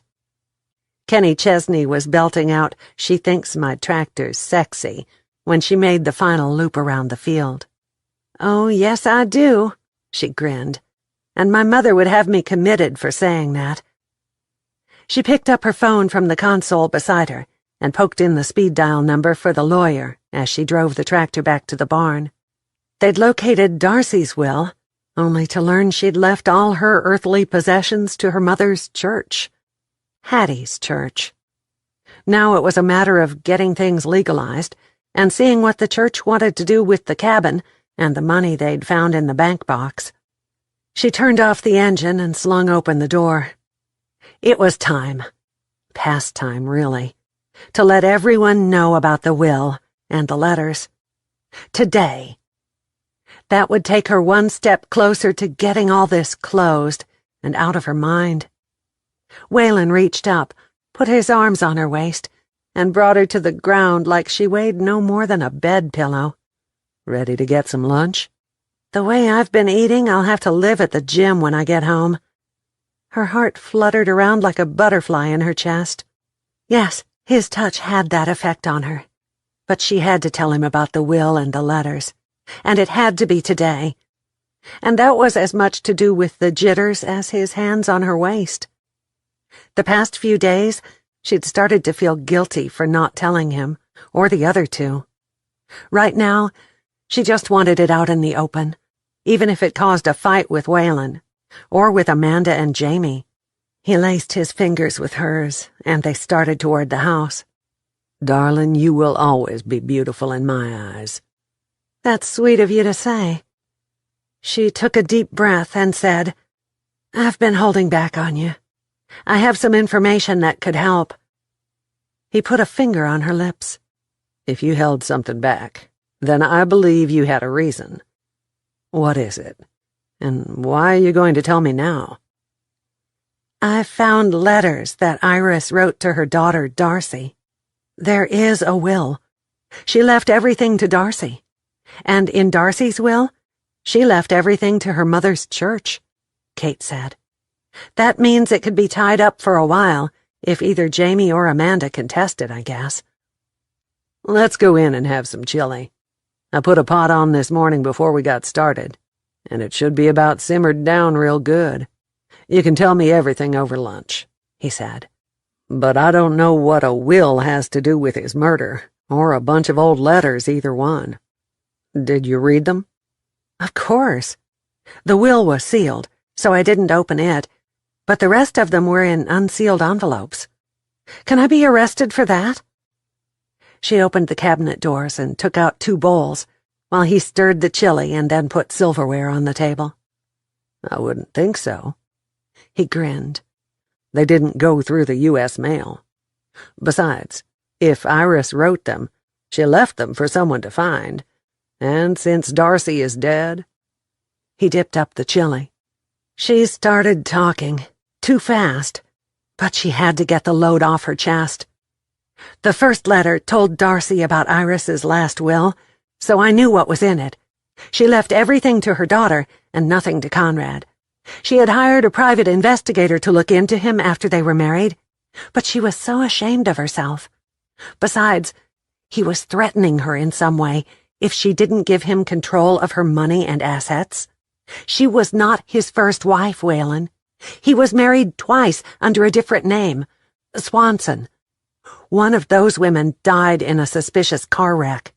The other one divorced him, and I'd bet dollars to cow chips that he got a lot of money at that time," Kate said. "You sure do remember details well." "You can see the letters if you want to cross-check my information," she said. "That would be good, but go on." He set the bowls on the table. "Okay, then," she went on. "His birth certificate name is Kane Smith, and he was born in New Orleans, Louisiana. Mother is Linda Smith, father unknown. He was raised in foster homes because his mother was, or maybe still is, an alcoholic. The detective could not find the mother." "This is just the lead I needed." He grinned. "I can trace back now and maybe figure out what happened." "Slow down," she said. Where does that leave us? Us? He looked up with questions in his eyes. For God's sake, did he think that just because they'd exchanged a few kisses and she was finally telling him what she'd known for days, they were in anything other than a working relationship? Or maybe a friendly one, if she stretched out the matter? Us, as in me and Jamie and Amanda? Were we really married to him? Is my marriage even legal? What happens to the cabin now, or his van and his bank account? I have no idea what he had, but it's sure not mine. She'd unloaded the burden, and now she wanted answers, right now. I'd say you'll have to get in touch with your lawyers on that one. But I suppose that all his belongings will probably be divided among his children, depending on the story with Darcy. Do you know what's involved in his assets? Kate shook her head. I'm not sure. His accountant took care of his business, both personal and professional. I despise his accountant. He's probably as crooked as Conrad was. You might start there. When I called him about the utilities on the cabin, he said that since Conrad wasn't there to authorize the payments, no more would be made. They were probably in cahoots in all kinds of scams. And that is another good lead. I'm going to Dallas after we get done eating. Want to go with me? He asked as he picked up his phone. Give me a minute here to call Johnny. The back door opened before he finished hitting a speed dial number. Hey, Waylon, a man called out. Come on in, Johnny. I was about to call you. A tall, well-built guy with close-cut hair and a square jaw came into the kitchen. Is that chili? Help yourself. Meet Kate, our new hired hand. This is Johnny, my right-hand man. Waylon made introductions and then turned back to Johnny. I'm going to Dallas this afternoon. Hopefully I'll be home tomorrow. Okay. Johnny filled a bowl with chili and carried it to the table. It's nice to meet you, Kate. You'd be one of those women that Conrad married, right? Yes, I am. And it's nice to meet you, Johnny, she said. Would that always be the way she'd be seen in the community? At least in a city the size of Fort Worth, very few people knew her, or that a robbery had gone bad in Dallas. My pleasure, Johnny said with a smile. Guess what, Waylon? We've got a set of twin calves. Born too late for this fall's sale, but in my opinion, they'll be good breeders. Both bulls, and they've got some fine lines. That's what I came to the house to tell you. Though I do love a good bowl of chili, Johnny said. Johnny's biceps bulged the seams of his knit shirt, and his dark hair had a ring where his cowboy hat had sat all morning. That he'd been in the military was evident by his body language. The way his eyes didn't miss a thing told Kate that he might have even been in the Special Forces. "So what branch were you in?" she asked him. "What?" Johnny's brow furrowed. "Oh, you mean the military, not the crick at the back of the ranch. Navy SEALs." "Overseas duty?" she asked. "Spent some time in Kuwait. Texas is a paradise compared to that. Good chili, Waylon. I'll keep an eye on the calves until you get home, and then you can see them for yourself." Johnny didn't talk much more as he set about eating. When he finished, he carried his bowl to the sink, rinsed it, and put it in the dishwasher. "Don't worry about a thing. I'll keep it running smooth until you get back home and pin a couple of medals on those two who killed that bastard. I remember Iris, and how she always made special treats for us at Bible school." Waylon chuckled. "I sure would like to get this settled." "Not as much as I would," Kate thought, as she finished the chili. "Get it done and get back here for good." Johnny waved as he left by the back door. "You sure you don't want to go with me?" Waylon turned back to Kate.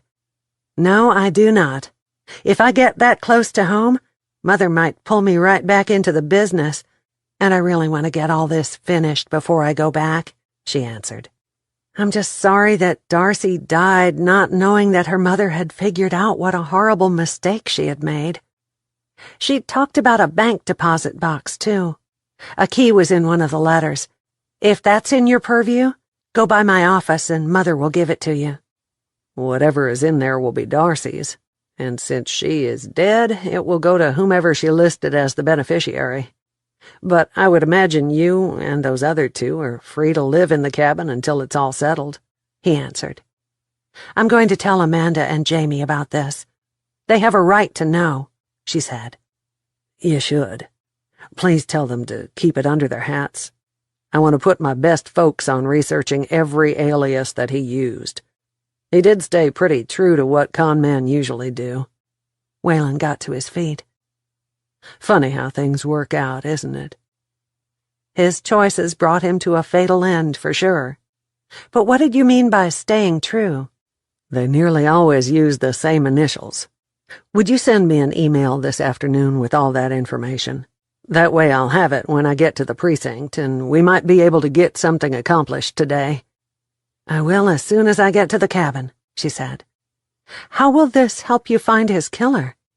"If we know the past, and the way he lived then, it might help us figure out what was going on just before he died." "I'll bet that it has to do with another wife, or at least another woman," she said. "That was his game. Find a woman, charm her, fleece her, and move on." Waylon laid his hand on hers. "You are the exception." "How's that?" "He didn't fleece you." "That was the only way to hold on to a little bit of my dignity," she whispered. Chapter 15.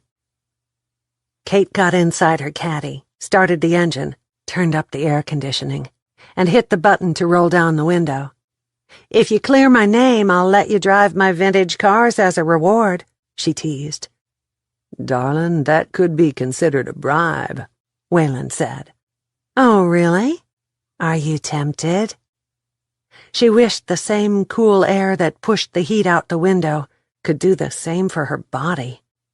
But as long as Waylon braced a forearm on the window and leaned down so that their faces were only inches apart, the AC wasn't going to cool anything down but the car. "We could ride down there together, and it wouldn't seem like such a long trip," he said. On one hand, she wished she could change her mind, but common sense said she needed breathing space away from him. "I really need to go home.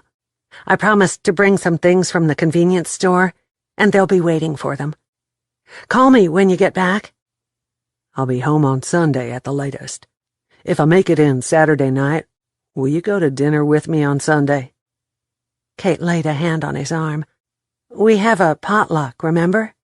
"But I want to take you to Wichita Falls, to my favorite burger shop. Once you eat there, you won't want to get too far away from this area. Who knows? Someday you'll leave the big city behind like I'm doing." He straightened up and headed toward the house as he waved over his shoulder. "Some things are simply impossible," she whispered as she rolled up the window and headed back toward Bootleg. "Never work. Too much change." Those words played through her mind as she drove home. Home. Was it really where the heart was? If so, where was her heart? "Your heart should be focused on our business. And what makes you think that cop can clear your name? All that information you gave him might be a load of crap." The voice in her head was definitely her mother's. "I told you not to marry Conrad. Why can't you ever pay attention to me? Don't get involved with that man. You have no sense when it comes to men." She shook her head so hard her ponytail whipped around and slapped her in the face. "Heavens, Mother, you can't even refrain from saying you told me so in my thoughts. And what do you expect to accomplish by letting that cop drive your cars? Do you think that will make him fall in love with you? I've told you over and over to focus on your job and the company." "Hush," she said loudly, and turned on the radio to the country music station that she liked. She missed the turn to go into town for beer and soda, and was trying to keep her mother out of her mind when she parked in front of the cabin. She slapped the steering wheel with both palms and turned around to go back to the store. The heart is a fickle thing. It trusted Conrad. I cannot let it guide my decisions, she thought as she pushed open the glass door to the store. She picked up the beer and diet soda pop and added a couple of bags of chips. "Anything else?" the lady behind the counter asked. "Your heart did not trust Conrad. If you'll remember, you did have doubts even on your wedding day, but there'd already been the big splash of a shower and the wedding plans." Teresa was back in full force. "Are you all right?" the lady asked. Kate came back to reality with a jerk. "I'm so sorry. I was off in La La Land." "Happens to all of us. Anything else?" "Yes. Please add half a dozen burritos and maybe a dozen cheese sticks from the deli." Kate pulled out her credit card. She toted her bags out to the car and put them in the back seat, got inside, and in a few minutes realized she was on her way back to the ranch instead of the cabin. She braked hard, leaving a trail of dust behind her from the dirt road. "Get your head on straight, Kate." Her voice bounced around in the car like marbles in a tin can, echoing from every surface to remind her that she should think about what she was doing. Amanda waved from the front door when she finally pulled up in front of the cabin, for the second time that evening. "Hey, we're all fishing from the dock. We're having a picnic supper down there in a little while. Come join us. Did you bring beer and soda pop?" "Yes, I did. I'll just haul it all down there instead of unloading in the house," Kate said. "Need some help? I came up to go to the bathroom. Whoever built this place should have put a toilet in the boat shed. Got a couple of bags of chips and burritos that you can carry. I'll take the heavy stuff," Kate answered. "I probably should wash up." "You look like hell, but so do the rest of us," Amanda smiled. "We'll all smell like fish before dark anyway." "Kate, come and see the fishes that I caught. One is big enough to eat for dinner tomorrow," Gracie hollered as Amanda and Kate made their way down the steps to the boat dock. Just seeing her put a smile on Kate's face. "You are quite a fisherman, Miss Gracie." "And I got 4, Hattie called. "We'll have enough for a fish fry before the sun sets." "Hey, Hattie and Victor. We haven't seen you two in a while." Kate set her bags beside the picnic basket, over toward one side, and sat down in the only empty chair left. "Been busy with the festival planning board," Victor said. "We hit a snag and had to make arrangements for a different kind of carnival, so we've both been up to our eyeballs in finding another one. Long as we have a Ferris wheel, I'm happy." Hattie watched the red and white fishing bobble dance out there in the water. "I hear you've taken on a job with Waylon. How's that going?" "I drove a hay wagon on Tuesday, took Wednesday off because of the rain, and then went in today. It's quite a change from what I'm used to doing," Kate answered. "Waylon has police things to do tomorrow in Dallas instead." "Here." Victor handed her a fishing rod and reel. "I baited the hook for you. Reel it in easy if your cork goes under." Kate had never been fishing in her entire life, but she held the rod and watched the red and white ball at the end of the line. "How many fish would it take for us to have a fish fry?" 10 if they're a good size," Hattie answered. "When we get enough, I'll make hush puppies and baked beans. Victor, you can bring your famous coleslaw." "Hattie makes the best fried catfish in the whole universe," Victor said. "I'd marry her just to get the recipe." "You old coot," Hattie giggled. "No woman in her right mind would marry you. I don't know how Lorraine put up with you all those years." "Love, darling." His grin erased a few of the wrinkles lining his face. "She loved me, and truth be told, I'd never remarry. Not even for your damned old recipe." "Then don't tease me about it. I had my heart set on a big white dress and wedding cake." Hattie sighed. "You are full of horse crap." Victor chuckled and stared straight at Kate. "But wedding cake does sound good." We haven't had a wedding in Bootleg in years." "Get thee behind me, Satan." Kate made the sign of the cross over her chest. "I'm only here until my vacation time runs out. Then I've got a company to run." "Well, rats," Victor huffed. "I just knew from the way Waylon was stealing them long looks at you in church that something might be going on." "It's only been 2 weeks since Conrad died," Amanda said. "Oh, honey, that scoundrel died years ago for Kate. Now, you might need to wear widow's weeds a year, but not her," Hattie said. "Look, I've got another fish, and this is a big one. Help me bring him in, Victor.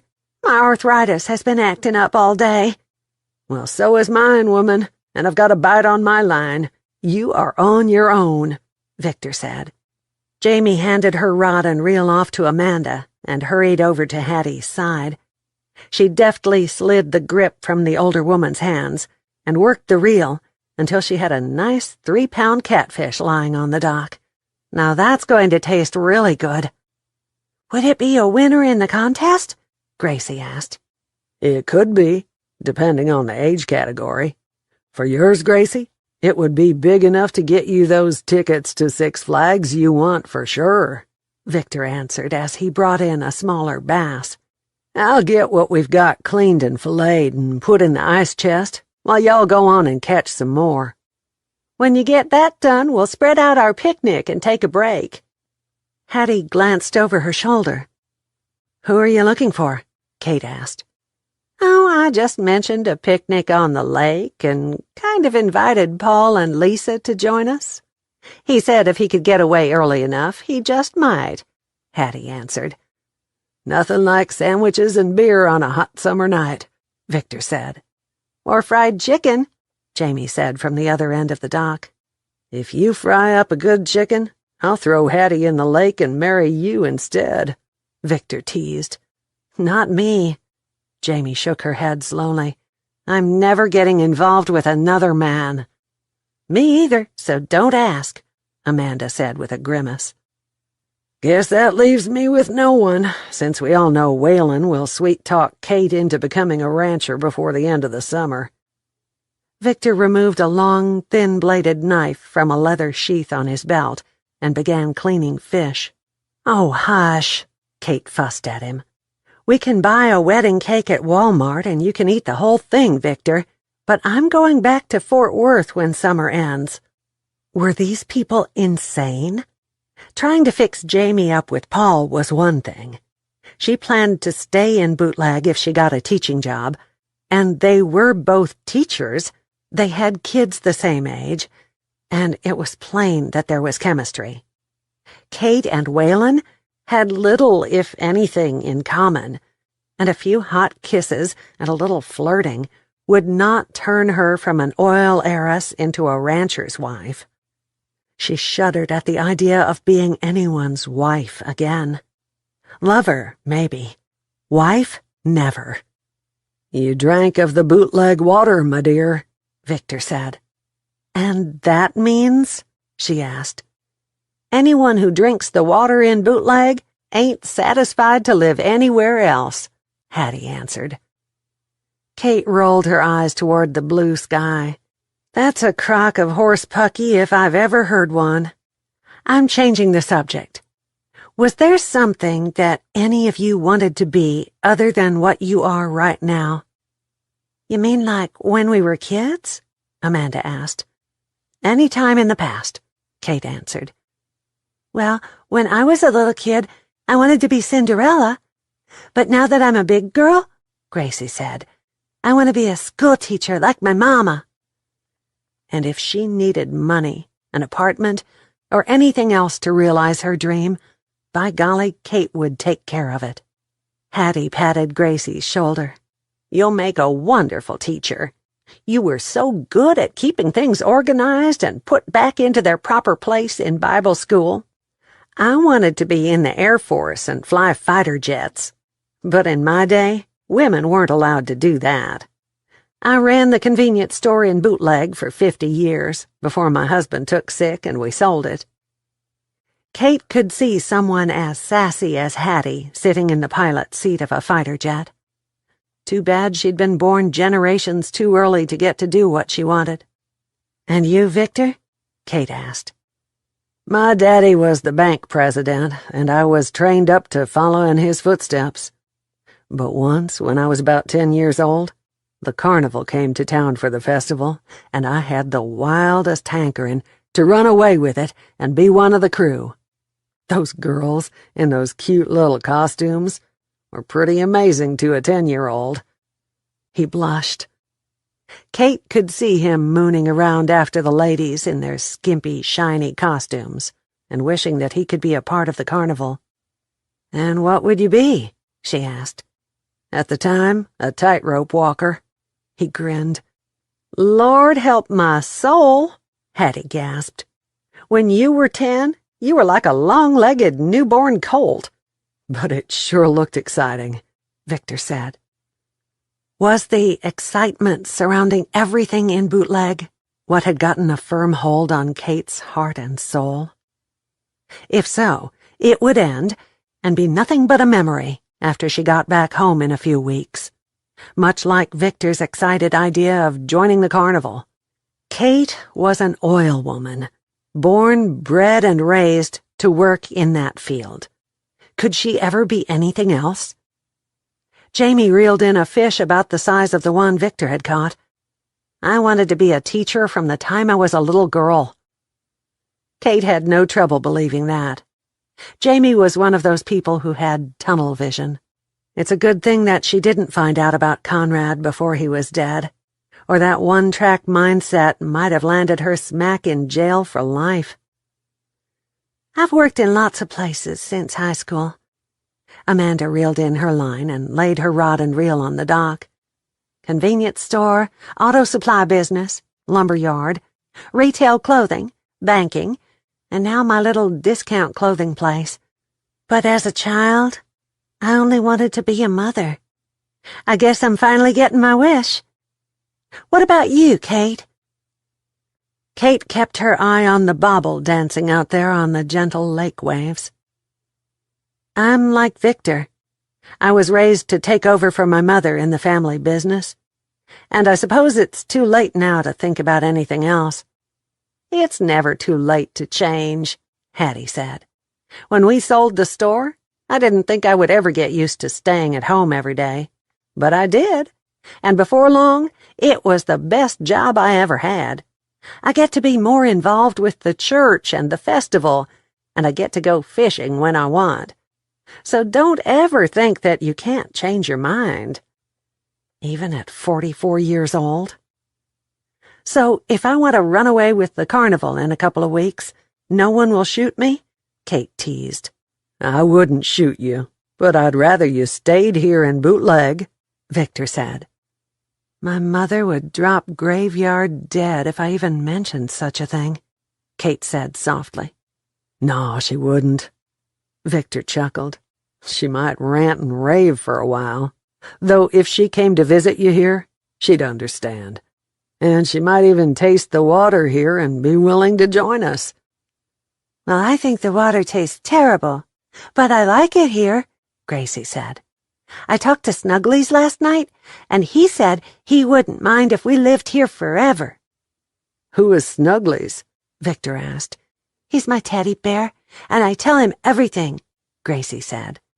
"Well then, I guess he's very important," Hattie said. "Oh yes, he's almost as important as my mama," Gracie told her, and then started singing, "Come on, little fishies, eat the worm on my hook." Before she could sing the line the 4th time, something took the cork under the surface. "Come help me, Mama," she squealed. "I can't," Jamie shouted. "I've got a bite too." Kate laid her fishing pole to the side and hurried over to Gracie's side. Putting her arms around the little girl's shoulders, she gently held the rod steady and helped her turn the handle on the reel. Victor looked like he was about to dance a jig right there on the rough wood platform when they brought in another nice-sized catfish. With those moves, maybe he could have mastered the tightrope. "Would you look at this, Hattie? We're going to have a feast," he yelled. "I'm not hard of hearing." She tapped her ears. "But take a look at Jamie's fish. It's almost as big as Gracie's. Your singing worked, child. You really might snag the biggest fish at the festival." "I'll get these two cleaned up while y'all get out the picnic," Victor said. Kate, do you really think my song helped? Gracie eyed her seriously. Or are they just telling me that to get my hopes up about them tickets? Kate hugged the child to her. Would her daughter have looked like Gracie? Or would she have had blonde hair and blue eyes? Gracie wiggled out of her embrace. You smell like a hay barn. And how would you know what a hay barn smells like? Kate asked. My friend in Dallas, her grandpa lives on a ranch, and we went there for rodeo day. It made me sneeze. Mama said it was raggyweed. Ragweed, Jamie smiled. Then, if you ever went to Whalen's ranch, do you think the hay will make you sneeze? Kate asked, thinking that she might take her out there some Sunday afternoon, just to see the animals and play for a while. Surely Whalen wouldn't mind. Kate picked up her sacks of food and carried them to the quilt that Hattie was busy smoothing out on the grass. No, ma'am, Gracie said quickly. I'm not sneezing right now, and I smelled hay on you. And if I go to Whalen's, I'm going to ride a horse. And who told you that? Jamie asked. Whalen is a cowboy, even if he is a cop. And I bet he's got a horse, and I'm going to ask him if I can ride it. Gracie plopped down on the quilt. Hey, fishermen and ladies. Paul waved as he started down the grassy slope with his daughter. Lisa!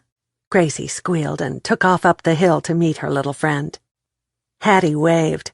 Come on down and join us. There's plenty of food. The kids can even fish some more if they can be still. They might rather run up and down the shoreline and play. Kate! Gracie ran back holding Lisa's hand. We are starving. Can we have a burrito while we wait? Of course you can. There's fried cheese sticks, too. Kate removed 2 from the sack and handed them to the girls. Thank you, Miss Kate, Lisa said. You're welcome. Kate wanted to smother both of them with hugs. Thank you, Gracie said with a big smile. Let's go sit by the water and eat them. Kate loved the sight of them sitting on the grass, talking with food in their mouths, because they were so excited to see each other. She'd had acquaintances in her life, but she could never remember a time when she was that carefree, even as a child. Paul sat down on the edge of the quilt. Jamie, how's your first week going? I've been meaning to stop by the office and welcome you proper, but I couldn't get away from the ag barn. Busy, Jamie answered. I'm cleaning the file cabinets and reorganizing, getting things ready for school to start. I heard that you might be interested in the elementary opening, he said. Haven't made up my mind, but I'm thinking about it, she said.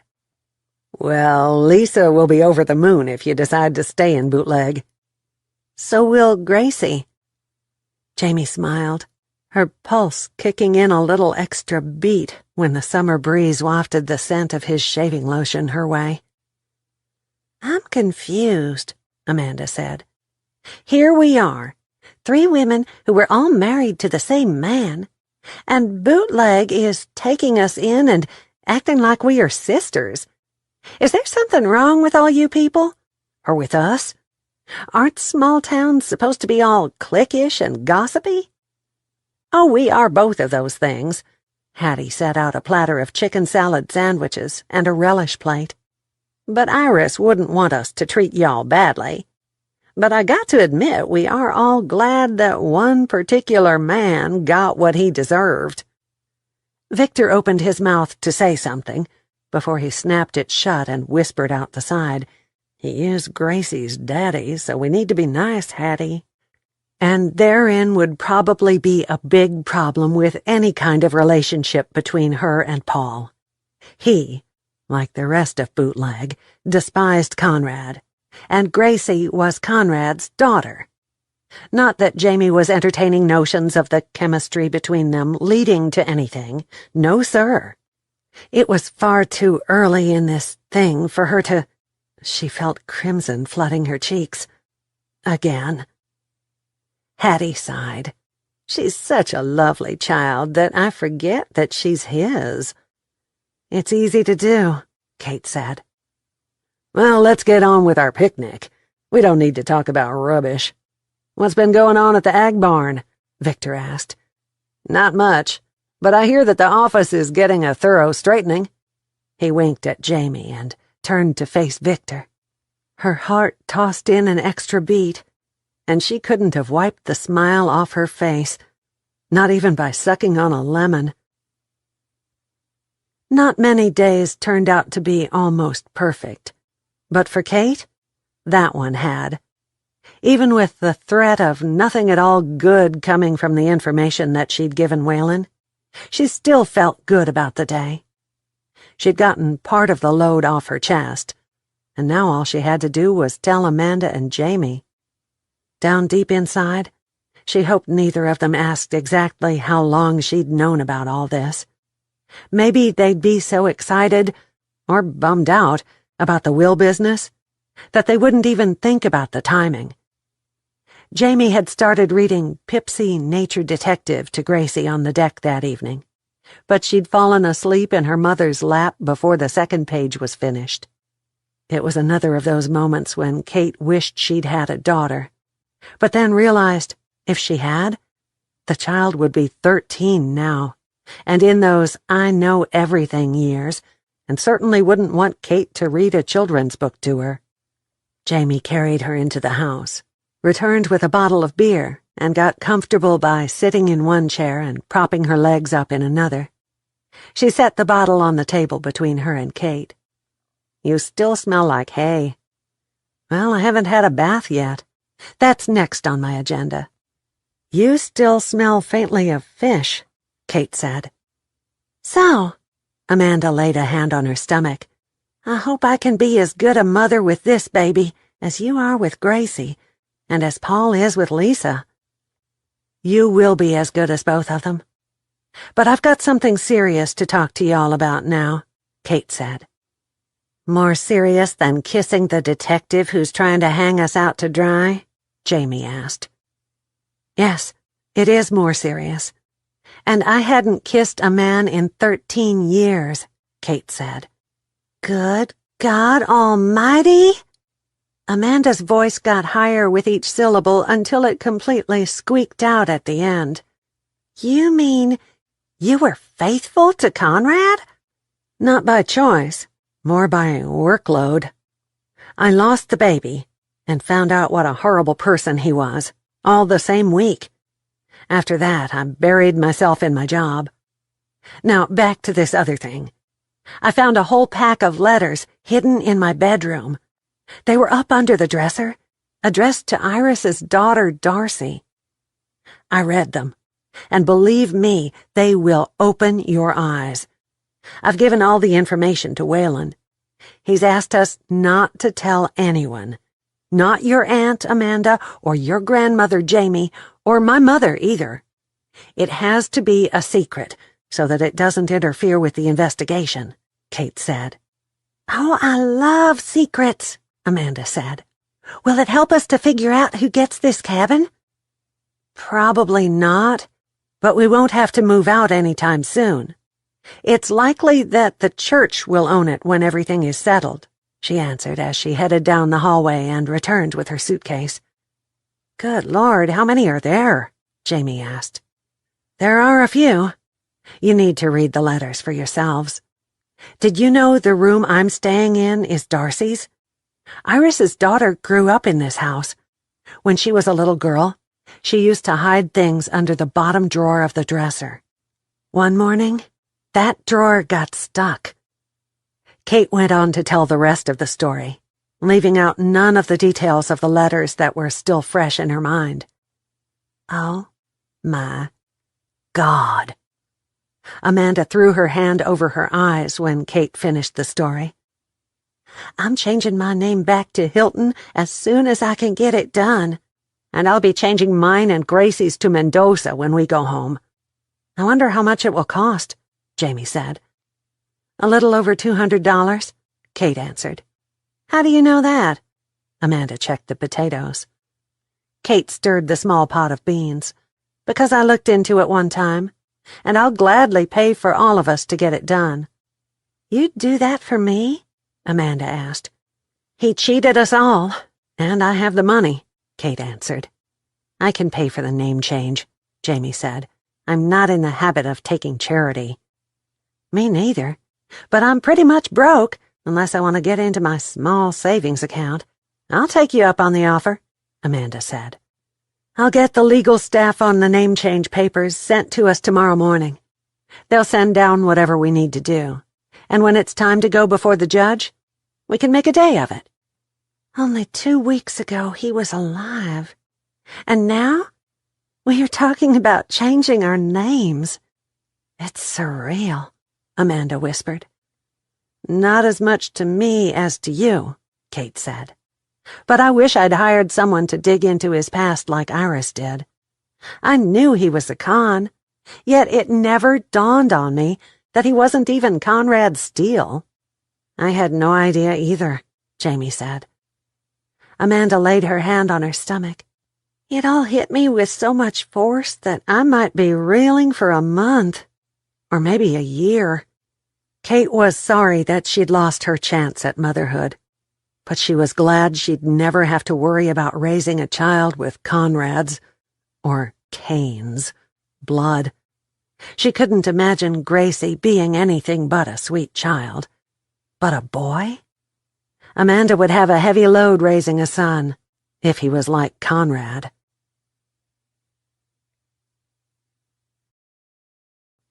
Chapter 16. Jamie awoke on Sunday morning and propped up on an elbow to stare at her daughter. How on earth she and Conrad had created such a delightful little girl was totally amazing. After reading through those letters, Jamie might even go so far as to say that her daughter was a miracle. With Conrad for a father, she could have been a conniving little girl. But she wasn't. She was as open as a book and as sweet-natured as Mama Rita. She glanced at the clock and rubbed her eyes, then looked at it again. She had exactly 45 minutes to get up, eat breakfast, and get ready for church. She slung her legs out over the side of the bed and headed straight for the bathroom, knocking on Amanda's door and Kate's on the way. "Rise and shine, ladies. We have overslept," she called out, and purposely slammed the bathroom door shut. Amanda was standing at the bathroom door when she opened it again. "Pregnancy shrinks the bladder down to thimble size," she grumbled. "We've got to hurry, and it's my turn to make the covered dish for the potluck." Jamie moved to one side to let Amanda inside the bathroom. "It can be my turn, Mama." Gracie rubbed the sleep from her eyes. "We can take the cookies me and Amanda made." "Coffee is making," Kate said when Jamie and Gracie made it to the kitchen. "I'm not going to church, but I'm in as big a rush as y'all. Waylon and I are skipping services this morning." Amanda arranged cookies on a plate. "Oh, really? Have you got a room reserved?" "No, we do not." Kate poured 3 cups of coffee and set them on the table. "Did either of you do any interesting reading last night?" "I did," Jamie answered. "That's probably why I overslept. Talk about tangled webs and twists and turns. Now what? This place should go to a dead woman?" "But since she's already passed on, then we're back to square one, right?" Amanda asked. "Not necessarily," Kate said. "She left a will, and whatever she wanted done with her possessions will probably be taken into consideration." "Well, crap. This is turning into a never-ending cycle." "Cereal, toast, and orange juice."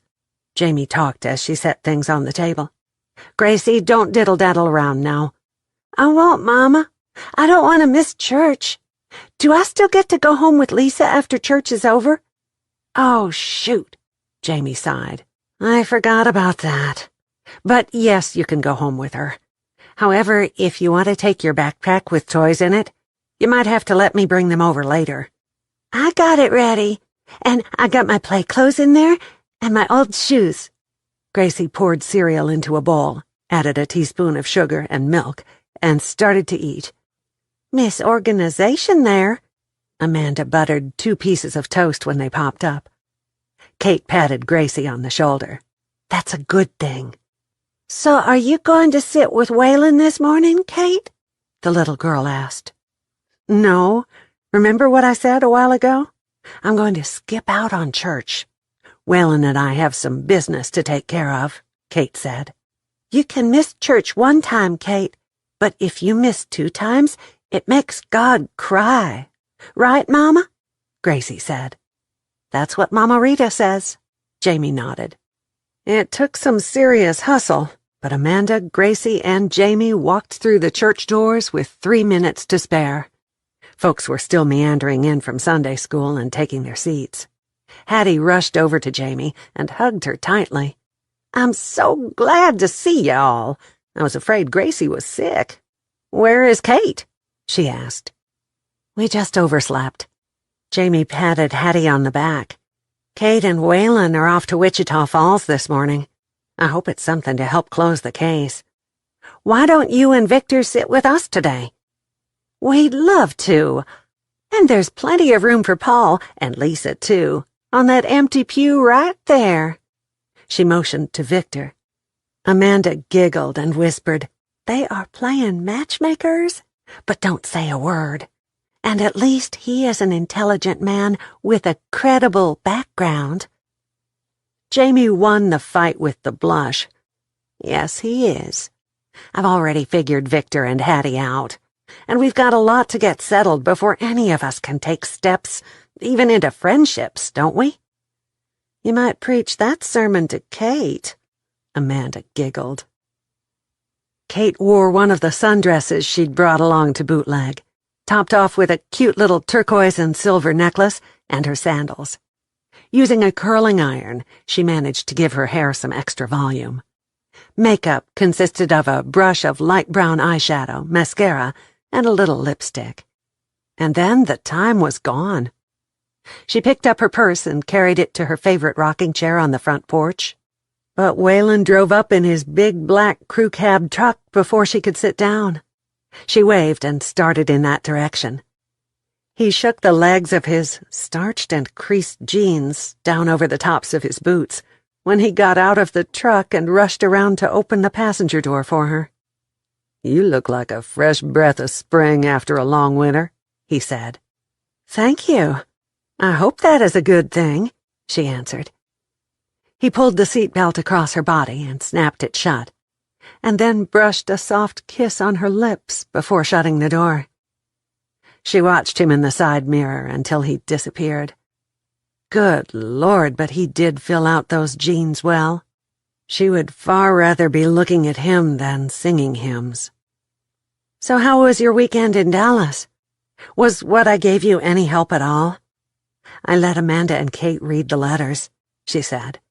And they said they wanted to finish every one, and then we'd talk about them tonight.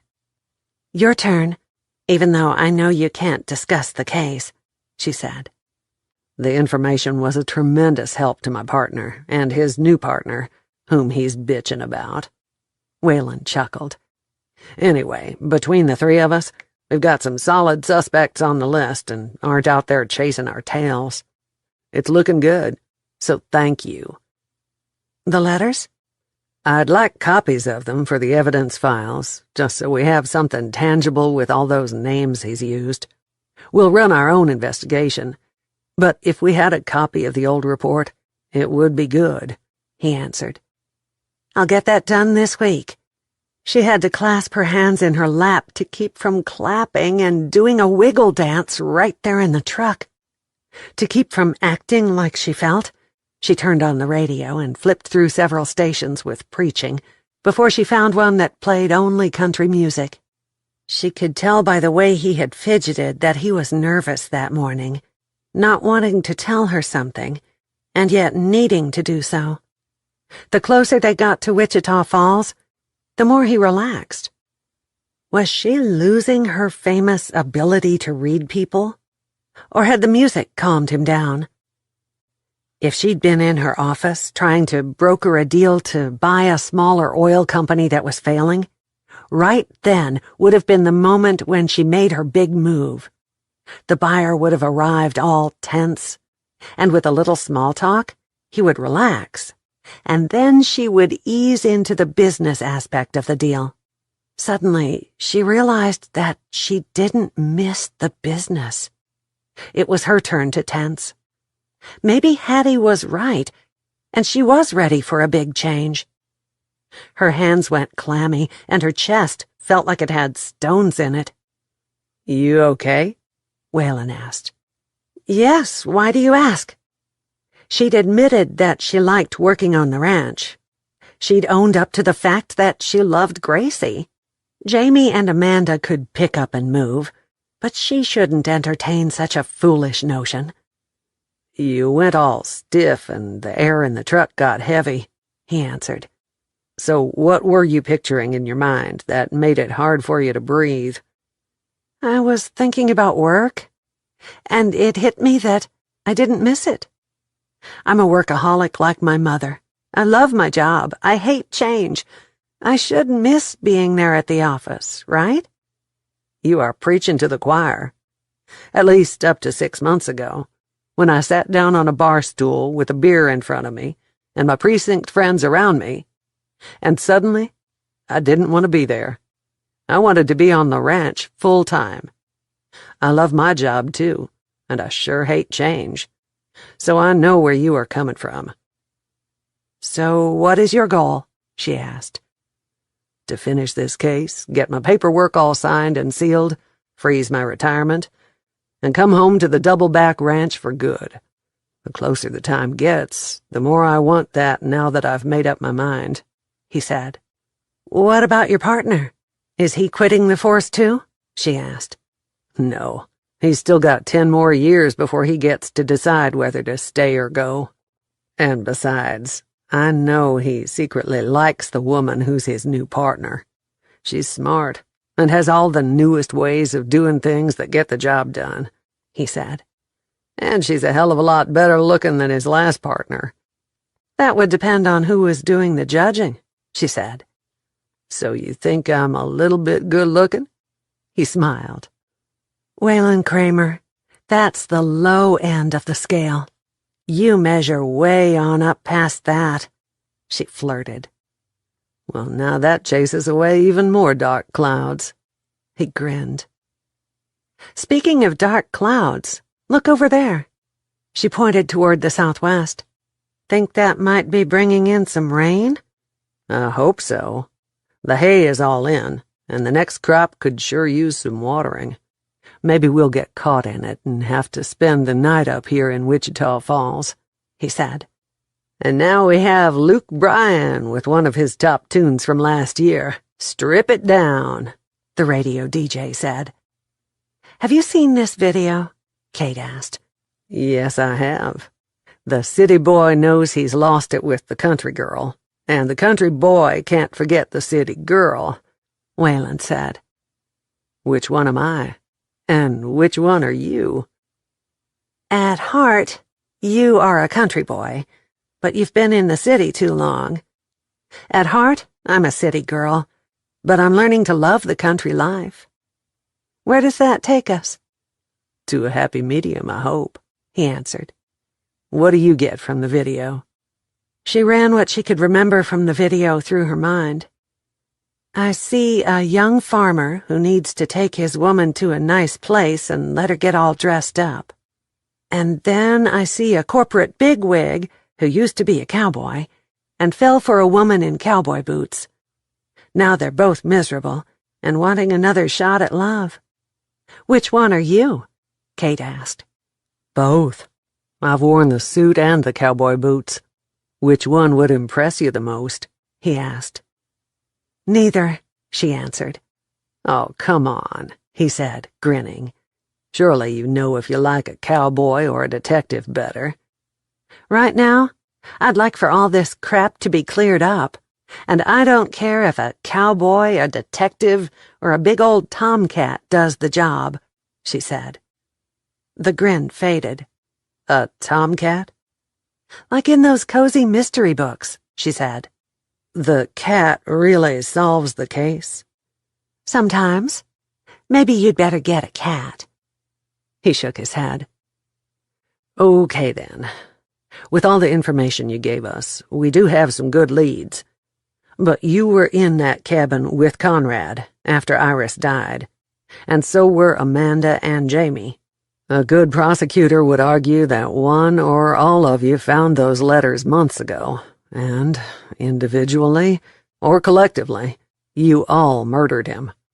Y'all are still at the top of the suspect list. He grimaced. Maybe even more than before. That's what I wanted to tell you, and didn't want to tell you at the same time. Well, shit, she said.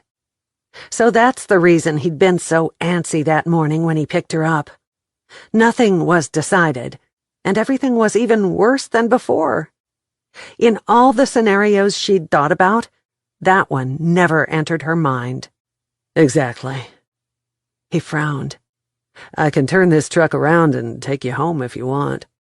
Hell no. I want that big hamburger you promised me, she said.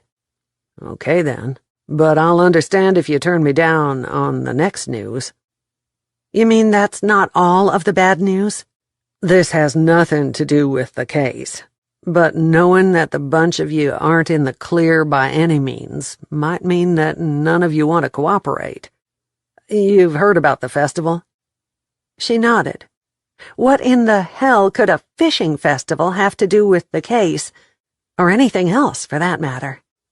Well, several years ago, my mother bought an old stagecoach at an auction, and the parade committee, plus the bootleg Citizen of the Year, rides in it during the parade. I get it out of the barn where we store it and shine it all up for that day, he said. And you're going to chase down Conrad's real killer in an antique stagecoach? She asked. He laughed. Damn it, why did he have to be so sexy when he brought out the charm? No, but while all the spiders are chased out of it and it's still clean, Victor and Hattie want to have a picnic at the ranch so the girls can have a ride in it, he said. As in more than just Gracie? As in Lisa? She asked. Yes, ma'am. When is all this supposed to happen? She asked. Festival is next Saturday. The stagecoach would still be clean on Monday evening, he answered. Hattie says that she'll bring a picnic lunch for us to have beside the creek on the back side of the ranch, and the kids can play in the water. Why are you asking instead of Hattie? She and Victor thought if it was my idea, it might not look so much like they were pushing Paul and Jamie together, he answered. So, if you aren't too mad at me for being the messenger of bad news about the case, then I'd ask you not to tell Jamie who really thought up the whole plan. Well, I expect I can keep that secret, she smiled. Truth is, I've wanted to ask you if I could bring Gracie to the ranch for an afternoon or morning. Anytime, he grinned.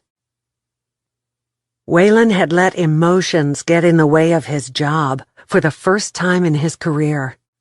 He liked Amanda and Jamie, and he'd hate to see them prosecuted. But Kate was a different story. He believed her, and he damn sure did not want to see her behind bars. He shouldn't even be taking her out for a hamburger or hiring her to work on his ranch. But damn it, there was something there between them that he couldn't ignore. He'd sworn off women after his second divorce, and he'd stayed pretty faithful to his vow of bachelorhood until he met Kate. God or fate or karma damn sure had a wicked sense of humor. Gracie told me she wanted to come to your ranch and ride a horse someday, so I know she'll be delighted. But I feel like I should ask Jamie first, Kate said. Now, let's put all that on the back burner, and you can tell me about this burger joint. Is it a chain? Do we have them in Dallas and Fort Worth? It's not a chain. It's one of a kind, and it's called Bobby Joe's. They only make burgers and hot dogs. None of this diversifying business. And they peel their own potatoes for their fries, and make their own chili for the burgers and hot dogs. Chili for burgers? She frowned. Don't knock it until you've tried it, he said. A chili burger is 2 pieces of meat, 2 pieces of cheese, and a scoop of hot chili that melts the cheese. You usually have to eat it with a spoon, but it's pretty damn good. Sounds like it. Do they do chili cheese fries? Yep, and they are amazing, he said. How'd you find out about this place? She asked. My daddy was a big fan of hamburgers and hot dogs, so when we drove up here for a load of feed or to go to the stockyards, we always went to Bobby Joe's. The original owner died some years ago, and they changed up the sign a little bit to be Bobby Joe's with no E, as in a girl's name. She's his granddaughter. Kate's stomach growled. That's a good sign, Waylon said. You want to go in there hungry. He drove past a mall and several other places to eat, made a few turns that had her completely lost as to how she'd ever find her way back out of the maze without him, and then parked in a lot crowded with trucks and cars. We're lucky, he said. We got here before the church crowd. Welcome to the best-kept secret in North Texas. She stepped out to the smell of grilled onions and burgers. It smells heavenly. Tastes even better. With his hand on the small of her back, he ushered her inside, and a cute little red-haired woman left her place from behind the hostess counter and hugged him tightly. "Waylon Kramer, where have you been keeping yourself?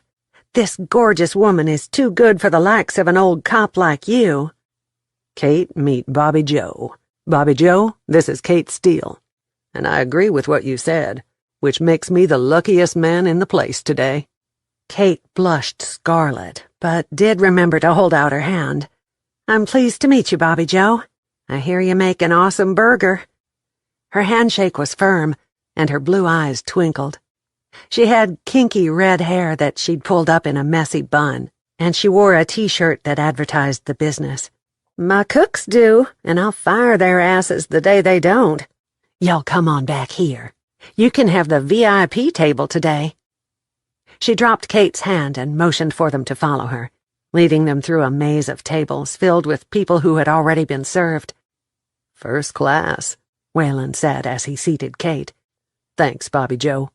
"Any time, darling." She went up on tiptoe to kiss him on the cheek. "I loved this man's daddy. He always left me $1 tip just for bringing him the menu. That's all Grandpa let me do in those days. Your server will be with you in a minute." As she left, she pulled a set of sliding doors shut, leaving them in a small enclosure with a window facing a tiny little garden. "This is great, Waylon," Kate whispered.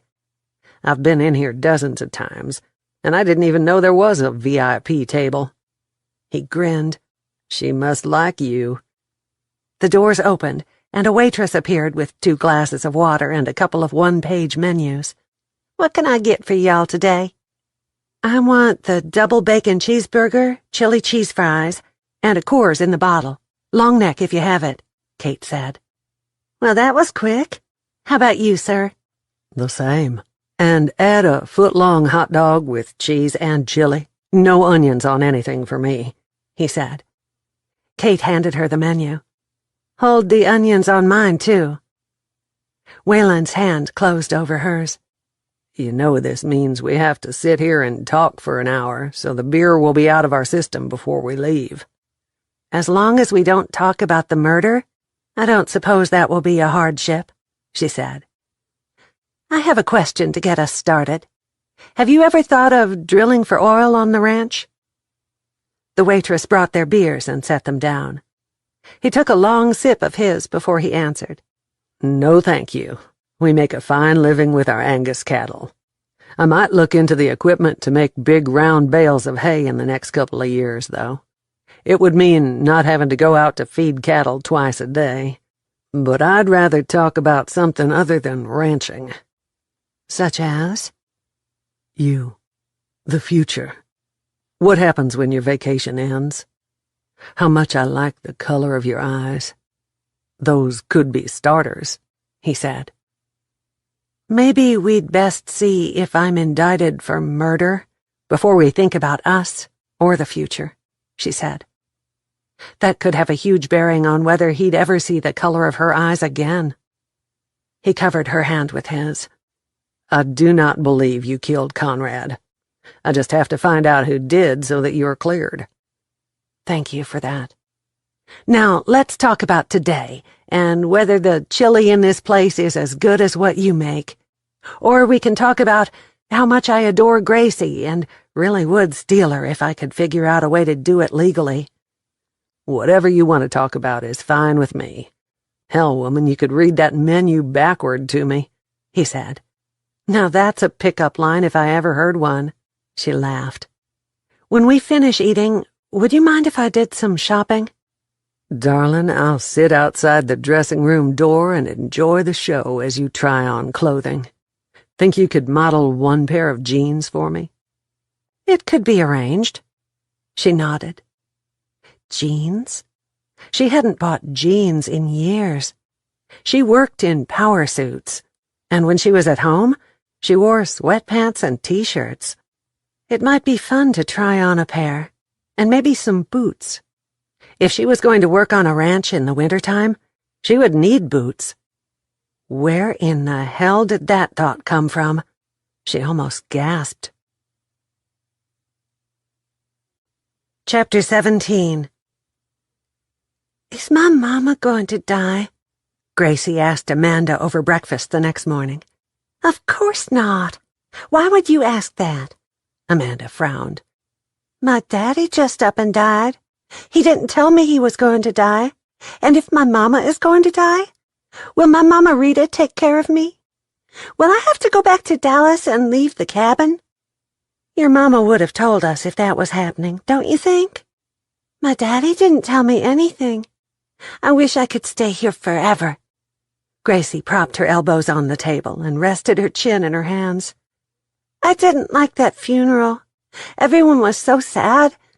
And then, after the preacher finished, everyone was mad. Mama was really mad until we came here, and now she is happy. I don't ever want to live in our old house again, because she might be mad like that again. We were all mad. So was Kate, and so was I, Amanda said. Gracie went back to eating. You'd tell me the truth if my mama was going to die, wouldn't you? Yes, I would, Amanda said.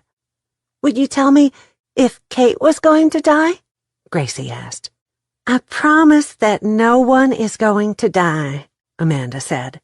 And if I know they are going to pass away, I'll tell you. Now let's finish our breakfast. Okay. But did my daddy die because I didn't tell him goodbye the last time he came to see me and Mama? Lisa said she wouldn't tell her Mama goodbye when she was sick, and she died. Is it our fault? Why couldn't Gracie have gotten up with her mother that day instead of sleeping until almost 9 o'clock? That way Jamie would be answering these questions. Amanda wasn't a mother. Not yet. A little voice in her head reminded her that she would someday have to answer more questions than these. Her child would want to know why the other kids had a father and she didn't. What had happened to him? And could she see pictures? No, darling. Your daddy did not die because you didn't tell him goodbye. Some really bad man killed him. Why? Gracie's eyes widened. I heard all y'all talking about it. But why? I want to know why bad men killed my daddy. But everyone talks in whispers or in big people talk when I'm there. Amanda hauled her heavy body up from the chair and hugged Gracie, then took her by the hand and led her to the sofa. You didn't have anything at all to do with your daddy's death. Promise? Gracie snuggled in close to Amanda. Cross my heart. Gracie held up her hand. Pinky swear and I will believe you. Amanda laced her smallest finger with Gracie's. I do hereby pinky swear. Gracie giggled. That sounds funny. Sighing with relief, Amanda nodded. Kate and Waylon were on the way from plowing fields all morning to to the ranch house when Waylon hung back to answer the phone. She went on into the house and washed up in the bathroom. When she came out, he was still talking, and from all the gesturing, it was not a good conversation. She knew anger when she saw it. He was probably mad about something with the investigation, or with his paperwork concerning when he could leave the precinct permanently. It had nothing to do with her, she hoped. She kept walking right out the front door without looking back over her shoulder. When she parked in front of the cabin, her phone pinged with a text from Waylon. "Can we talk?" She turned off the engine and typed, "For what and why?" The return message said, "Meet me at the dock." She sent back, "1 hour in the church parking lot." Black clouds gathered in the southwest again that afternoon. The rain that they thought might be coming the day before had gone around Bootleg and Maybelle and hit around Archer City with severe wind and even marble-size hail. If the rain materialized, she didn't want to be on the dock when it hit. And if this was going to be a big black moment with Waylon, she sure didn't want Gracie to hear it. Before she could get out of her car, Jamie pulled in right beside her. Kate stepped out and pointed at the sky. "Looks like a storm coming our way. Let's go get a glass of sweet tea and a cinnamon roll and sit on the porch. I love the smell of rain in the air," Jamie said. Kate jogged from her car to the porch. "You haven't eaten yet? It's almost 1:30. Jamie hit the first porch step by the time Kate got to the door. "I wanted to finish a file drawer, so I worked an extra hour. I sent Amanda a text, and she sent one back to say that she and Gracie were making yeast bread and cinnamon rolls." Kate shook her head. "I smell cinnamon all the way out here." With hands on her hips, Gracie waited for them in the middle of the living room floor. Her hair had been French braided, and her little faded shorts and shirt had the remnants of flour stuck to them. "You scared me," Gracie scolded her mother. "I'm only an hour late. Didn't Amanda tell you?" Jamie said. "Where is my welcome hug?" Gracie squared her shoulders. "You can have it later. I'm mad at you and Kate both." "What did I do? Are you mad at Amanda?" Kate asked. "Bad men killed my daddy. He didn't die because I didn't tell him goodbye. You should have told me, Mama. Or you should have, Kate." "Oh." All the wind left Kate's lungs in a whoosh. Amanda came out of the kitchen and shrugged. "I didn't know what to do." Jamie sank down on the sofa and patted the spot beside her. "Come and sit beside me, and we'll talk about it." Gracie crawled up into her lap and laid her head on Jamie's shoulder. "I've been afraid for you to go anywhere if I didn't tell you goodbye. I thought you'd die, too." "That isn't why your daddy died. Some bad men came in the flower shop where he was buying roses, and they shot him," Jamie said. "This is really not your fault, sweetheart."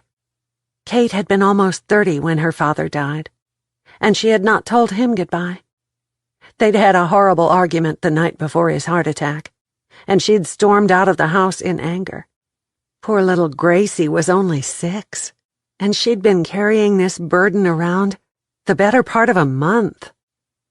"Amanda said it's not my fault that he's dead, and that it's not Lisa's fault that her mama is dead," Gracie said. Kate sat down on the other end of the sofa and held Gracie's hand in hers. "Amanda is right. Sometimes bad things happen, and it's nobody's fault." "It's those bad men's fault, and I hope Waylon shoots them." Gracie tilted her chin up a notch. "Now, let's go have some cinnamon rolls. Me and Amanda worked hard all morning. She's nesting, you know." "Oh, she is," Kate smiled. "I don't know what it means, but I hope it lasts a long time because I like cookies and cinnamon rolls," Gracie said. The first raindrops hit the windshield of his truck as Waylon pulled into a space in the church parking lot. He sat there for 5 minutes, hoping that Kate hadn't changed her mind. When she finally pulled up beside him, and motioned for him to come over to her vehicle, he wasted no time getting out of the truck. He started to open the passenger door of the Cadillac, but noticed her long legs going over the seat. He hurriedly got into the back seat and scooted over into her embrace, pulling her so close that their hearts beat in unison. Bad news. All that information checked out, but the one suspect we thought it might lead us to didn't pan out. I was so angry. I hope you didn't think it was at you. I didn't, but I did know that you needed some cool-down time. That means I'll get top billing on the list of suspects because I have the money to pay someone to kill him, right? He nodded. I'm sorry. We'll keep digging. Thank you for that much. Gracie had a meltdown today, and Amanda had to take care of it. I'm going to talk to the girls tonight about all this. In my opinion, Gracie needs a day at the ranch next week. Meeting with you this afternoon is good. I can tell them that's what we were talking about, Kate said. He wanted to kiss her again, but with the newest turn of events, maybe that was a bad idea. It wouldn't be good for her case or his record if he was romantically involved with the lead suspect in his final case. I should be going, he said. Me too. I've got a lot to tell the girls, and hopefully the festival and the day at the ranch will help Gracie. I didn't realize that a little kid went through the stages of grief just like an adult. Me either. He scooted across the seat and out the door. Thank you, Kate, for everything. It is what it is, she shrugged. But why can't it be different just this one time? Waylon thought as he started up his truck engine and drove away. Why couldn't we have met under different circumstances, like at a party or even on a couple of bar stools? Kate watched the rain splat against the windshield and the side windows for 5 minutes. What-ifs played through her mind the whole time. What if they came and took her away in handcuffs? What would Gracie do if the policeman took her mother? Did Mama Rita have enough money to take care of her properly? And Amanda, what if her baby was born in prison and they gave it up for adoption? Finally, with no answers to any of the questions, she crawled over the seat and headed home. Home. Was that what the cabin had become? She stopped by the convenience store and picked up 2 bottles of wine and a couple of 2-liter bottles of Diet Coke for Amanda, and tossed in a bag of Gracie's favorite gummy candies. Other than Conrad's monthly overnight visits, her life had been in a nice, comfortable rut for the past 13 years, and now it was one big mess after another. Paying him the $1 million settlement would have been so much easier than all this. But then she would have never met Gracie, or Jamie and Amanda. The latter 2 were beginning to get under her skin, but not as much as that little dark-haired girl. There was no way she could get from car to cabin without getting wet, so she embraced the rain, enjoying the feel of its warmth as it soaked her from head to toe. When she reached the door, she kicked it with her sandal and yelled, "Hey, Jamie or anyone in there? Would you open the door, please?" Her phone rang at the same time Gracie slung open the door. She recognized the ringtone as the one she had assigned to her mother, but it stopped before she could answer it. "What's in the bags?" Gracie asked. "Wine for me and your mother, Diet Coke for Amanda, and a bag of those sour candies that you like," Kate said. "Thank you, thank you." Gracie wrapped her arms around Kate's long legs. "I love you, Kate. Not as much as I love you, Gracie. I love you to the moon and back," Gracie grinned. "Well, I love you a bushel and a peck and a hug around the neck," Kate said. Gracie drew her dark brows down over deep brown eyes and asked, "Is that a lot?" "More than to the moon and back," Kate said. "Okay, then you love me more today, but tomorrow I will love you more. Mama, Guess what Kate brought me? She fished the candy from the bag and went down the hall in her famous run-everywhere mode. Kate went to her bedroom and changed into dry clothing, then sat down in the rocking chair and hit the speed dial for her mother. "I told you this was going to turn into a nightmare before it was over. That's the reason I wanted you to be out of town for a while," Teresa said without so much as a hello or hey. "And here I thought you wanted me to be rested in December when I took over your office," Kate said. "Don't you get sassy with me. Have you seen the Dallas newspaper?" "No, I have not. Here in the hinterlands we use smoke signals. They tell me we might get the Pony Express to deliver newspapers to us pretty soon," Kate answered. "This is not a laughing matter." Teresa's voice hit a brand new high. "Okay, Mother, what does it say?" Kate sighed. "Third page, upper half. A columnist is talking about the murder, and he's gotten all kinds of information from somewhere, like all of Conrad's aliases, his real name, and that he was a polygamist. And he lists his 3 wives at the time of his death. And your name and the fact that you are an oil heiress is right there in black and white." "Did it say anything about Gracie?" Kate gasped. "Who the hell is Gracie? Another wife?" "No, she's Conrad's daughter. I've told you about her," Kate whispered. "Nothing about a Gracie, but there is something about an Iris. And he says that you 3 should be behind bars. Do you have any idea what that is doing to your reputation?" "Maybe we should sell the whole company before that happens," Kate said. Total silence. For a minute she thought maybe she'd caused her mother to go into acute cardiac arrest at even suggesting such a thing. She held the phone out from her ear to be sure she hadn't lost the connection, and then yelled, "Mother!" into it. "Have you lost your mind?" Teresa finally said. "Maybe I have, but if there's a dark cloud hanging over me, then it wouldn't take long for the company to go down the tank.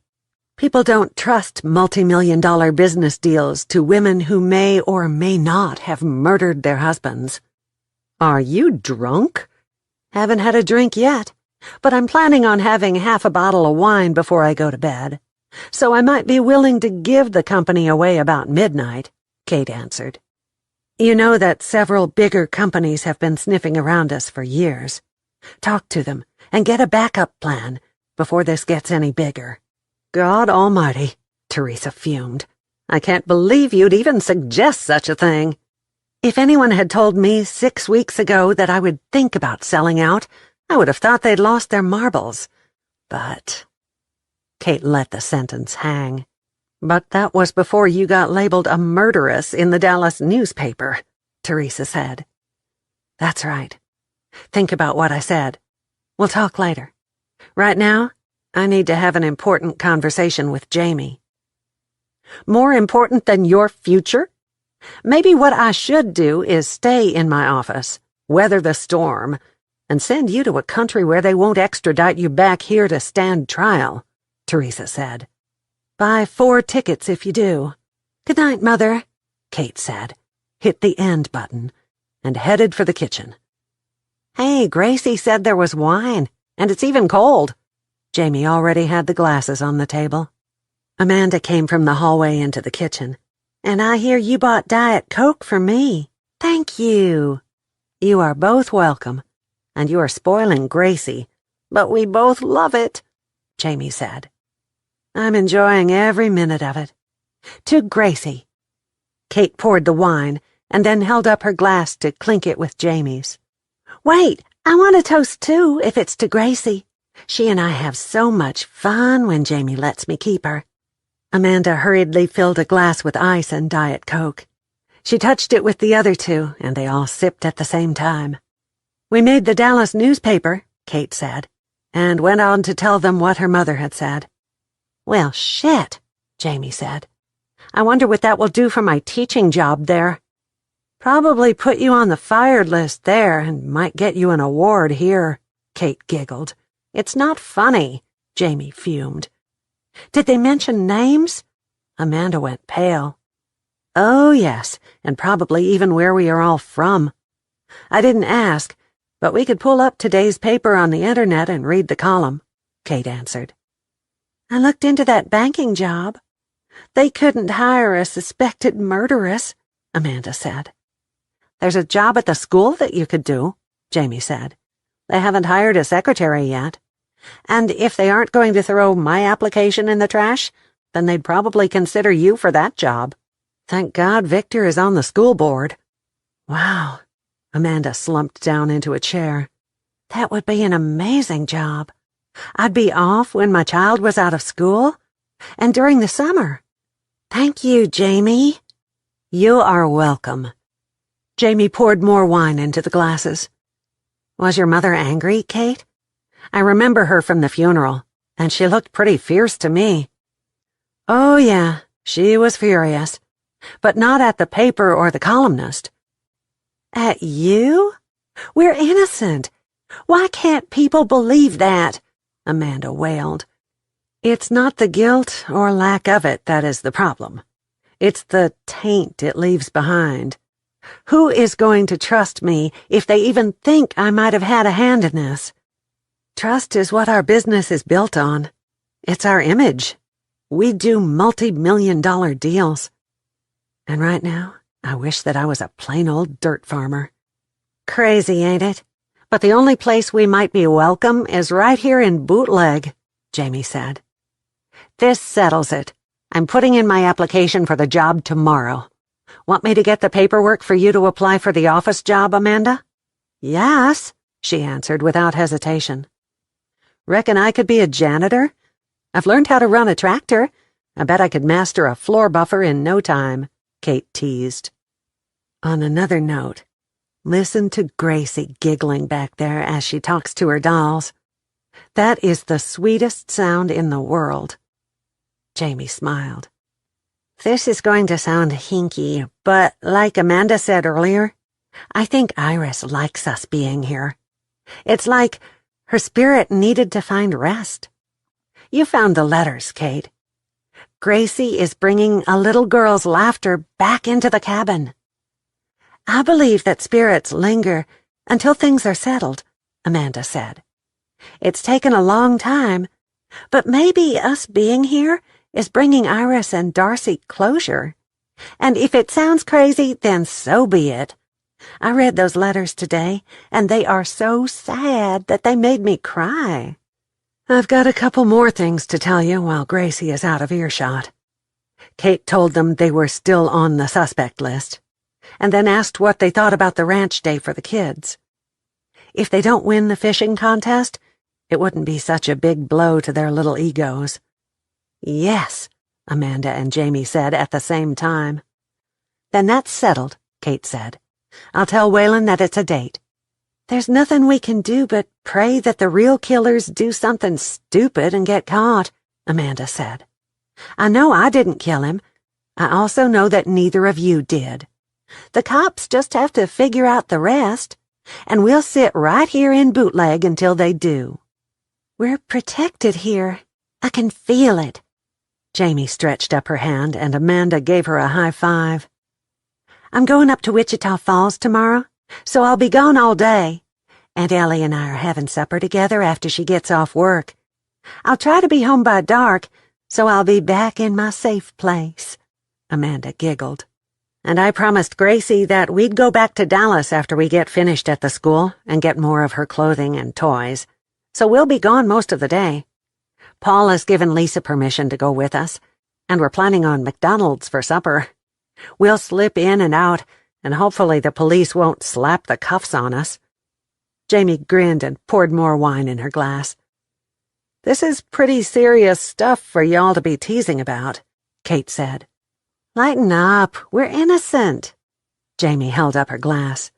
To never spending a day in jail. Kate poured more wine into her glass. When I get this down, I'll be mellow enough to call my mother back and talk to her some more about all this mess. Jamie chuckled. I'd never get that mellow. Now, my grandmother's a different story altogether. She raised me." "Why?" Amanda asked. "Mama doesn't have much sense when it comes to men, and most of her boyfriends didn't like me. When I was 4, she dropped me at Mama Rita's place and never came back," Jamie said. "Your mother didn't fight for you?" Kate asked. "No, ma'am. She signed the papers giving Mama Rita the right to adopt me." Amanda set her empty glass on the side table. "Sounds kind of like my situation. Only my mama was 16 when I was born, and she lived with Aunt Ellie, who was her older sister. When she was 19, she married a man, and she said she was coming back to get me in a few months. But then she had a couple of kids, and she embraced his traditions that didn't have room for a little red-haired stepdaughter," Amanda said. "Aunt Ellie filed desertion papers when I was 6 and adopted me. I have no complaints. She raised me in a good home." "Where did your mom go?" Jamie asked. "Iran. She met a man at a restaurant where she was working, and they fell in love. When he went back to his country, she went with him," Amanda answered. "Why would she leave you behind?" Kate asked. Amanda shrugged. "Aunt Ellie said that she was pregnant again, and the new husband wasn't too keen on a stepdaughter." "Have you seen her since then?" Kate asked. Amanda shook her head. "No, she never came back to Texas. I get a Christmas card from her sometimes, but she never remembers my birthday. I have 2 half-brothers I've never met. But you know what? It's all good. Aunt Ellie was and is a good mother to me." "My father was a loving, sweet, gentle man," Kate said. "My mother is the bulldog. I got a lot of my father's trusting nature. Conrad never would have snowed Mother like he did me, or my Mama Rita either. But I bet that he preyed on women who were vulnerable," Jamie said. "Probably so. But I've learned my lesson," Kate said. "Oh, yeah." Jamie's head bobbed up and down. Amanda swiped at a lonely tear making its way down her cheek. "Damned hormones. Lately, everything makes me weepy. I even cried over a television commercial about toilet paper. But those little bears were so cute." Kate picked up what was left of her wine and touched their glasses. "To the future.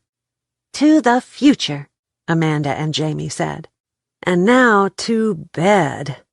Kate stood up. "But first I'll need an apple and a handful of Amanda's sugar cookies." "Apple?" Amanda asked.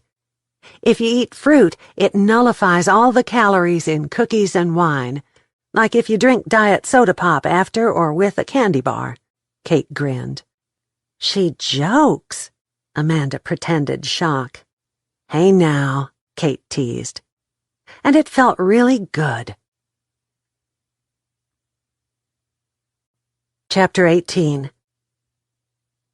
Waylon and Johnny had spent the whole afternoon on Friday getting the stagecoach ready to roll, cleaning it up and hitching the horses to it, taking it from the ranch to Bootleg, which took 3 hours, unhitching the horses and putting them in the Voag barn. Thank goodness for Paul's offer to keep them there overnight. He wished that Kate could have ridden up in the driver's seat all the way to town with him that evening. But after that damned newspaper leak, which had to come from his office, there was no way their names could be linked as anything other than detective and suspect. At least not in public. If I had that damned columnist in my crosshairs, I would pull the trigger without blinking, Waylon declared to the air that evening as he ate alone in his kitchen. He was flipping through channels on the television when his phone pinged.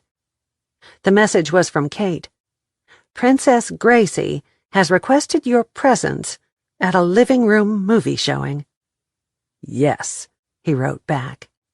The next message said, "Her Majesty would like pepperoni pizza, please and thank you." He grinned as he typed in, "Yes, be there in 20 minutes." As long as he could see Kate and spend time with her, he didn't care. On the lake, in the house, or out taking a drive in the rain. He noticed that Jamie's van was gone when he parked, and wondered where she was, as he jogged from his truck to the porch, pizza in hand. Before he could knock, Gracie swung the door open. "Kate says for me to let you in. She'll be here in a minute. She's talking to her mama on the phone. Come on in out of the rain and put the pizza on the table," Gracie said. "Yes, ma'am." "Where's your mama?" Waylon asked. While he unloaded the food, Kate walked up behind him. His well-honed sixth sense, developed on the force, told him that she was there, even before she spoke. That wonderful scent that she wore, blended with the sweet coconut smell of her hair, and the aura that belonged to no other woman in the universe, sent his senses reeling. "Gracie is babysitting us," Kate said. "Amanda started having pains, so Jamie drove her to the hospital in Wichita Falls, so they can monitor her for a few hours to be sure it's not labor. They figure it's Braxton Hicks." "Well then, Gracie, since you are the babysitter, do you think we can have some pizza and breadsticks?" Waylon asked. Gracie sighed. "I thought you'd never get here. Can we put a quilt on the floor and watch our movie while we eat?" "We sure can," Kate answered. "What are we watching?" Waylon carried the pizza boxes back to the living room. "Will the babysitter let us have a beer with our supper?" "Of course," Gracie giggled. "And I'm not really the sitter. Y'all are. Big people can have a beer, but little kids have to drink milk or juice. Can I please have a soda pop?" Kate nodded. "Pizza does not go with milk or juice. You can have a Coke, but let's make it one of the caffeine-free ones." "I don't care if it's got calves in it or not." Gracie removed the quilt from the back of the sofa and spread it out on the floor. "We are watching Homeward Bound. Mama says it's a good movie." "Isn't that like 20 years old?" Waylon whispered. 24 to be exact, but you take what you can get at the convenience store rental. We don't have cable television here at the cabin, Kate answered. "Let's go to the movies, then." Waylon nodded. Gracie plopped down in the middle of the quilt and nodded toward the sofa. "You old people can sit there." "Ouch," Waylon winced. "Painful, isn't it?" Kate nudged him with her shoulder as she passed. By the end of the movie, Waylon wanted to marry Kate and adopt Gracie. They were both adorable all through the movie, crying when the cat Sassy was nearly killed, giggling at the antics of the young dog Chance, and worrying about the older big yellow one, Shadow. Gracie declared that as soon as they moved all their stuff to the cabin, she wanted a cat just like Sassy. Kate had fallen in love with Shadow, and Waylon wondered if she'd ever considered having a big dog. As the credits rolled, Gracie yawned and crawled up in Kate's lap. "I wish my mama was home. I'm sleepy, and I don't like going to bed all by myself." Kate wrapped both her arms around the little girl. She would have made an amazing mother.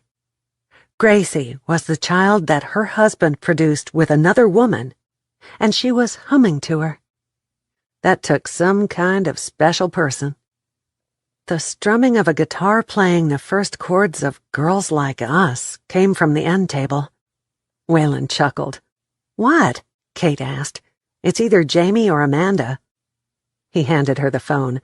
"Fitting song choice." Kate flashed a smile over the top of Gracie's head and put the phone on speaker. "Hello, Amanda. What's the news?" "We are about 5 minutes from the cabin. I had false labor. Everything is still on schedule and fine. Sorry we're only calling now. The storm messed with the cell service. Jamie is driving, and we just passed the convenience store. See you soon." Kate hit the end button, and Gracie wiggled out of her embrace, yawned and stretched. "So we don't get a baby tonight?" "That's right. But your mama will be here real soon," Waylon said. "I'm glad." Gracie yawned again. "For which one? That the baby isn't here, or that your mama is almost home?" Kate stood up and folded the quilt, picked up the paper plates from the coffee table, and carried them to the trash. "Both," Gracie answered. Amanda told Mama that if she had the baby now, she'd have to leave him in the hospital. And I'm going to bring my little brother home. And I really miss my Mama." Waylon helped by taking the empty beer bottle and the Coke can to the trash. "Is that my cue to leave?" "No rush," she said. "I've loved every minute of this evening." His phone rang. "Mama's here," Gracie shouted simultaneously. The two women came through the door talking while he answered the call. He listened for a minute, and then said, "I'm on my way." He crossed the room in a couple of long strides. "Glad everything is fine, Amanda. Victor has gotten his car stuck in the mud down at Hattie's. They saw my truck parked outside when they came home from getting ice cream, and they need help. I'll walk you out." Kate sucked in the fresh air when they were on the porch. "You never get this in the city." He wrapped his hand around hers. "What? Stars this bright? Or this scent after a rain?" "It's the smell of wet dirt." He stopped when they reached his truck and pulled her close to his chest. "I wish we'd met sooner, like when we were in our 20s, and that we'd had a whole yard full of little kids like Gracie. You would have been an awesome mother, Kate. But we weren't these people back then. We might not have even liked each other at that age. Look who I ended up picking later. I would have liked you at any age." "Really?" Kate cocked her head to one side. "Absolutely. Though you are right. Right out of college, neither of us would have enjoyed tonight the way we did. I'll see you tomorrow, Kate." Watching her stand on the porch and wave until he was out of sight kicked his pulse into high gear. Chapter 19. "It seems like we've been waiting for hours." Amanda checked the time on her phone. "It's not even 7 o'clock yet. We've only been here 10 minutes, Jamie. They have to get settled and get the preliminary talking done. Don't be nervous. If not, then we'll go back to what we were doing, right? You have a teaching job in Dallas. I've got the shop. It's not like we're going to have to stand on the street corner and beg for quarters." "You are so right," Jamie said, fidgeting with a speck of lint on her skirt. "But Gracie is so happy here. I wish they'd call one of us into the meeting and get it over with." "Don't think about time. Think about us sitting outside in the hallway on metal folding chairs. To me, it feels like we're in trouble," Amanda said. Jamie smiled. "I was so shy, I never had to sit in the hallway. My teachers are probably still in shock that I grew up to become a teacher myself." "Huh. Don't try to put that bullshit on my plate. The way you bowed up to me at the funeral, and with your temper, I ain't believing a word of that," Amanda said. "I was shy in high school. I learned to stand up for myself in college. How about you?" "I was not a model student, so I did spend my fair share of time sitting on a chair just like this, or in detention hall. I liked the latter much better." "Why?" Jamie asked. "Most of the time they assigned a teacher who'd rather be doing anything else but watching a bunch of unruly kids, so they'd leave the room. We'd break out the cards, and I want enough money playing poker to buy after-school Cokes." "Really?" Jamie gasped. "I figured you for a shy little thing like Kate and I were." "Not until later, after Aunt Ellie got me straightened out in the church." "Amanda?" Victor poked his head out the door. "We're ready for you." "Wish me luck," Amanda said. "You don't even need it." "Thank you." Amanda had dressed in her best maternity slacks and shirt, styled her curly red hair in a twist, and applied makeup. The job might not bring in the money that she'd made at the bank, or even the clothing store, but it would be perfect for a single mother with a child. And Bootleg was a better place to raise a baby than in an apartment right in the city. "Please have a seat," a lady she recognized from the church said. The wingback chair that Amanda sank into was a whole lot more comfortable than the metal chair out in the hallway. She waited while they shuffled through her resume and recommendation letters she'd gotten from the bank, Aunt Ellie, and Wanda. "I am Andrea Drysdale, the president of the Board of Education," the woman said. She introduced 3 of the other 5 members, finishing, "You already know Victor, who has highly recommended you for this position." Amanda nodded at each of them. "I'm pleased to meet you all. You all know how I came to be in Bootleg, right?" "We do," Mrs. Drysdale said, and then lowered her voice. "And off the record, we're glad to hear that the man who conned Iris is dead. We aren't going to let anything that he caused or did influence our decision. Do you have any questions about this job?" "Could I stretch the yearly salary into 12 payments so that I would have a summer paycheck? Do I work in the summer months? And if so, could I bring my baby with me?" "Yes, most secretaries do like to have their checks in the summer, though you will still work during that time. You can choose either the month after school is out or the month before school starts for your break. If you choose to work all 3 months, you will be paid extra, and you can bring your child during those months," Andrea answered. If you stay organized through the year, there won't be much to do but answer phone calls in the summer, Victor said. "Anything else?" Amanda nodded and asked, "You have taken into consideration that the earliest I could start to work would be mid-October? And that right now they still suspect me and Jamie and Kate of murder?" "We have, and have made arrangements with a retired teacher to take the job for the first 6 weeks. Paula, the elementary school principal, answered. "And all that other business will take care of itself, we have no doubt."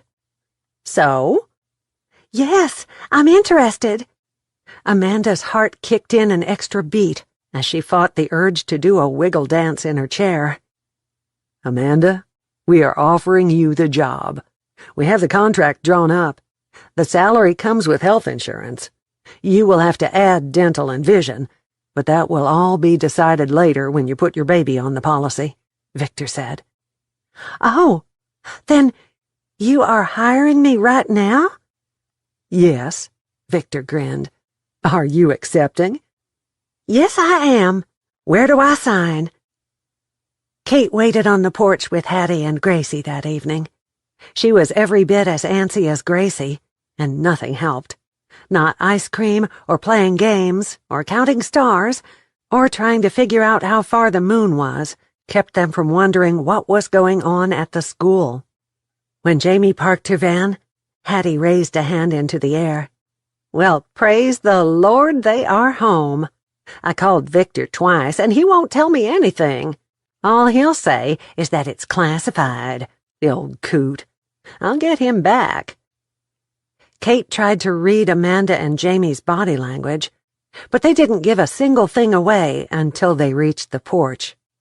Jamie opened up her arms to Gracie and said, "You ready to move, kiddo?"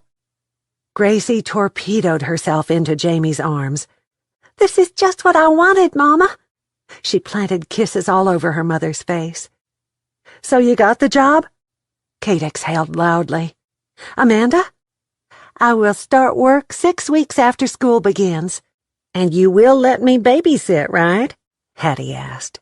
"I'll come right here to the cabin so you don't have to take the baby out in the weather." "Hattie, you are an absolute godsend.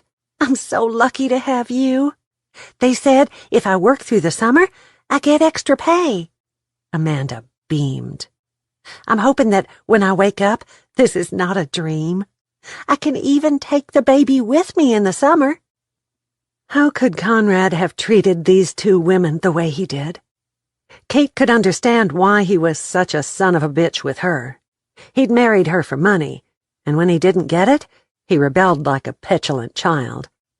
But Jamie and Amanda hadn't been born with the proverbial silver spoon in their mouths, and they damn sure didn't deserve what he had put them through.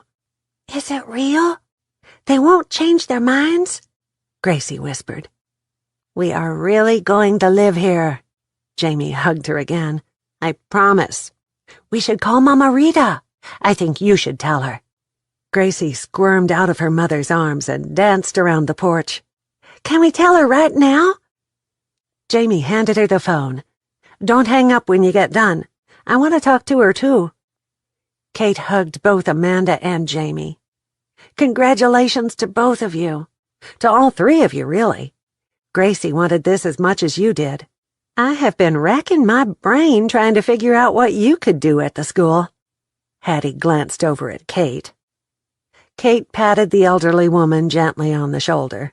"I have a job in Fort Worth, but I can see in your face that you'd like to stay here. My mama used to tell me to never close a door until you see what's on the other side of it," Hattie said. Kate had heard that before, but it really sank in that warm summer evening. She didn't really have two doors before her like in that old television show. A beyond comfortable lifestyle had been given to her, one that she knew and could do.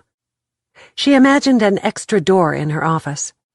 If she chose to step through it into a very different office, would she have regrets? But if she didn't, wouldn't she always wonder? "Don't ever look back and wonder if you might have been happier if you'd chosen another pathway to walk," Hattie whispered. Before Kate could answer, her phone pinged. She glanced down at it to see a message from Waylon. "Shall we send them flowers tomorrow?" She smiled and sent one back. "Already done, and balloons for Gracie." The next one said, "Pretty sure of yourself. Call me when things quiet down." She sent him a smiley face symbol.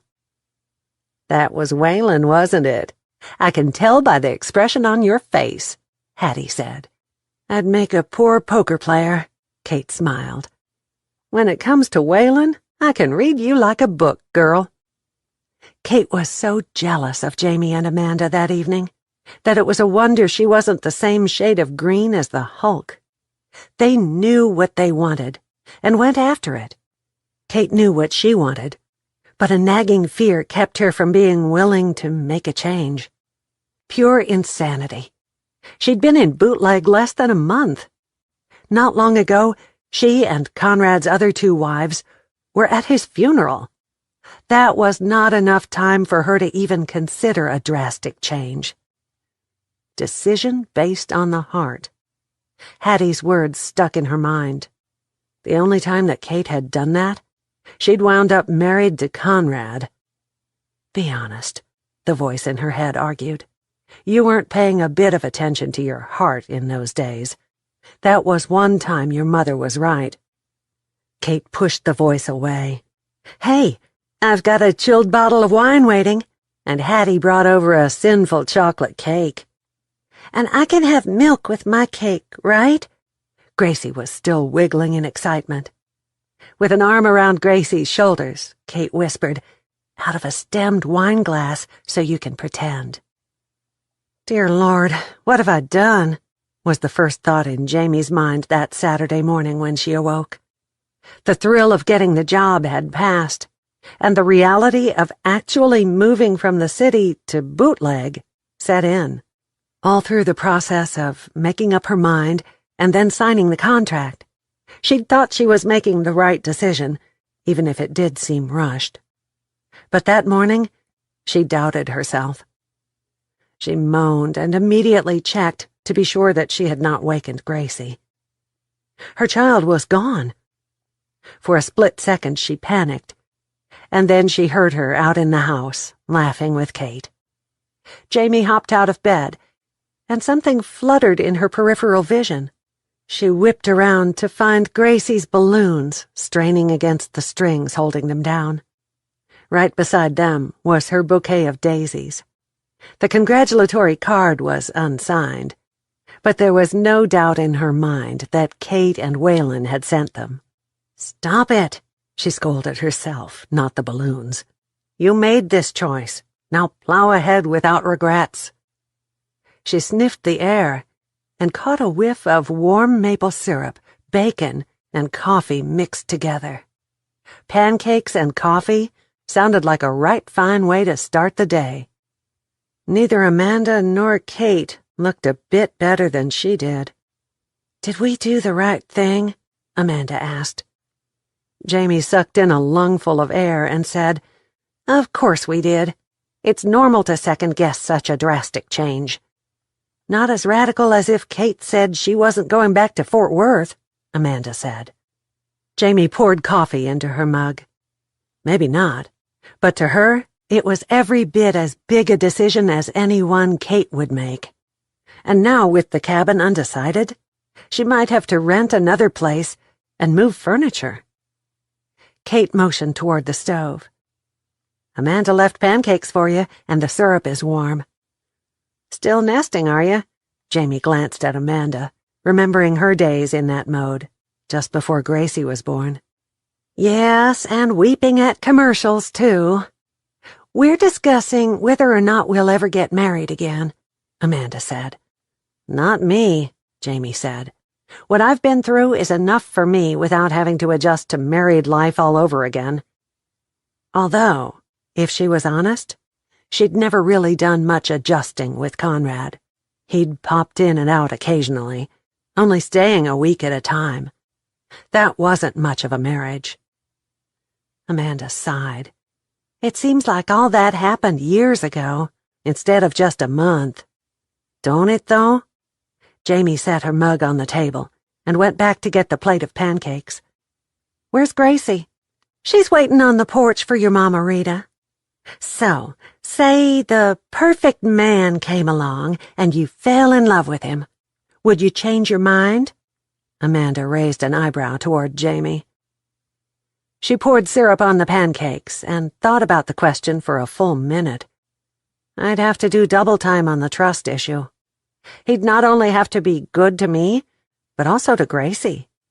And believe me, if it happens, I will have him investigated, Jamie said.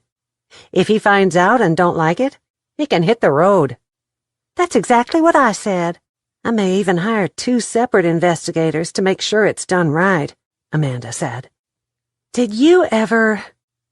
Kate hesitated long enough to take a sip of coffee. Ever what? Jamie asked. Think there was something too good about the whole dating process with Conrad? You mean like it was too perfect? Amanda asked. Exactly. Did you ever have an argument or a fight with him over anything? Especially that first year? Kate asked. Jamie shook her head. That is strange, isn't it? He always got his way. But then he was only home a week out of a month, and I didn't want to make that time unpleasant. That should have raised a warning flag. No arguments. Making things so perfect for him so he'd be happy. God, what had turned her into a submissive little wife like that? Me either, Amanda said. He was a master of manipulation, Kate said. Oh, yes, he was. And so damned good that I didn't even see it until now. And not all that great in bed, Amanda agreed with a nod. It had to be all about him, since I only got to be with him a few days. I won't fall for that crap again. The heat started on Jamie's neck and moved around to her cheeks, darkening her light brown skin to scarlet. You too, huh? Oh, yeah, Kate and Amanda said at the same time. Kate held up a palm. But only for about 6 months for me, and the same for Amanda. Mine was by choice and hers by death. You had to put up with him longer than either of us. That just makes me the bigger fool, Jamie sighed. You don't get to carry that burden alone, Amanda told her. We'll share that one 3 ways. At least you were thinking divorce. I was looking forward to a vacation with him right here in this cabin. God, I was so stupid. Jamie nudged Amanda with her shoulder. And you don't need to carry that burden alone either. Gracie's squeals vibrated through the house before anyone could say another word. She's here! Mama Rita is here! Jamie left her coffee and food and headed for the door in a semi-jog, with Kate and Amanda right behind her. Gracie had bailed off the porch and thrown herself in Rita's arms, and was attempting to tell her everything she knew in the seconds before Jamie joined them in a three-way hug. Did you see the stagecoach? Me and Lisa get to ride in it at the ranch on Monday, and we get to have a picnic, and—" She lowered her voice. "I'm going to ride one of them horses, or maybe a four-wheeler, if the horses are tired from pulling the stagecoach." "I didn't see a stagecoach, but I did see a Ferris wheel." Mama Rita winked at Jamie. "And funnel cakes? Did you smell them?" Gracie put her hand in Mama Rita's and led her to the house. "Come and see my room. I got balloons yesterday. I know that Kate and Waylon sent them, because Kate was smiling real big when they came. Did you have breakfast? We got extra pancakes and bacon on the stove."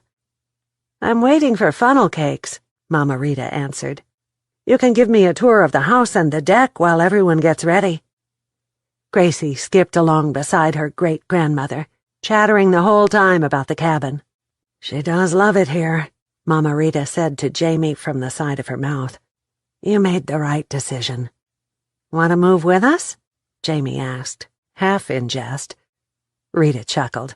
"Not this year, but I can see this as a lovely place to retire." Jamie laughed. "Mama Rita, you are 75 years old. You've been retired for years." For her to even say that she might move to Bootleg someday was huge. Jamie hugged herself, and all the doubts from that morning disappeared. Mama Rita agreed with her choice, and that made everything right again. "In my family, we don't really quit until we are 80, and then we keep at something until at least 90, she said as an aside to Kate, before she gave Gracie her full attention. "Now, what is this about a fishing dock, Gracie? Will we have time to go see it before we go to the festival? I'm going to be your cheerleader in the contest, and we are going to win." "I've been practicing with Hattie, and I think I might win." Gracie pulled her great-grandmother into the house. Kate smiled. "I reckon we'd better get dressed in a hurry, or we'll all be in trouble and have to stay home while Gracie and Mama Rita go to the festival." Jamie laughed. "You are starting to sound like a country girl." "Well, thank you," Kate said. "And I don't mean that with a smidgen of sarcasm either." Chapter 20. Old folks brought their lawn chairs and staked out a place to watch the parade that Saturday morning. The temperature was inching up toward 3 digits when the sirens from the Bootleg Volunteer Fire Department's big red truck sounded off. A few umbrellas popped up, providing shade, and Kate glanced around to see if any vendors were selling them so she could purchase one for Gracie and Lisa to share. But there were none. Could it be that was her sign? Jamie's words continued to echo in her head. She should resign from the oil business and buy a vendor's wagon to travel around the state with all kinds of umbrellas. Every town had a festival, and everyone wanted a little shade in the hot summer. She smiled at the silly thought. The Bootleg High School band, all wearing street clothing and crazy fishing hats instead of their usual uniforms, marched behind the fire truck. Twice the band stopped and performed a fancy 2-step routine that garnered catcalls and applause from the crowd. She took a picture of the band with her phone and then took several up-close snapshots of Gracie. Maybe she'd scatter pictures of Gracie throughout her new home, wherever it turned out to be. Maybe that was her sign.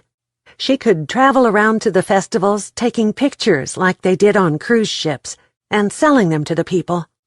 The possibilities were endless. Lovers, married folks, old people, little kids.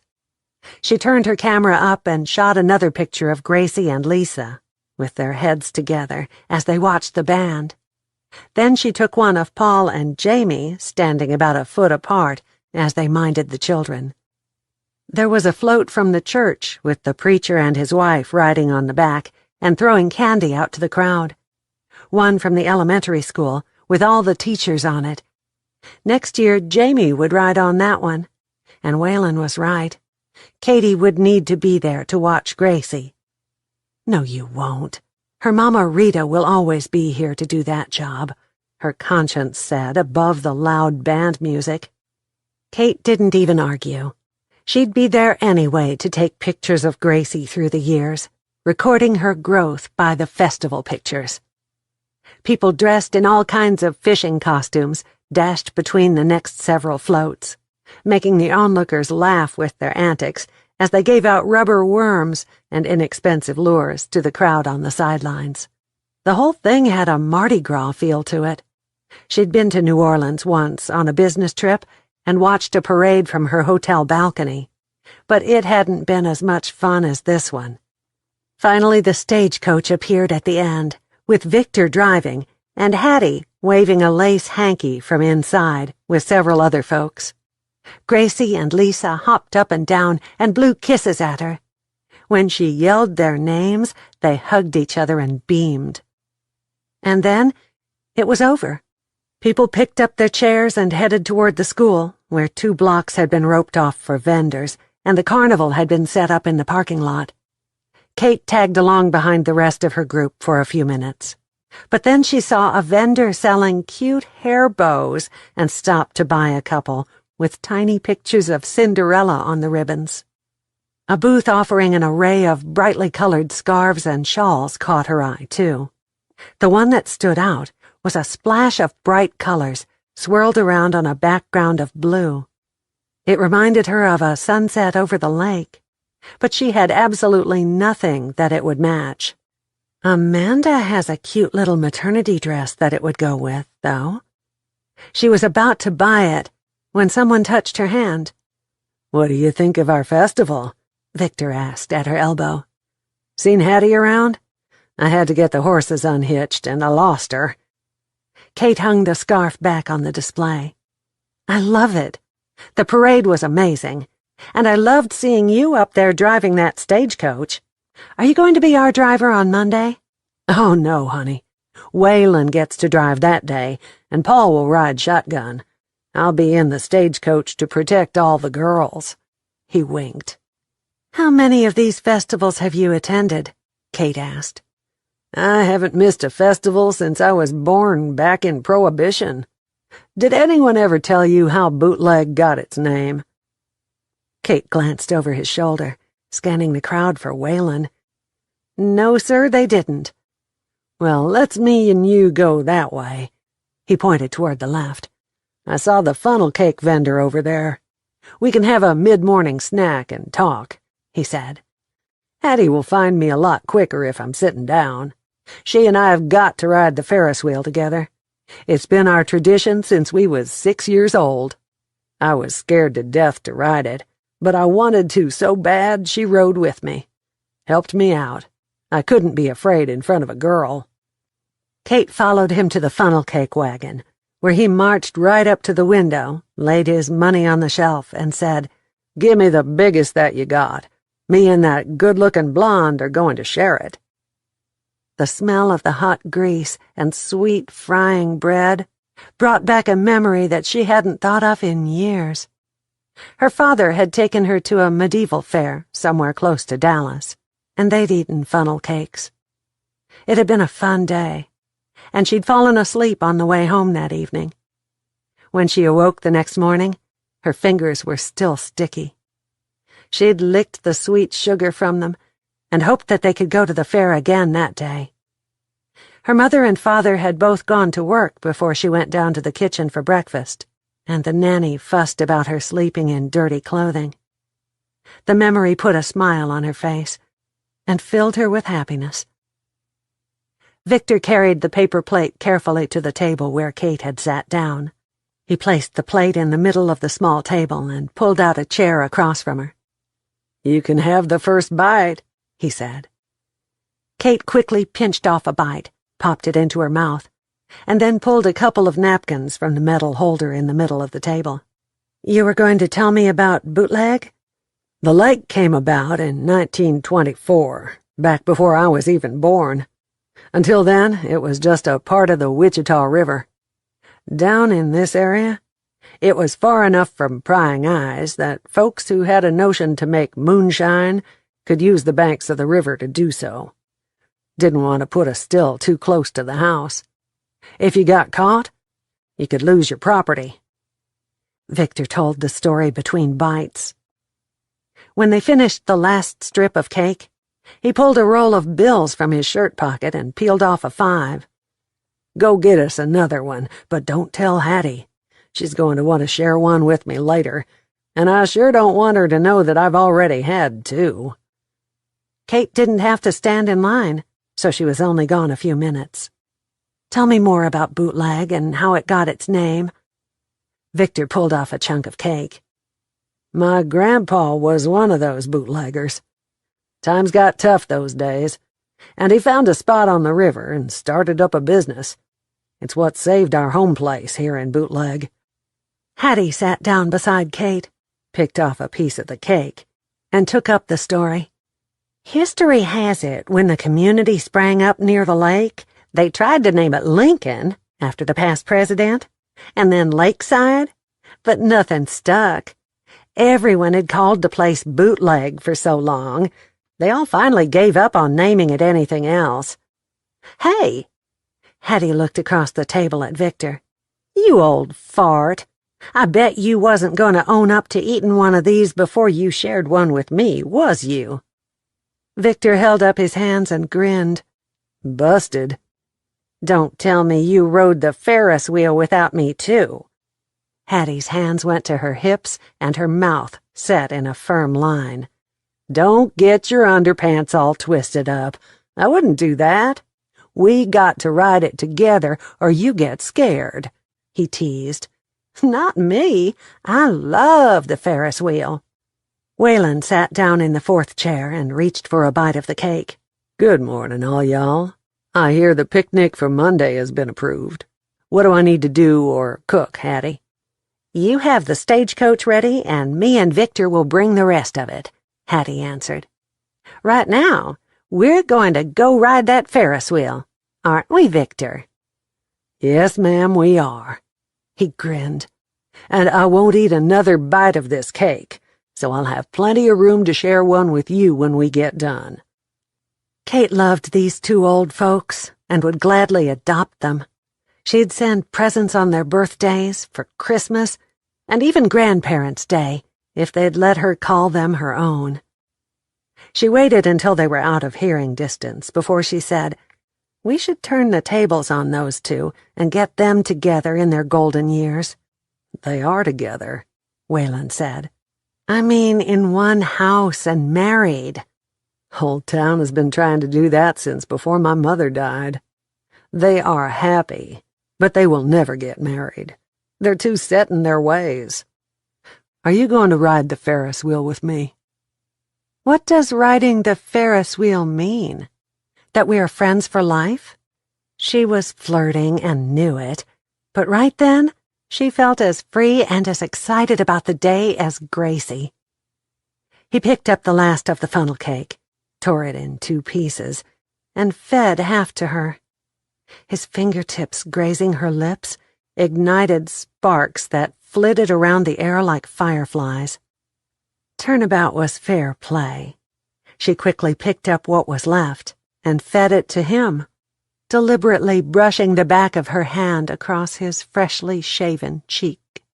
His sudden intake of breath, and the way his eyes went all dreamy, gave testimony that she'd had the same effect on him that he'd had on her. "So?" she asked. "So what? More funnel cake?" "No. If I ride the Ferris wheel with you, does that make us friends for life like Hattie and Victor?" She hoped he said no. Suddenly she wanted to be more than friends. It wasn't possible. But then, it wasn't a sin to want something, even if there wasn't a chance in hell of ever getting it. "Of course. And before I forget, here's my part of that flower and balloon order." He slipped a bill into her shirt pocket. The touch of his fingertips brushing across her breast sent another shockwave through her body. She quickly jerked the money out and handed it back to him. "I didn't sign either of our names, and it's already taken care of." "But they know I was in on it." He dropped the money into her purse. Gracie hugged me and thanked me a dozen times for her balloons. And I pay my bills, so don't argue with me about this, Kate. Don't tell me what to do, Detective Kramer. She dragged out his name. Damn, damn, damn. Now he'd gone and spoiled the whole feeling. He crossed his arms over his chest. I'm not Conrad. I'm not going to take your money or stomp on your heart. Don't compare me to him. She gritted her teeth until her jaws ached.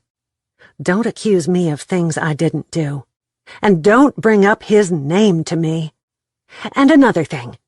If you put cuffs on me and drag me to jail for something I didn't do, that classifies as stomping on my heart. And the final thing? I'm not going to ride the Ferris wheel with you. What if a columnist or reporter or even blogger is roaming around among all these people, and they see us snuggled up together on a Ferris wheel? He stood to his feet. You are right about the ride.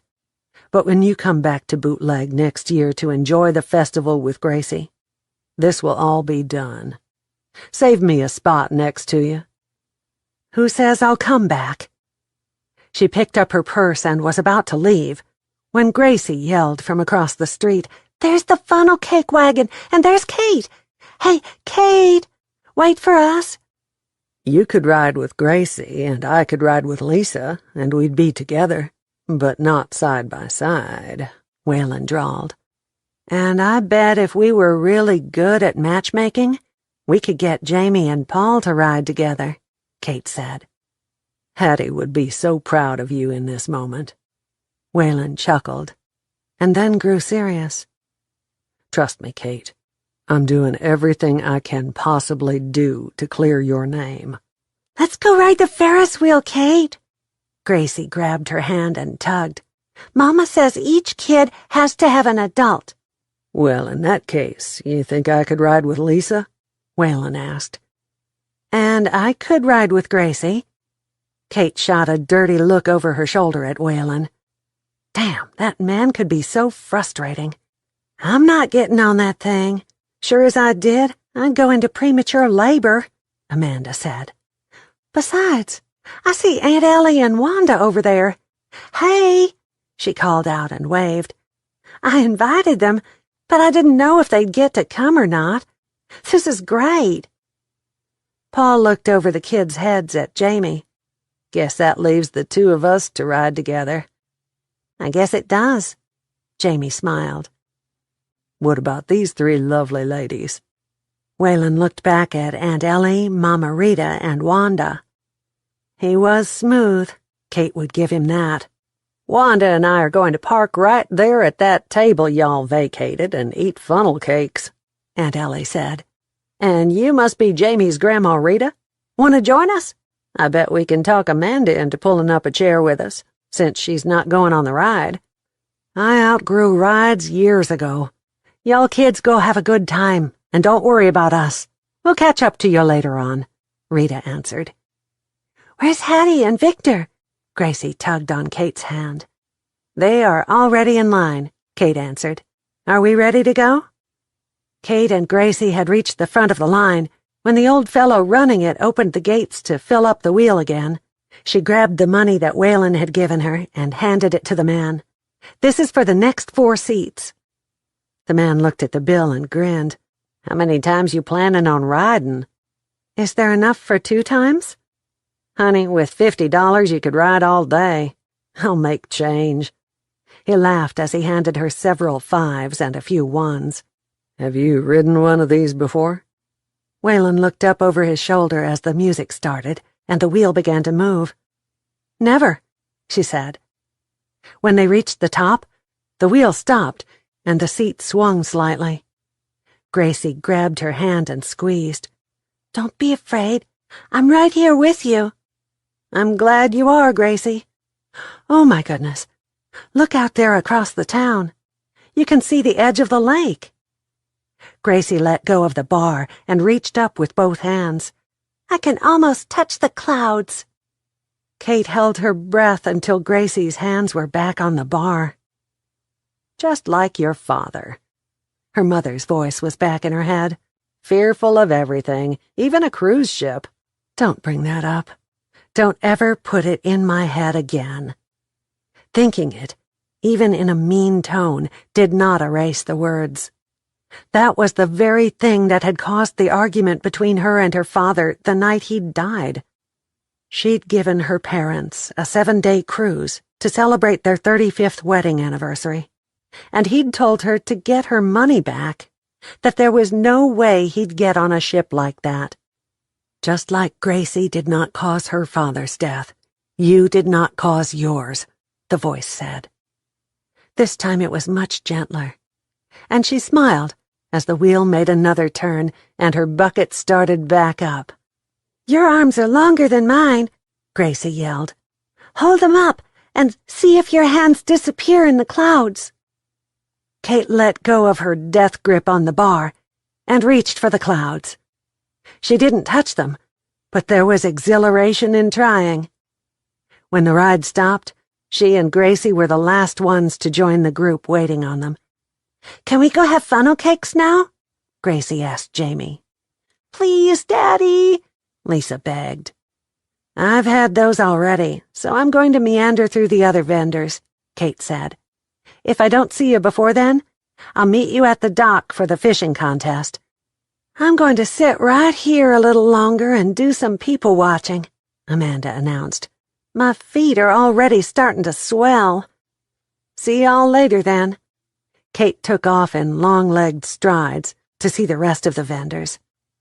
Waylon fell in beside her. "Are we through arguing?" "You overpaid for your half of the flowers," Kate said. Victor and Hattie appeared out of the crowd and joined them. Victor had powdered sugar in the corners of his mouth, and Hattie had a huge bear in her arms. "What flowers? Did you two send those bouquets and balloons? That is so sweet," Hattie said. "That is classified information," Waylon said.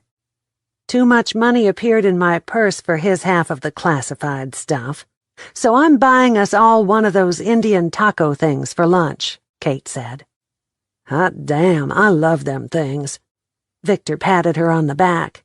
"But first, Hattie wants to look through all the gewgaws the vendors have on this side of the street. The taco wagon is at the end, so we can eat there and then take in the ones on the other side," Hattie said. "Sounds like a good plan to me," Waylon said. They'd made it halfway down the lineup when Hattie threw a hand across her forehead. "I'm getting too hot, and I need something to drink. Victor, cross the street to that Coke place and get me something cold. I don't care what." "I'll go," Kate said quickly. "Hattie, you sit right here on the curb in this little bit of shade. Victor, you better stay with her in case this is heat stroke coming on." "I'll go with Kate and help tote the drinks back," Waylon said. How did anyone stay mad at him? Or better yet, how did anyone keep information from him when he smiled? No wonder he had such a good record for closing cases. He could talk a priest into revealing what was said in confessional. Kate positioned herself in the line so she could keep a watch on Hattie. She and Victor were talking. Maybe she was simply tired and thirsty. The sun was broiling hot, and Hattie had been on her feet for a while. Waylon touched her on the arm. "Are you okay?" "I hate fighting. It's all I did with Conrad after that first year." She hated saying his name. Would Conrad always stand between her and another relationship, or even friendship? "Only if you let him," the voice in her head said. And this time, it was her father, not her mother. "It's all I did with both of my wives. They hated my work schedule and my paycheck and the apartment we lived in," Waylon said. "I vowed I'd never go through that again." "So did I," she said. "I didn't grow up in a fightin' family," he said. "I had to learn the art of arguing when I got to college." She nodded. "I know exactly where you are coming from." Her first fight with her roommate had been over keeping the bathroom clean, and they hadn't spoken to each other for a week afterward. She'd thought at the time that nothing could ever be that awkward and uncomfortable again. Little did she know. "Hey, there's the rest of your family over there with Hattie and Victor," Waylon said. The rest of her family. Those words played in a continuous loop through her mind. Not a one of those folks was blood kin, but she cared about them, about their futures, about the baby Amanda was going to have soon, and about Gracie's happiness. Did that make a family? The hot July breeze whipped her hair around as they moved up to the window. Waylon pulled out a bill and laid it on the counter. 2 big Cokes, 1 sweet tea, and... He looked over at her. "A root beer," she said. "I wonder if the other folks would want something?" he asked. "We only have 2 hands each," Kate smiled. "And look, they're starting this way." They passed one another in the middle of the road, girls skipping ahead with Jamie and Paul behind them. Aunt Ellie and Mama Rita were right behind them, with Amanda and Wanda bringing up the rear. They looked like a family, and Kate envied them even the pretense. "These drink wagons are going to make a fortune today," Paul said, "especially with the kids thinking they have to run everywhere. It's worse than trying to herd cats. And that makes them hot, and the heat makes them thirsty." Waylon grinned. "But they are so happy with their little red faces. Think how well they're going to sleep tonight," Kate said, wishing for the 1,000th time that she had a whole bunch of kids to herd like cats that day. Kate felt sorry for Gracie on Sunday morning. She was still disappointed that she hadn't won the fishing contest in her category. She came in 3rd place, netting her a new tackle box and some fishing gear, which she declared would help her win the next year. Still, it wasn't easy to go to church knowing that Jeremiah, a boy at that, had won the tickets to Six Flags. "At least I get to go to the ranch tomorrow and ride in the stagecoach. Jeremiah don't get to do that," she declared as they entered the church and headed up the middle aisle to join Hattie. "Gracie," Jamie chided. "Well, I do, and that's better than Six Flags tickets, ain't it, Kate?" "Maybe you could ask for those tickets for your birthday," Kate said. "I went to Six Flags one time, and it reminded me of the festival. Vendors and rides. Not a lot of difference." "Then I'd rather have a pony for my birthday." Gracie skipped along to the pew where they usually sat. They were getting settled when Waylon slid in the end space beside Kate. He leaned over and whispered, "My partner at the precinct called. There's a new lead. Nothing much yet, but on Tuesday, I'm going to Dallas." "On Tuesday, the girls and I will be in town for our name change business," she said. The song leader took her place behind the lectern and gave out a number. Kate had never heard the song, but she found the place in the hymnal. When the piano player started a run that sounded a whole lot like Floyd Kramer's, everyone in church began to clap along with the music. The tune was simple, but fast, and the words repetitive. "Glory, glory, hallelujah, since I laid my burden down." Every other line repeated the line about laying down the burden. What Amanda had said, about them sharing the burden 3 ways for being a fool when it came to Conrad, came to her mind. Kate thought of the load that Waylon was carrying as he tried to solve Conrad's murder. And even closer to home was the burden she carried about the oil company. Had God, or fate, or destiny put it all on her at this time of her life because it was time to make a change? The last piano note hung in the air for a moment before the preacher went back to the pulpit. He opened his Bible and looked out over the congregation. "That congregational hymn should have opened up all y'all's hearts for my sermon. I was thinking today of that verse where Jesus says that his yoke is easy and his burden is light." "Amen," Victor said loudly, and several more folks echoed the same. Kate nodded and tried to listen to the sermon. but her mind wandered. The burden of deciding what to do with her life weighed a lot more than the preacher said, and she doubted seriously that trusting Jesus would lighten the load.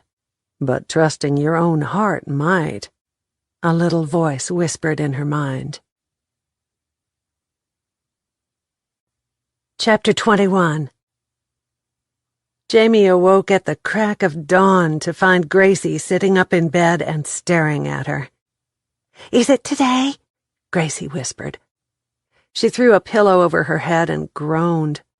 "Today is the day, but first we have to go to work. Amanda is going to the doctor this morning, so you can't stay home with her." Gracie flipped back the covers and pumped both fists in the air. "I've been waiting forever for today. It's going to be even better than the festival." She grabbed the pillow and tossed it to the foot of the bed. "Today we get to go to the ranch and see the animals and ride in a stagecoach and have a picnic and smell hay. I like it when Kate comes home smelling like that." Jamie sat up and stretched to get the kinks out of her back and neck. "You like it here in Bootleg, don't you?" She needed reassurance one more time that she'd made the right choice. Gracie nodded. "I don't like it, Mama. I love it. I've been telling and telling you that. We got a lake and fishing and swimming, and Miss Hattie and Victor and Kate and Amanda and Lisa.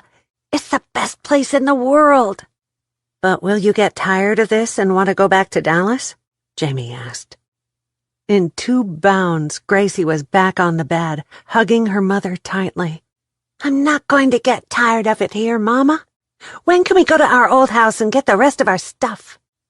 "Won't you miss your friends at school? And Mama Rita?" "Yes, I would. But I would miss this place more if we went back. Can I have a kitten, since we won't live in town anymore?" Jamie hugged her daughter tightly, soaking in the scent of a little girl who was still fresh and sweet. Later, she'd smell like hay and sweat. "We'll see about a kitten. Let's go make breakfast and eat on the deck." "Yes, yes, yes," Gracie squealed as she pumped her fist in the air. All of Jamie's doubts about moving were erased by that gesture. Gracie was happy even after the excitement was over. Mama Rita had told her she'd made the right decision, and that she might even retire to Bootleg. She was not going to let the doubts and fears cloud her world anymore.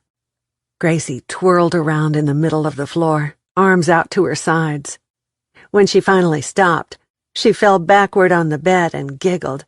"Everything is still spinning, Mama." "Well, you silly goose, you've scrambled your brain, and it has to settle back down." Jamie laughed. "I'm not a goose," Gracie argued. "I'm a little girl, and I knew them people at the school were going to give you a job." "How did you know?" Jamie asked. "Because I asked God when we said our quiet prayer in Sunday school. Hattie says that if we ask God in secret, He will say okay, and He did," Gracie said seriously. "Can we have pancakes for breakfast?" "We sure can. Sausage or bacon?" Tears filled Jamie's eyes, but she quickly wiped them away before Gracie saw. "Both," Gracie giggled and took off for the kitchen in a run. Amanda heard laughter and awoke from a beautiful dream about her baby's first Easter. Aunt Ellie had made him a cute little basket. She laid a hand on her stomach. She would have rather spent the day with the rest of the crew out at the ranch, but she should not miss a doctor's appointment. After that scare with Braxton Hicks, she really wanted to be sure everything was all right. Tugging the nightshirt down over her belly, she padded barefoot to the kitchen, where the smell of bacon was already wafting through the house. "Good morning." She knuckled sleep from her eyes. "Today is the day," Gracie exclaimed. "For what?" Amanda teased. Gracie rolled her eyes. "Amanda." "Oh, I forgot. This is the ranch day when you and Lisa ride in a stage, right?" Amanda winked at Jamie. "Yes, and see the animals. And we're having pancakes for breakfast with bacon and sausage. And when is that baby coming out of your stomach anyway? Gracie finally stopped to draw in a breath.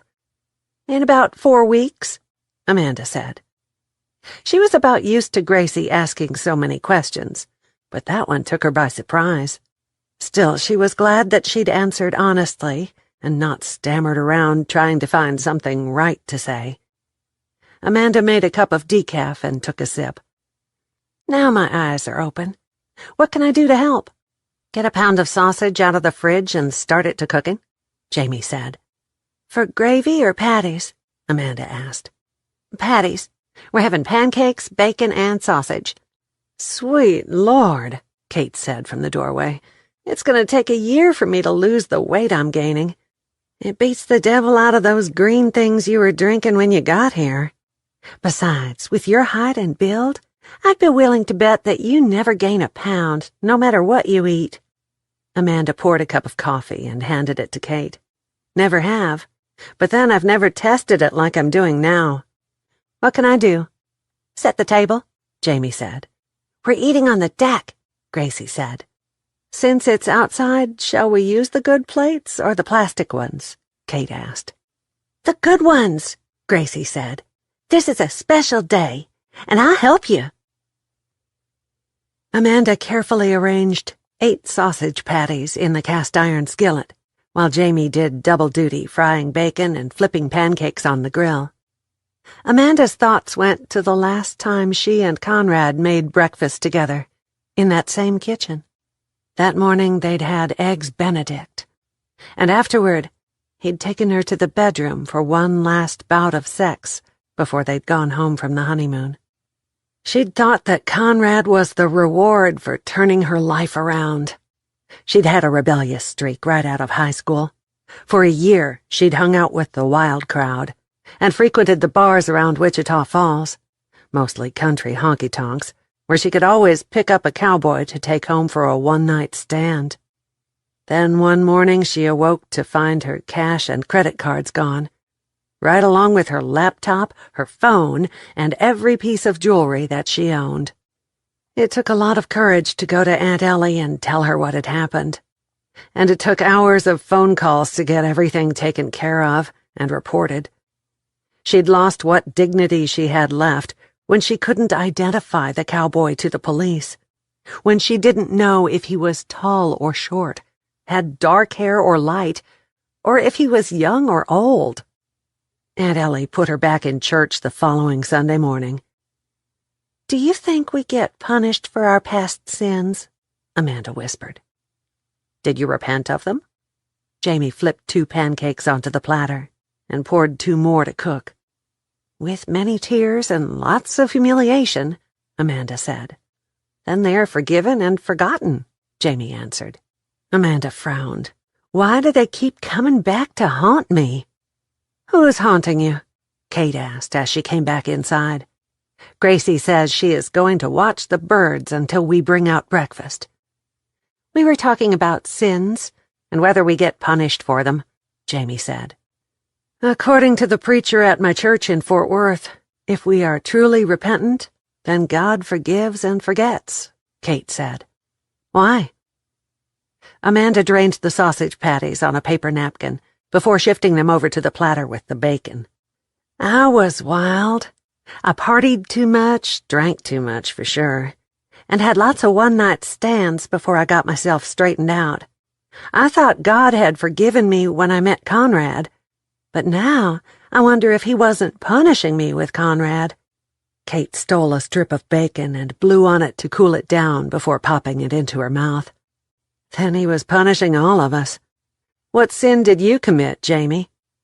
You first? Jamie grinned. Before or after Conrad? Before, Amanda said.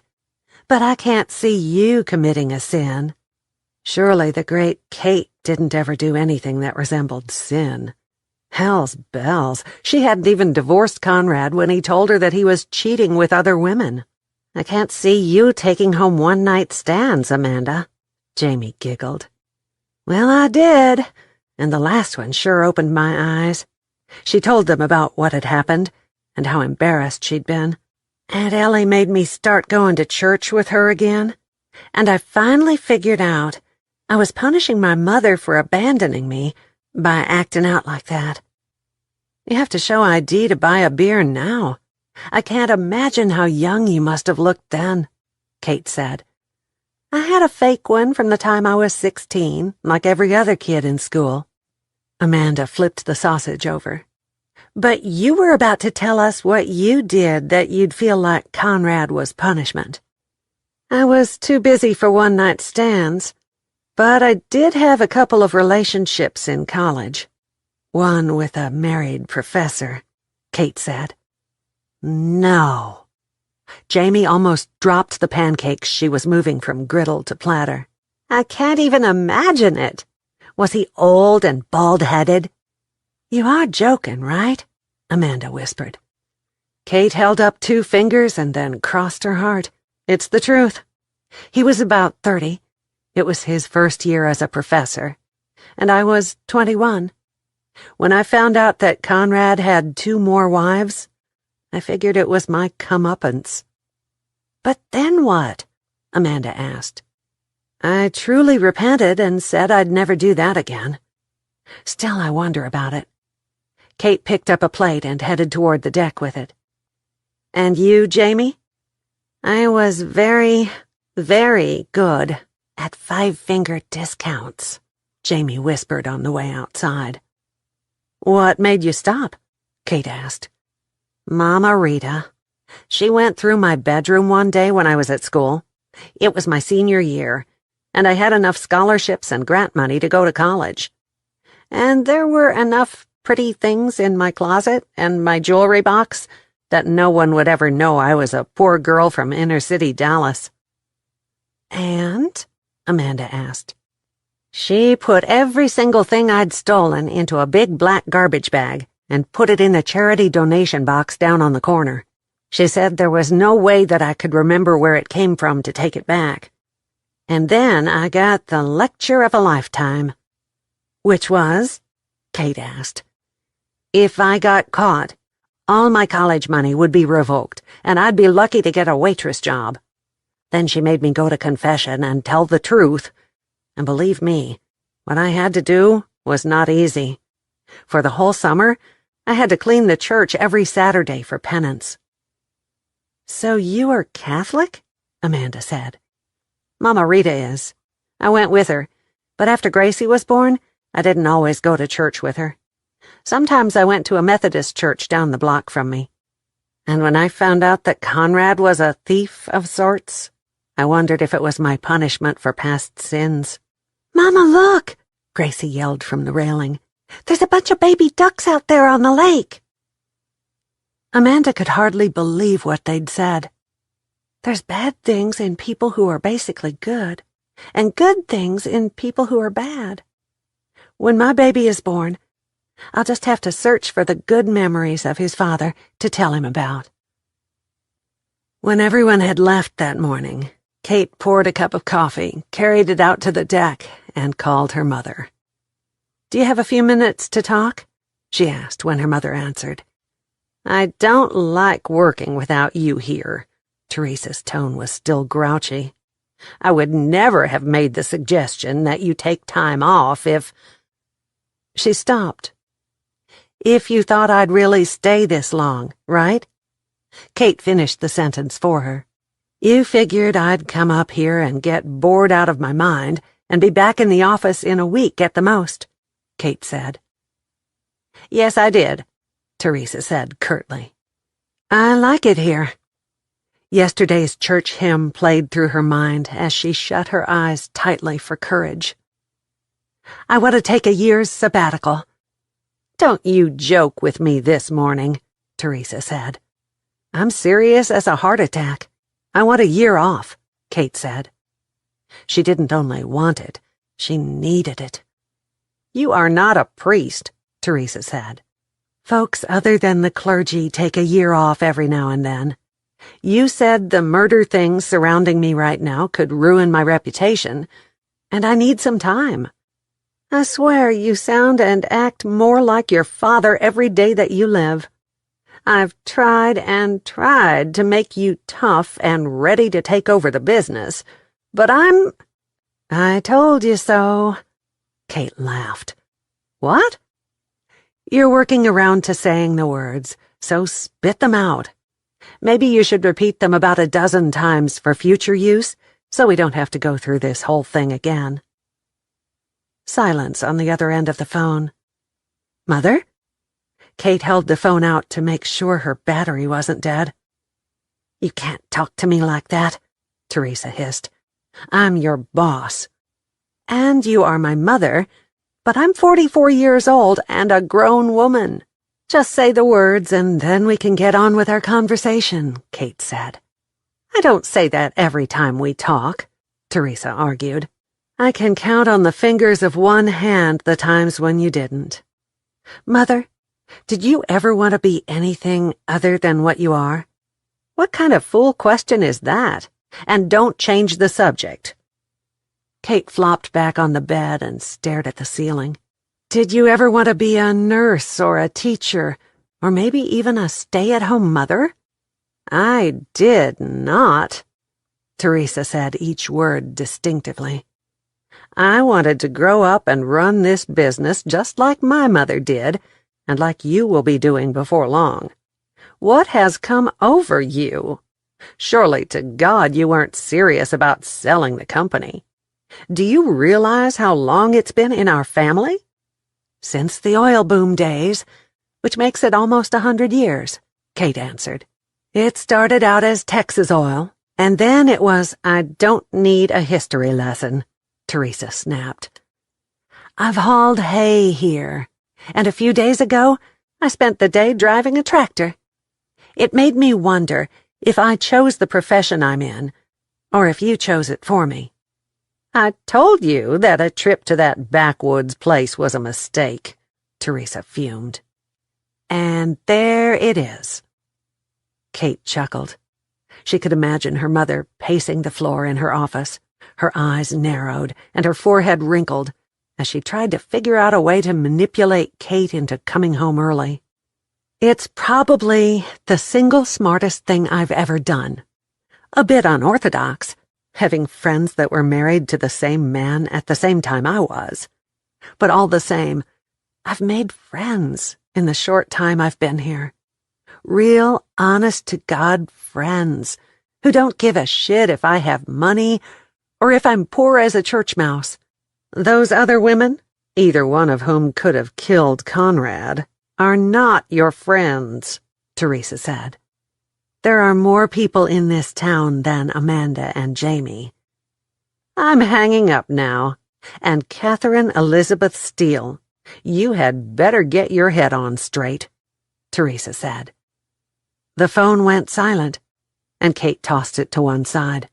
Way I figure it is that my head might be on straighter than it's ever been, even if I do forget where I'm going. She finished off her coffee and headed down the hallway, with plans to get dressed and go to the ranch to help get things ready for Gracie's big day. Chapter 22. Kate found herself pretending that she really lived there on the ranch, and that this whole day had been her idea. She waved when Hattie and Victor arrived, and Waylon hurried out to help them carry things into the house. Before she could go pitch in to help, Paul drove up with Lisa, and they jumped out, bouncing around like rabbits. Right behind them were Gracie and Jamie, and it didn't take her long to get out of the van and grab Lisa's hand. The feeling inside Kate's heart was a good one, even if it wasn't real. I love it here, Lisa yelled. Daddy, we need a place just like this. And there's the stagecoach in the backyard. Can me and Gracie go see it? Of course you can, but stay right close to it. Don't wander off out of the yard. Lisa and Gracie joined hands, like always, and ran around the side of the house. This was what it could have been like if she'd married someone like Waylon. What was it that poem said about two paths? The author had chosen the one least traveled. She wished she'd done the same, forsaken the road that her grandmother and mother had paved, and taken the dirt one with all the rocks and potholes. Jamie was so aware that Paul was walking toward her that she didn't know what to do. Should she stop right there or meet him? In only half a dozen long strides, he was in front of her, that brilliant smile lighting up the whole countryside around them. "Was Gracie dancing with excitement all morning?" Paul asked. "Oh, yes. She watched the clock hands, and every 5 seconds she wanted to know how much longer it was until we could leave." Jamie started toward Victor's car to help carry a third huge container into the house. "I'll get that," Paul said. "Take that one around the house and to the stagecoach. We're strapping it down on top," Victor yelled as he came out of the house. "What we carried inside is a snack that Hattie is putting out on the screen porch. It'll take a while to get back to the creek, and the kids will be too excited to eat the first hour." Jamie waited until Paul had gotten out of sight and headed straight for the porch, where Kate sat with a big, cheesy grin on her face. "Okay, spill it. Was this really Wayland's idea?" "Classified, but I can tell you that it wasn't Paul's, so you don't have to worry about him stalking you or planning to con you out of something," Kate answered. "You do look cute today. I haven't seen that sundress and those sandals. Did you get all dressed up for someone special?" "That classified thing can work both ways. We like being around each other, and we have some of the same interests. It would be real easy to be friends. But, Kate, we both know this other thing should be settled before either of us even takes baby steps into a relationship, whether friendship or serious." "Hey," Kate put up her palms, "you are preaching to the choir." "Just saying," Jamie said. Too bad saying didn't always convince the person who was doing the talking. Hattie poked her head out the door. "Y'all come on in here and call in the young'uns. I've got a little sack with a juice box and a cookie for them to eat in the stagecoach. That much won't ruin their dinner." Kate's heart hurt for Hattie. Her grandchildren, and Victor's, lived so far away that they couldn't have a day like this with them. Did Teresa ever look back and wish that Kate's baby had survived so that they could pass the company on down to her? "I am the end of the line," Kate thought. "There is no one past me." I'd never thought of that. "So what's the difference if you sell it now, or if it's sold and the proceeds go to the charity of your choice when you are dead?" Her father's voice inside her head asked. "I'm glad that I planned this," Wayland whispered behind her, close enough that she got a whiff of his shaving lotion, and the warmth of his breath tickled the soft skin on her neck. "Jamie is on to Victor and Hattie," she said. "Did I hear my name?" Jamie asked. Paul's grin deepened the few crow's feet around his eyes. "You did hear me mention your name. I was telling Victor that I'm glad you decided to stay in Bootleg." "Saved by the bell," Wayland whispered. "Thank goodness," Kate said. "They sure look like they're having a good time out there." Wayland tapped Kate on the shoulder and pointed toward the stage.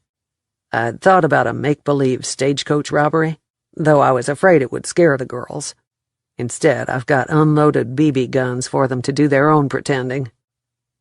"Thank you for not loading them. They might—" Paul reached for a second sandwich. "Shoot their eyes out?" Wayland laughed. "You got it, partner." Paul nodded. Victor brought empty plates into the house to throw in the trash. "Are we about ready to get this show on the road?" Paul nodded. "Do you think you can handle those wild cowgirls in the coach?" "If I can't, I bet Hattie can," Victor answered. "She can blow the rattles off the tail of a diamondback at 30 paces with nothing but her little pistol." "Oh, hush," Hattie beamed. "You can shoot?" Kate asked. "You can't?" Jamie asked Kate. "No, but I'd love to learn." "Then I'll teach you if you stick around Bootleg," Hattie said. "But for now, I think we'd better join those girls out there in the stagecoach. I bet they're ready for them guns. Y'all did bring extra clothing for them, right? They'll most likely get wet in the creek." "Yes, ma'am, I did," Jamie nodded. "Let me help carry one of those food bins out to the coach, so this big adventure can get underway. We brought a lot. Kids go through a lot of food around the water, Victor said. Waylon gathered up a couple of BB guns that had seen lots of wear from the far corner of the porch and carried them out to the stage. Kate, Paul, and Jamie followed right behind him. Lisa's big blue eyes popped out. "We get guns?" "Gotta protect the land from varmints and outlaws," Waylon said. "You think you can shoot straight, Gracie?" Jamie asked.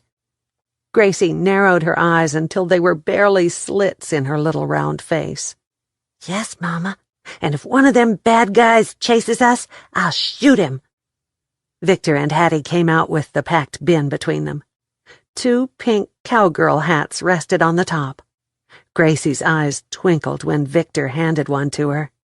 "Hats and guns? We really are cowgirls." Lisa settled hers on her blonde hair. Gracie set her hat back on her head. "We are the baddest cowgirls in the whole state of Texas." "Yes, you are." Hattie climbed up into the stage with them. "And me and Jamie and Kate and Victor expect you to protect us." "I won't let nothing hurt you," Gracie declared. "Look, Mama, I'm a real cowgirl. Someday I'm going to live on a ranch like this and wear this gun every day and be just like Waylon." "Well now," Jamie nodded, "that is a mighty fine goal." Kate giggled as she climbed into the stagecoach. Someday she'd like to do the same thing, only maybe without wearing a gun every day.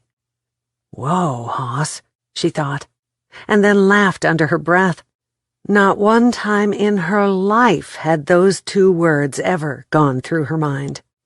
Waylon and Paul climbed up on the top, while Hattie, Jamie, and Victor settled themselves inside with the children, who were already poking their guns out the windows. "Y'all ready in there?" Waylon yelled. The girls gave a shout. Jamie and Kate sat on one side of the coach. Victor and Hattie took the other seat. Gracie kept watch on one side, while Lisa had her BB gun poked out the other way. "It's rougher than riding down Main Street," Hattie said. "It's fun." Gracie raised her voice above the sound of the wheels and the horses. "I love it." Kate agreed with Gracie. It was fun, even though it was hot, and the ride was rough. "How far are we traveling?" Jamie asked. "To the back side of the property by the creek. It's about a mile, and Waylon is going to drive slow, so maybe 30 to 45 minutes, Victor answered. "I see a bandit," Lisa hollered and pointed out the window. "Where? I'll shoot the dirty dogs and feed them to the coyotes," Gracie growled as she pulled the trigger on her gun and made popping noises with her tongue each time. "Good Lord, Gracie, where did you hear that?" Jamie asked. "From John Wayne movies. The babysitter let me watch them while she made out with her boyfriend on the porch." Gracie spoke above the noise of the horses and the rattle of the wheels. "Lisa, there's some more on your side. Shoot 'em before they get Kate. They'll kill her for sure because she can't even cook, and they'll steal my mama because she makes good fried chicken." "I'm glad you cowgirls are here to keep me safe," Kate gasped with a smile she tried to hide. "You really can't cook?" Paul asked. Kate shook her head. "Never found the need to learn until I came here, and Jamie and Amanda are so good at it that I still don't feel the need." "Surprising, isn't it?" Jamie said. "I thought she could do anything, too, until I got to know her and found out that she doesn't even own a Superwoman cape." By the time they reached the picnic area, the path was strewn with imaginary bandits, dirty, rotten coyotes, and 1 or 2 dozen snakes. When Waylon brought the coach to a stop, Gracie blew on the end of her gun. "We made it, guys," Lisa said. "We'll be safe here. We can leave our guns in the stagecoach." "Not me," Gracie said. "We need to take them with us. There might be a bear out there." Waylon climbed down from the top and opened the stage door on Kate's side. He held out his hand, and she put hers in it. A sweet little shot of heat flushed her cheeks. "You girls did a fine job of protecting us. Miss Gracie, may I help you out of the coach?" Waylon asked. She jumped out into his arms and then wiggled free and yelled, "Look! There's water! Lisa, come on over here to this side. We've got a swimming pool. Nobody told me about this." "It was a surprise," Jamie said. "Water's cold, so y'all might want to just wait around and look for minnows," Waylon told them. "Hey, Mama, can I get in the water up to my knees?" Gracie yelled from the shore, where she'd taken off her sandals. "That's about how deep the creek is," Waylon said to Jamie.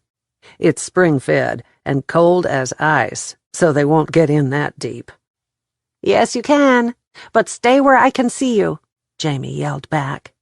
"We've got guns, so if y'all see any bears, you call us and we'll come running," Lisa hollered. "If I could go back in time, I would have a house full just like them," Waylon told Kate. "So would I," Kate answered. Kate helped Hattie spread a quilt out under the drooping limbs of an old willow tree not far from the clear, trickling creek. Then Victor and Paul brought the food down from the top of the stagecoach, and they set out a picnic fit for a queen. The girls romped through the water, shooting bears behind every rock and blade of grass, until Lisa said something to Gracie, and the bears were forgotten. "Is that fried chicken, Daddy? We ain't had that in a long time," Lisa said. "Not since Sunday at the church potluck," Paul said. Lisa nodded. "That's a long time." After they ate, Hattie brought out a couple of old books and moved the children over to another quilt that she'd arranged under the shade of a big pecan tree. "I thought I'd read to you while your dinner settles," she said. "You can't hunt bears or get in the water for a little while after you eat." "Is that ABC?" Lisa yawned.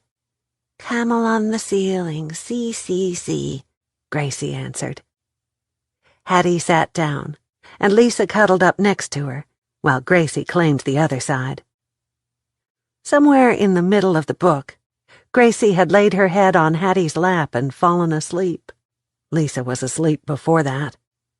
Without disturbing either of them, Hattie arranged a couple of pillows against the trunk of the tree, leaned back, and shut her eyes. Kate pulled her phone from the hip pocket of her shorts and snapped a picture, and then one of Jamie and Paul chatting beside the stagecoach. And one more, of Victor with his cowboy hat pulled down over his face, and his arms crossed over his chest. She was looking for Waylon through the camera eye when she felt him behind her. She slipped the phone back in her pocket and resisted the urge to turn around and kiss him. "Walk?" he asked. "You would have made a good father, Waylon," Kate said when they were 50 yards down the edge of the creek. "Thank you. I like kids. But like I said before, I wasn't ready when the time was right. And now the time has passed." "You really think so?" She pulled off her sandals and set them on the edge of the quilt. "With the right woman, you could still have a house full of kids." "I can't imagine that. I think I'll just enjoy Lisa and Gracie and be their surrogate uncle. Are you fixin' to wade in the water?" "I am," she nodded. "It's been years since I've got my feet wet in the creek." He tugged off his boots and socks, rolled up the legs of his jeans, and took her hand in his. "Shall we step off into it together?" 1, 2, 3. She counted and then put her foot in the water. "Sweet Lord, Waylon, that water is really icy. How did those kids stand it so long?" "They were hopping around and having such a good time that they didn't even notice." He chuckled. "This little creek is always clear and cold. It will cool you right down." "I am definitely a tenderfoot," she moaned as she took baby steps into the water. "Not any more than I am. I haven't gone barefoot in years." "I have a big favor to ask." "Yes, you can kiss me." He tipped her chin up with his fist, and she looked deeply into his eyes. Her hands snaked up around his neck, and the temperature of the cold water around her calves felt as if it shot up 40 degrees. By the time the kiss ended, Kate was sure the water was boiling. No one had ever made her feel like he did. Timing was wrong, right along with everything else. But she liked this detective a hell of a lot. "I feel like I've known you my whole life." He smiled. "The favor is that when this is really settled, you'll go out with me." Like on dates? Even if I'm in Fort Worth? A long-distance dating thing? She asked. "Sounds crazy, but we might make it work," he said. Everything else in our world has been crazy this summer, hasn't it? So why not? She said. Chapter 23. Kate envied Jamie the right to carry a sleeping Gracie into the house that Monday evening. She took in her backpack and watched Jamie strip her out of her clothing and tuck her between the sheets in nothing but her underpants. "Wine?" Kate asked. "Love some," Jamie nodded. When they reached the kitchen, Kate got 2 glasses, and Jamie opened the refrigerator for the wine. "Paul?" Kate asked as Jamie poured. "Waylon?" Jamie raised an eyebrow. "I could like him, but long-distance relationships don't always fare so well," Kate answered. "You, on the other hand, will be living right here in the same town with Paul. He is handsome, he's honest, and he's a sweet guy and a great father. It's only 2 hours from here to Fort Worth." Jamie led the way to the deck. "But how far is it to Huntsville, or whatever prison I could end up in?" Kate asked. A whimper made them both forget their conversation. Kate quickly crossed the deck to the far side. "Amanda? What's wrong? Did you get a bad report at the doctor's?" "No," she sobbed. "Is it your aunt?" Jamie pulled a chair across the wooden floor to sit beside her. "No, it's a girl." "What girl? Who did something to make you cry?" Kate sat down on the end of the chaise-longue. If someone had hurt Amanda's feelings, then they'd better get ready for a fight with Kate. Amanda was naive, but she was pregnant, and her hormones were all out of balance, and she sure didn't need extra stress.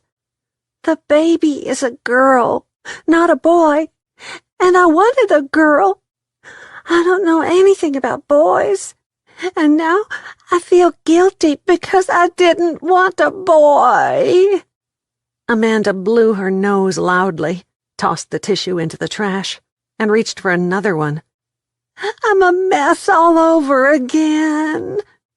"Gracie will be so excited," Kate said. "I know, but I'd made up my mind to love a little boy and to work hard and not let him be like his father. And now I don't even know how to put it in words." Amanda dabbed at her eyes. "God answered my prayers, and all I can do is cry." Jamie laid a hand on her knee. "That's what pregnant women do in the last couple of weeks. Don't feel guilty." "Are they sure it's a girl?" Kate wanted to do her version of Gracie's happy dance. "She showed us very plainly that she is a girl, and she has a lot of hair, and she's gorgeous." Amanda nodded. "Are you sure all this is normal, Jamie? Did you cry and cook all the time?" "I did both, and cleaned closets," Jamie answered. "Her name is Rachel," Amanda said. "That's pretty," Kate told her. Rachel and Gracie. The 2 names were perfect for a couple of sisters. "I'm glad we're changing our names tomorrow. I want her to be a Hilton from the day she's born, and I'm not putting a father on her birth certificate." Amanda tipped her chin up in a determined gesture. "Tell me about your day."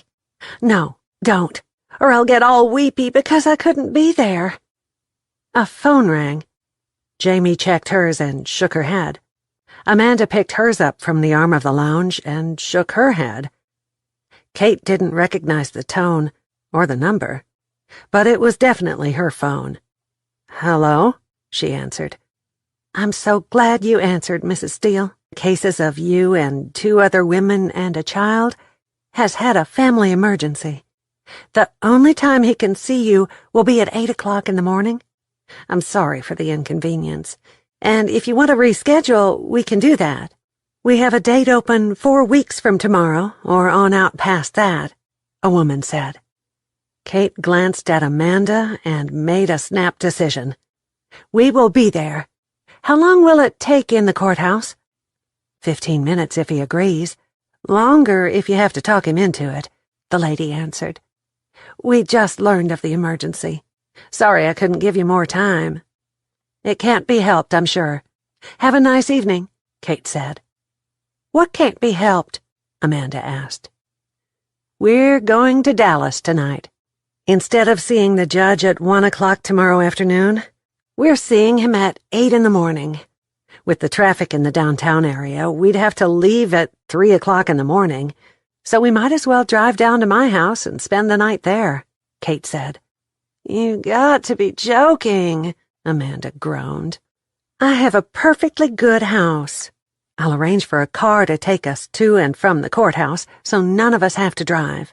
We'll take my car down there. Just pack a bag, and we might even have time for a swim before we go to bed," Kate said. "Are you sure?" Jamie downed the rest of her wine. "Very. And pack your bathing suits. Gracie will probably wake up on the way, and I'm sure she'll love a swim." Amanda smiled for the first time that evening. "Me too. I love to swim, and I've got a maternity bathing suit.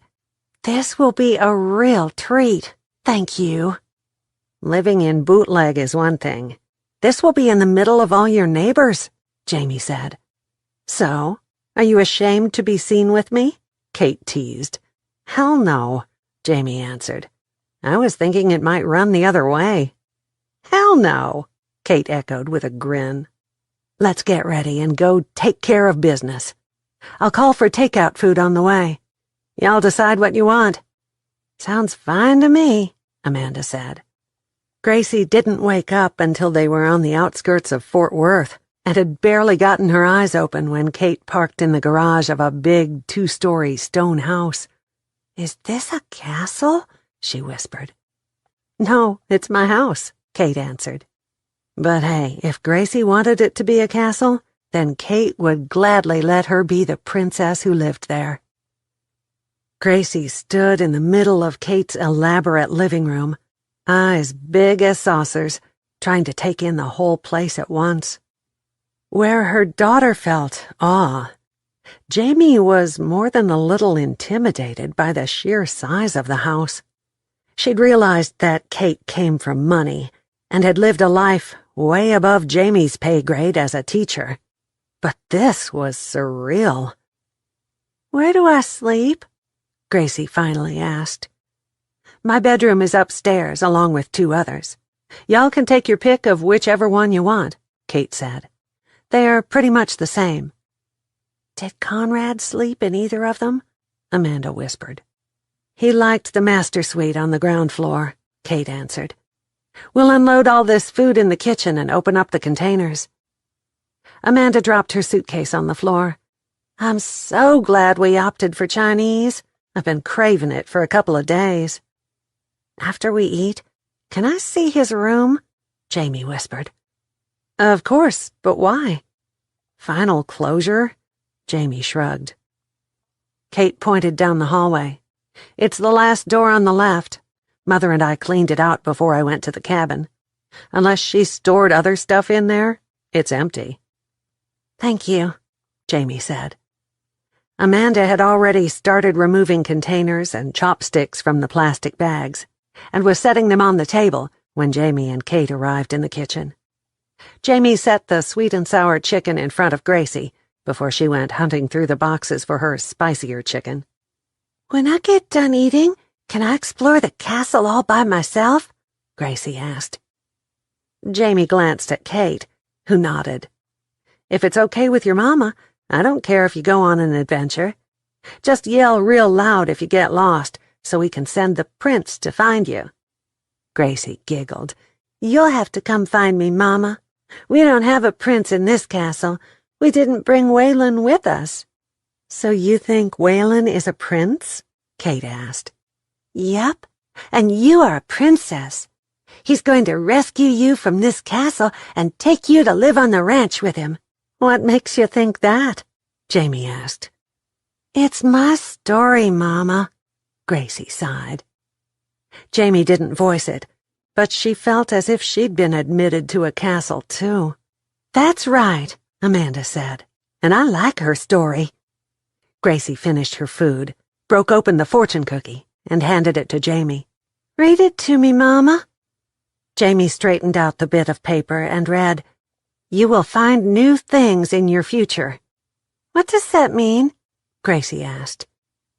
Jamie planted a kiss on her daughter's forehead. It probably means that you will make even more new friends in Bootleg when school starts.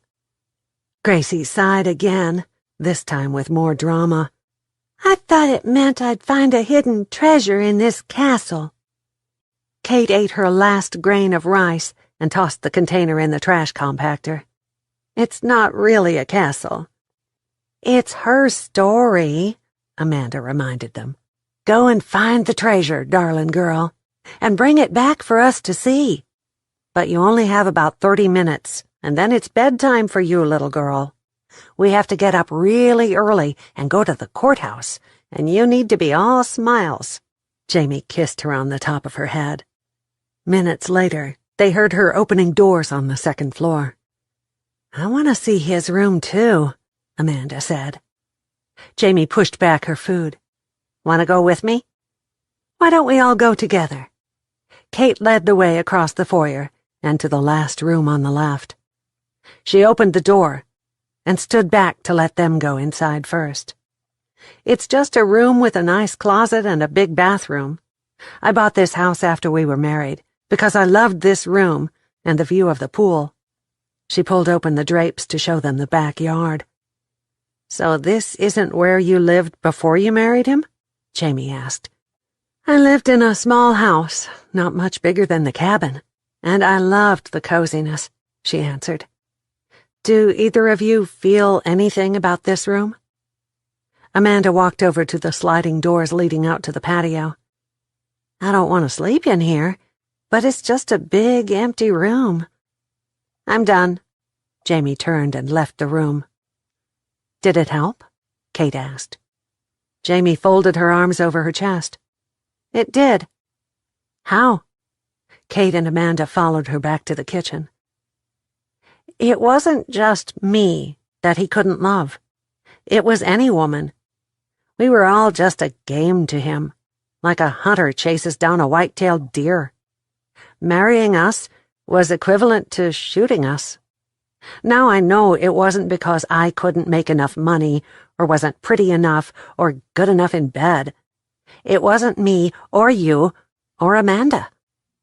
Jamie picked up her suitcase and headed up the stairs. I'm glad you invited us. It's really, really over now, or it will be after tomorrow morning. I'm not sure I understand, Amanda said. He lived here. He lived in my house, which you were paying for, Jamie said. And he lived in your little apartment. Nothing satisfied him or brought him happiness. He craved the hunt. And look what it finally got him, Amanda said. I'm ready to get in that pool and pretend that we are on vacation. What are you going to do with this house after the summer, Kate? Sell it, she said without hesitation. Amanda awoke with a start the next morning. She scanned the room and tried to figure out what she was doing in a 5-star hotel. Then it all came back to her in a flash. She was in Fort Worth. Today, she would go to the courthouse to get her maiden name back, putting the final touch on what had happened in the last month. She hefted her round body out of the bed and drew the drapes back. Jamie and Gracie were sitting beside the pool, having leftover Chinese for breakfast. Amanda dressed in the same outfit she'd worn to the funeral, a pair of black leggings and a flowing black top with a hanky hem that dropped to her thighs. She pulled her red hair up in a twist and secured it with a few bobby pins, applied a minimum of makeup, and repacked her suitcase. She took it with her so she wouldn't have to climb the stairs again. Kate was foraging in the cabinets when she reached the kitchen. "There's oatmeal, but no milk. I'll take us all out for breakfast as soon as this is over." Amanda shivered. "I'm too nervous to eat anyway. The idea of standing in front of a judge gives me the jitters. My legal department is sending a lawyer. For the most part, we'll only have to answer a couple of questions, if that." Kate threw an arm around Amanda's shoulders and drew her even closer. "Look at us. Jamie has on her cowboy boots. I'm wearing high heels that are pinching my toes, and you have on your fancy flip-flops. Just like the day we arrived at the cabin. And we'd all rather be barefoot out on the porch, wouldn't we? Or down by the lake with our toes in the edge of the water." Amanda smiled. "That's where we'll go soon as today is over, and we do some shopping," Kate said. Amanda took a couple of steps to the side. "I'd like to go to the discount stores and look for things for my baby girl. I don't have a thing for a girl, not even something frilly to bring her home in." "Of course," Kate answered. "We can go wherever y'all want, but please let me pay for our food today." "Done." Amanda would gladly let Kate shell out the money for food, since it would take a chunk out of her bank account to buy baby things. Kate glanced at the clock. "The driver will be here in 5 minutes. If you'll call Jamie and Gracie in from the pool, I'll make sure everything is ready for me to lock the doors." "Are you really never coming back here to live, Kate?" It was hard to think about owning a place like this, and wanting to live in something the size of the cabin. But then, on second thought, a huge place like that would be pretty damned lonely. "Probably not. I'll live in a hotel until I find an apartment or small house that I like. Or maybe you'll stay in Bootleg?" For the first time, Amanda didn't want any of them to leave the cabin. She felt safe and comfortable with all 4 of them living together. And besides, she needed Jamie for when the baby came, and Kate for her quiet strength. "I'll cross that bridge when I get to it. Right now, I have to get us to the courthouse on time," Kate answered. Kate might appear calm on the outside, in her cute little business suit and high-heeled shoes, but she was a nervous wreck on the inside. Time for a modicum of closure on the whole marriage thing. The courthouse ruling took less than 15 minutes for all 3. They walked in with the same last name and came out with their different maiden names, and just like that, it was finished. The firm had sent a seasoned lawyer, Mary Beth O'Brien, who had made short work of the whole process. "I knew it would be easy. The judge wanted to get out of town, and his plane leaves at 10, so he had to get through this in a hurry. Would you mind if I ride with you back to your house? There are a couple of things we need to discuss, and this will save time for both of us. It's all about Conrad, so I don't suppose you mind talking in front of the other 2? "I'm good with you riding with us, and with talking to you in front of them," Kate answered. When they'd settled into the 6-passenger van, Mary Beth opened a briefcase and took out a file. The gray-haired woman adjusted her glasses and introduced herself to Jamie and Amanda. "I'm one of the lawyers in the legal department of Kate's firm. We have notified the church in Bootleg of their windfall, found in the bank deposit box, and let them know that they will most likely own the cabin where you are staying, though it will have to go through probate. They are not interested in selling it, but they will lease it to any of you on a yearly basis for enough to pay the taxes and insurance on the place. That comes to about $400 a month, and at the end of the first year, they will renegotiate if things aren't done by then. Their pastor is nearing retirement, maybe in 2 years, and they're hoping to use the cabin as a parsonage if they hire a new pastor with a family." "We'll take the lease," Kate said. "Cut them a check for an entire year's rent." "And you will be responsible for upkeep and the utility bills?" Mary Beth asked. "Agreed," Kate nodded. "So we'll split everything 3 ways?" Amanda asked. "How about I pay the rent for the year? Amanda, you take the water bill, And Jamie, you pay for the electricity? If we have a maintenance problem like plumbing or decide to paint the place, we will discuss the split on that then, Kate said. Amanda frowned and shook her head. That doesn't seem quite fair. You'd be taking on the biggest chunk. Let me do this for the first year until y'all get on your feet, Kate said. We'll take it back to the table in a year when we have to renegotiate the lease anyway. Jamie? Thank you, she said. Just hand me the electricity bills from now on and I'll pay them. Now on to Conrad's stuff. He didn't have an apartment or house somewhere else. He had $500 and change in his personal checking account, and when his outstanding bills and taxes were paid up, he had about that in his business account. Both have been closed. Where do you want the money sent? Split 2 ways. 1 check in Amanda's name and 1 in Jamie's. It's not much, but it will help with baby expenses and school clothes for Gracie this year, Kate said. Again, thank you, Jamie said. Any questions about all that? Mary Beth asked. My house has both our names on the deed, Jamie said. I want to sell it, but what happens now? Where are you financed? Mary Beth already had her phone out. When Jamie told her, Mary Beth made a phone call, asked a few questions, and smiled when she hung up. Were you aware that you bought insurance that stated in the event of your death or his, the house would be paid for in full? You need to send them a copy of the death certificate and they will process the paperwork at that time. You mean the house is totally paid for now? Jamie asked. That's right. Conrad is dead, so it is paid for as soon as they get the death certificate. Mary Beth nodded. Would you take care of all that for her, please? Kate was every bit as happy as Jamie with the news. Be glad to. Anything else? His van? He still owes $10,000 on it. The police have released it, and it's at the company parking lot. What do you want to do with it, Kate? Sell it, for enough to pay it off, or take a loss on it, I don't care. I don't want to see it again, she answered. Then I think that's all of it, other than if you've given any thought to your mother's retirement. Yes, I have, but I haven't decided what I'm going to do about it yet. I still have 4 more weeks, right?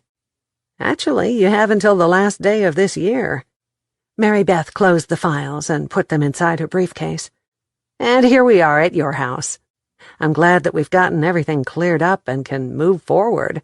I'm sorry that the murder hasn't been solved and that it's hanging over your head, right when you should be taking over the business. Mary Beth shook her head slowly. It's not a good thing.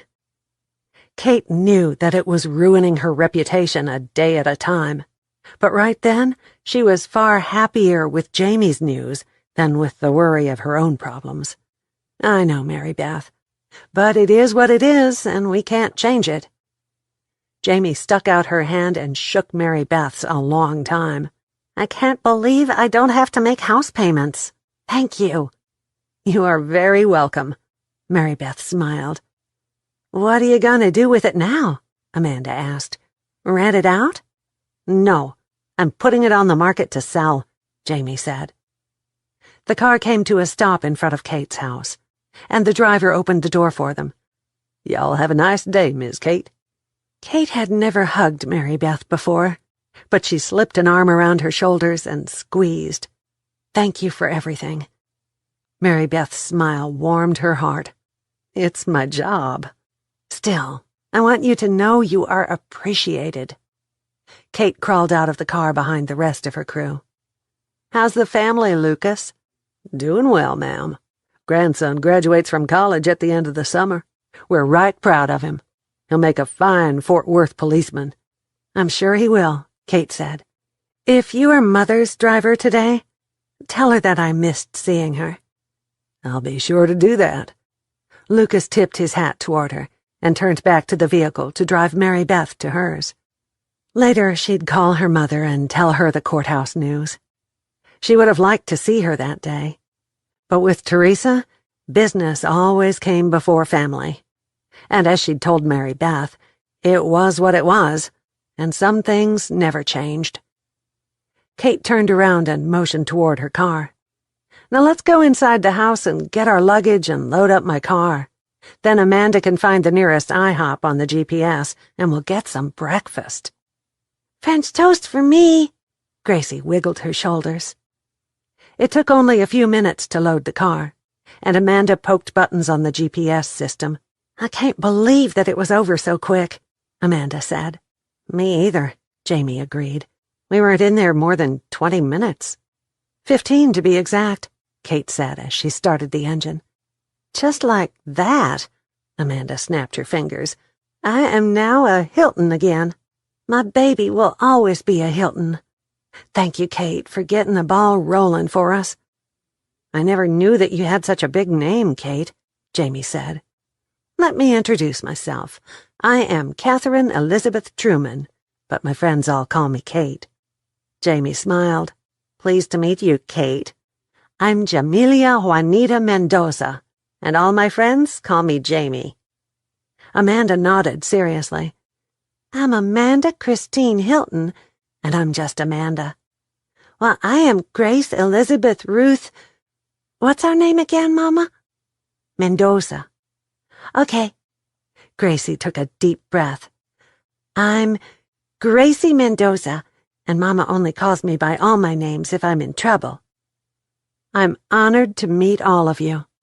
Kate followed Amanda's directions to the nearest IHOP. She and Gracie shared a middle name. That did make the little girl partly hers now, didn't it? They shopped, they ate, they laughed, they argued. And at the close of the day, Kate drove them all the way home and parked in the driveway at the cabin, just as the sun dropped below the horizon. Poor Gracie greeted their arrival with a tiny snore. Jamie eased her daughter out of the car and carried her inside. Amanda started to get out, but grabbed her stomach with a wince. I'm fine, Amanda smiled. It's just been a big day. Thanks again for everything, Kate. I'm going to have the best-dressed baby girl in Bootleg, Texas. Hey, it's amazing how far the dollar can be stretched at those places y'all took me to. And you are very welcome. It made me feel like I was really a part of something when you and Jamie let me buy a few things, Kate told her. Do you feel like because you have money that we... Amanda paused. Sometimes having money is as hard as not having it. That doesn't make sense, but it puts me at a disadvantage with folks who don't have as much as I do. I never wanted to make either of you feel like, well, you know. It makes me so happy to do things for y'all and for Gracie, but I don't want... Amanda laid her hand on Kate's arm. I know what you're trying to say. I can never do for you financially what you do for me, but if you ever need anything I can provide, all you have to do is ask. That means more to me than anything money could ever buy. Kate's voice cracked. Don't you dare cry, because with my hormones on a roller coaster, I'll start bawling like a baby if you do, Amanda said. Let's take all those bags inside. We can go through them tomorrow, but right now, I want to prop up my feet and watch television until I fall asleep. You get your feet up. I'll bring in the bags. Kate went around to the back of the car and opened the trunk, handily hiding her face in case tears decided to escape. She was taking out packages when her phone rang.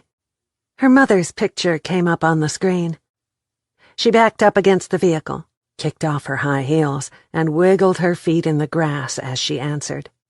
Teresa would have a hissy fit if she could see her daughter at that moment, but the damp grass felt so good that Kate didn't care. Mary Beth tells me everything is done. She sent a check to the church for a year's rent and has talked to the funeral home. They sent a courier over to the bank with a copy of the death certificate for Jamie, Teresa said. How does it feel to be Kate Truman again? Did it help to close the books on the past? No, but spending the day with Jamie and Amanda did. We're about to get this whole thing talked through and settled. Mercy, but she did love the soft green grass under her bare feet. Talk faster. I'm ready for you to come home, Teresa said. I'm sorry I wasn't there for you in court today. I had some meetings that couldn't be postponed, and I couldn't miss. I understand. Kate meant what she said. Her mother would never change, so she'd have to learn to love her just the way she was. We were in and out of the courthouse in less than half an hour, no more than 15 minutes before the judge. It took longer to drive there than to actually get the decree signed. The phone beeped under her ear. Got another phone call, Mother. Can I call you back? Not necessary. I'm walking out the door to go to dinner with the potential buyer. I'll call you tomorrow, Teresa said. Kate touched the screen and said, Hey, Waylon. Hello, Miss Truman. How did things go today? They went great. I figured out that I don't like high heels anymore, and that I do like the feel of damp grass under my feet, she answered. That's a step in the right direction. You ready to drive a tractor tomorrow? The weatherman says it's going to be another scorcher, Waylon said. I'll be there, she smiled. I miss you on the days when I don't get to see you. He dropped his voice to a deep drawl that sent little waves of heat through her body. She eyed the expensive shoes lying on the grass. I'd almost put those high heels back on for a kiss right now. You don't have to do that, darling. There will be plenty of kisses waiting on you tomorrow when you get to the ranch. I'll hold you to that. She flirted, and it felt good, even if it was just because she'd had an emotional day, out of character for her. Good night, gorgeous lady, he said, and the phone went dark. She hummed all the way into the house, where she dropped the first batch of packages in the living room and went back for more. When she'd brought the last of them inside, she found Jamie and Amanda sitting on the sofa. Jamie had poured 2 glasses of wine and 1 of water with a wedge of lemon. I'd brought movies with me to watch when I left a month ago. None of them are new, but they are some of my favorites. Have you seen Something to Talk About? It kind of seems fitting for tonight, Jamie said. I heard about it, but isn't that really old? It is, but I think you'll like it, Amanda said. Then hand me that glass of wine and let's get started. Kate figured good wine and company would outweigh even a crappy movie. But it wasn't, and by the end, she agreed it was the perfect movie for the evening. Chapter 24. At the end of the next afternoon, Kate was so hot, tired, and sweaty that she simply kissed Waylon on the cheek, told him she'd see him the next morning, and headed for the cabin. Big raindrops hit when she parked, and by the time she made it into the house, it was pouring so hard that she was drenched. Maybe that would break the heat. Well, you look like a drowned rat, Amanda laughed. A loud crack of thunder rattled the windows, and the rain came down in sheets, blowing hard against the house. I swear that one parted my hair, Jamie said nervously. August is showing July that it is a thing of the past. I'm going to take a shower. Did y'all save any leftovers? Kate kicked off her shoes and headed down the hallway. I made chicken Alfredo, and there's still some in the skillet on the stove, Jamie said. Amanda cleaned today and made 2 loaves of bread and a chocolate pie. You think we can keep her in this nesting phase for a little longer? It would be nice, but when the baby comes and it's up all night, nesting ends, Jamie answered. Kate shut the bathroom door and adjusted the water. The warmth beating down on her back felt wonderful, right up until the electricity blinked once and then went off completely. Whatever water was in the small tank wouldn't last through their showers if she didn't rush. So she hurriedly rinsed the shampoo from her hair. She fumbled around for towels, wrapping one around her body and another around her head in the dark. When she opened the door, she went toward the flicker of light in the living room. Jamie must have found the candles. Got any more of those? She asked. No, but there's a flashlight in the kitchen drawer that you can use to get dressed, Amanda told her. What a time to get those stupid false labor pains again. I'm going to go lie down on my left side like they told me to do. It's early yet, but after a day of cleaning, I feel like I can sleep until morning. Good night, then, Kate said. I'll take that flashlight when you're done with it, Jamie said. Gracie and I are going to turn in, too, and I'm going to use the light to read books to her. Take it now. The candle will throw off enough light for me to find my nightshirt, Kate told her. With the wind sounding like a freight train coming down the rolling hills and the rain pounding on the roof and against the windows, she couldn't read, not even on her Kindle. Finally, she decided to call her mother, but there was no service. Next week, she would check into buying a generator, because she was taking the sabbatical, even if it pissed her mother off to the point that she fired her. She fell asleep thinking about being there for the baby's birth and for Gracie's first day of school in the new place. At first, she thought that she was dreaming, but then the screaming that had awoken her got louder.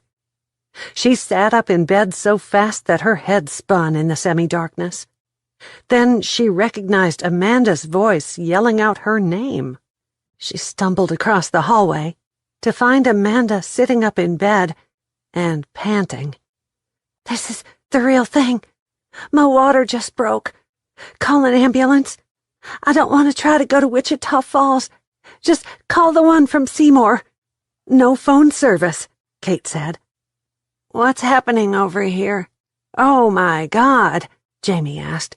Oh, no. Is it time? I'll get dressed. We'll have to drive her to Seymour. How close are the pains? Kate asked.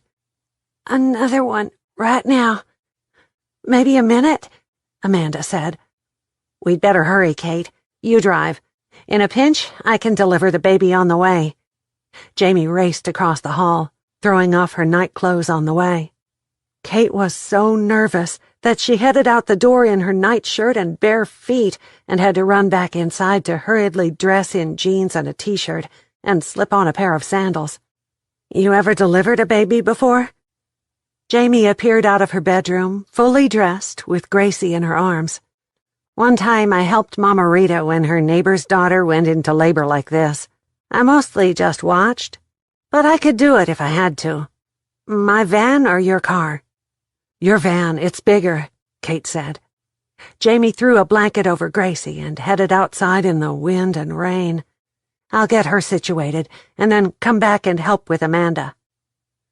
What should have been a 10-minute trip took 30 minutes because of the driving rain and Kate's inability to see more than 1 foot in front of the vehicle at any time. It didn't help when she missed the turn to the hospital and had to go around a block to get back to it.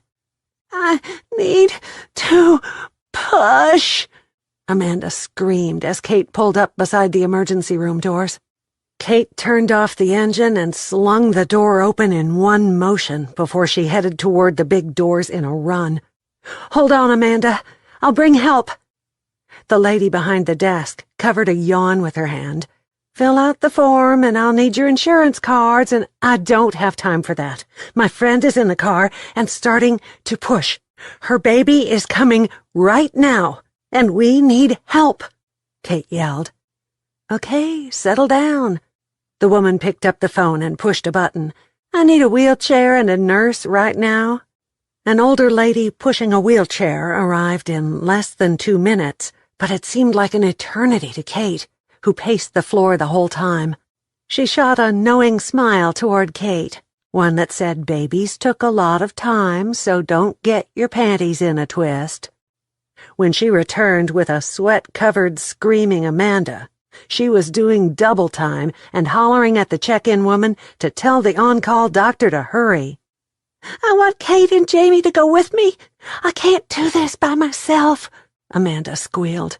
I'll come and get them as soon as we get you on a bed and check you, I promise, the nurse told her as they disappeared through double doors. Me too. I want to be there to see my baby sister, Gracie said.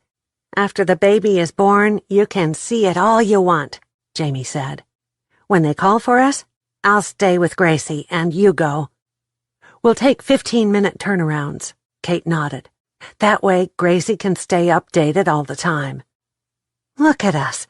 Jamie plopped down in a chair in the waiting room. We are drowned rats. Kate smiled. At least we have on shirts and shoes. They can't refuse us admittance. Gracie held up a bare foot. I don't have on shoes.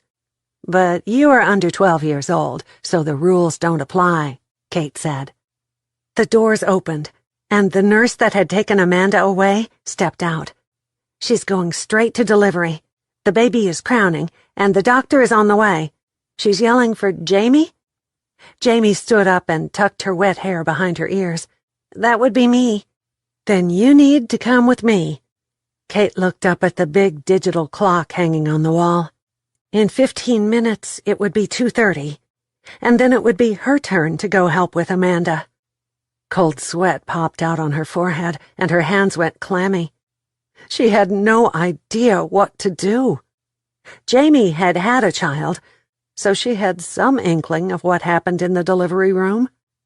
Kate had never even seen kittens born, and that video of a birth she'd seen in college was more than 20 years ago. The time came and went, and another 5 minutes passed. Kate's mind went into overdrive. Amanda had died back there, and Jamie was trying to get a handle on her composure before she came out and told Gracie. Another 10 minutes went by, and suddenly the doors opened. Jamie was smiling so big that she could have been posing for one of those stock photos they put up in the dentist's office. It's a girl for sure, and she's here. 6 pounds even and 18 inches long. Doc says she's about 3 weeks early, but everything looks good. Red hair? Kate asked. Oh, yeah. Y'all can come back and see Amanda, but the baby is in the nursery. You can see her through the window, though, Gracie. I can't hold her or kiss her on the forehead tonight? You can tomorrow. Doc says since she's a little early, they'll keep Amanda until a day or 2 at the most, and then we can take her home. Jamie talked as she led them down the hallway to the maternity area. Then I'm sure Amanda will let you hold her. When they reached Amanda's room, they found her holding the new baby next to her chest. A pink blanket was wrapped around them both, and Amanda's face glowed. Look, it's called skin-on-skin bonding. As soon as they got her cleaned up, they brought her back to me. She's perfect.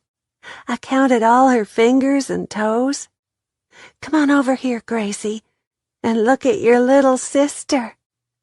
Joy filled Kate's soul for Amanda and for Gracie. The sisters would always have each other. What are you waiting for, Kate? Amanda asked. I didn't have time to get invitations ready for this party. Come and meet Leah Beth, named after you two and Gracie. Gracie crawled up on the bed beside Amanda. I like that better than Rachel. Fits her better, doesn't it? Amanda grinned. Family does not have to be blood, and sisters do not have to be born of the same parents. The voice in Kate's head said loudly. I'm honored, Kate said, as she crossed the room to meet her niece. Chapter 25. Is it Monday's child that is fair of face? Kate asked as she rocked Miss Leah on Saturday evening.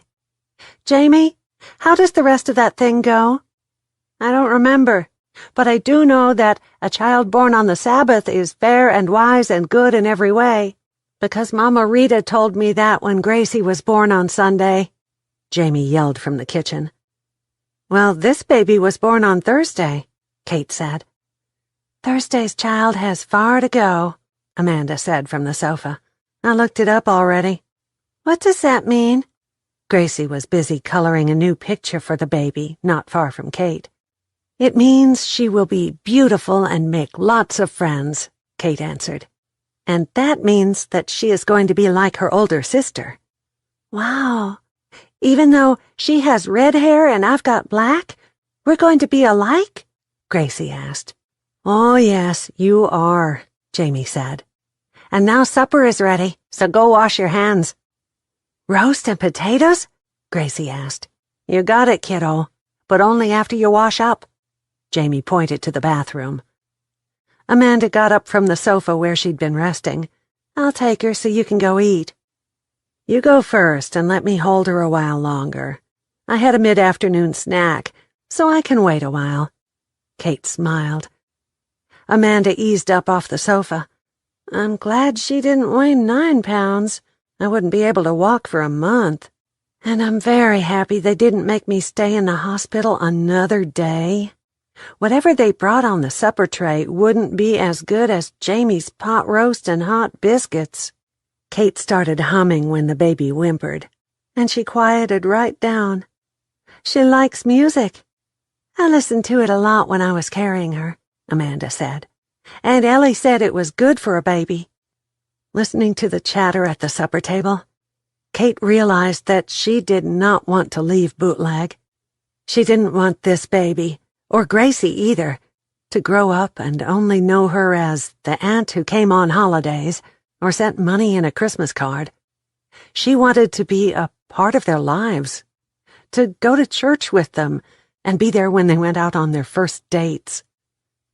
I don't want to just be a part of their lives with pictures on the mantel and seeing them a few times a year, she thought. I need to be involved with everything, or I will regret it when they are grown. Time slips past quickly. Kate sighed when someone knocked on the door. She wanted to explore this idea of a drastic life change a little longer. Carrying the baby in one arm, she crossed the living room floor and slung open the door to find Hattie and Victor with big grins. Victor held up an enormous gift bag and stood back while Hattie pushed her way past him into the house. We came to bring the baby a present. Y'all just keep your seats out there in the kitchen, she called out. I'm going to steal this baby from Kate and rock her a spell. She needs to get to know me real good so she'll be comfortable with me when her mama goes to work. Kate waited until Hattie was settled in the rocking chair before putting the baby in her arms. She's a good baby. When Amanda finishes her supper, she'll come in here and open the present. Thank you, Amanda called out.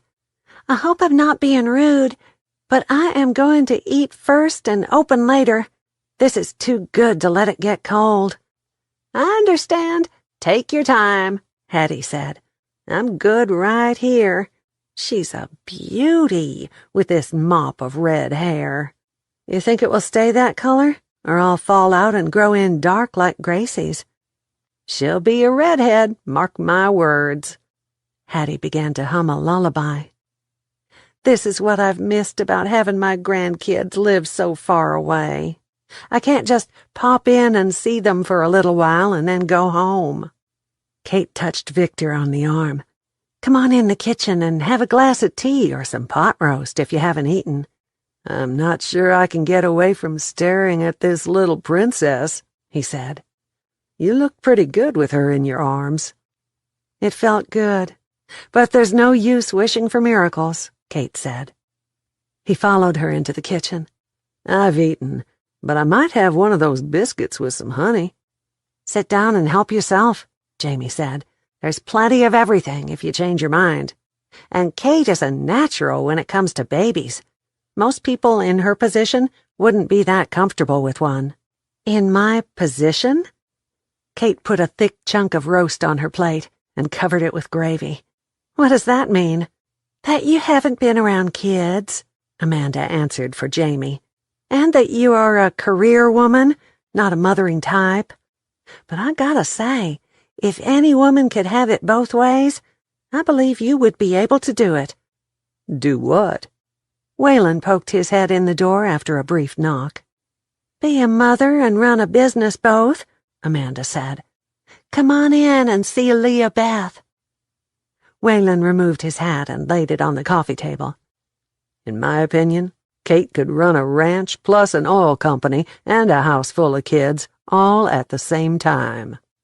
Where's my Supergirl cape? Kate laughed. Truth is that I'd trade it all if I could have a baby.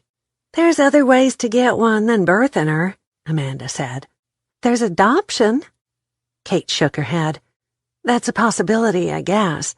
But my age might be a holdup for adoption. 40 is the new 30, Jamie chuckled. Or you could buy a dozen. Now that might be a possibility. Kate laughed with her. Except Waylon tells me that's against the law. It was the perfect time to tell them all in one fell swoop that she was taking a year to sort things out. She had no idea what she'd do, other than keep working part-time at the ranch. But she wanted to hold the decision close to her heart for a few days, be selfish with it, and wait until that perfect moment to tell them and Waylon.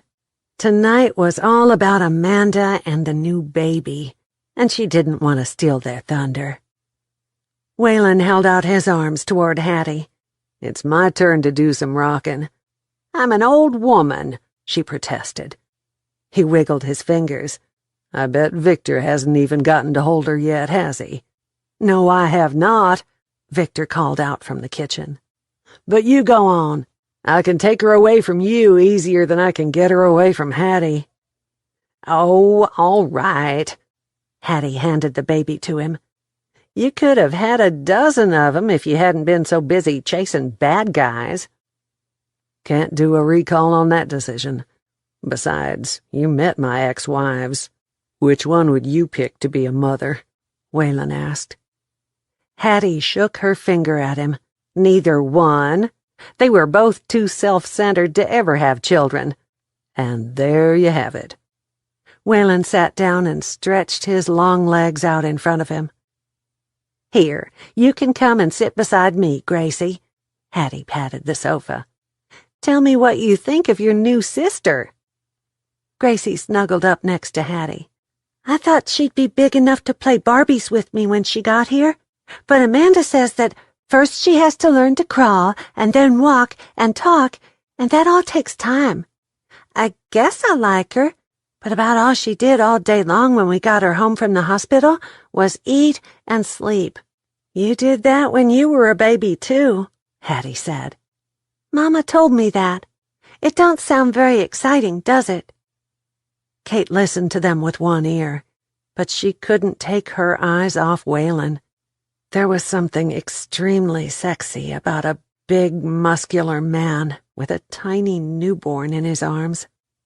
His eyes sparkled when he stared down at her, and when she wrapped her little fist around his forefinger, he absolutely beamed. What? He looked up and caught her staring. You look pretty good with a baby in your arms, too, she answered. Every little girl needs an uncle to spoil her and teach her to ride horses, he said. Yes, she does, Amanda said. We'll be christening her at the church as soon as we can take her out of the house. I want you and Kate to be her godparents. What about Jamie? Kate stammered. I've talked to her about it. If something happens to me, she'd be glad to help you two out, but she has Gracie, and you two don't have any children. I'd be honored, Waylon said. Me too, Kate said. That solidified her decision right there. She was Leah's godmother, and she needed to be close by to help Amanda with her upbringing. Plus, Waylon would spoil her too much, and Kate needed to keep an eye on him. No one saw her swipe a tear out of her eye, or knew the peace that settled around her like a warm blanket on a cold winter night, when she finally came to grips with the decision she'd been fighting for days. Chapter 26. The job had consumed Waylon for more than 20 years. From beat cop to detective had been a journey that had cost him, but there was no use in looking back. Good memories linked him with 3 different partners in that busy room through those doors. He finally pushed into the room to the nods of his fellow detectives and smiles from his partner and the new woman who was officially taking his place at the end of the month. "You can't tell me you aren't going to miss this," Larry grinned. "You could still work for another 20 years, Christina said. Waylon set 3 cups of coffee on the desk. "It's time for me to go home, and I'm happy with the decision. So, you think my phone call last week spooked the florist?" "Oh, yeah," Larry said. "And he's willing to talk? He's scared out of his mind, but he says he'll only talk to you. He's got a sign on the door saying he's closed this week due to a family emergency. Says for you to come to the alley door. What did you promise him when you talked to him that second time after we'd visited with Estrella Gonzalez?" Waylon handed each of them a coffee and sipped at his. "A way out? Well then, let's go take it to him." Half an hour later, 3 empty coffee cups lay in a plastic bag in the back seat of Larry's unmarked vehicle behind the Red Rose florist. A little round man with a bald head and wire-rimmed glasses poked his head out and motioned them inside before they even knocked on the door, sporting a gang's spray-painted graffiti. He'd flipped on the overhead lights in his office, but the rest of the place was dark. "I'm Detective Waylon Kramer. This is Detective Larry Johnson and Detective Christina Miller. We talked on the phone. I understand that you have something to say to me," Waylon said. "You said that I could be held as an accomplice if I withheld information. Before I say a word without a lawyer, I want your word that—" Waylon held up a palm. "You didn't think it was important, did you, Mr. Drummond?" He shook his head. "Of course I didn't, or I would have told you earlier." "And then you remembered and you called me immediately, right?" Waylon wanted to pinch the man's head off for wasting his time, but more than that, for the misery he'd put Kate through by not coming forward at the beginning of the investigation. Mr. Drummond's head bobbed up and down several times. "That's right.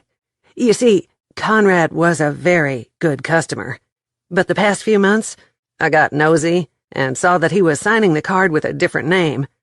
I figured he was sending the weekly roses for one of his buddies who had affairs all the time, like he did." "How long had he been a customer?" Larry asked. 15 years, I'd say. The first lady he sent flowers to worked at Truman Oil Company. I'm the florist, so I don't ask questions. I just send 'em wherever he says." He ripped a tissue out of a box and wiped his hands. "There were lots more through the years, but his last few times I noticed that he signed Carl to the card instead of Conrad." "We know he used that name sometimes, so this isn't anything new," Waylon said. "Let me finish," Mr. Drummond said.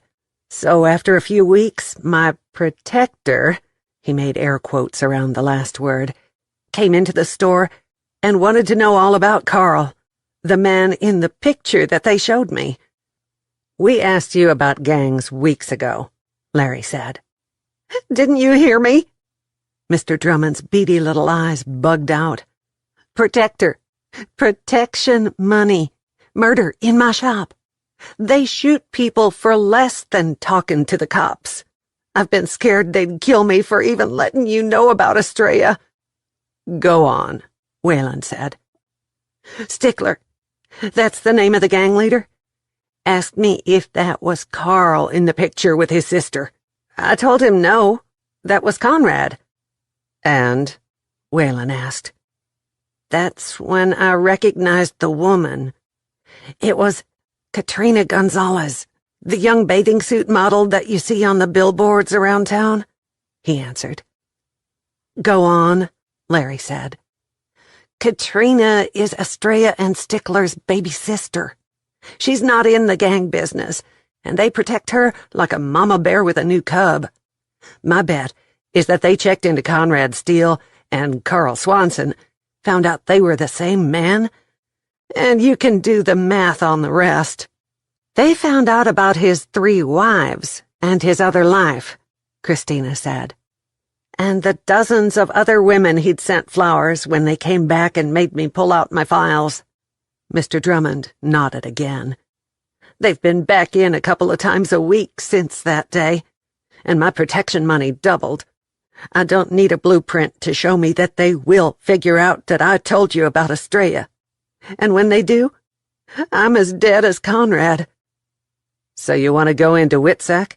Larry asked. "I do not," he snapped. "I'm retiring. Have a flight to a place where you can't bring me back, and I won't be using this name. I'm tired of all this gang crap. I'm only talking to you because of those 3 wives. It's not fair to them to suffer for what they didn't do. I saw that article in the newspaper, and I felt guilty. I want to leave here with a clear conscience." "One more question. Was it Stickler who killed him, or did he have it done?" Larry asked. "There are 6 nanny cams scattered around my shop. I hide those, so all people see are the surveillance cameras. Here are the flash drives from inside them. It was family, so Stickler and Estrella took care of it." He handed them an envelope. "I was hiding behind the counter, and I didn't see a thing from the time the shooting started, but these will help you." "Thank you," Wayland said. "That's good information. Enjoy your retirement." The man followed them outside, locked the door, and got into a green SUV. Wayland quickly wrote down the license number, and then tucked his notebook back into his vest pocket. "You going to let him leave?" Christina asked. "Take a look at these right now, and then I'll decide." Wayland pulled several flash drive sticks from the envelope and put them into her hands. She quickly pulled a tablet from her purse and plugged the first one into it. A quick run-through showed a male and female with their backs to the main surveillance camera. But the nanny cams caught their faces clearly. Their masks were pulled up, so the last faces Conrad saw would be theirs. Then there was gunfire. The masks came back down in front of the surveillance cameras, and they walked away, leaving Conrad on the floor with yellow roses still clutched in his hands. "Can we identify them with that?" Wayland asked. "Oh, yeah," Christina said. "We couldn't see them on the normal camera, but this is pure gold." "We couldn't lock anything down until now," Larry said. "Let's call in for a couple of warrants and go pick them up." "Where?" "At their bar down south of town. That's where the whole gang hangs out," Christina said. "They'll be there. The king and his sister don't leave the castle unless it's important." "And you know this how?" "I paid my dues on the street," Christina answered. "So, now that we're getting the case closed, how long are you sticking around for, Wayland?" "Until the end of the week. I want to see these 2 behind bars. And I need to clean out my apartment. Lease is up on September 1st. You won't quit. Detective work is in your blood." Larry laughed. "Watch me," Wayland smiled. Christina's dues paid off, and they snagged both Estrella and Stickler in the bar, right where she'd told them they would be.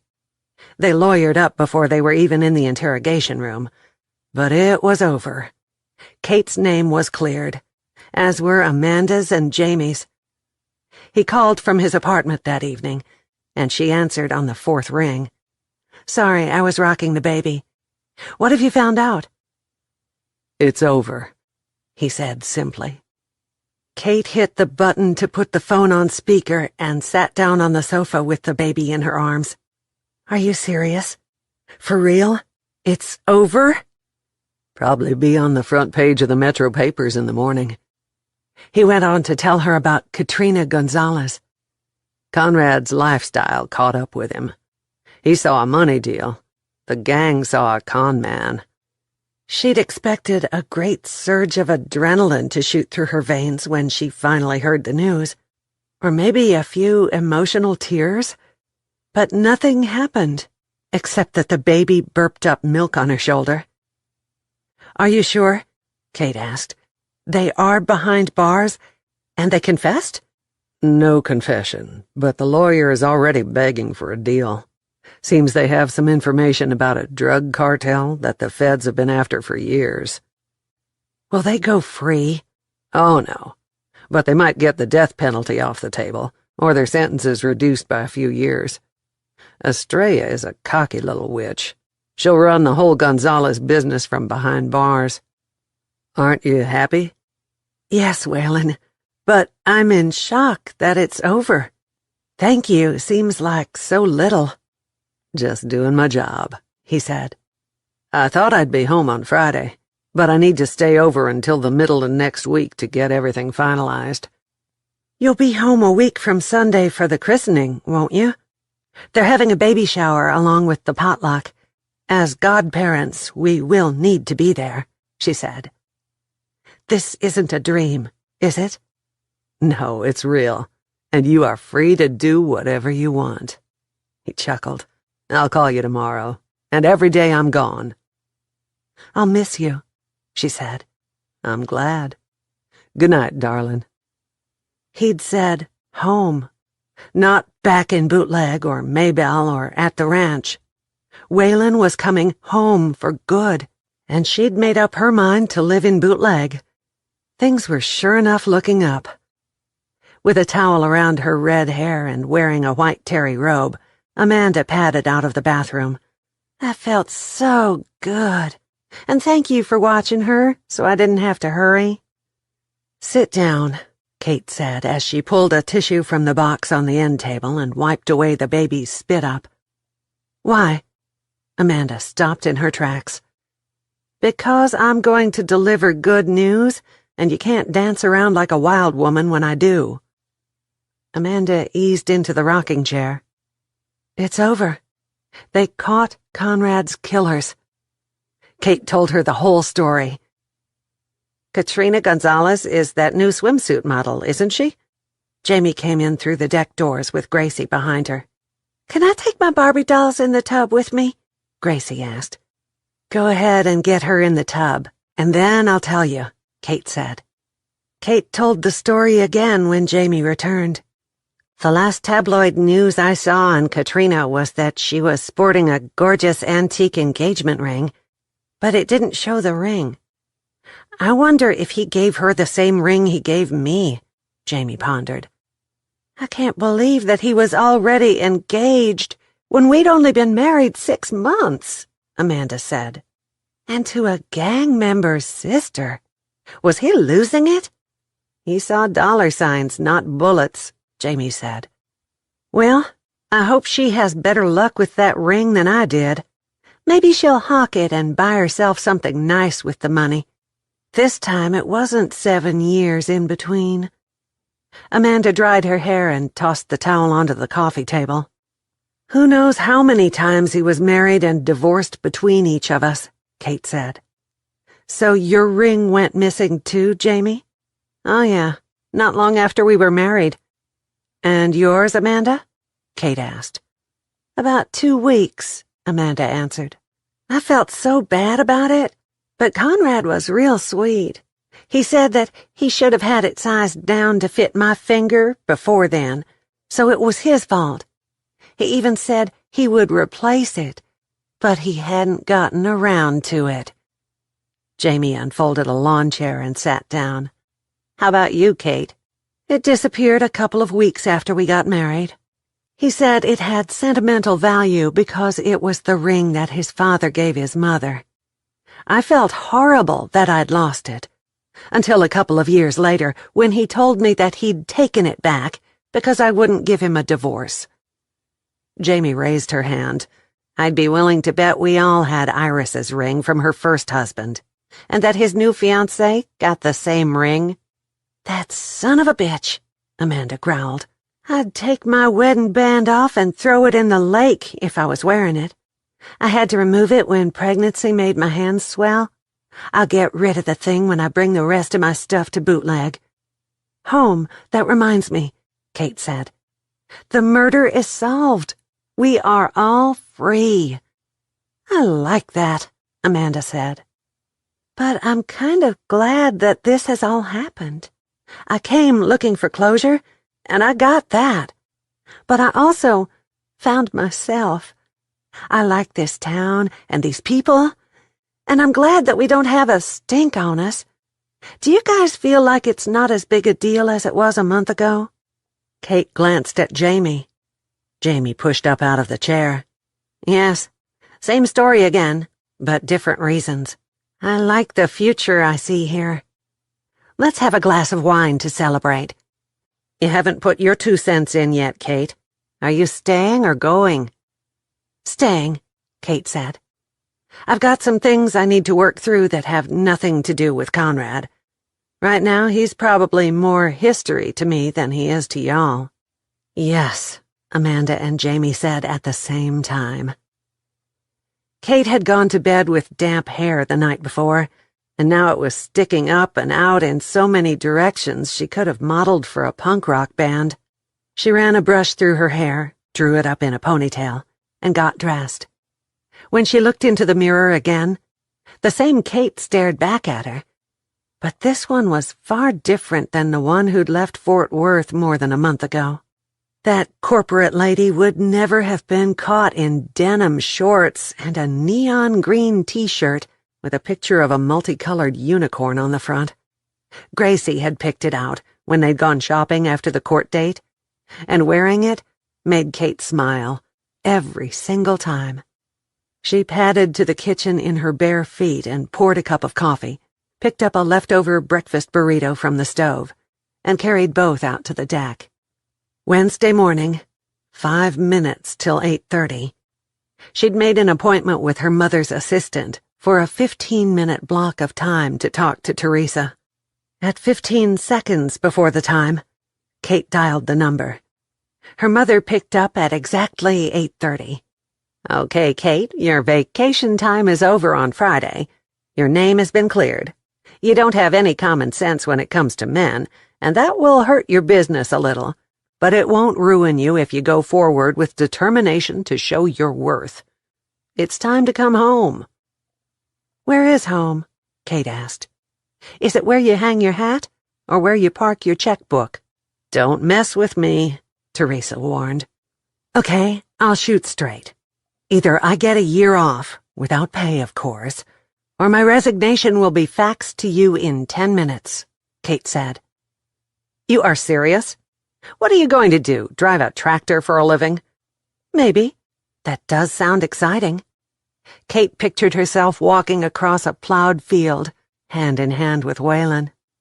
I'm not giving you a year off, and if you resign, I'll sell this company and you won't get a dime of the money.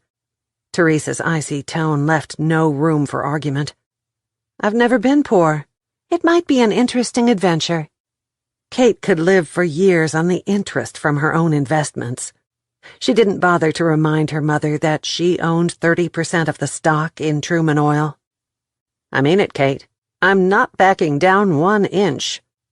Then you'd better call Red Dirt and see what their offer is, or else get ready to sit on the throne a while longer. I'm not coming back to Fort Worth. Send me the resignation. Teresa hung up on her. 10 minutes later, Kate watched her 2-line resignation with her signature at the bottom go through the machine in her bedroom. When it finished, she took a deep breath and let it out slowly. There were no regrets, and she felt freer than she had in her whole life. What does a godmother wear to a christening? Kate asked, standing in the living room wearing nothing but her underpants, bra, and a short silk robe. Are you nervous about the godmother thing, or about seeing Waylon as a totally free woman? Jamie asked. Waylon had finally tied up all the ends in Dallas and come home the night before. Don't go judging me until you walk a mile in my high heels. High heels, Hal. Jamie laughed. You aren't that girl anymore, darling. You are a barefoot country girl now, so embrace it. It's an August Sunday in Texas, so wear one of those cute little sundresses and sandals. She looked down at her bare feet and unpolished nails. She had taken the time to remove the last remnants of polish and promised Gracie that they would do each other's toenails when Gracie decided on just the right color. I'm wearing fancy flip-flops, Jamie said. Amanda held up a foot. My feet still aren't skinny enough yet to get into my regular shoes. Which reminds me, Aunt Ellie is bringing a truckload of my things today. I told her to sell the furniture because we don't need it. Don't you want a bigger bed? Kate asked. I'm fine with the one I have. I shared the one in the apartment with Conrad, and don't ever want to see it again. She's packed my pre-baby clothes and my other things, and the apartment lease is up on the first day of December, so now I don't have to go up there and deal with it. And you, Jamie? Kate asked. House is for sale. I'm leaving the furniture in it, because the realtor says that it helps sell the place. When papers are ready to sign, we can decide if there's anything we want out of it, Jamie answered. Are we ready? Y'all take forever, Gracie sighed. I haven't seen Lisa in 4 whole days, and she hasn't even met my baby sister. Give me 5 minutes. Kate slipped her feet into a pair of sandals that matched a bright floral sundress with thin straps over the shoulders. Waylon waited for her at the front of the church and walked inside with her hand tucked in his. His touch, after 2 weeks, made her want to drag him off to the hay barn instead of to a church pew. But today was the christening, and she'd have to be good for a little while longer. The service lasted 3 minutes longer than eternity. But finally the preacher wound down and called Amanda, Jamie, Gracie, Kate, and Waylon to the front, and the christening began. Kate tried to listen as he explained the duties of godparents, but she kept shifting her eyes and her thoughts to Waylon.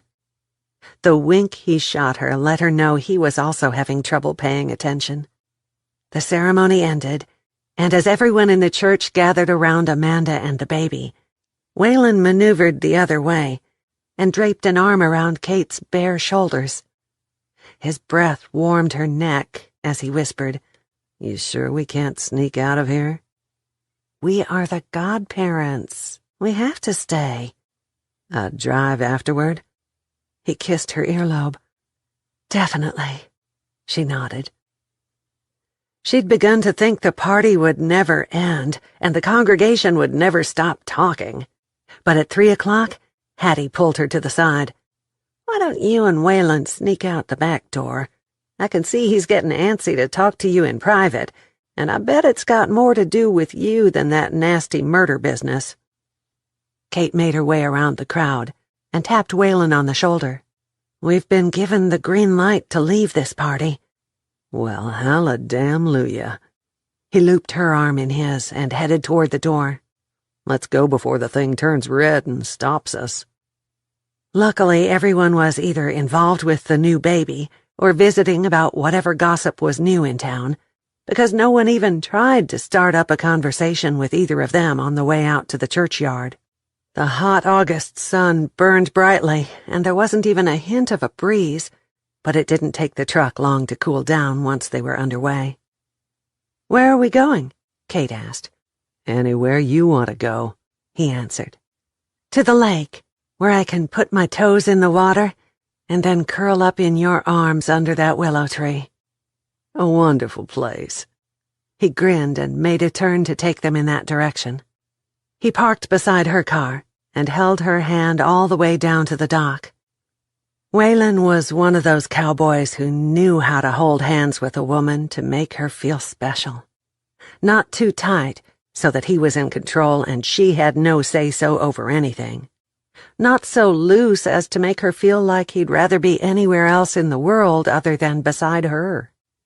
When they were settled down under the shade of the willow tree, he draped an arm around her shoulders, brushed her hair back, and kissed her. "I missed you so much this week, but I am officially just a Texas rancher now. When are you going back to Fort Worth?" "I'm not. I'm looking for a job. I'm real good in a hay truck, and I can turn a tractor on a dime at the end of a field. Know anyone who might need a woman with those skills?" "Are you teasing me?" Waylon asked. "No. Mother is not happy, but she'll come around. She's decided to sell the business since I'm staying in Bootleg." "Why did you decide to make such a drastic change in your life? You had a fantastic financial future and a good life." "That was only existing. What I've chosen is living, and it's far better." "In that case, I could use a good woman on the ranch." He grinned. Epilogue. 1 year later. The whole crew, including Hattie and Victor, waited in line that Saturday afternoon at the festival in Bootleg. "We're going to pass on the ride. I'm afraid it will scare Leah," Amanda said. "Well, both of us are still above ground," Victor said, "so we're taking our traditional ride, and then we're going to have funnel cakes." The ride stopped and all the people got off. Then the man who took the money let the next bunch fill up the buckets. Kate looked at the 3 kids and all the adults. "How are we doing this?" Johnny, Waylon's right-hand man, kissed Amanda on the forehead. "You go help with the children. Me and Leah Beth will be fine right here. You'll be able to see her the whole time. She loves the music, so I know she'll be good. Besides, Victor and Hattie always ride together, and—" he lowered his voice to a whisper, "something big is going to happen, so Kate and Waylon need to be together, too." "Okay, then, I'll ride with Lisa. Gracie can ride with her mama," Amanda said. "Thank you," Kate said. "Last year I promised Waylon that I would ride with him at this festival. And Paul and I will get to ride together that way," Jamie said. "Y'all are so welcome," Amanda grinned. Kate buckled herself into the seat and thought about the last year. There had been lots of changes since the 3 women had decided to stay in Bootleg. Paul and Jamie were married over the Christmas break. They built a house out on 20 acres next to the Double-Back Ranch, and the little girls were regular visitors to the ranch. Kate moved in with Waylon in the fall and never looked back. Teresa sold the business, but Kate had no regrets about that either. She'd thought about building a bigger place on the ranch, but she and Waylon both were comfortable in the cozy little house. Besides, there was plenty of room for when Gracie and Lisa had a sleepover. Johnny and Amanda had been dating for 6 months now, and she spent more time in his trailer than she did at the cabin. She'd told Kate just last night that he'd asked her to move in with him. That meant the cabin would be completely vacant in the next couple of weeks. In some ways that made Kate sad, but then she thought of all the happiness that had come from there, and the fact that a new preacher could be living in it within a year, and the good outweighed the sadness. "Hey, darling, penny for your thoughts." Waylon drew her close to his side as the ride started. "You can have them for free." "I was going back over the past year," she said. "It's been a good one, even if it did start out on rocky ground." She smiled. "You told me last year to save you a spot. We couldn't ride together then, but we can now." Waylon buckled himself in and slung an arm around her. "You remembered." "Of course I did," she said. "Any regrets?" "Not a single one," Kate answered. "We've lived together for almost a year now. That's long enough for you to pass judgment on ranch life, right?" Waylon asked. "I wouldn't be living there if I didn't like it. And love you," she said. "Then," Waylon pulled a little velvet case from his pocket. "Catherine Elizabeth Truman, will you marry me?" He popped it open to reveal a lovely sapphire and diamond ring. "Yes," she said without a second's hesitation. He put the ring on her finger, and then kissed each knuckle on her hand. "Blue for your eyes. Diamonds because they last forever, like our love will." Neither of them gave a damn who saw their long, passionate kiss. They were on top of the Ferris wheel when he pulled away, and she threw both hands into the sky. "I'm engaged," she squealed, and everyone on the Ferris wheel applauded.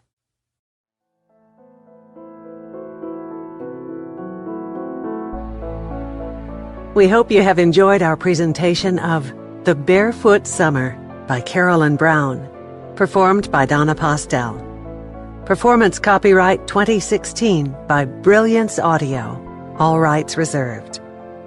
For further information concerning this program, or other Brilliance audio titles, please call the following toll-free number, 1-800-222-3225, or visit our website at www.brillianceaudio.com. No part of this recording may be played for an audience or reproduced in any form. It may not be streamed, downloaded, broadcast, or copied without written permission. Address all inquiries to Brilliance Audio, P.O. Box 887, Grand Haven, Michigan, 49417.